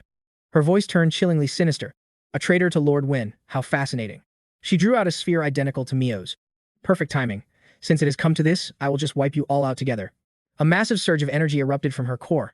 Mudria grinned wildly. Impressive, isn't it? The ground beneath 𝗥𝗏𝗏𝗏 and Miner buckled, throwing them aside. A colossal pillar was engulfed in a terrifying aura. The pillar slammed directly into Mudria. 𝗥𝗏𝗏𝗏 and Miner tumbled through the air, barely landing safely. Miner stared in disbelief. Did he just attack his own ally? Mio muttered to himself while continuing the assault. Beneath the crushing weight where Mudria lay, spectral shadows began to rise slowly into the air. Meo cursed under his breath. Was he too late? An army of ghosts began to swarm the pillar. Mio watched his handiwork with a grim scowl. This was bad. The martyr's presence was thickening by the second. Wraiths poured out in an endless tide. 𝗨𝗏𝗏𝗏 watched, completely paralyzed. What in the world is that? Even for Mio, this had spiraled out of control. He decided to leave the mess for the others to handle. I am leaving. Clean up your own mess. 𝗨𝗏𝗏 struggled to stay upright. Damn it. What the hell is going on? Mio flashed a twisted, mocking grin. You had better watch your back, he offered with fake kindness. And if he wakes up, tell him my offer still stands. Assuming any of you survive, of course. Miner refused to let him escape. She fired. Who said you could leave? He sighed, mocking her effort. I told you not to waste your strength. With a flick, the bullet froze midair. she gasped. Bullet shattering, 𝗤𝗡 prepared his counterattack. Let me return the favor. With a snap, the bullet reversed course, hurtling back at her with lethal velocity. Fortunately, she and 𝗥𝗘𝗚𝗥𝗦 dove aside just in time to escape a fatal strike. Gritting her teeth, Minor aimed again. You bastard. But before she could fire, 𝗤𝗘𝗏's warning screamed out. Minor, look out. Above her, a massive shadow descended with crushing force. A heavy weight crashed into the earth where she stood. A shockwave rippled through the air. Minor was still alive. 𝗤𝗏𝗏 had moved in a flash to shield her. She blinked in shock. 𝗤𝗏𝗏. He was straining against a nightmare. 𝗤𝗏𝗏 gnashed his teeth, using every ounce of strength. An abomination fused from 1,000 tormented souls was closing in. 𝗤𝗏𝗏 spat a curse at both those fools. Dark, putrid blood began to ooze from the grotesque creature. A crimson tide gushed from the beast's maw, coating its jagged, razor-sharp fangs in thick gore. Clutching its head in agony, the monster let out a bone-chilling roar. 𝗤𝗏𝗏 stood before the titan, utterly powerless. Death loomed. While 𝗤𝗏𝗏 held the line, 𝗥𝗘𝗚𝗥𝗏 desperately shook Minor. Wake up! We are in serious danger. Suddenly, the monster's massive limbs swung toward them. Seeing his comrades in the line of fire, 𝗤𝗏𝗏 screamed. What are you doing, you idiot? He launched a frenzied assault to shield them. 𝗥𝗘𝗚𝗥𝗏, get moving, now. He intercepted the strike aimed at Minor just in time. Seizing the opening, 𝗥𝗘𝗚𝗥𝗏 scooped her up and bolted. 𝗤𝗏𝗏 roared his final command. Listen, I will handle everything here. Just get everyone out of this hellhole. For a split second, he glanced at 𝗨𝗨. A silent, desperate plea echoed in his eyes. Please. Realizing the situation had spiraled out of control, 𝗥𝗘𝗚𝗥𝗏 hesitated, then grabbed both Minor and 𝗨𝗨 and ran. Forgive me. Watching them vanish, 𝗤𝗏𝗏 exhaled sharply. Finally, he could unleash his true, hidden potential. The beast let out a blood-curdling screech. Without a second's hesitation, 𝗤𝗏𝗏 gripped his axe and lunged onto it. Time to put an end to this. Meanwhile, 𝗥𝗘𝗚𝗥𝗏's footsteps thundered against the ground as they fled. Minor's consciousness slowly flickered back. Her eyelids felt heavy as lead. Before she could even process the chaos, she screamed. Wait, where are we? What happened to that monster? And where? Where is 𝗤𝗏𝗏? Met with 𝗥𝗘𝗏𝗥's silence, panic set in. She began to thrash wildly. Answer me, did you leave him behind? No, put me down. How can I ever face Kiri again if we abandon him like this? Her voice rose to a desperate scream. I do not care about you, but I will never. She looked up. 𝗥𝗘𝗚𝗥 was weeping as he ran. Though he held them both tightly, his arms were trembling uncontrollably. Facing Minor's rage, he could only choke out a sob. I am sorry. I am just not strong enough. I cannot let his sacrifice be in vain. 𝗥𝗘𝗚𝗥's voice trailed off into a broken, hollow whisper. I am so sorry. As 𝗨𝗨 drifted into unconsciousness, a mysterious voice echoed. You are in deep trouble, adventurer. His entire body froze in shock. When his eyes finally snapped open, he was standing in a bizarre, ethereal realm. Dazed, he surveyed the area. Where is this? Just now, I was Free interrupted. I invited you to my domain. They sat across from each other at a chessboard. Free's gaze pierced through him with a playful, welcoming smile. Welcome, last of the adventurers. 𝗨𝗨, it seems we finally have the chance to speak face to face. He laid out the grim reality. Your body is failing. Mana shock is consuming you. You will die very soon. Fried showed a vision of the outside. And your comrades, they are doomed. That gate is beyond human reach. The resurrected Banlock is unleashing absolute carnage, he continued. His power has reached a terrifying new level. That gate is no longer golden class. Look at the monster's frenzy. Wait, is that a blue rank aura? No, this is far more lethal than any blue gate. Look, the beast unleashed a devastating blast toward 𝗤𝗏𝗏. Everyone in its path was dead. By a stroke of pure luck, 𝗤𝗏𝗏 managed to throw himself aside. A direct hit would have ground his bones to dust. Fried watched the disaster and uttered one word, death. 𝗨𝗨 stood frozen. Free's voice cut through the silence. Your struggle to save them is only accelerating their demise. At this rate, you will never be able to prevent the coming apocalypse. Everything will burn. 𝗨𝗨's voice trembled with realization. You know I am a regressor. Just who know, what are you? Fried remained inscrutable, offering no answer. 𝗨𝗨 pressed on, desperate for the truth. Are you the one who? Who knows? Free cut him off. Meanwhile, 𝗥𝗘𝗏𝗥 was frantically searching for the exit past column 23. He pushed his body to the limit, remembering the map. In this corridor. If I head straight, I will be there. He skidded to a halt, but his face paled with horror. There was no exit, only a bottomless, yawning abyss. Panic surged through him. No, this is the spot.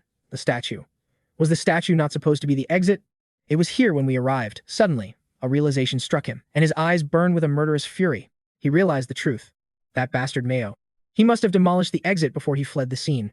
As 𝗥𝗘𝗏𝗥's composure crumbled, Minor grabbed him. Pull yourself together. We have no time for this.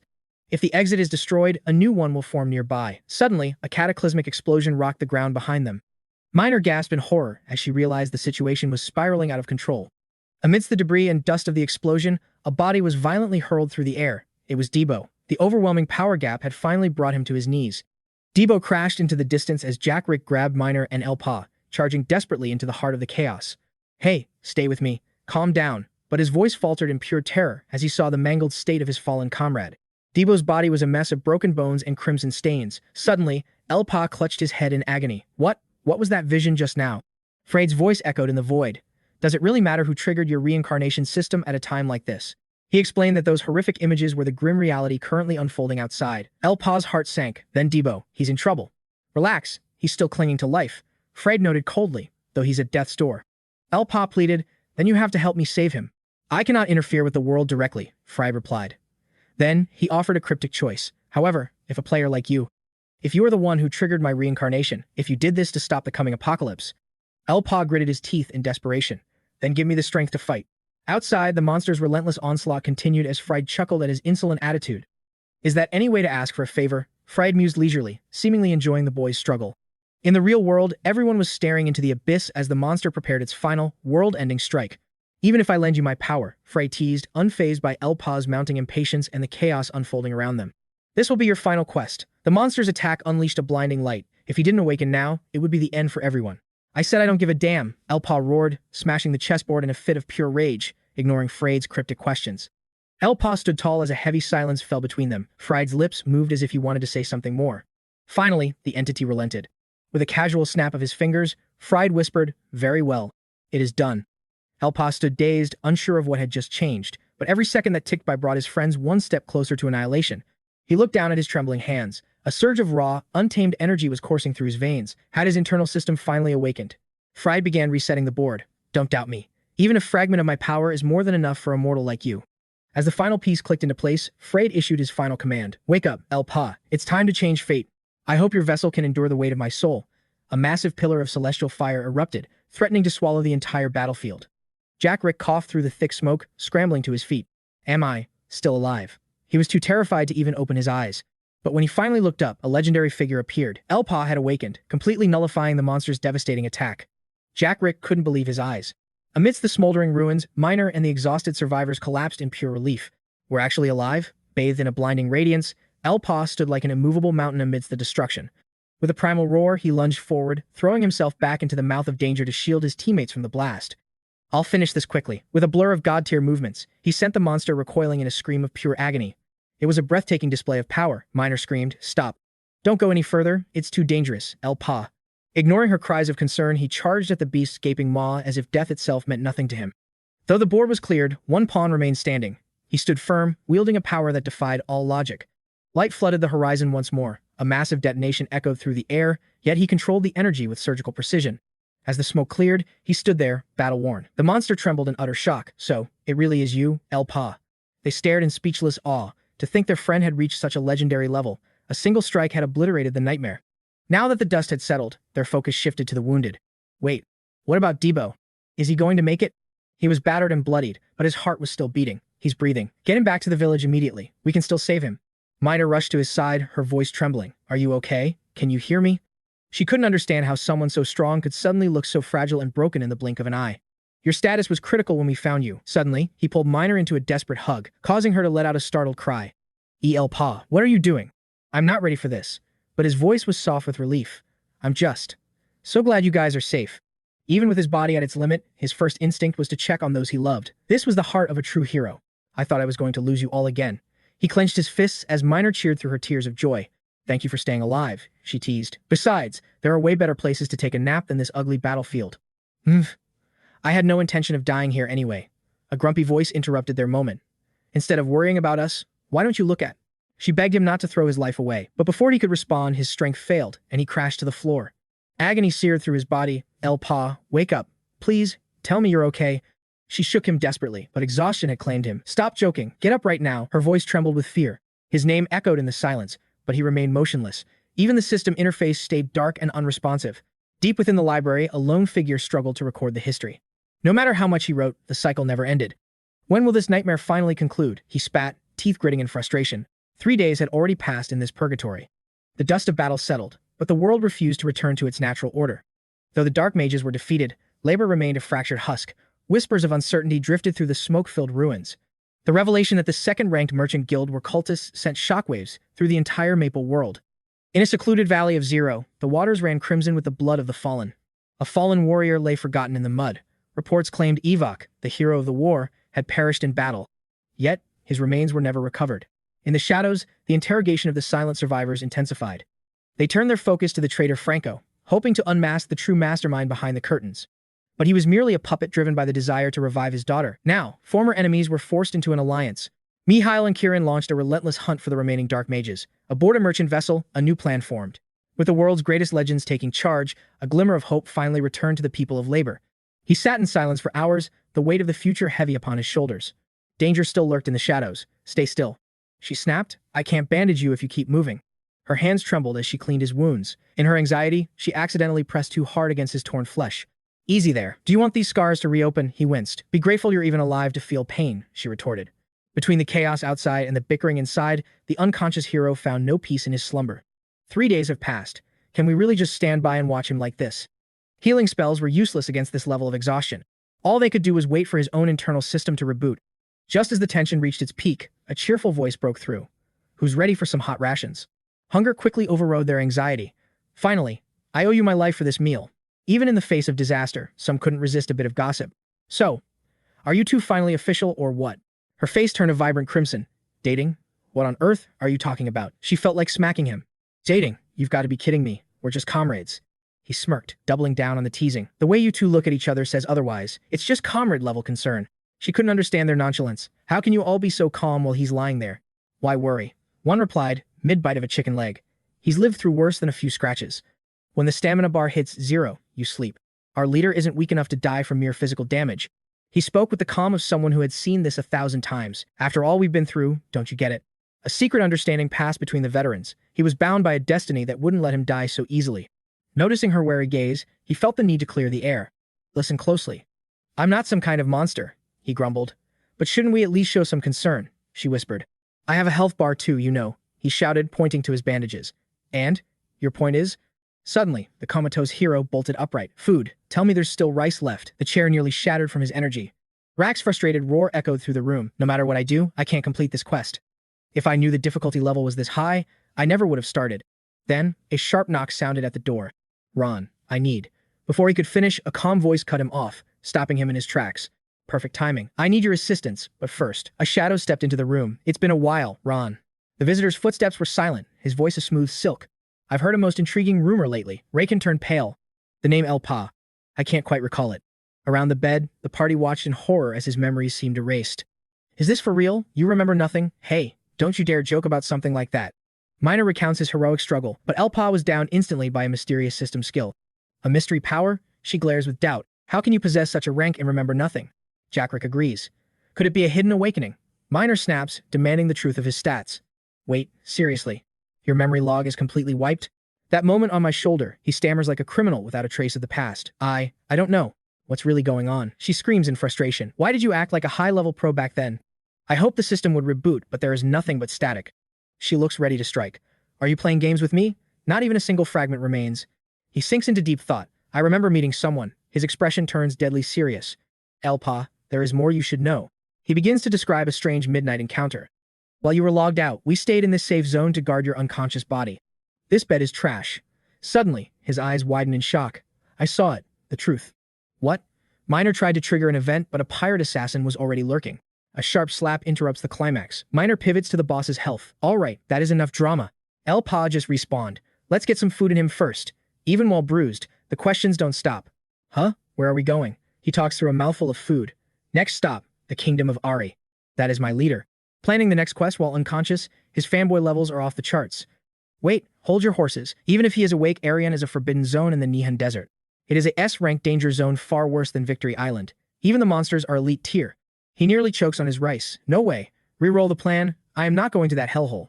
Suddenly, a shadow falls over them. Who are these uninvited players?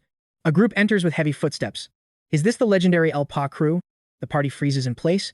What? Is he some high-rank NPC? No. Could it be? Minor stays silent, eyes narrowed. The man who built the 𝗥𝗚𝗚𝗥𝗘𝗚 guild into a top 10 powerhouse in just a few short years. The 𝗥𝗚𝗚 leader looms over them. He slams the table, his voice echoing like thunder. Wrath, do you know this whale? Shut it. Mind your manners. That is the legendary guild master of 𝗥𝗚𝗚. Lord 𝗥𝗚𝗚 himself. He sits with chilling composure. Pardon the intrusion during your meal. He cuts straight to the point. You are 𝗨𝗏𝗏, are you not? I have heard about your exploits. I will be blunt. Head to the kingdom of Eri. The crew turns to Pa in shock. 𝗥𝗚𝗚𝗏 did not reach the top tier alone. They have a secret sponsor. Without that massive level of support, they would be nothing but small-time traders. Arian provides the backing that fuels their top 10 status. 𝗥𝗚𝗚𝗏 rarely reveals himself busy bridging the gap between LD and Arian. They are bound by fate and gold. And now, a quest has arrived that even 𝗥𝗚𝗚 cannot decline. A war for the throne. A blood-soaked battle is brewing in the sands of Arian. 𝗥𝗚𝗚𝗏 must now pay his debt. He looks them in the eye. Your stats are impressive. Everything is prepared. Depart at once. I refuse. Despite the foggy memory, he remembers his crew's warnings. Arian, I have no interest in a civil war death trap. Boss, wait. The old man's temper flares. This is not a request. You have no choice. This is a direct command from Lord 𝗥𝗚𝗚. Consider it an honor and move. He retorts without a shred of fear. An honor? Then where is the legendary tier support? The risk levels are too high to be settled with just pretty words. Negotiations turn cold. I have been too soft on you. The rumors of your arrogance were true. You are a master of the haggle. He sighs, raising the stakes. Fine. 5 times the reward. His expression remained unshaken, certain that 𝗤𝗚𝗏 would fold under the weight of such a massive sum. I'll grant you a chance to prove that overwhelming confidence. If you can successfully conquer the 5 designated quest gates I have selected, secure the best outcome for him, and as a legendary clear tier reward, I'll grant any wish within my power. So, do we have a deal? Is your interest piqued yet? Despite the merchant's intimidating aura, the potential gains were impossible to ignore. I, 𝗥𝗚𝗚𝗏, swear on my name to uphold this contract. Hearing the terms, he smirked. This old man was truly on a different level. The old man beamed. I'll take that as a compliment. At those words, 𝗥𝗚𝗏 felt like he was finally back in his element. The boss was impressive, if not a bit over the top. After the long negotiation, he was finally convinced to join the mission. What's the schedule? Relieved by his quick transition to business, the old man knew there was no more time to waste. Everyone board the ship. We set sail immediately. As the vessel tossed and turned against the waves, one poor soul couldn't stop retching, much to Miner's amusement. Is he always like this? Does he always get seasick? I remember him being perfectly fine on the Nautilus. That stew for you looks like a high-level tank but has the constitution of a wet noodle. It was pathetic. Did I drink too much yesterday? Why are you all fine? The group stared at him with pure judgment. He was the only one struggling. Damn it, just leave me alone. Seizing the moment, she teased him relentlessly for whining like a child over a few drops of alcohol. Oh, is our poor little baby having a hard time? She mocked while he continued to lose his lunch over the side. Hey, give it a rest. Seeing his comrade in such a pitiful state, even the main character couldn't resist throwing a few jabs. You're going to ruin those fancy new clothes. He tried to join the teasing, but his timing was dangerously off. As your father, I'll give you a loving pat on the back. The moment he finished the sentence, dew vomited all over him. You ungrateful brat. 𝗥𝗚𝗏 landed a heavy strike that sent him crashing down, before frantically explaining the scene to avoid a misunderstanding. Wait, don't get the wrong idea. This isn't domestic violence or anything. My son just looked exhausted, so I'm helping him sleep. Looking at Dew lying there, he realized the poor guy needed help. I need to clean this up. A little help here? Miner looked at the mess on the floor with absolute disgust. Do whatever you want, just stay away from me. Despite the chaos and seasickness, they were finally closing in on their destination. Luckily, it seems we'll reach Arian faster than expected. That idiot definitely needed some actual rest before the real quest started. It was a good thing they partnered with that man. Otherwise, they wouldn't have the necessary equipment for this region. Thanks to 𝗥𝗚𝗚𝗏's elite trade routes, their gear stats were vastly superior to any other players at their current level. However, a strange feeling lingered. Something felt off, but she was the only one preoccupied with his odd behavior. 𝗨𝗚𝗏, why the serious face?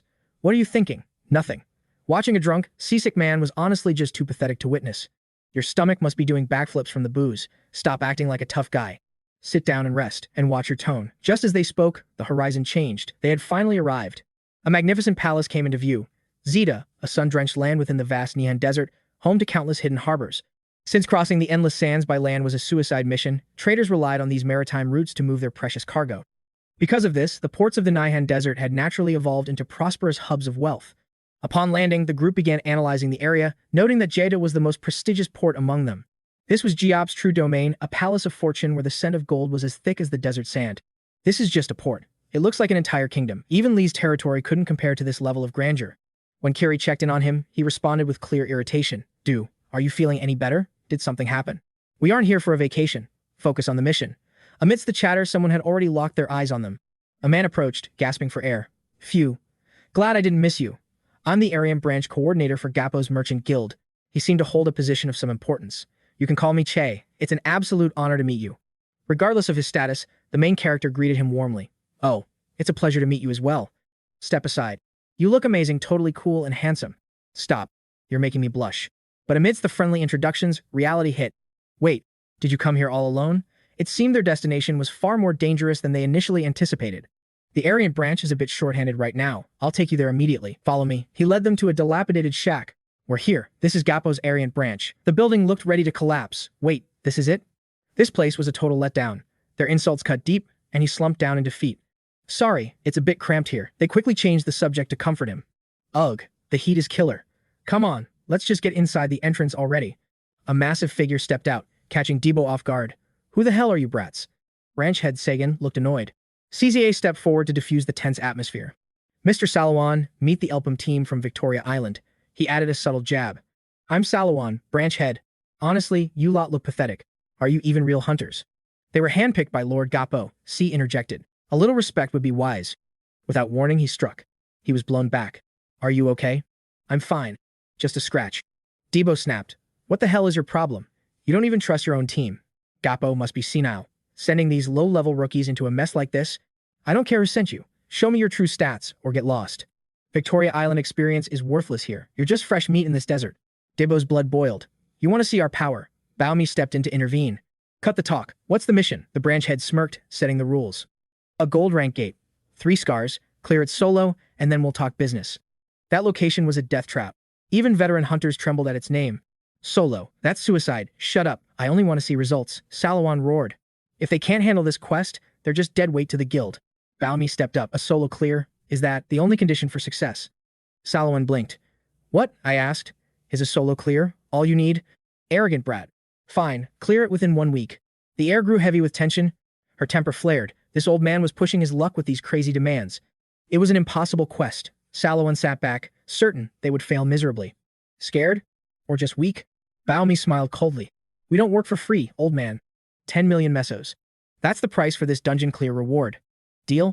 Are you insane? Salawan shouted. This kid had more nerve than Lord 𝗤𝗄𝗚. You dare bargain with me. But for the team, it was all about the gold. Don't misunderstand. We're here on 𝗤𝗄𝗚's orders, but we have our own terms. We don't care about your politics. We only care about the system rewards. If you're not paying, the quest is cancelled. We're heading back right now. If this branch cuts ties with 𝗤𝗄𝗚 because of you, who takes the fall? The pressure was mounting. Fine. I'll take note of your request. Stop there. How interesting. Salawan's composure fractured. This brat was actually threatening him. Bold move. Arrogant, yet calculated. This kid was sharper than he looked. Fine. I like your guts. Let's make this deal a bit sweeter for you. 5 million extra for every day you beat the deadline. How's that for incentive? Finish in a day, and you walk away with 30 million. Triple your price. He grinned wickedly. Tempting, right? 𝗤𝗚𝗡 smiled back. The hunt was on. The sun beat down mercilessly, turning the desert sands into a scorching furnace. I'm melting. Why is the gate in the middle of nowhere? Stop whining. Get up. Are you made of ice? How are you not sweating? Only he remained unfazed. Kiri, you hanging in there? He glanced at her gear. Steel armor in this heat? You're going to cook. I'm fine. She snapped back. Impossible. That metal must be searing. Trust me, I've dealt with worse. He couldn't resist touching her. Heavy armor in this scorching desert? The Sao Knights truly are extraordinary. Suddenly, he was struck by a sensation not of burning heat, but of a chilling, sub-zero frost. It was beyond cold. It was like ice. She finally revealed the secret of her specialized desert traversal gear. This armor is infused with a high-tier thermal regulation system, a rare artifact for environmental survival. It was an honorary gift from the royal family. Minor and 𝗤𝗄𝗡 felt a surge of pure jealousy. You've been chilling while we roasted? No fair. You should have shared that buff. She just smiled. Sorry, maybe next time? Suddenly, he lunged into a desperate hug. Peebo, what are you doing? Let go of me. Her voice strained. Kiri, that alcohol-craving bastard, couldn't resist such a refreshing target. Stay still. Let me enjoy this portable AC. Why keep all this icy bliss to yourself, you maniac? His desperate clinging gave her goosebumps. She struggled to break free from his suffocating, frozen embrace. Get away from me. Let go. Come on, I thought we were close. What nonsense are you talking? Good grief. Seeing them embrace made her blush. Are you jealous? Do you want a hug too? Mocking her pride was a mistake. Annoyed, she reminded everyone of the primary objective for this mission. Enough. We are on a ticking clock. Find the portal. Just then, the gate finally shimmered into view. Even she was stunned. It was here the whole time. I told you we were getting close. Desperate to avoid more awkwardness, she urged the group forward. Move out. We are wasting precious time. Before they could move, the ground erupted. A monster. The captain lunged forward to shield her instantly. I knew it wouldn't be easy. A swarm of fried monsters emerged from the sand, blockading the portal. They won't let us pass without a fight. Everyone, prepare for battle. The hunt begins now. Back at the palace, Salomon paced nervously. My lord, any word on 𝗨𝗡𝗡 and his party? 2 hours have passed. They should have reached the gate by now. The tension was becoming unbearable. Perhaps the monster ambush was orchestrated. Are the Freeds still swarming the gate entrance? Yes, Your Highness. Both sat in the shadows debating the fate of those risking their lives. They are third circle adventurers. They should handle it. But can they clear it within 7 days? Salomon scoffed. I still don't trust these rookies. Their reputation seems like nothing but overblown hype. But they did save Jack Rick and slay the band Locke. How do you explain such feats? Rumors are always exaggerated. There's only hope if they can crush those gate guardians quickly. It is too early to trust them.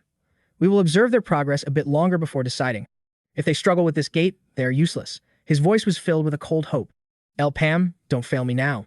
The captain unleashed his full power against the rising monster horde. I thought desert monsters were a threat. This is easy. We haven't even broken a sweat yet. 𝗨𝗼 crushed their ego instantly. This is just the entrance. 𝗤𝗡's eyes gleamed with greed. Speed is money. 30 million mesos if we finish in a day.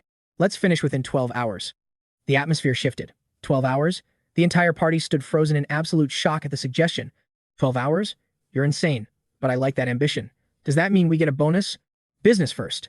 He tried to haggle even at the gate's edge. Cut the chatter, you greedy bastard. But boss, this is a 3-floor golden gate. Clearing it in 12 hours is statistically impossible. A golden light flashed. No bonus then? Suddenly, a panicked subordinate rushed in. Lord Salomon. What? I'm busy. The man barely caught his breath before Salomon grabbed his collar. Speak up. The captain walked in. 𝗨𝗟𝗻, before he could speak, Salomon began his mocking tirade. You are even more pathetic than I thought. I bet you couldn't even enter the gate. Have you given up already? When 𝗨𝗟𝗻 didn't answer, Salomon hissed. You useless pieces of trash. Did you cowards run from the Freeds? Suddenly, the captain slammed a mysterious object onto the table. What is this? A joke? He stared at the loot. Is that a rancor item from the gate? I knew it. You are all frauds. He immediately dismissed the legendary artifact as a cheap fake. You bastards dare bring counterfeit trash to trick me. It's barely been half a day since you entered the gate. His voice thundered with rage. If you're going to lie, at least make it believable. Do you think I'm some joke? Standing his ground, he declared it 100% authentic. If this is fake, I'll pay you 100 million gold. But if it's real, you owe me 100 million. Well, do you have the guts to take that bet? The old man's temper flared at the pure audacity. What? 100 million for this obvious scam? Hold on. Salomon's eyes suddenly fixed on the insignia lying abandoned on the cold floor. This wasn't just a red tier item, that falcon crest. It was a royal medal of honor, earned only through blood and steel. I remember now. These were bestowed upon the legendary knights who entered that cursed gate and never returned. If he truly brought this back, then 𝗨𝗟𝗻. The protagonist's sharp gaze pierced through them. So, you finally recognize it. His eyes gleamed with a hidden truth. Or should I say, I've seen through your disguise, Your Highness. You seem very familiar with this royal heirloom. Should I say it out loud? Or will you drop the act? The third prince of the Aryan Kingdom, the secret backer of the 𝗥𝗚 Merchant Guild, Prince Khan has arrived. The man looked visibly shaken by the sudden revelation. What kind of delusional nonsense are you spouting now? He grabbed the captain's collar, his voice echoing with desperate fury. This damn brat won't stop with his insane bets. And now he's calling people princes. Just because he recognizes a medal, you actually believe his lies. If he's a prince, then I'm the damn king. This is pure insanity. But was it really just a guess? Me, a prince? He was desperately trying to maintain his cover, refusing to let the royal mask slip. Don't let my appearance fool you. My perception stats allow me to notice details that others completely miss. I've worked every odd job imaginable, so I've picked up a few secrets. Hard work really does pay off.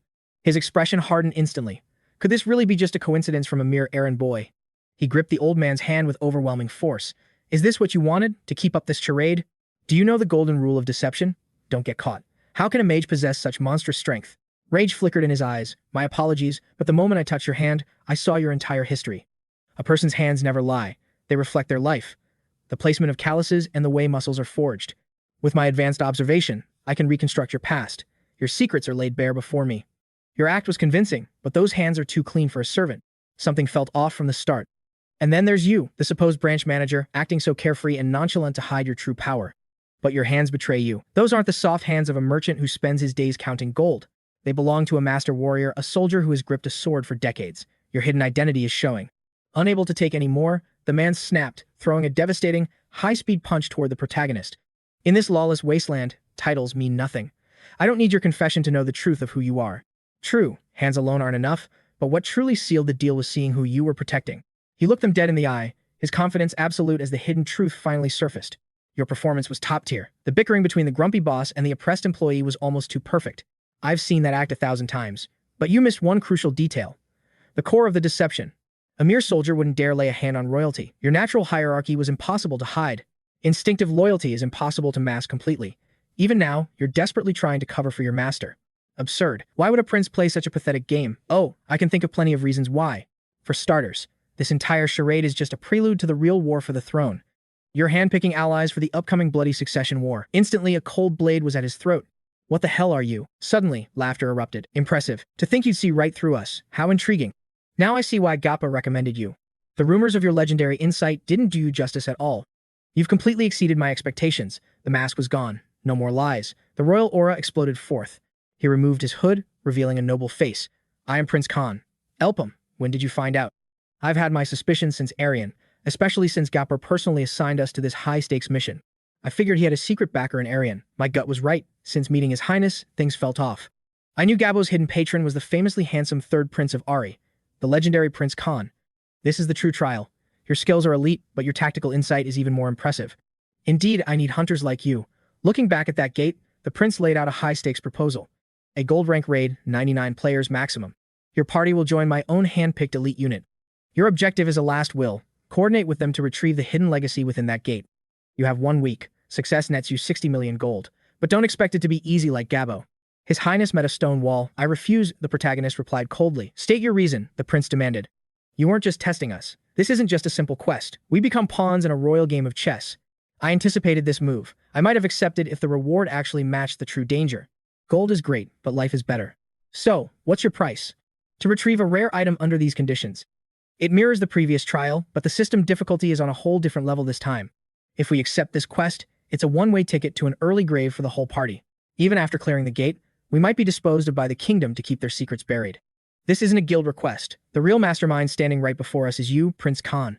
Prince Kaan, the moment we sign this contract, our fates are tied directly to yours. He grasped the point immediately. So, you want to risk premium? Standing around is getting exhausting. He sat down casually, eyes sharp. You back the 𝗥𝗘𝗚𝗥𝗘𝗏 guild. But we aren't your subordinates. Why should we die for your cause? The risk is astronomical. If you want our lives, pay up. Unless the reward outweighs the mortal danger. He was reading the prince like an open book. Name your price. I'll decide after I hear your absolute best offer, he replied calmly. You arrogant brat. The prince snapped. Fine. If you clear this, everyone gets a massive bonus. Unique grade equipment for every single member. Items that transcend normal power limits and classes. Rare, epic, unique, legendary. The stat gap between ranks is like heaven and earth in this world. His resolve wavered. Unique gear. On par with his own legendary tier artifacts and skills. Each piece could shatter the limits of magic. A massive power-up, but still not enough to seal the deal. Offering unique items to the whole party meant one thing. We are the core force. We were his main trump card. But for a suicide mission, even this was a lowball offer. He pushed for more for his comrades. We want a legendary grade item as the final reward. Are you insane? Solomon roared. Unique is a fortune. But legendary is a myth. Negotiation reached its limit. Fine, the prince whispered. I will provide 1 legendary grade treasure. A heavy price for the crown. Fail, and there is no turning back. Bring me that item at all costs. 1 week. If you return empty-handed, your lives will meet a tragic end. Failure means death. Solomon watched them warily. Can we really trust these outsiders with our lives? The die was cast. The prince had gambled everything on this one desperate play for power. If I stay stagnant, I'll be devoured like all the other fallen princes before me. Strike first, or be erased. But someone else was watching from the shadows, smiling with twisted joy. The game is getting spicy. The puppet strings were being pulled by his own mother all along. My dear Kaan. A mother's duty is to educate her wayward child through hardship. No more mercy. I'll teach him a lesson he'll never forget. Minor watched in total shock. Prince Kaan. Minor stood frozen. That man, she just met, was high royalty in disguise. The third prince. Was his adventurer persona just a mask for the guild's mastermind this whole time? Keep it down. This is top secret. Is it really okay to leak his identity to us now? We're his blade in this war. You need to know your employer if we're going to survive this dungeon. Kiri was deep in strategy, while our greedy protagonist was already planning his next big payout. To think 𝗥𝗘𝗚𝗥𝗘𝗏's secret sponsor is a prince. He only paid us 30 million for that S-rank quest. Don't you feel that reward is a total insult? Talk about a stingy royal benefactor. Finally, the leader revealed the negotiated terms, a unique grade item for every single party member. More importantly, there's a legendary item involved. That ultimate loot drop finally silenced the complaints. He truly is the perfect candidate to rule. Since he's a real prince, I have a special proposal. I'm claiming the prize I risked my life for. That legendary item belongs to me alone. Minor slammed the table, unable to stay silent. That's not a deal, boss. You're just giving orders. Surprisingly, even the most gold-obsessed party member didn't seem to care about the loot this time. If you're that desperate for power, I'll sell you my unique item for the right price. He's taking the best loot but promising to compensate us. This system payout is actually quite tempting. I'll boost all your ranks. A drunk voice echoed nearby. Did you bring the item I requested? The king was too wasted to even hold his bottle. Prince Khan of Aryan answered him confidently. Of course, your majesty. He revealed a glowing pink stone that pulsed with ancient, mysterious energy. The dragon's heart. Immortality is yours. Despite being father and son, their interaction felt strangely cold. I'm proud of you, my son. Khan seized the moment. May I ask one favor, sire? He threw a curveball. Since the dragon's heart grants longevity, why not host a 7-day festival? Grant us this feast, the king muttered while resting his head on a beautiful concubine's lap. Khan calculated that the busy royals would be distracted. This was his golden chance to enter the gate. Instead of deciding, the king deferred to his wife. My queen, what is your judgment on this? She replied with chilling calm. I'm not sure, but everyone present already knew her answer was no. Delivering a quest item is merely duty. A grand festival is far too excessive for such work. Arya, the queen of Aryan. The king nodded instantly, swayed by her sharp and icy logic. Khan realized the queen had fully corrupted the king. He was now completely dependent on her whims. The king's wisdom had withered away. He was nothing but a hollow shell of his former self. To dethrone her, I must risk everything. I need to conquer that gate at any cost. But sire, Aryan always celebrates major milestones. This feast would honor your legendary longevity and power.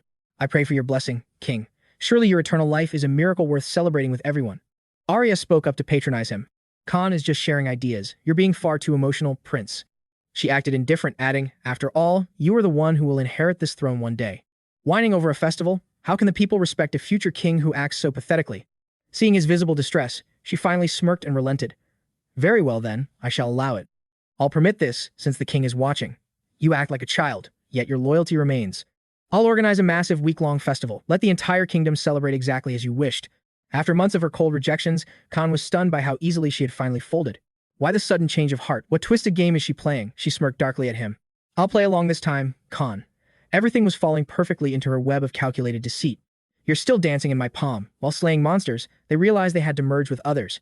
Weren't we supposed to raid this gate alongside the other high-ranking adventurer squads and guilds? I don't see any other hunters here. Our party was the last one Khan assigned to deploy. 94 others are already inside. Hurry! We must clear this gate within the 7-day limit. Upgrading your ranks is my top priority. Hearing that, Miner's blood began to boil with pure rage. Level up and clear the gate in a week. Are we splitting the loot with those others? They stopped to calculate the profit. I honestly hope every single one of them dies inside. That's cold, even for you. Luckily, only our party was promised the ultimate quest rewards. We're the only ones getting that payout. Nice work, boss. But how do we actually level up? Nothing but low-level trash here. My hopes for a real challenge are fading fast. We are only at the 3rd tier, after all. But just as things get intense, a hidden secret finally comes to light. I have already leveled up. 𝗤𝗏𝗚 gasped in shock. Level 4. Since when? It happened right after the battle with the cultist. Miner hung his head in defeat. It is easy for you, but I am stuck. No matter what I do, I cannot break past tier 3. He stepped forward with overwhelming pressure. Stuck. Then I will break you. Do not worry, I will force you to surpass your limits. Everyone froze in terror. You will all fight me at once. Attack like you mean to kill me, or you will be the ones to die. In an instant, he charged like a blur. Armor. He laughed like a madman. What is the point of leveling up if I do not risk my life? The leader issued a high-stakes quest. I will pay you 100 million misos if you survive 10 minutes against me. Everyone, charge. Even Kiri joined the fray. I must shatter my limits to grow stronger. I will give it everything I have. Miner refused to back down. I accept. I cannot return to Nautilus as a failure. 𝗏𝗏 roared with burning determination. Whatever, we are all in this together. But if I do not rank up, I am charging interest on that 100 million mesos. And so, the chaotic battle erupted, fueled by the honorable promise of the responsible 𝗏𝗏𝗏. Former allies were now fierce enemies, holding nothing back. How can a mage move this fast? Was he a legendary thief in his past life? Even that monster only has one body. We need to coordinate our skills and strike him all at once. The party unleashed their full power, desperate to corner him. Yet, he stood firm like an immovable mountain, taking on everyone alone. You think that is enough? A sudden blast of hellfire surged toward 𝗏𝗏𝗏. It is too hot. Water. Miner lunged forward to intercept. Get back. I will finish him with one ultimate strike. Thinking she had won, she teased her opponent. Well, how was that? Not even you could survive that hit. But to her horror, he simply walked out of the smoke. Was that it? How pathetic. Is this the extent of your team's power? He stood there like an untouchable god. I am disappointed. Miner screamed in pure rage. For 4 days, it has been the same insults. What are we supposed to do when nothing works? Get close, and we burn. Use long-range skills, and they fail. How do we fight someone with such broken, unreasonable power? Kiri collapsed, her strength completely spent. He looked down calmly, pointing out their fatal flaw. The reason you cannot find a way is because you are wasting your potential. Your party only knows how to play roles. You must fuse your scattered power into one unbreakable force. Then explain it clearly. His fury exploded. If you still do not understand, then talking to you is a waste of time. You will keep getting beaten until you learn. Panicked, they realized it was hopeless. Forget the formation. Run for your lives. Debo desperately tried to signal the others. Over here, the exit is just ahead. He pointed toward a massive stone door. Get to the third gate. Move it. This is our final stand, 𝗨𝗨𝗧𝗏 muttered. Even now, they had no idea what he was truly planning for them. Finally, they realized he was talking to himself as the party scrambled through the gateway. I was kind enough to lead them here from the start. Standing before the massive abyss, he found his excuse for being late. Silence fell over the chamber. All right then. He turned to leave. Time to clear out whatever secrets are still hiding in the shadows. The exhausted team finally crossed the threshold, gasping for every breath of air. We are safe. Quick, plan before 𝗨𝗨𝗧𝗏 catches up. The gate collapsed, so he is stuck for now. Even while exhausted, they talked money. If we lasted 10 minutes back there, we just earned 100 million mesos. Truly, their greed knew no bounds. 3 gates down, and they were still trapped in this hellhole. Is the third gate a desert too? This heat is driving me insane. A sudden tremor shook the ground. Boom! A massive giant scorpion erupted from the sand. You've got to be kidding me. Damn it. Their attacks bounced off its shell like pebbles. It did not even feel that. Is its defense that high? It breathes fire too. It is scorching. No one could get within 10 steps of that cursed, blighting flame. We are going to be roasted alive at this rate. It is too hot to get close. Miner's fighting spirit suddenly flared up again. A mindless beast like you has no place here. If long range fails, I will take your head up close. But his desperate charge seemed to make little difference. Cursed luck. We barely escaped one monster just to face another. But even this thing cannot compare to 𝗨𝗨𝗧𝗏's pressure. Unstoppable flames and iron defense. But this is nothing compared to the boss. Consider this monster a perfect warm-up for our training. Despite the danger, she managed to smirk. It is slightly more merciful than L. Everyone, give it everything you have got. Battle start. I admit it, Miner's son muttered. He expected more arrogant boasting, but her true power was undeniable. Even this scorpion, a twin to the elite 𝗨𝗨𝗧𝗏, resisted my blade. I leveled my weapon, seeking a weakness. Time to use the classic strategy maximum output. I poured everything into that strike, yet you're still standing? No mercy today. You can't die yet. We need a high-level sandbag to help us grind our combat skills. After an exhausting brawl, this elite monster finally fell. That leech-like beast was stubborn, but it's finally over. It's scorching. I'm practically being roasted alive. Miner reached her limit, another second, and it would have been game over. Here, drink this. Thanks. Seeing her struggle, Debo acted kindly. No need for thanks, teammates simply help each other. The 2 girls watched with pure envy. What's his deal? No clue. He's been acting strange for a while now. Basking in his own glory, he kept muttering about the prestige and honor of being a Tier 3 adventurer. A voice cut through his pride with a smirk. Ranking up to Tier 3 is making you this noisy? Pathetic. Loud for a rookie, aren't you? Everyone here reached Tier 4 long ago, except for that arrogant, clueless brat. No matter how much you grind, the gap won't close. Perhaps this adventurer life isn't your true calling. Insults turned into a brawl while they ignored the captain. Let's settle this. Bastard. Fine, I'll teach you manners. Pa is late. The gate's cooldown should have ended by now. Something in the system feels horribly wrong. No other hunters in sight. Did they clash at the second gate? He swirled his wine, his brow furrowed. Amidst the celebration, he remained a shadow. Forget the worries for now. Just enjoy the festival music. The festival continues, yet the air feels heavy. He still suspects 𝗨𝗏𝗏𝗏, even though no trap has sprung, yet. I thought the queen had a scheme behind this event. Isn't it good nothing happened? He remained blissfully unaware. I should be happy.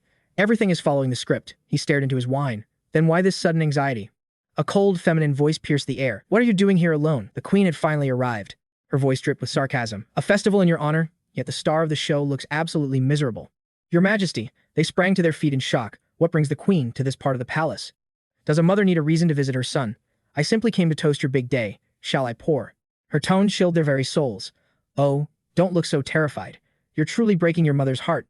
One might think I've poisoned the vintage. Her playful facade shattered instantly, replaced by a chilling, predatory gaze. I heard a fascinating rumor. Our prince has formed a party with a lowly adventurer, hasn't he? She saw through his every move. Getting lost in a desert sandstorm is a death sentence. Truly tragic, isn't it? I heard they were outsiders from a distant land. So I sent a welcoming party to greet them personally. The plan was shattered. The prince froze in horror. It couldn't be. Did she know everything from the start? She wasn't just watching, she struck first. His mind raced. Where was the leak? A welcoming party meant certain death. Could it be the legendary Shadow Squad? The assassins who erased the city of Arian in a single night?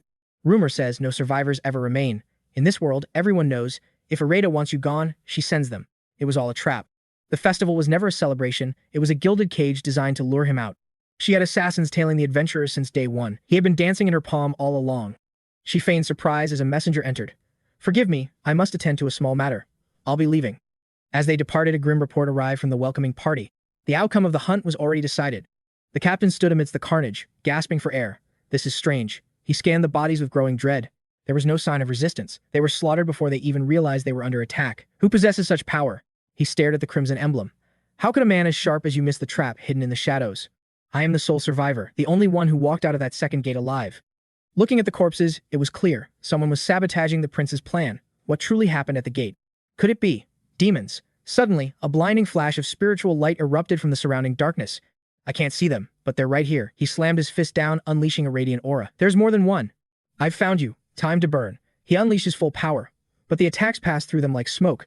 He only knew of them through myths and whispers. Could it really be them? The legendary phantoms of the night? Even before my regression, these lethal rumors were legendary. Now, the reality stands before my eyes. The stealth suggestion skill, a technique that erases one's presence to deliver instant death. 𝗟𝗏𝗡𝗏𝗏's ultimate squad. Resistance is futile, the masked leader sneered. We've equipped fire-resistant gear specifically to nullify your legendary flames. One strike from his heavy mace echoed. Without fire magic, they believed my damage output would be 0. Their arrogant taunts filled the air, dripping with misplaced confidence. We cannot lose, die in despair, they barked. But I stood firm. Enough talk. Time to end this. Hide and seek is over. You think simple fire resistance can stop a shadow-stalking hunter like me? My words chilled their blood. In my past life, they might have been a threat. Not today. System. Activating new trait. You should have attacked before I reached level 4. You miscalculated. Fatally. The wine glass shattered. Report, the queen shrieked, her eyes blazing with a murderous, royal fury. Forgive me, the guard trembled. 5 adventurers from the prince's faction breached the gate and are advancing. She was breathless with rage. Those arrogant insects. How dare they defy the crown so openly? A man stepped into the light. Why the long face? Your Majesty, my companions are performing brilliantly. Her blood boiled. I'm touched, he mocked. I didn't know you cared so much for my allies. He raised his glass in a mock salute. Allow me to offer you a final toast, Your Majesty. Beneath the pale moon, a crumbling ruin stood solitary amidst the vast, unforgiving desert sands. Inside, bathed in flickering candlelight, stood the third prince of Arian, the noble and determined 𝗏𝗟𝗏. Tell me, the prince demanded, his voice echoing. Did you secure the artifact we discussed? 𝗏𝗏𝗏 knelt before him, blood-stained and weary. He had survived a brutal baptism of fire and steel. I recovered this letter. 𝗏𝗏𝗏's eyes lit up. Incredible. The heavens must be on our side. But 𝗏𝗏𝗏 didn't move. His expression darkened into a grim mask. I cannot hand this over yet. 𝗏𝗏𝗏 froze in mid-sentence, his eyes widening. What did you just say? Assassins targeted me with specialized weaponry, 𝗏𝗏𝗏 stated. I'm deeper in your political web than I anticipated. He brandished the letter. Before we proceed, I need the truth. What exactly is this document? 𝗏𝗏𝗏 stared at the parchment in 𝗏𝗏𝗏's hand, his regal composure crumbling into a shadow of despair. With a heavy, low sigh, he whispered, That is the final testament signed by me and my brothers. Queen 𝗟𝗏𝗏 seized absolute power, he continued. Then she began hunting the king's children one by one. We brothers bound our fates together, forming a desperate alliance to stop her bloody tyranny. If one of us fell to her blade, we swore to leave behind proof of final will. This evidence was meant to dethrone her. His voice trembled with a decade of suppressed, burning rage. I seek to rebuild Arian, but Arita will do anything to keep the truth buried forever. 𝗏𝗏𝗏's eyes narrowed to slits. Then the assassins were her handiwork. 𝗏𝗏𝗏 didn't deny it.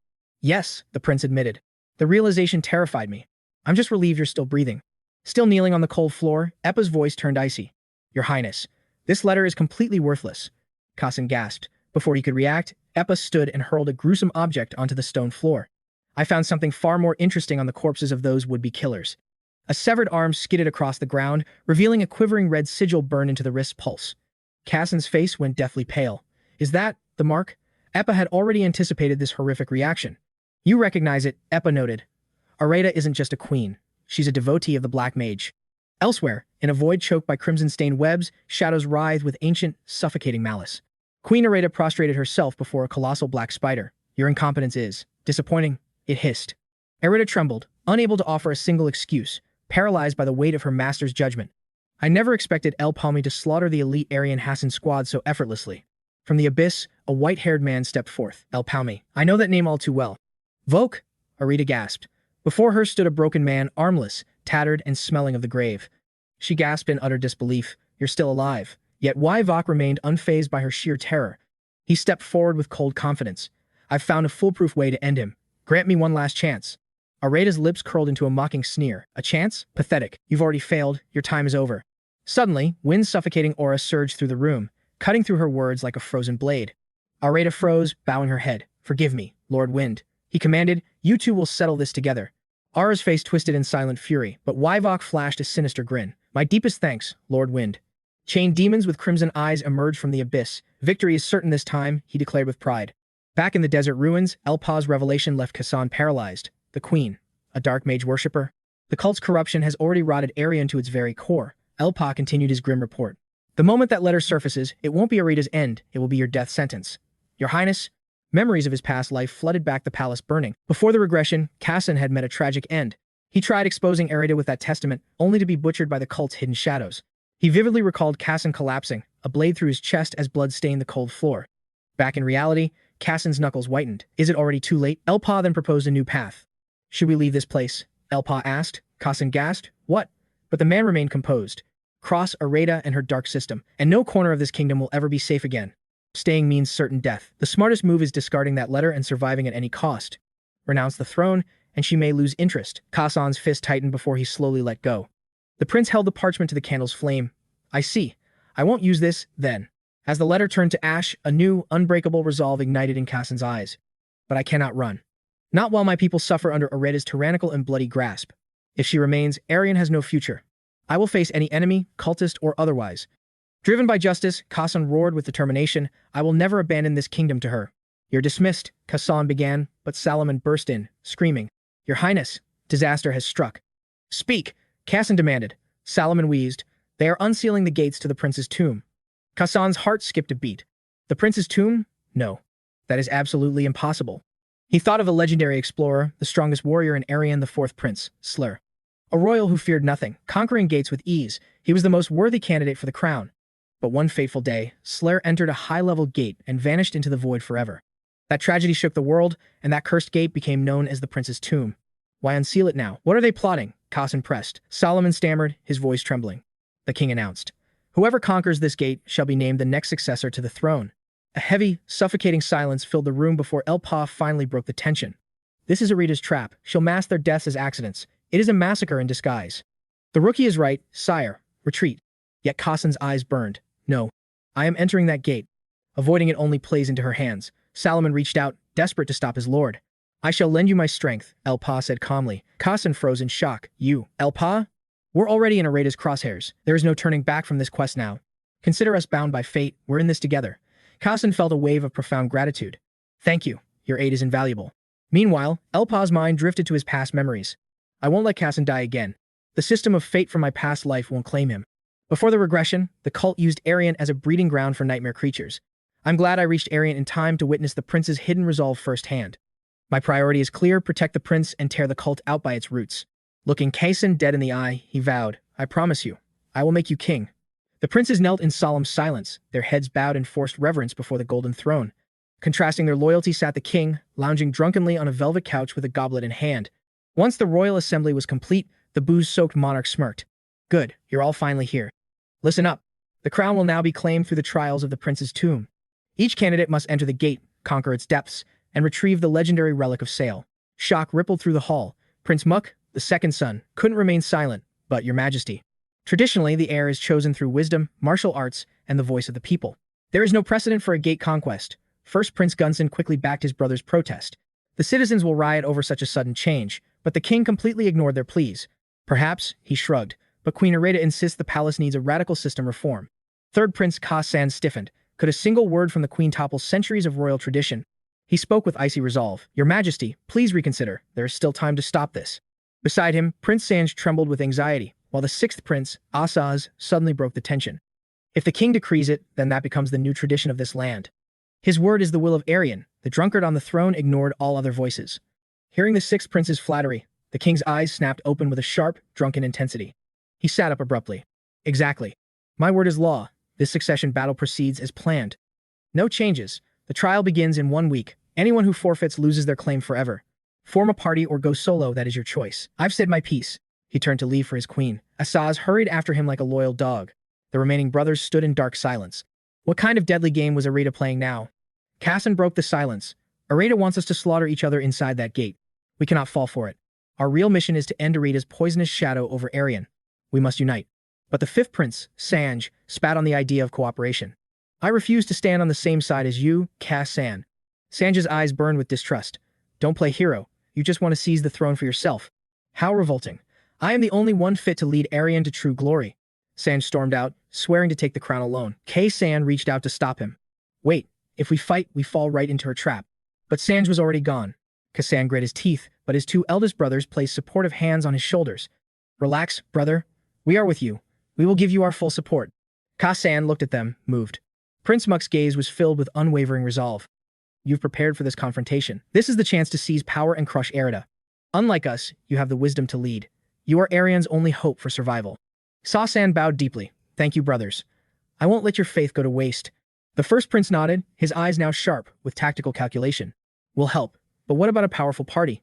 𝗤𝗚𝗏 smirked. I have a secret weapon. The scene shifts to a hidden chamber, where a massive table was surrounded by mysterious figures. These were elite rankers, each radiating an overwhelming and lethal aura of power. 𝗤𝗚𝗏 opened the meeting. I am hiring your squad for the upcoming succession trial. LPM, the leader, leaned forward. We accept, but only our guild enters that gate with you. Salaman, the royal guard, exploded in rage. What? That is absolutely ridiculous. This determines the next king. We cannot leave the prince's life in your hands alone. LPM remained cold and calm, his eyes fixed on the third prince. The prince isn't an awakened. Any weak link in my party is just a corpse in waiting. If Arita knows the plan, a mole lurks within. Even the elite Imperial Guard isn't above suspicion. We've coordinated with 𝗤𝗚𝗏. It's time to move. The palace's shadows won't stop our progress. Elfarm was deep in thought when a voice cut through. Are we really just a burden? With a thunderous crash, the table shattered into splinters. Khan gasped as dust filled the air. Salaman, stop. But the knight stood firm. Forgive me, Highness, but I must crush this arrogant brat. Suddenly, two guards resembling elite assassins lunged from Salaman's side. The ambush had begun. A glowing brand ignited on their wrists, a thorny vine sigil pulsing with hidden, dark power. Recognizing the mark of a high-tier mana seal, one of the adventurers gasped in sheer disbelief. Fourth Circle experts. LPME smirked. Defeat Devo, and you're in. Show us your true stats. Wait, I'm only Circle 3, Divo stammered. But the enemies were already closing in for the kill. He raised his weapon by pure instinct. To everyone's shock, both elite guards collapsed instantly. Devo stood frozen, unable to process the power gap. Salaman's face twisted in pure, shocked disbelief. Defeated by a Tier 3, Devo suddenly smirked, his fear replaced by legendary, cocky confidence. Of course. I am the mighty Devo. The party remained calm. This outcome was always expected. They aren't weak. We've just reached a different level. Do you see the rank difference now? Salaman snarled, refusing to accept the defeat. This isn't over yet. I still have more. Khan raised a hand, silencing him instantly. Elfarm, I trust your judgment. What's our next move? We will shield you with our lives, but you must learn to survive the coming war. He turned to the four adventurers. You will be the prince's instructors. Level him up fast. Minor gasped. Train him? Can we really beat sense into a member of the royal family? Unexpectedly, the prince bowed low. Please. I beg for your guidance. Teach me to fight. Solomon was horrified, but Khan's resolve was steel. I will reclaim Arian, no matter the cost. My people and brothers rely on me. For them, I will endure any hellish training regime. LPME smiled dangerously. Very well. But know this. This training is deadlier than actual war. Good, 𝗤𝗚𝗏 replied, his eyes burning with determination. That's exactly what I want. Start now. Swords clashed amid swirling dust. Khan's blade was violently knocked away, sending him reeling backward. Pick up your sword, 𝗤𝗏𝗏 barked. The boss hasn't called it quits yet. Keep moving. Covered in bruises, 𝗤𝗏𝗏 gripped his hilt for balance. Again. Please, I can still go. The prince endured a relentless gauntlet, facing every weapon and combat style the adventurers possessed. 𝗤𝗏𝗏 was broken and bleeding, barely able to stand, yet his fighting spirit remained completely unshaken. Worried for his life, she tried to intervene. Your Highness, you've pushed past your limits. I won't be a burden. 𝗤𝗏𝗏 roared. I must grow stronger. I need more power. LPME stepped in. Don't overdo it. This is just a system for your emergency survival. Raf will stay by your side. Khan blinked. Raf? I thought you were coming, Elfarm. Raf may look lazy, but he's our elite healer. His support skills are absolutely top tier. He can instantly mend wounds and deploy divine shields if you're ever in critical danger. And don't be fooled, he can fight too. He's a total monster in his own right. Raf pouted, muttering under his breath. So much work. What a total pain in the neck. 𝗤𝗚𝗏 was awestruck. Incredible legends are following me. I have nothing worthy to offer in return. Wait, take this. I promise a reward far beyond our contract once we have won. The prince held out a heavy pouch overflowing with shimmering, legendary gold coins toward Raf. Raf, previously bored to tears, instantly dropped to one knee in a perfect, loyal, knightly salute. My soul belongs to you, Highness. Let's start by healing those precious royal wounds immediately. Minor and Devo watched in total disgust. That greedy bastard. He has no shame at all. Raf clutched his gold, cheering. All right, once you're healed, let's go for another round of hell. As darkness falls, masked figures gather in secret. A war for the throne? The palace has finally made its move. Arsan's shadow clan must strike back now. Assassinate Abdullah? No, that would make us no different from Arena's monsters.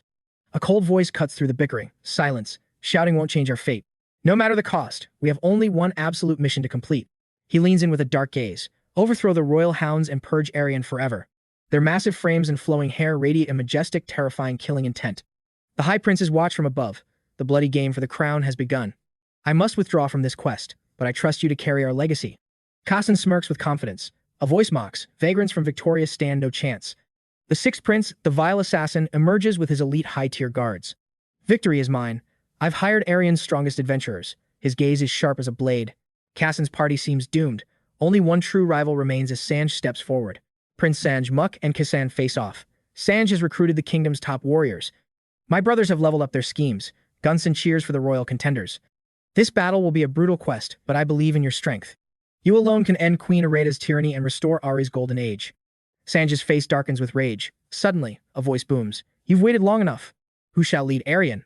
Abdullah points, challenging them to enter the royal tomb. I, 𝗤𝗏𝗏𝗏, declare war. Is that him? What a chaotic, dangerous man.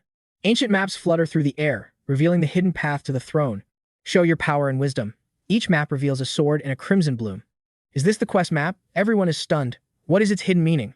Even the most elite scouts are baffled. 𝗏𝗟𝗚's eyes widen in sudden realization. 𝗏𝗟𝗚 spots a fallen man on the map. A bloodied blade and a flower. Is it the crimson rose? A flower red as blood in a phantom field. Those blooms only grow in the red wasteland. Is the tomb there? 𝗏𝗟𝗚 wonders. This riddle is too easy for a king. Let's move. 𝗏𝗟𝗚 turns away. You're my only rival. Sanj glares with killing intent. Try to reach the gate. Sanj vanishes before 𝗏𝗟𝗚 can react. It is time for us to depart. Sanj trembles. What now? Are they all leveling up so fast? 𝗞𝗚𝗟𝗏 stares at the map. Someone already reached the location. I found it. It's here. The vile assassin's party arrived first. We are the fastest. I am the most brilliant prince. I will prove my worth to father. The throne belongs to me. He strikes down the weak. Enter the gate now. A flash of light erupts. What? Why are you attacking your own allies? The next frame shows blood spraying. Every movement is cut short instantly. A blade scrapes the stone, sparks flying. San aims his bow at 𝗤𝗟𝗓. Our goal is restoration, not mindless slaughter. 𝗨𝗟𝗧𝗜𝗍's fist trembles with anger. Crimson stains the desert sand as a distorted pool of blood spreads. This is the best warning for the palace. Then we are no different. Using them to clear the gate? Did you consider 𝗤𝗏𝗏's trap? No. We're already caught. A blade hits the gate, and a massive explosion erupts. The vile assassin falls to the sand, paralyzed and unable to speak. 𝗤𝗏𝗏 rigged the gate, a trap to eliminate both the princes and the bandits. The dust settled, revealing a massive crater, nothing but a deceptive fake portal. 𝗤𝗟𝗓 warned, expect more lethal traps. We must strategize before the next clash. Rage flared in 𝗨𝗟𝗏's eyes. We must locate the prince's true resting place. Dragging the shell-shocked assassin along, 𝗨𝗟𝗏 prepared for any hidden variables. Meanwhile, 𝗏𝗟𝗚's blade sang through the air, felling monsters in one strike. Flawless execution, Highness. The gateway's threshold has finally been revealed. Reaching the gate, 𝗏𝗟𝗚 credited his team's unwavering loyalty for their success. The Manhwa oasis. The prince's tomb? 𝗏𝗏 asked, stunned by the hidden truth. The map glowed, depicting a void sky, fallen souls, and a crimson bloom. To commoners, mere scribbles, but the chained figure, reaching out, told a darker tale. That obsidian sky marked the day the Black Mage's shadow devoured Arian. A sea of blood where Ari's bravest warriors made their final, desperate stand. The fallen represented lost heroes, while the red petals symbolized their ultimate sacrifice. Overlapping these historical coordinates confirmed it. The Manhwa oasis held the legendary tomb. Just luck, 𝗏𝗟𝗚 smirked. His companions noted his growing, humble humanity. They approached the gate. Highness, a final word before we cross this threshold. If you seek the crown, your blade must never waver, 𝗨𝗏𝗏 declared. Mercy has no place here, not even for those of your own blood. Bathed in golden radiance, 𝗨𝗏𝗏 watched 𝗏𝗟𝗚. Fate is now sealed. A golden system, light surged, transporting the group to a jagged precipice. We're first? 𝗏𝗟𝗚 doubted. Rivals likely infiltrated this zone while we delayed. Stay sharp. The system trial for the absolute throne starts now. From the shadows, a watcher raised a flute ready to trigger a nightmare. A haunting shriek tore through the atmosphere, crushing the very air around them. Sound waves spiraled violently, warping the spatial fabric with immense, crushing pressure. A monstrous eye manifested on the flute as a terrifying presence drew near. Mutated fungi erupted, their maws filled with serrated teeth and lethal toxins.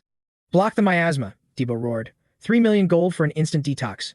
Shadows flickered. 𝗤𝗏𝗏 froze as a relentless tide of monsters swarmed their position. Where did they come from? The cliffside was crawling with mindless abominations. It was a total system collapse. Every monster in the dungeon was converging. Move, you idiots. 𝗤𝗏𝗏's voice cracked with desperation. Fight or die. Snapping, 𝗤𝗏𝗏 slammed his blade down, shattering the earth in a frantic defense. Massive claws lunged from the chaos, hunger driving the mutated beasts forward. 𝗏𝗟𝗚 stared in horror. This wasn't a trial, it was a slaughterhouse. Waves crashed. Elsewhere, Sanj's party monitored the prince's doomed progress. Struggle all you want, Sanj sneered, leaning heavily against his brutal weapon. "I'll show you who truly deserves the throne. This is only the beginning." The flute's heavy, dissonant melody swept through the cursed valley. Debo's group fled, but the monster horde tracked their every heartbeat. "They're being steered," 𝗨𝗞𝗚 realized. The flute is a puppet master's tool. Perched high above, the mysterious player maintained his deadly, rhythmic trance. 𝗨𝗞𝗚's mystic lens scanned the area, desperate to locate the hidden conductor. "Are they using high-level stealth arts?" The enemy remained a ghostly phantom. "No more running." Miner braced his heavy cannon, unleashing a devastating blast. "Trust Captain Miner's lead." He turned back to the group. "Run now," Debo cursed under his breath. What the hell is this? Are those monsters still tailing them? The pack was closing in fast. Another nightmare scenario. This way. I should have finished that bastard off earlier. Sanj's squad cleared the pig monsters. Without his true level, 𝗏𝗟𝗏 wouldn't have survived this madness. "A shame I missed his death." He stepped forward cautiously, knowing there was no turning back. "𝗏𝗟𝗏, if you fall here." Sanjay glanced back. "This was your dead end." The fungus beast gnashed its teeth, its distorted mouth reeking of a foul, ancient decay. Their numbers weren't dropping. How is this possible? Is this a damn mushroom farm? The horde advanced relentlessly. 𝗨𝗞𝗚's mind raced. He had a plan. Classic 𝗨𝗞𝗚. He channeled his mana. Time to sweep this trash away. He prepared his hidden technique. That bastard just keeps summoning them. An explosion rocked the area. The flute's song continued. The fungus beast let out a roar, its jaw unhinging into a truly grotesque shape. Sharp teeth lined its dark throat. Kiri blocked the massive claws. "We're running out of options." "Their hearts," she screamed. "Strike the core now." Panic was written all over her face. "𝗞𝗚𝗚, what's the plan? We can't keep fighting like this." 𝗞𝗚𝗚 released a lethal arrow. "There's too many. Stay focused." The red-cloaked man watched from the canopy. "Wait for his opening. We need him to show himself." He prepared another melody. A blinding light surged toward him. He dodged with lethal grace, leaping from the tree. Miner stood in the dust. "Found you, you lurking rat." She fired another explosive shot. "Was it you?" Before the song began, Debo lunged. "You've been a nuisance long enough." His eyes widened as the flute snapped in two. Above 𝗏𝗟𝗏, a maw hung ready. "Wait," he panicked. But the monsters began to vanish. Kiri stood there, covered in grime. The threat was neutralized. "Looks like he succeeded." Debo laughed as the mushrooms froze. "Was it cause I broke that flute?" "Wait, you broke it? That's a high-tier auction item." Always thinking about gold. Is this really the time for that? He couldn't believe it. Am I wrong? I'll say it 100 times. 𝗏𝗟𝗏 stared, stunned by the escape. Was this level of danger just a normal day for them? It was truly insane. They approached the gate. "Don't let your guard down. We've only reached the second floor." Debo smirked. "Don't sweat it. Whatever comes next, I'll crush it." Light filtered through the trees. They stood at the cliff. Then, that red-cloaked man reappeared. Sharp sound waves cut through the air. Miner clutched her head. The team collapsed in agony. "My head's gonna explode." 𝗏𝗟𝗏 cried out in shock. "Didn't we already kill him?" The sonic waves trapped them. 𝗨𝗞𝗚 aimed his bow once more. This makes no sense. One impossible event after another. The same cliff. The same area. The same tree. An immortal enemy. If we can't kill him now, what then? Anxiety filled his heart. He looked at Manhwa. Then, the mushroom monsters surged forward with renewed ferocity. Debo. The stench from the beast's mouth was absolutely overwhelming.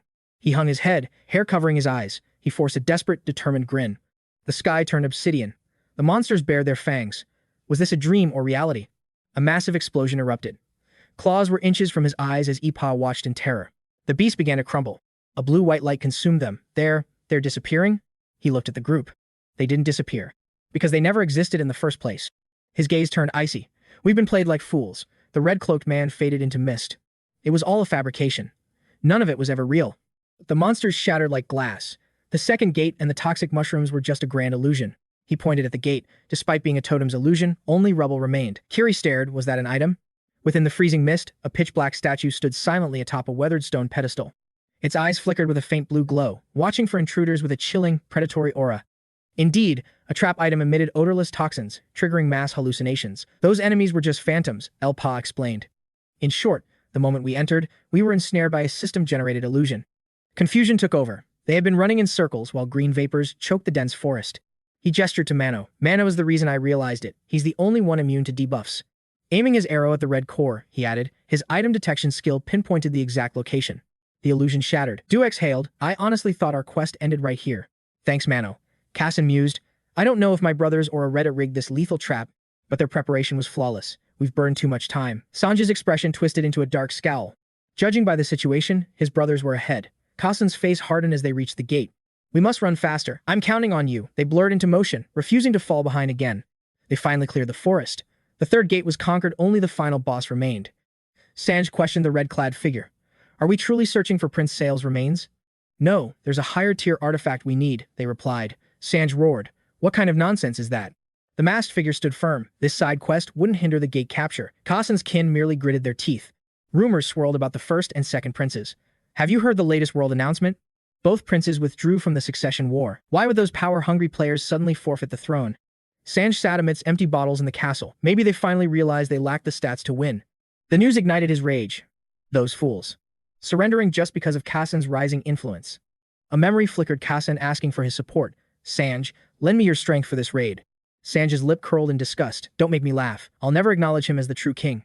Suddenly, 𝗨𝗟𝗧𝗜𝗍 appeared, her presence chilling the room. Sanj, sitting on this cold floor will drain your HP. He scowled, clutching his drink. Queen 𝗨𝗍𝗧𝗜𝗍, why enter without permission? Get out of my chambers. She leaned against the wall. It's freezing. I only came to buff your resolve for the throne. Sanj crushed his glass, shards drawing blood. Stop lying. You don't want me to be crowned prince. Images of battle flashed. 𝗏𝗟 had recruited the 𝗨𝗟𝗚𝗥𝗦 party, elite mercenaries from the outskirts. Though from the rural Victoria region, their combat prowess was legendary enough to shift the gate's balance. 𝗨𝗍𝗧𝗜𝗍𝗑 across her arms. If 𝗏𝗟 claims the throne, you'll be discarded like a low-level NPC. Sanj flinched. But I won't let that happen. You're far more worthy than 𝗏𝗟, despite your commoner background. Memories of being insulted as a lowborn surfaced. You've grinded in silence for Arion all these years. 𝗨𝗍𝗧𝗜𝗍𝗑 stared him down. Your loyalty to Arion is your greatest stat. Doesn't that make you the rightful heir? She turned to leave. Sanj spat. You just want another puppet to control, like my father. Don't be so cruel. If you need high-level adventurers, just call me. Sanj's gaze darkened with hidden intent. 𝗨𝗍𝗧𝗜𝗍𝗑 exited, her manipulation lingering in the air like a status effect. Her goals were transparent. If it means stopping 𝗏𝗟's coronation, his brows furrowed, eyes burning with a vengeful fire. I'll cooperate. Sanj addressed the masked ones. 𝗨𝗍𝗧𝗜𝗍𝗑 specialists are powerful, I'll admit, but their arrogance is a massive debuff. Forget the boss. Securing that item is the priority mission. The forest felt damp and ominous. That artifact is what my master, 𝗨𝗍𝗧𝗜𝗍𝗑, demands. Sanj's face contorted as he screamed in frustration. Indeed. 𝗨𝗍𝗧𝗜𝗍𝗑 assigned this quest to you, but within this gate, our authority is equal. He spun around, teeth bared. 𝗏𝗟's squad drew their blades. Sanj, so you really joined her faction. His face went pale with fury. You actually bypassed my hidden trap. The two parties clashed in the dense brush. Clever trap, Sanj. Without 𝗨𝗟𝗚𝗥𝗦, we'd have been wiped. He hoisted his massive axe. They're tougher than I thought. You three, stall 𝗨𝗟𝗚𝗥𝗦. The rest, find the artifact. The clash begins. 𝗨𝗟𝗚 glares at Debo, shouting, I'll hunt that bastard, you protect the prince. Understood. Sanjai's face twists malevolently. Wait. 𝗨𝗟𝗚 swiftly retreats. Perfect. Without him, there's no one left to fear. You'll wish you died in that trap. A massive tree is hoisted. 𝗏𝗟 gasps. Betrayal. What about your oath to reclaim Arion, Sanjai? Roots lash out at 𝗏𝗟. A demonic face appears on the trunk. Nothing has changed, 𝗏𝗟. Kiri and mine are freeze. I'll reclaim Arion my way. 𝗨𝗍𝗧𝗜𝗍𝗑 is essential for the system's final plan. The colossal tree lunges forward. You're the only piece I don't need anymore. Sanjai smirks as a hidden stat explodes. He hurls the tree, a blinding gold light erupting. Light pierces the abyss. Miner fires his gun. Move, everyone get out of the way. A terrifying blur of light shatters the defenses. The masked assassin blitzes directly toward 𝗏𝗟's blade. Your Highness, Miner screams. Amidst the rising dust and smoke, the masked hunter closes the distance. Debo trembles. What is this power level? Suddenly, Kiri charges to intercept them both. Kiri prepares a strike, but a heavy blow suddenly crushes him from behind. Damn it. Hold still. Miner fires wildly. Suddenly, a shadow looms behind the marksman. The ground erupts. A sinister foe mocks him. Fast for a gunner. Miner's hands shake under the pressure. 𝗏𝗟 looks around. Only me left. Suddenly, Sanjai's blade flashes from the shadows. Sanjai strikes with frantic fury. Just give up. Purple mana flares with every brutal, crushing blow. Sanjai sneers. Defending is useless. No matter how much time you buy, no one is coming. The battlefield burns with desperate combat. Everyone is fighting a life or death quest to survive. End this now. A roar echoes. 𝗏𝗟's sword is ripped away by a strike filled with murderous intent. Sanjai lunges like a lethal arrow, his voice cold. Let's finish this once and for all. 𝗏𝗟's will ignites. He lands a crushing punch to Sanjai's face, forcing the blade off course. A single physical strike makes Sanjai cough blood. He moves to counter, but 𝗏𝗟's insane speed triggers suspicion. This movement. This isn't a royal combat class. Could this really be the same weak 𝗏𝗟 I once knew? A barrage of lightning-fast punches rains down, forcing Sanjai to spit out more blood. A final, devastating blow sends Sanjai flying. 𝗏𝗟 smirks, reclaiming his sword for the real fight. He grins. Sorry. I don't just swing this sword for show. 𝗏𝗟's eyes burn like a predator's. Come, I'll show you the true power of your elder brother. Sanjai trembles with humiliated rage. He charges with a desperate scream. Don't you dare be arrogant. She exhales a frosty breath. It's getting a bit chilly here, isn't it? Ice pillars erupt, pitting her feet. Suddenly, a fierce, blazing fire ignites within Laura's eyes. Kiri speaks softly, stop trembling. Then, her flaming blade slashes through Laura's defenses. It'll get warmer now. Kiri's flames burn bright against an enemy that's neither human nor monster. He howls, damn it. This isn't what the system reported. Fatal skills have no effect on the masked man. He screams in despair. What kind of monster are you? 3 high-rank adventurers suddenly emerge from the shadows nearby. Back at the duel, Sanjay's sword hits the dirt. He kneels, gasping for every breath. Kassan points his blade coldly. It's over, Sanjay. You aren't the brother I once loved. He recalls childhood games. I never wanted to hurt you. I still cherish those memories. Sanjay grinds his teeth in agony. Memories? Don't talk rot. I was just your toy. Ever since I was dragged into that cursed palace with Mother. Every day was hell. This low bloodline was a curse. No one ever truly acknowledged us. Sanjay freezes in a moment of pure, raw hatred. And you, Kassan, you were the same. We were just playthings. We were never accepted. And nothing has changed. He stammers, struggling for words. Suddenly, the masked man is blown back, laughing with wicked triumph. A direct hit. A mutated red rose erupts, its maw glowing with a sinister crimson energy beam. The impact sends everyone reeling. Panicked, he screams, "Is this an earthquake?" The ground ruptures under the intense shockwaves. Kiria and Minor cry out in pure terror. Giant vines burst through the soil, cloaking the area in dust as the mutated rose ravages the earth. Its hideous fangs bared, they scream in horror. What kind of monster is this? Kassan grabs Sanny's wrist, his voice laced with worry. Sanny spits back, "Let me rot. I'd rather die." He grits his teeth in silent agony. Suddenly, a fragment of the past flashes before his eyes. The desperate plea of Sanjay's mother echoes. "Please, I beg you. Protect my son." Young Sanjay was stunned. "Why me?" he asked.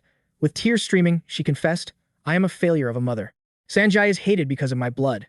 It's a pain that slowly devours him." But Kassan interrupts her mid-sentence. She looks up, her eyes blurred by tears. He kneels beside her. "You've always treated me like your own flesh and blood." Kassan offers a warm, reassuring smile, his voice filled with a steadying calm. "I'll guide him. I am his brother." After all, back in reality, his hand trembles as he holds on tight. "Trust me or not, I will never let you go," Kassan declares, his resolve hardening. "I made a promise to your mother." Through the thick smoke, a haunting voice answers back. "Was I blinded by hatred? Did I cast aside her final wish?" Sanjay finally reaches back, gripping Kassan's hand. His tone turns cold and ruthless. "It's too late. I've already crossed the line." He drags Kassan down, both collapsing into the dirt. From the haze, a murderous gaze locks onto him. Kassan's eyes widen, his leg buckles, but he fights the urge to collapse. Sanjay sneers, "I wanted to end this quickly, but you just won't stay down." A blade pierces Kassan's palm. "Stop," he gasps. "Can't you see you're just Areta's pawn?" Sanjay's eyes burn with pure malice. "I don't give a damn about Areta or anyone else. I'll take the throne and burn this corrupt nation to ash." Kassan stares in utter disbelief. Memories of their childhood flood back the laughter and shared dreams. "What must I do?" Kassan cries internally. With blood dripping from his hand, he asks, "Is this truly your path? How can I keep my promise?" He looks down, his voice heavy. "Will you hand this kingdom to Areta and become a tyrant of hate? If that's your choice, then I must stop you." His voice rings with a new, terrifying determination.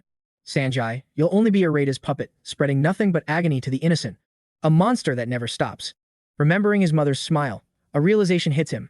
"Prince, please guide him." He picks up the broken blade, his eyes reflecting a grim finality. Kassan charges, his voice like ice. "I will stop you. Because I am your brother." Blood sprays across the cold earth. "Your Highness, we must leave." A frantic voice cries out. He murmurs, "Your Highness?" Sanjay replies calmly, "I've been prepared for this since I sought the crown." Sanjay lies motionless. "I will protect this kingdom and its people at any cost," he whispers. Tears carve paths through the grime on his face, even if it means staining my hands with kin blood. The beast pursues 𝗨𝗞𝗚 with terrifying speed. "Is that the dungeon boss?" 𝗞𝗜𝗟𝗏𝗟𝗏 asks, annoyed. He ignores the creature. The real threat is the shadow lurking nearby, waiting to strike. There's no time to waste. He sprints toward the forest, his heart set on reaching 𝗨𝗞𝗚. That mana's signature. It feels like a familiar mechanic from the Manhwa story leveling system. Could it be? A furious voice booms from the blue light. "What the hell are you doing?" The red-cloaked minions consult their master. The tracking spell points right there. "We found it." The emerald ring glows within the blue barrier. The ruler of space, mind-devouring technique. A legendary artifact that manipulates time and space, pulling everything into its crushing mental grasp. With this power, Win's ultimate plan will be completed in no time. The lackeys realized the ring was protected by a formidable, ancient seal. A blood ritual. Only a living sacrifice can break this powerful magic circle. A sinister idea took root. A sacrifice? Their eyes turned cold. "He's perfect. No other way be a martyr for our glorious cause. Wipe that anger away. Be honored to die for our grand ideal." Before he could even scream, the victim was hoisted up by his throat. He still had value. As he struggled, the sheer pressure felt suffocating. "Who are you?" No mere servant of Arita could possess such monstrous strength. In a heartbeat, a massive wooden trunk impaled his chest. It was inevitable. As the barrier shattered, he reached for the cursed prize. Be grateful for your role. The seal dissolved into nothingness. Ritual complete, but before he could touch it, Kai's long-range strike exploded. I had my suspicions. Now I have my answer. That terrifying mana signature. The cultist unmasked, revealing a demonic, twisted grin. Why return now? 𝗤𝗠𝗘𝗗𝗏 pulled the exhausted prince from the giant vines. Run faster, your highness. I want to, but my body won't move. He felt like a burden, not a royal prince. Forgive us, but we are your sworn shields until the end. Leah's blade flashed, severing the vines. Go, I'll hold the line. Incredible. Minor channeled her necklace, unleashing a devastating beam through the forest. Its defense is weak and it lacks elemental skills. It's no match. The prince froze. Someone was caught in the monster's tangled canopy. He shrieked in terror as the tree monster began devouring him whole. Inside its hollow belly, countless victims wailed. Minor blasted its core again. Disgusting creature, stay back. Suddenly, the beast lunged with gnashing teeth. Leah snatched Minor away just in time. The monster was absorbing powers. It fired concentrated energy. That's the Axe Warrior's secret technique. Leah realized the horror. It copies the skills of those it devours. It mimics its prey. The team dove as the counterattack commenced. The attack pattern shifted. Damn it. The prince stood paralyzed by a vision. Run, your highness. But his mind was pulled into a distant memory. Are you truly joining the raid? His brother handed him a relic. Take this. The Phoenix Staff. It can heal any mortal wound. I trust you with this power. The prince stared at the legendary gift. Is it okay for me to have this? Because it's you, brother. Return safely. You are the one destined to wear the crown. Back in the nightmare, a familiar face peered from the monster's gut. Brother. 𝗨𝗟𝗧𝗜𝗍? Why are you still trapped in this hell? As he wavered, the beast lunged. Jap threw himself forward to save him. Shh. I guess I'm losing this bet. Jap gave a final smile.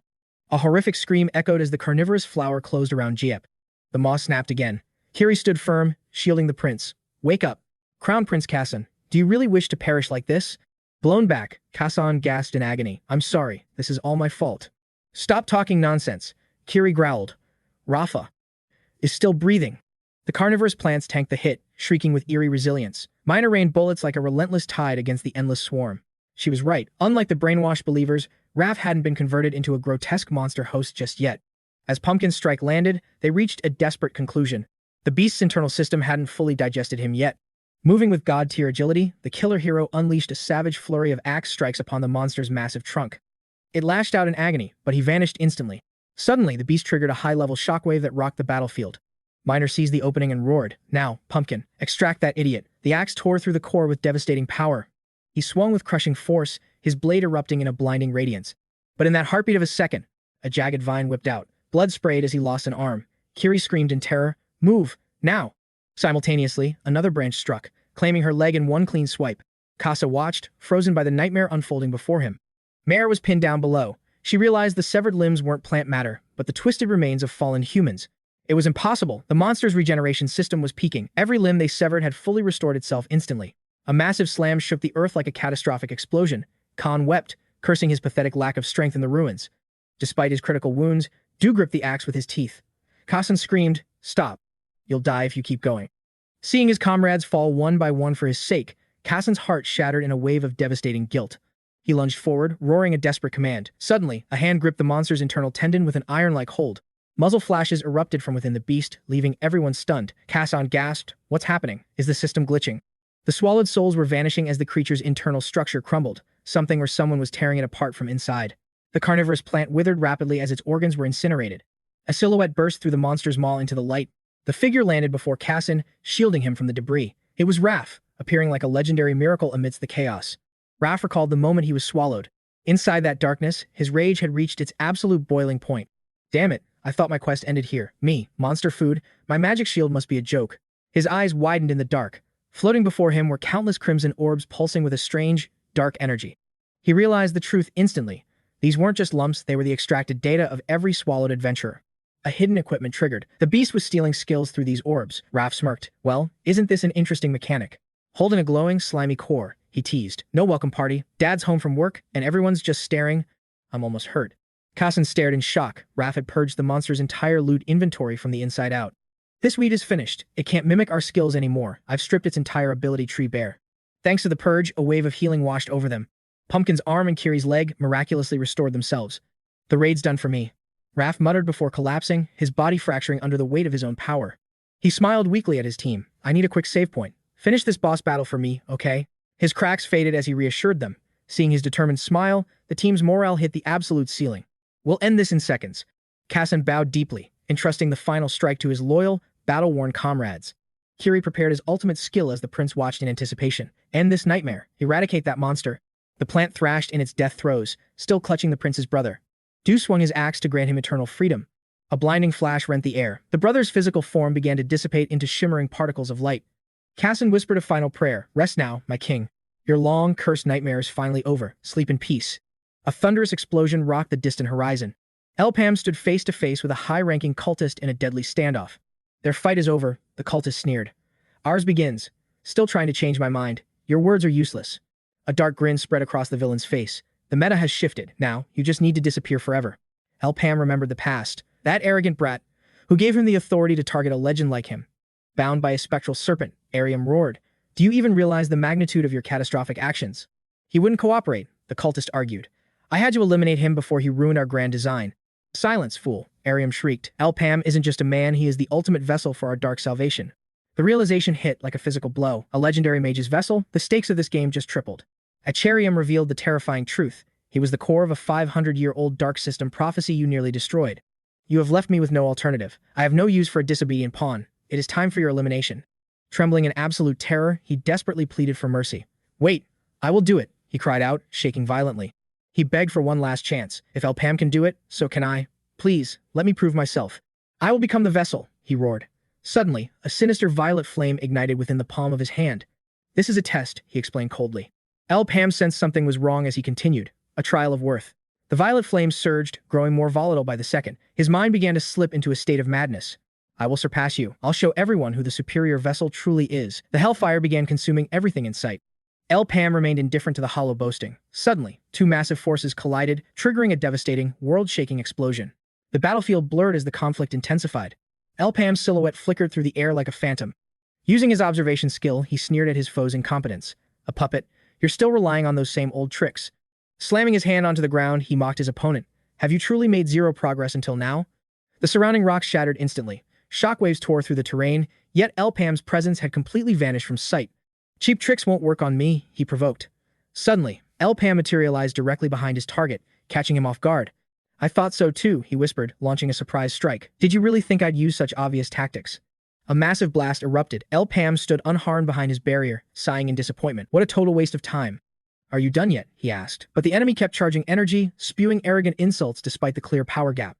My apologies if you feel that way, 𝗨𝗚𝗟𝗏 observed closely, realizing his current offensive skills were being completely nullified. It felt as if his very mana was being siphoned away just before his attacks could make any impact. His eyes narrowed. He felt a wave of pure misfortune radiating from that mysterious ring on the enemy's finger. Fine. 𝗨𝗚𝗟𝗏 decided to test his limits. Excellent. Then I shall reveal my true power to you now. Unexpectedly, 𝗨𝗚𝗟𝗏's trajectory shifted violently. His strike slammed directly into the earth, missing its intended target completely. He gritted his teeth as the enemy began chanting. The ground beneath them groaned and started to collapse into chaos. 𝗨𝗚𝗟𝗏 was stunned. It shouldn't be possible to use direct intervention skills on living beings like this. The villain smirked maliciously. I'm not controlling you. This is Psychic Drain, a transcendent skill that dominates space itself. He laughed confidently.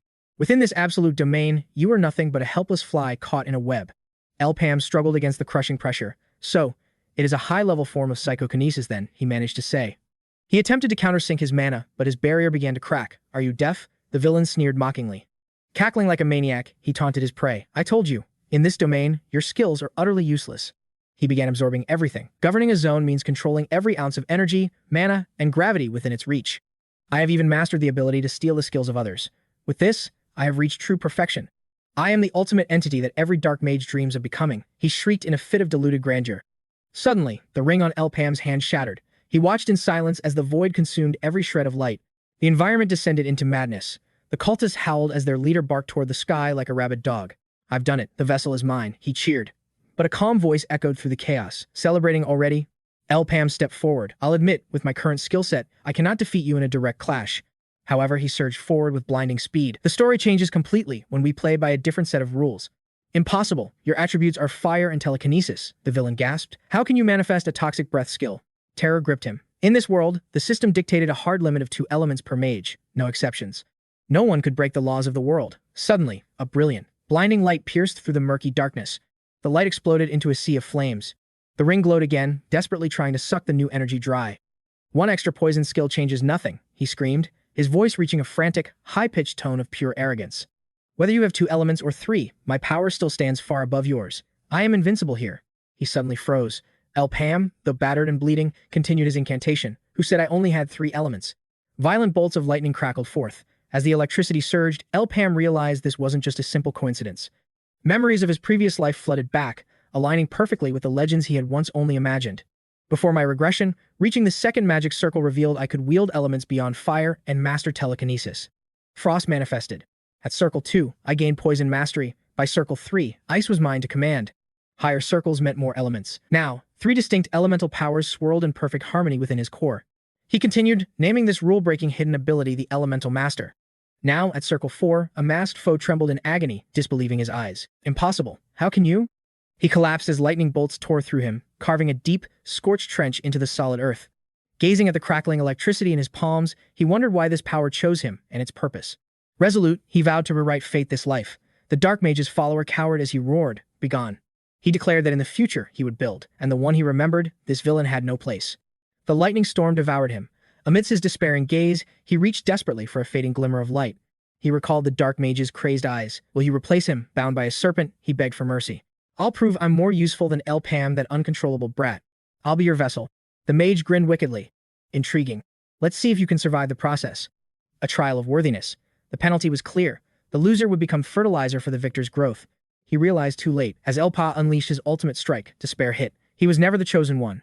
𝗨𝗨𝗏 returned, noting the area was cleared. "Is everyone all right?" the leader asked with calm authority. Raph chuckled weakly from the ground. "Aside from total exhaustion, everyone survived. Good, let's move out." Mao felt a chill at their group dynamic. "Follow me," 𝗨𝗨𝗏 said. "I found an escape portal earlier." They marveled at their leader's foresight. Light enveloped them as they stepped onto the burning desert sands. "Finally, we're out. Now, for the palace." Suddenly, a cold blade pressed against his throat. "What's this?" Scythe-wielding shadows surrounded them. The group tensed. "Who the hell are these people?" Jano stepped forward. "I've been waiting, Prince Khan." The Crown Prince charged, demanding to know these nobodies. Jano's subordinate blocked him. "Freeze! One wrong move and the prince's life ends right here." Shock rippled through them. "Iron, since when?" Kasan struggled, but her grip was like iron. "Stay still." Jano watched silently, thinking about how perfectly his unexpected trap had sprung. Sailless staff. He never returned from that gate. Did they clear it? Khan demanded. "Who are you?" "Are you Arida's pawn?" He scoffed. "No, I'm here to save Arian from the agony Arida inflicted. We share the same goal." The prince's eyes widened as he recognized the revolutionary symbol. The Sanex gang, famous rebels fighting the crown's rot and corrupt officials to protect the common folk. "I've heard of you," Kasan noted. "Our paths differ, but our hearts for the people align. Name your price." "I expect nothing from you." The Sands member's expressions darkened with simmering rage at his words. Under Abdullah's weak rule and Arida's manipulation, the kingdom's foundations have rotted to the very core. Corruption thrives while the people bleed. This monarchy has long since abandoned its sacred duty. "I'll dismantle the throne and build a new nation, one without a king." He declared the unthinkable. Taken hostage, he was forced to his feet. His sudden shout left the younger prince stunned. The assassin spoke. "To reach Abdullah, we must bypass 2,000 elite royal guards protecting the palace. I've waited years, yet couldn't penetrate their defenses." He leveled his blade at the 2 royal brothers. "I need you. With a prince leading, your team can enter the palace unchallenged by the guard." He offered a deal. "Retrieve Sail, Les Relic, and lead me inside, and you just might survive. Success buys a peaceful life, failure means death here." One prince shouted, "Fine, I'll help you." "With the relic in hand, I'll play my part," he stammered. "Just keep your end of the bargain." "You filthy coward," Ereska spat. Raph urged Kason to act, but the prince stood frozen in despair. "What?" he gasped. "Helping you means destroying the throne. I cannot be an accomplice to that."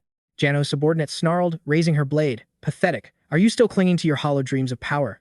"Then rot in hell," she hissed, swinging down. Kiri lunged forward, desperate to shield the fallen prince. Prince 𝗨𝗨𝗏 rushes to the rescue. Ciro's eyes burn with fury as she snaps. "What do you think you're doing?" A cloaked figure intervenes, seizing the blade. She screams at him to retreat. "How dare you interfere in this execution?" He struggles to hold her back. "Stop. Ereska, this isn't right. Jano, the corruption must end, but not like this. Sparing the other princes is essential." She scoffs, dismissing his plea as mere sentimental garbage. "You're all delusional. Every last drop of that tainted royal blood must be purged from this world." "Tainted blood," he roars in anger. "Ungrateful wretch. Do you realize you just insulted Lord 𝗨𝗟𝗧𝗏's legacy?" He continues, "Have you forgotten who empowered us, who gave the outcasts the strength to rise against tyranny? Lord Saleh founded the Sand faction to give the people a voice, not to trigger a total massacre. Khan's respect for Saleh grows, a true king who fought for his people even from the depths of the shadows. Sejan pleads with Lord Jano. This madness violates Saleh's final wish. Please, reconsider before it's too late. Jano hesitates, weighing the legacy. Even as royalty, Saleh sacrificed everything to uplift the common people. He possessed the soul of a true monarch. Jano admits their current path might betray everything Saleh stood for. Suddenly, Jano's eyes turn cold. But Saleh is dead. Our final glimmer of hope has been extinguished. Only one choice remains: excise the rot and forge a new nation from the ashes of the old. 𝗨𝗚𝗏 challenges him. And do you truly possess the power to build such a world? The room falls silent. The leader continues. After you kill Abdullah and find a royal puppet, what then? What is your endgame? Do you think 2,000 royal guards will just bow down? You'll be slaughtered the moment you step outside. Raf tries to mediate, but the leader is relentless. Kill the royals and then yourselves. That is not a future. That isn't a revolution you are planning. It's a suicide mission fueled by pure terror. Ireska snaps. What does an outsider know? If the monarchy falls, I'll gladly embrace my end. Then do it. He steps forward. If you're willing to plunge all of Aryan into a bloodbath for your pride, they freeze. 𝗨𝗚𝗏 sneers. You think killing 𝗨𝗟𝗧𝗜𝗍 solves everything. Your naivety is your greatest weakness. He points out the hidden truth. 𝗨𝗟𝗧𝗜𝗍 is just a pawn. The real threat lurks in the darkness behind her. 𝗨𝗟𝗧𝗜𝗍 has a master. Amidst the endless dunes, 𝗨𝗚𝗏 reveals the terrifying pattern they all missed. Is it just a coincidence? Her arrival, her every move. Everything was designed to ignite this very chaos. Don't you see her true objective? He prepares to drop a truth that will shatter their world. Queen Arita is a high-ranking disciple of the great Dark Mage. The Sand faction reels in absolute disbelief. The terrifying image of the Dark Mage's absolute power flashes before their eyes, chilling them to the bone. The dark cults rising at the port. Their shadow has already stretched to the heart of Aryan. They tremble. If this is true, killing Arita now just clears the path for them to seize everything. With no heir, the kingdom falls. Civil war will erupt, and the people will pay the price in blood. Khan nods grimly. The logic is undeniable. They realize the truth. As long as the throne stands, the cult stays hidden, manipulating the king like a puppet. Ghassan warns of the fallout. If the king falls and the realm fractures, the shadows will move openly. Like the tragedy at the port, the entire kingdom will be devoured. The coming storm will be far worse.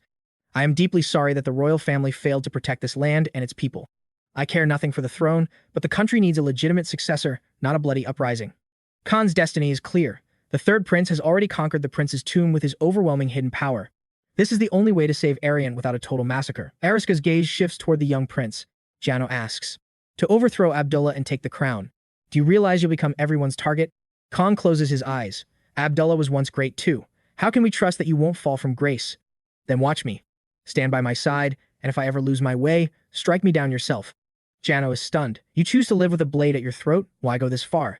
Khan's reply is sharp and certain. Because this is the duty my bloodline demands of me. Jano is speechless, remembering a similar conversation with Saleh about the true meaning of leadership. He countered. What are you implying? Jano's hatred for the royals was a deep-rooted system era born of prejudice. Saleh recalled how Ghassan granted him the Sand Shadow title and the power to defy status, even risking a traitor's execution.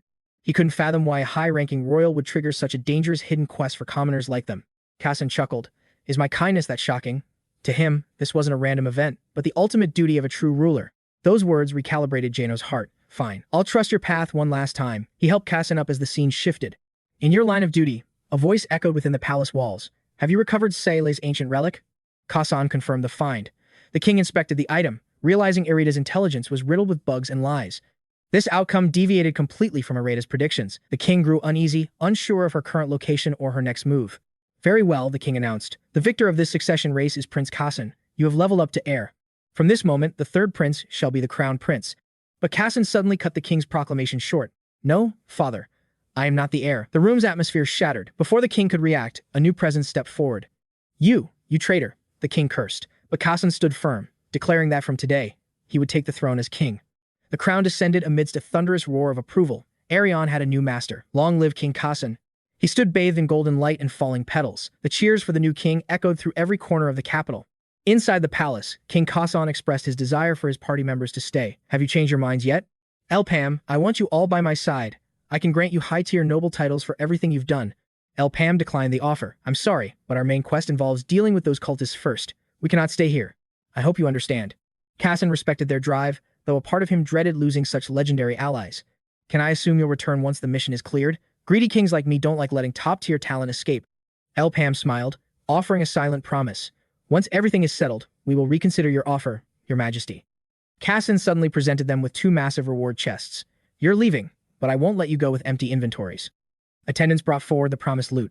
These are the rewards I pledged, plus a little extra for your troubles. To 𝗞𝗟𝗚𝗥𝗘𝗏 and Debo, this little reward looked like a legendary jackpot. 𝗨𝗟𝗧𝗜𝗠, this is anything but small. Isn't this too much? And why give that stingy old man a royal staff? They teased, recalling 𝗨𝗟𝗧𝗜𝗍's greedy grin. The memory of 𝗨𝗟𝗧's joy upon receiving the artifact flashed by he looked like he'd just gained a massive power buff. It's fine. 𝗨𝗟𝗧 will need that legendary power to crush the cultists. Kassan's face hardened as the atmosphere shifted to dread. Outside the safety of the palace walls, a shadowy cultist had already infiltrated the perimeter, lurking in the sand.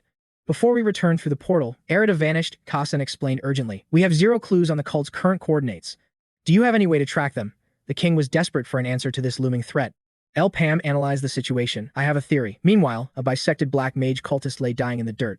He gasped for air, mocking them. Surprised I'm still alive in this state? My HP hasn't hit 0 just yet. 𝗨𝗨𝗨 wanted intel. Talk, you bastard. What are you planning? What is this vessel the cult keeps mentioning? The cultist sneered. You're really asking a villain for spoilers. Do you think I'd give you the truth for free? He spoke of a dark future, sensing 𝗨𝗨𝗨's desperation. You must be terrified of what's coming next. 𝗨𝗨𝗨's reaction was natural. The weight of the world was beginning to press down on his shoulders. Akram has you in the palm of his hand. Without his script, you can't protect your precious little friends. Shut up and answer me before I blast your head off, 𝗨𝗨𝗨 growled.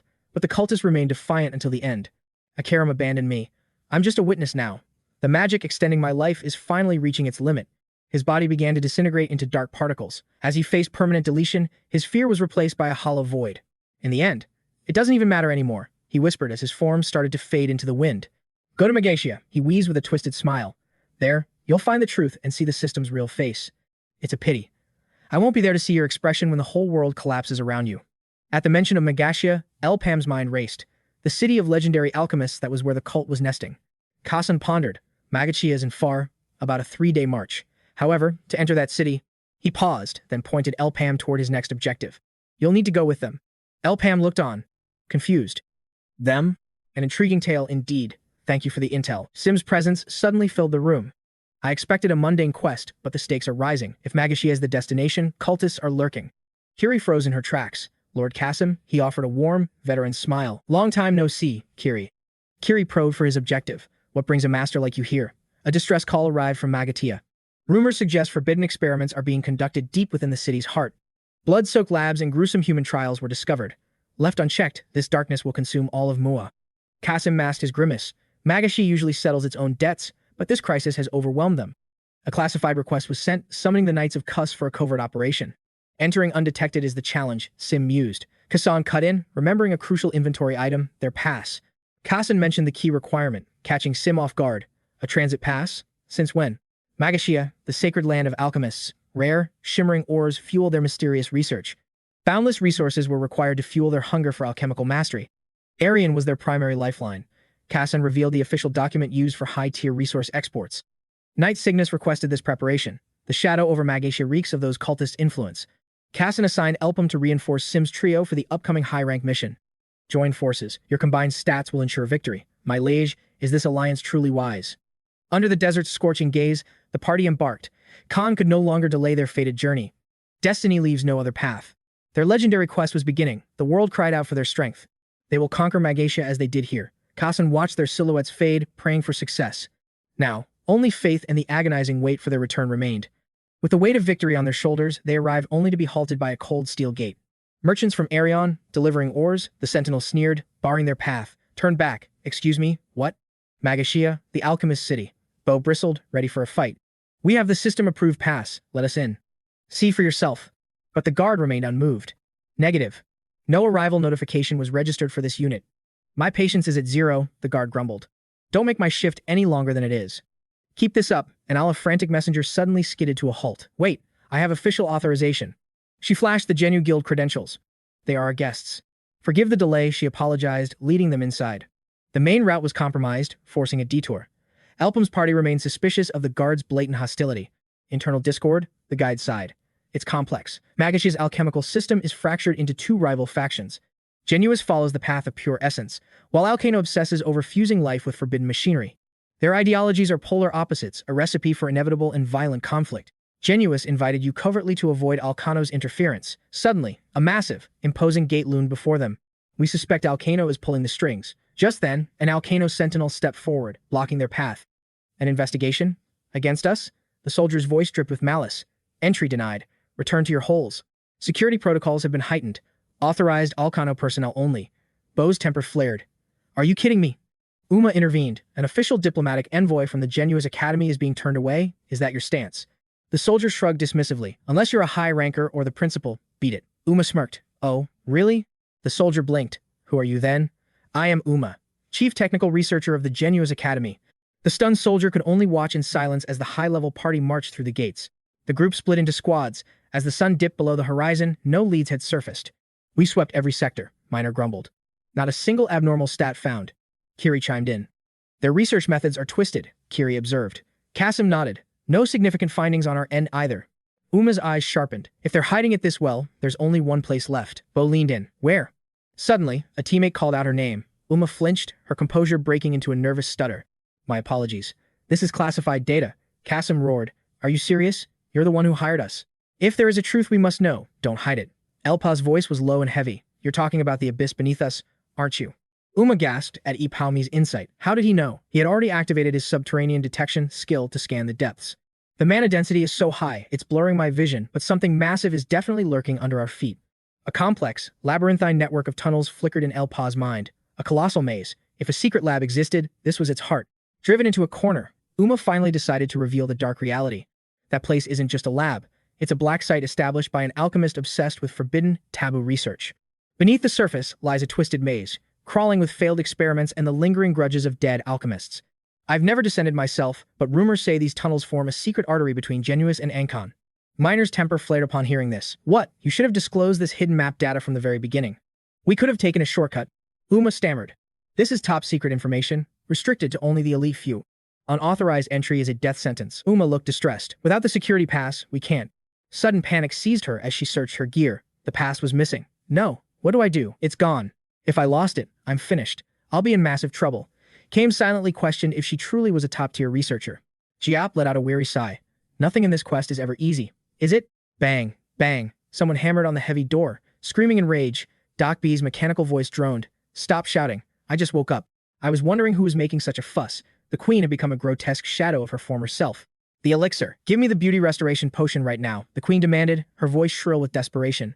𝗥𝗘𝗚𝗥𝗘𝗦𝗏's synthesized voice remained cold, out of stock, and I won't be brewing more for a long time. The queen's fury exploded.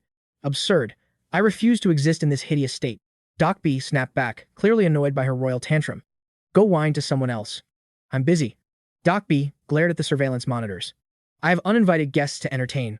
I must prepare a welcome while continuing my level max experiments. I have no time for your petty vanity, woman. The queen pointed a trembling finger at the speaker. Watch your mouth. I am the sole financier of your twisted research.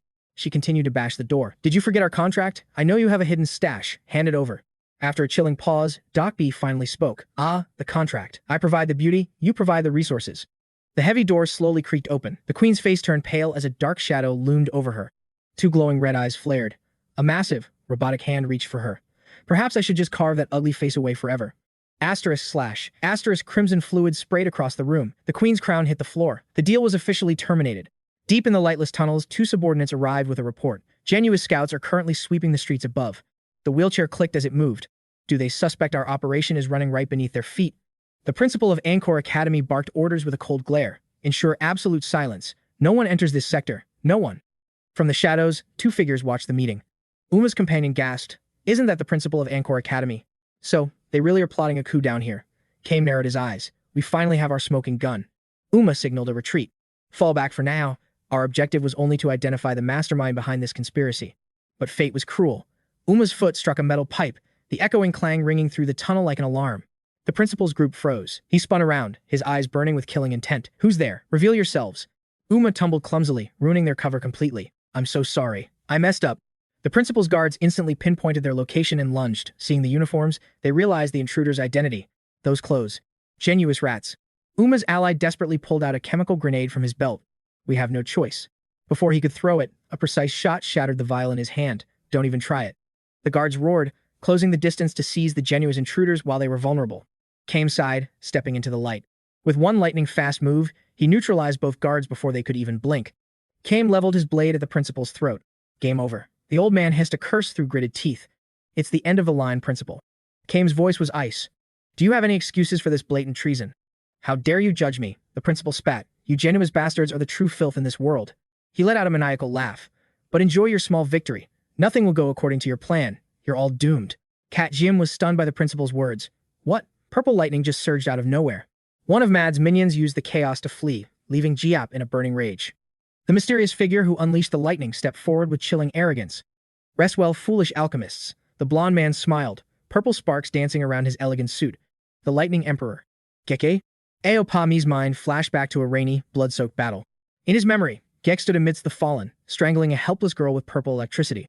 Under the pouring rain, he smiled like a demon while snuffing out her life. Seeing that same arrogant face again, 𝗤𝗚𝗏's fury reached its absolute limit. 𝗏𝗏𝗡 drew his blade. Lightning Emperor. A flashy title for someone who isn't an alchemist. You're just a puppet for the Dark Mage, performing these forbidden experiments, aren't you? What is your goal? 𝗥𝗘𝗚𝗥 smirked, unleashing a bolt. Too late to play hero now. The current followed its predetermined path. The trap was already set in motion. The energy reached the 𝗥𝗘𝗚𝗥 tower. The dark ritual had successfully commenced. As the seal opened, purple smoke billowed out. Fear paralyzed every alchemist watching the tower. The phantom bells began to toll, causing the subordinates to scream as their heads throbbed. Their very souls were being ripped out, drawn toward the cursed vessel of the tower. Principal Mad watched in horror as the souls were harvested. This wasn't the genius plan. 𝗥𝗘𝗚𝗥 laughed maniacally. Consider it an honor. Your souls serve a truly divine purpose. The resurrection of the Dark Mage. 𝗤𝗚𝗏's team watched the nightmare unfold in terror. Our souls. We have to stop this immediately. Uma cried out, her voice trembling. 𝗨𝗟𝗧𝗜𝗍 took command. Go stop the ritual. I will handle this monster myself. Alone. You'll only get in my way, 𝗨𝗟𝗧𝗜 snapped, his eyes fixed on 𝗥𝗘𝗚. I've been waiting for this rematch, 𝗥𝗘𝗚. 𝗥𝗘𝗚 narrowed his eyes. And who are you? 𝗨𝗟𝗧𝗜's aura exploded. I'm the one who's going to take your head. Broadcasters, patch me in. This is the 𝗥𝗘𝗚 president. Cease all hostilities with Xenomist immediately. They are not our enemies. The real monsters are attacking from the shadows. Magachia's citizens are having their souls drained by a twisted magic mechanism right now. Judging by the sheer scale of the spell, the situation is far worse than imagined. Those bastards tampered with the city's protective pentagram, turning it into a soul-harvesting trap. We are moving to the core. We must disable their device and save our town. All alchemists, move to your assigned sectors and await my next command. Protect Megashia. As the broadcast ended, President Men entered a hidden, ancient chamber. Men's voice was grim. Just as I suspected, the pentagram has been corrupted. President, what is this place? A secret that has been buried for far too long. Immense power radiated from the depths. A hidden world existed right beneath the town's surface. This is the Great Pentagram. It was designed to be Magashia's ultimate shield. The Dark Mage's magic circle. Uma gasped. Why is such a cursed thing here? How could something this dangerous be hidden right under our feet all this time? There's no time to explain. We must restore the distorted seal to its original state. Spread out. Find the source and fix the pentagram before it's too late. Men urged them on. Search for anything. We need a clue to reverse this corruption. The Dark Mage's genius is beyond us. We need the records of the original distortion. Men's brow furrowed as he scanned the ancient text. His eyes landed on two weathered pages. This is a diary. It lists the years, months, and days in ancient script. 10 years since I discovered this hidden lab. 10 years since the truth was buried. Primordial alchemy in 𝗥𝗘𝗚𝗥 originated from the Black Mage's sinister magic pentagram. This light will lead me to the truth. By completing this, I'll unlock the world's hidden secrets. Years pass, but my research faces its greatest wall, a lack of pure energy. This experiment demands massive power. I've tried everything, yet my progress remains at a total standstill. Then, a dark idea sparked. What if I used human souls as a raw power source? To my shock, I found the minerals in this lab can actually store human souls. Is this another gift he left behind? Countless forbidden paths are now flashing through my mind. I named this mineral Soul-E. Men slammed the book shut, trembling after reading the truth. Kasim turned, asking, what's wrong? The researcher seemed lost in a world of twisted logic. This isn't just murder. They've modified the pentagram to harvest souls and convert them into energy. They're trying to resurrect him. Kasim winced as the Black Mage's presence was finally confirmed. Exactly. But no alchemist in Magashia has the skill to modify a pentagram this complex. No one in this city, not even I, can restore Magashia's broken star now. Kasim suddenly cut in. We can stop it. Men looked up, startled. What did you say? Kasim quickly explained, we can't save the absorbed souls or fix the pentagram instantly. But we can at least halt this distorted formation before the catastrophe begins. If we reverse the distortion circuit. Drenched in sweat, Uma finally joined in. It's possible. Theoretically, the circuit is shorting, emitting a chaotic and unstable surge of magic light. It's a precursor to a massive explosion. Seeing the cultists flee, their rival just smirked. Running away already? All that big talk was for nothing. Nothing is going to change. Stall all you want, but you're dead. Your friends will be joining you in hell soon. Suddenly, a gale of blinding light struck. He looked down mockingly at the boy's collapsed body. So you were this weak after all, the villain sneered. What? Another voice intervened. I'd love to crush you, but I'm busy. The Black Mage's followers slowly turned away. Don't worry about my friends. Unlike before, you'll be heading to the underworld all alone. Lightning and light collided in a massive explosion. Just then, 𝗤𝗚𝗡 radioed in with desperate news. Can anyone hear me? This is 𝗤𝗚𝗡, the senior alchemy researcher from Genuist. I've found a way to stop the pentagram. The key is circulation and transformation. Inject mana into the circuits in this order: humility, honesty, and finally trust. Reverse the distorted flow while simultaneously maintaining the original magic energy stream. The players froze in shock. What? 𝗤𝗚𝗡 pressed on as the others voiced their doubts. To restructure the pentagram, we need life alchemy and mechanical engineering working in perfect sync. Xenimus and 𝗨𝗟𝗚𝗏 must work together. Impossible. What would a low-level researcher like you know? You expect me to collaborate with those 𝗨𝗨𝗏 bastards? Their field is completely different. As 𝗤𝗚𝗡 wavered, a powerful voice took command. Stop whining and do exactly as she says. Everyone gasped, recognizing the Xenimus chairman. He seized the radio and barked out orders. Can't you see this is a crisis? Outside is a literal living hell right now. If we hesitate, 𝗤𝗏𝗄𝗏 is finished. As the Xenimus chairman, I am taking full charge. I order you, don't give up. As long as success isn't zero, this experiment is worth it. Time was running out. 𝗤𝗚𝗡 and men gritted their teeth. Damn it, here goes nothing. 𝗤𝗚𝗡 returned to the radio. I'll guide you. We have one shot. Don't fall behind. Humility circuit, 376 to 28. Honesty, 884 to 3. Trust, 3679 to 1. Energy circulating. The magic stone is unlocked. 𝗤𝗚𝗡 cheered. The flow is finally reversing. Just a little longer. Hold the line, she urged, keeping everyone in their positions. Almost there. The hatch is open. Light is flooding in. The Matrix is summoning now. In a flash, the barrier shattered. The system stabilized. Blinding light flooded the room. Mana stones ignited with ancient power. The entire system roared back to life. 𝗤𝗚𝗡 gasped, finally feeling relief. She collapsed from exhaustion. Victory was hers. 𝗥𝗘𝗚𝗥𝗦 whispered, You actually did it. Great alchemist. I truly thought this was my final resting place. One mistake would have turned the pentagram into a soul-devouring nightmare. The crushing weight finally lifted. The immediate crisis was over. But too many souls were already consumed. The situation remained incredibly grim. 𝗤𝗚𝗡 spoke softly.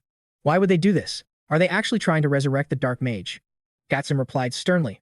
I must investigate these research records. There are more clues about this ritual. He reopened the journal. The haunting entries of the past continued. 43 years of research. At long last, the end is finally in sight. Long years have passed without regret. Yet, my only sorrow is I cannot finish this alone. I must find a new path. Still no progress. Day after day, nothing changes. Finally, I've found it. A way to personally complete this legendary research. 𝗥𝗚𝗚𝗏 froze in shock. He slammed the table as eerie laughter echoed from the shadows. Ao Pao Mi shouted. What's so funny? Have you completely lost your mind? The secret lies in the artifact. I carved life alchemy into its core. It feeds on the user's subconscious. 𝗥𝗚𝗚𝗏's eyes narrowed on the item, the bracelet. Suddenly, an explosion rocked the lab. Debris flew as 𝗥𝗚𝗚𝗏 coughed up blood from the impact. What's happening? It was 𝗤𝗚𝗡, wearing a twisted, demonic grin. Damn it, they fixed the mutation spell. That woman has made things very complicated. The cultists are pathetic, useless, every single one of them. Fine, if I want it done right, I'll have to handle this myself. A mechanical beast charged at 𝗥𝗚𝗏. 𝗤𝗚𝗡 laughed like a lunatic in the chaos. Get out of my way, trash. I'm far too busy for you. Me backed away, stunned. How can a Genimus control an 𝗨𝗏𝗏 unit? 𝗤𝗚𝗏's laughter turned manic. Thank me, I personally upgraded this useless scrap metal. Meanwhile, 𝗥𝗚𝗏 struggled. The massive machine was crushing the life out of him. A life specialist mastering 𝗨𝗏𝗏's mechanics, the secret was hidden in the diary all along. The bracelet matched the blueprints perfectly. Her strange actions finally made sense. 𝗥𝗚𝗏's battle spirit surged. His eyes burned with resolve. It was you. The ghost who corrupted the magic circle. 𝗤𝗚𝗏 smiled proudly. Correct. You've become quite a nuisance, haven't you? Confusion reigned. That brat destroyed my formation. I'll have to reconstruct it immediately. Keep them busy, boys. 𝗤𝗚𝗏 casually turned to leave the battlefield. Suddenly, Roy units swarmed the area. The alchemists panicked. Hold them back. The Roy army was unstoppable. One warrior swung his heavy mace. Stop staring and attack. A direct hit. One machine went down. A momentary cheer of hope erupted. This is the true power of traditional alchemy. Flames engulfed the Roy units. But as the smoke cleared, they stood unscathed. They kept coming. Run. They're getting faster. The mechanical onslaught was relentless. Fear spread through the ranks. Where did they all come from? Is this a trap? Or just his final, desperate gambit? Kai stared in horror. Her strongest skills didn't even leave a scratch. Why aren't they going down? The terrifying truth finally hit them. Careful. Every time we fight, they are learning our attack patterns. Damn it, what now? Suddenly, the radio crackled with a familiar frequency. This is I. Do you copy? I've found their weakness. Everyone, abort the assault and focus entirely on an absolute defensive formation. These droid units are synchronized via hive mind. If one falls, the others instantly download and counter that skill. As long as that link remains active, the droid's combat levels will only continue to skyrocket. Hold the line. He's moving to sever the network by neutralizing the central host unit once and for all. Dread washed over 𝗤𝗘𝗏. That unique entity hid a lethal secret. She needed to move now before someone died. Debo offered a knowing smirk. You're worried, aren't you? 𝗤𝗘𝗏 couldn't bear leaving her comrades to fight alone. Don't sweat it, Debo interjected. I have no intention of falling to these mechanical trash heaps today. It's time I showed off my true stats. Reassured, 𝗤𝗏𝗏 took off. Thanks. Debo, don't you dare die. I'm counting on you. 𝗤𝗏𝗏 watched through the monitors, a twisted grin spreading. Impressive. 𝗤𝗏𝗏's disciple is different. Exquisite technique. Blood dripped onto the floor, yet 𝗤𝗏𝗏's aura flared with a final, desperate brilliance. The endgame was finally here. At the far end of the command center, the final seal began to glow. Machinery roared through the bunker. Just as 𝗤𝗏𝗏's health hit critical, 𝗤𝗏𝗏 burst onto the scene in time. A single, devastating slash sent the droid flying. 𝗤𝗏's eyes widened. This power level wasn't in the data. Impossible, 𝗤𝗏𝗏 smirked. Sorry to keep you waiting, Sir 𝗤𝗏𝗏. The old warrior offered a weary, grateful smile. Suddenly, 𝗤𝗏𝗏's eyes snapped open. He lunged forward with explosive speed. 𝗤𝗏𝗏, stay on my 6. Let's go. Understood. 𝗤𝗏 watched the monitors, a cold sweat breaking. What is this? This wasn't predicted in the simulation. I analyzed their combat data, but together, their synergy is breaking all of my logical calculations. As her droid army crumbled into scrap metal, 𝗤𝗏's composure shattered completely. No, stop this. I said stop. 𝗤𝗏𝗏 and 𝗤𝗏𝗏 were a whirlwind of steel, their dual-strike formation leaving absolutely zero openings for counterattacks. Witnessing their lethal efficiency as they closed in on the core, 𝗤𝗏's hatred boiled over into pure venom. I said enough. A shockwave tore through the chamber, sending jagged debris flying like deadly shrapnel everywhere. 𝗤𝗏𝗏 spun around, horror striking his heart. 𝗤𝗏𝗏 had lost her footing, right in the path of a massive drill. 𝗤𝗏𝗏. Paralyzed by fear, she couldn't move. Then the sound of tearing flesh, followed by a sickening crimson spray. 𝗤𝗏 cackled at the gruesome sight. Oh, now that was an unexpected plot twist I truly enjoyed. But wait, 𝗤𝗏𝗏 was untouched. Not a single scratch. 𝗤𝗏's smile faltered. Wait, how can this be? 𝗤𝗏𝗏's eyes trembled as the truth sank in. 𝗤𝗏𝗏 had thrown himself into the drill's path. 𝗤𝗏 erupted in giggles. How pathetic, dying for a subordinate. 𝗤𝗏𝗏's body went limp, collapsing onto the cold, blood-stained floor. Sir 𝗤𝗏𝗏, 𝗤𝗏𝗏 screamed, rushing to his side. Yet the old knight looked peaceful, almost relieved to save her. Thank goodness, you're safe. 𝗤𝗏𝗏 sobbed in regret. 𝗤𝗏's voice echoed through the droid units with cruel mockery. Pardon my interruption of this touching melodrama. Honestly, these self-sacrificing scenes make me want to vomit. The drill slammed down again, striking nothing but air. 𝗤𝗏 blinked. Her targets had vanished into thin air. Teach. I forgot about that little rodent. I had dragged them away. 𝗤𝗏𝗏's mind was a whirlwind of terror. Sir 𝗤𝗏𝗏 is critical. We need a healer. Take him to RAF. I pushed his mana to the limit. His voice suddenly dropped, thick with worry. But at this rate, can we even make it out alive? Legions of droid blocked their path. Damn it, move. 𝗤𝗏𝗏 reached out with a trembling hand, whispering her name. Take my blade. It was his master's legacy. You have the talent I lacked. Unlock its true legendary power. 𝗤𝗏𝗏 looked at his fading smile, her heart shattering like glass under a heavy, merciless boot. Please, stop talking. Save your strength. But 𝗤𝗏𝗏 didn't fear death. He had already made his final peace. I should have entrusted this to you long ago, he whispered. Forgive me for being so late. 𝗤𝗏𝗏. 𝗤𝗏𝗏's face sparked a fire in 𝗤𝗏𝗏. Get him to safety. I'll hold these metal bastards back alone. 𝗤𝗏's laughter turned manic. Such bravado. But I've mapped your skills. Struggle all you want. Your death is calculated. Just as 𝗤𝗏 predicted, 𝗤𝗏𝗏's opening strike was instantly parried by a devastating, high-speed counter-logic algorithm. She crossed her arms in a desperate guard, slamming into the ground as the impact rattled her bones. 𝗤𝗏 loomed over her. Special service. I'll execute you using the very sword style of the knight who died saving you. 𝗤𝗏𝗏's voice turned heavy as she whispered, Master 𝗤𝗏𝗏, please forgive me, but I must test my blade against yours. You sacrificed everything to inherit our master's sword, enduring blood, sweat, and tears through countless trials. Since the day you took up that steel, you became my ultimate quest. I have always chased after your unbreakable silhouette. I pushed my limits just to catch a glimpse of your shadow, desperate to finally stand as your equal on the battlefield. As those memories flooded back, her knuckles turned white, gripping her blade with newfound intensity. I refused to stay behind you. I wanted to reach your level. Activating her system skills, 𝗤𝗏𝗏 straightened her posture and struck. Her first strike moved faster than the eye could follow, landing a devastating, soul-shattering blow on 𝗤𝗏. Her eyes bulged in shock. How could Roy be neutralized so easily? You brat, whatever system cheat you used, it ends now. Die. 𝗤𝗏𝗏's consciousness burned with a singular, ironclad resolve. I will never back down. Even if my body shatters and I fall into despair, I will keep moving forward until I stand beside you. The very air began to distort as a storm of vengeance and iron will erupted from within 𝗤𝗏𝗏. Light and thunder merged into a symphony of destruction. With one hit, the core collapsed, and a black hole tore through space. Kiri's aura pulsated with overwhelming power. Well, how do I look now? Master 𝗤𝗚𝗥𝗏, am I finally closer to your level today? He could feel her terrifying energy. She had seized total control. In that fleeting moment, 𝗤𝗚𝗥𝗏's lips curled into a faint, prideful smile. Droy was critically wounded after that last exchange. 𝗬𝗏 realized the situation was dire. Droy wouldn't last much longer.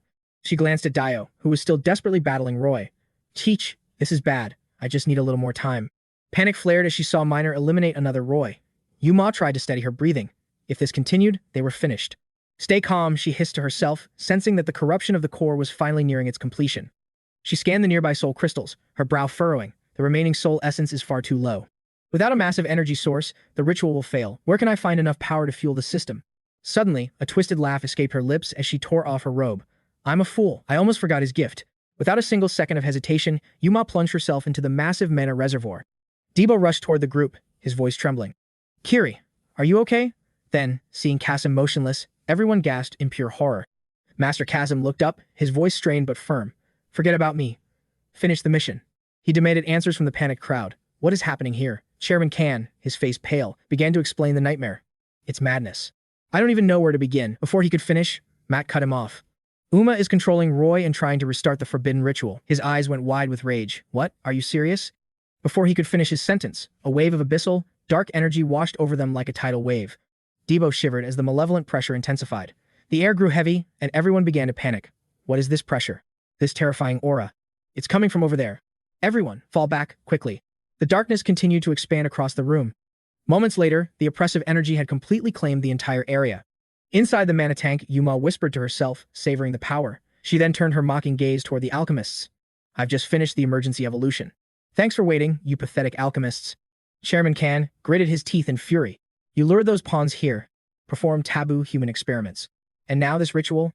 Is all of this truly your doing, 𝗬𝗏? He didn't even finish before 𝗨𝗏 interrupted him with a grim look. That's not 𝗬𝗏. He used his mystic eyes to scan her. I've confirmed it. She is something else entirely. The entity standing before them was a mutated horror. 𝗨𝗏 confirmed that her very soul had been overwritten. A chilling laugh echoed through the chamber. Indeed, this vessel now belongs to Parvent, the world's greatest alchemist. Matt spat at the ground. You monster. What did you do with the souls of the Magatia people? Are you trying to resurrect the Dark Mage here? She shrieked with laughter, her eyes filled with arrogance. Is that what you think? Even those fools thought that, which is why they served me. They were all just stepping stones for my ascension. You vastly overestimate the value of your puny souls. With such pathetic energy, you couldn't even summon a single finger of the Dark Mage. Matt paused, trying to grasp her true intention. Then what are you? Before he could finish, she unleashed a wave of magic. I'm not bringing him here. I'm going to him. Kiri refused to back down, activating her Blooming Moon skill with a deafening, defiant roar. Stop him at all costs. But shock froze their hearts as the attack vanished before reaching 𝗬𝗏. Even worse, her own magic swallowed the blow. Minor drew his weapon, his voice trembling with rage. My skill was absorbed? He barked orders, his face pale with rising desperation. A Dark Mage? Impossible. We must halt his progress before his corrupted mana consumes everything. The unknown threat loomed large, and seeing their terror, 𝗤𝗏's twisted excitement only grew. The moment is here, she declared, standing resolute before the towering mystic gateway. Refusing to let her escape, the group launched a desperate final assault. You won't win this. Block her. 𝗬𝗏 began her incantation, her mind drifting back to the long years of sacrifice. I sacrificed my entire life, researching until my very bones began to crumble, she whispered inwardly. A wicked grin spread across her face as she savored the taste of her approaching victory. Even in death, my soul remained bound for this moment. Her twisted smile hinted at a dark possession. Is he there? Their doubts vanished as the terrifying reality of her dark spell manifested before them. A Dark Mage, they screamed as a massive wave of corrupted mana erupted from her position. The blinding energy forced 𝗨𝗏's comrades to shield their eyes as she approached the Dark Mage. Every step fueled her laughter. 𝗬𝗏's dark excitement became truly intoxicating. Reaching out, she cried, Finally, I've found you. The legendary Dark Mage I have sought for ages. Suddenly, her joy turned to pure panic. You aren't him. What did you say? He gasped. As the Dark Mage unleashed his power, 𝗬𝗏's face twisted in sheer, soul-crushing terror. Why? She wailed. As magic consumed the relic, he countered. Why do you dare reject me? The witnesses stood paralyzed, caught between utter bewilderment and the terrifying spectacle unfolding before them. Desperate, 𝗨𝗏 activated his magic eye, only to see the Dark Mage's hand reaching for him. In a flash, the Dark Mage crushed his vision, leaving 𝗨𝗏 screaming in absolute agony. Minor shouted in concern as 𝗨𝗏 collapsed, clutching his bleeding eye and gasping for air. 𝗨𝗏 struggled to focus on the mage. As that hand approached again, a chilling doubt surfaced. He called my name. Suddenly, the walls groaned and the entire structure began to crumble. Chairman Khan panicked. It's over. The ritual has spiraled beyond anyone's control. Through the searing pain, 𝗨𝗞𝗚𝗟𝗡 stood tall with newfound resolve. I'm going in. What? Are you insane? His ally protested. You have no idea what's waiting in there. Minor begged him to retreat, but 𝗨𝗞𝗚𝗟𝗡 advanced, surprising even the dark mage with his courage. Every step forward confirmed a strange intuition. For some reason, the mage was calling for him. Perfect, the mage sneered. 𝗨𝗞𝗚𝗟𝗡 gritted his teeth. I wanted to see your wretched face too. As 𝗨𝗞𝗚𝗟𝗡 ventured deeper into the darkness, his comrades' desperate cries echoed behind him. A crimson abyss opened below. Why me? This simple invitation felt like a quest into certain death. Perfect, a voice boomed through the void. I've waited an eternity to see your face. Amidst the wreckage, the Dragon Master sat calmly, playing a game of chess, as if time itself stopped. Your curiosity will be your downfall, he warned, his expression darkening as the environment grew unstable. Time is running out. Listen well. He pointed urgently to the mysterious parchment in his hand. The answers lie here. He revealed Jack Rick's map, marking a destination hidden from the world. You must go alone, Pa. Before he could finish, a blinding light engulfed his entire body. Only then will I reveal the truth. Suddenly, a monstrous, clawed hand lunged from the shadows. Freddy was gone, snatched by a dark force. Finally, I have been waiting for you, a voice whispered. Standing there was the dark mage himself. 𝗨𝗚𝗟𝗡 questioned how such a high-level threat appeared now. Waiting for me? You knew. The mage smirked. It was destiny. Your arrival was always inevitable. Despite a brief skirmish with the archmage, his path here had been surprisingly effortless. Friend's ring and the interference from Fran's soul caused a temporary system lag. Still, why do these pests keep bothering me? What makes me so interesting to you? To a monster trying to erase this world, I should just be a low-level obstacle in your way. This meeting felt different. He didn't see me as a threat, but as a vital piece in a larger game. An obstacle? Don't overestimate your rank. 𝗨𝗚𝗟𝗡, you lack the stats to hinder my grand design. Instead, you are a necessary ingredient. His words hit like a physical blow, leaving me completely speechless. Otherwise, I wouldn't have triggered your regression. Was this dark mage the mastermind behind my second chance? Skepticism is natural, but the truth remains unchanged. Even if another used chronomancy to send you back, you'd still be a puppet dancing on my strings.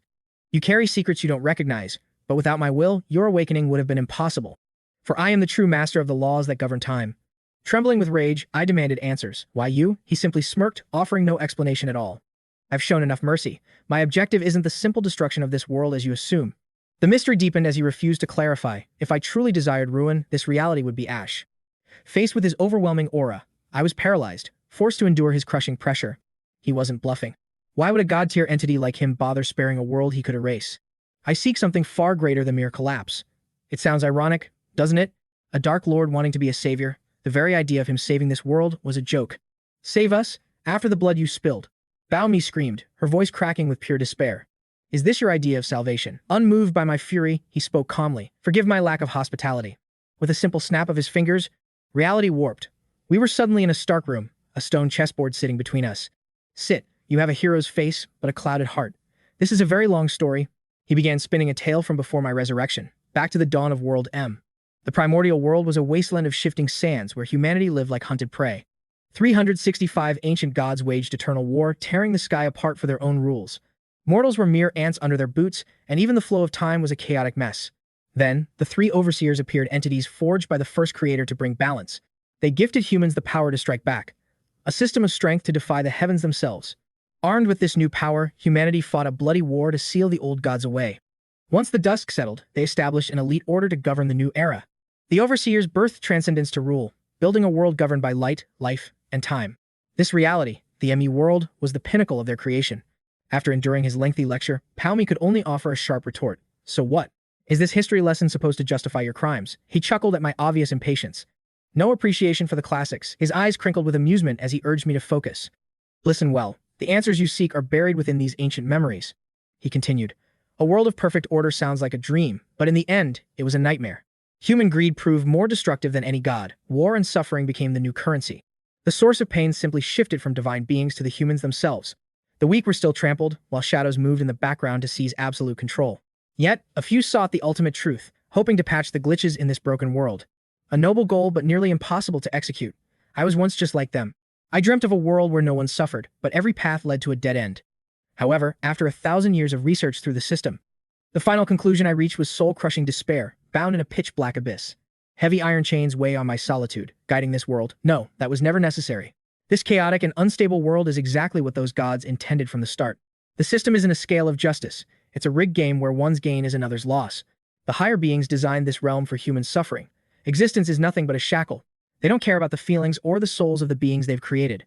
Trapped in an invisible cage, we are just livestock living within their artificial order. We are strictly forbidden from deviating from their preordained rules.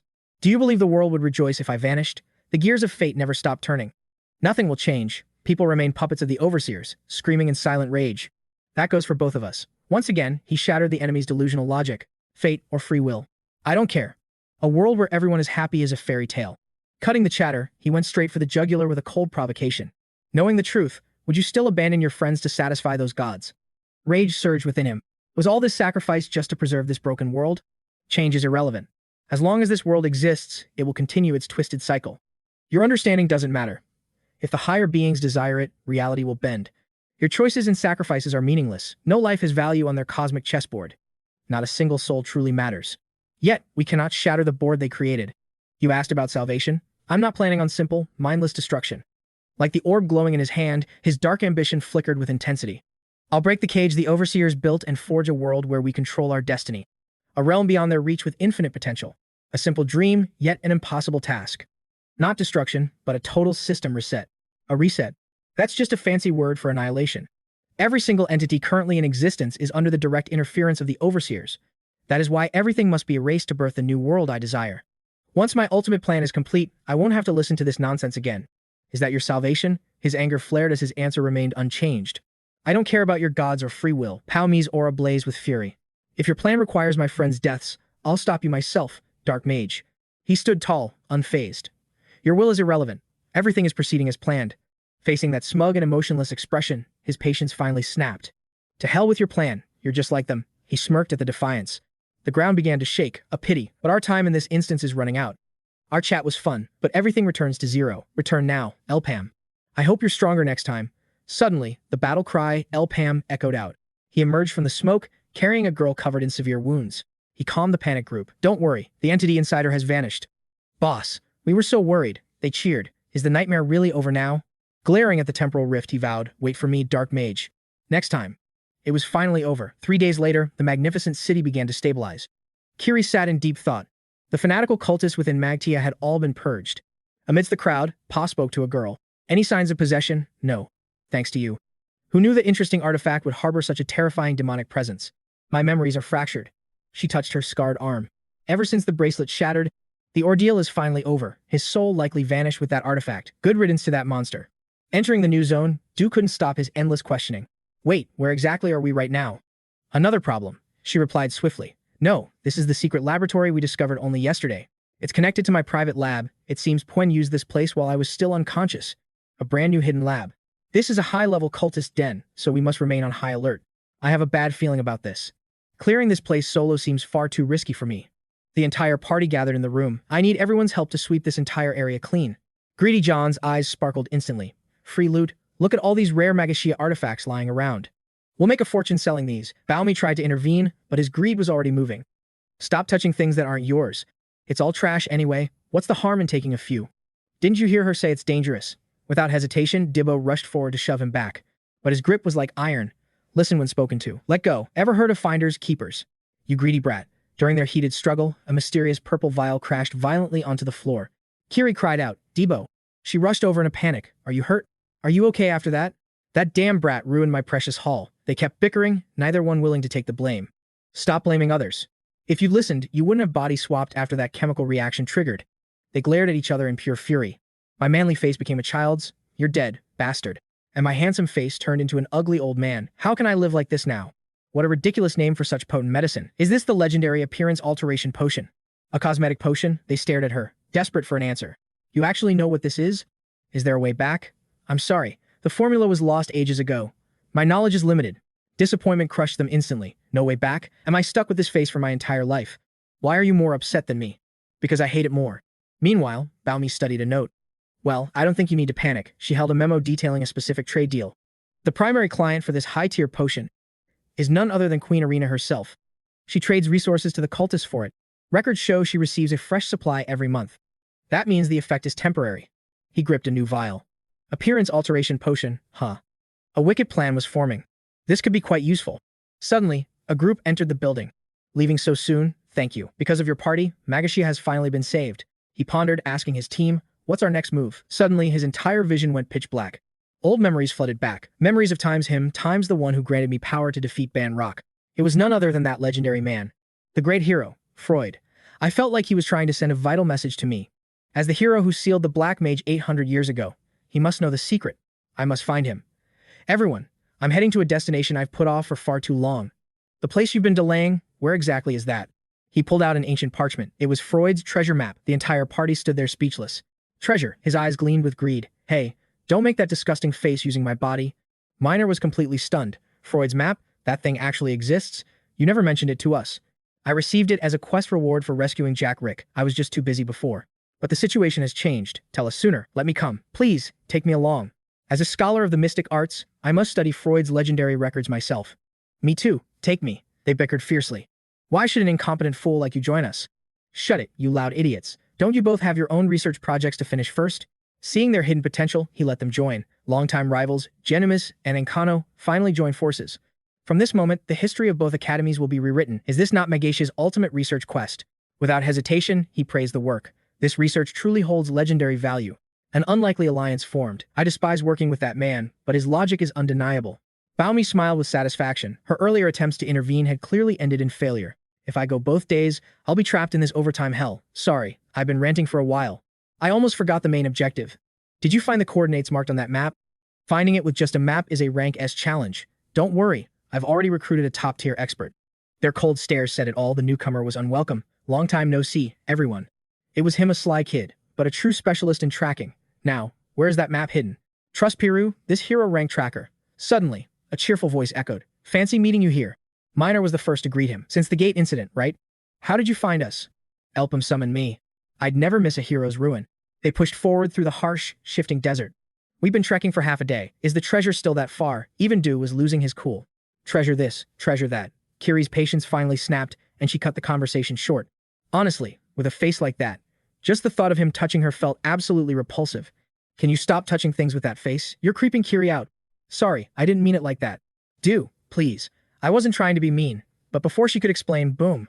A massive explosion erupted, and then they swapped back. I'm finally free. He cheered, his face lighting up.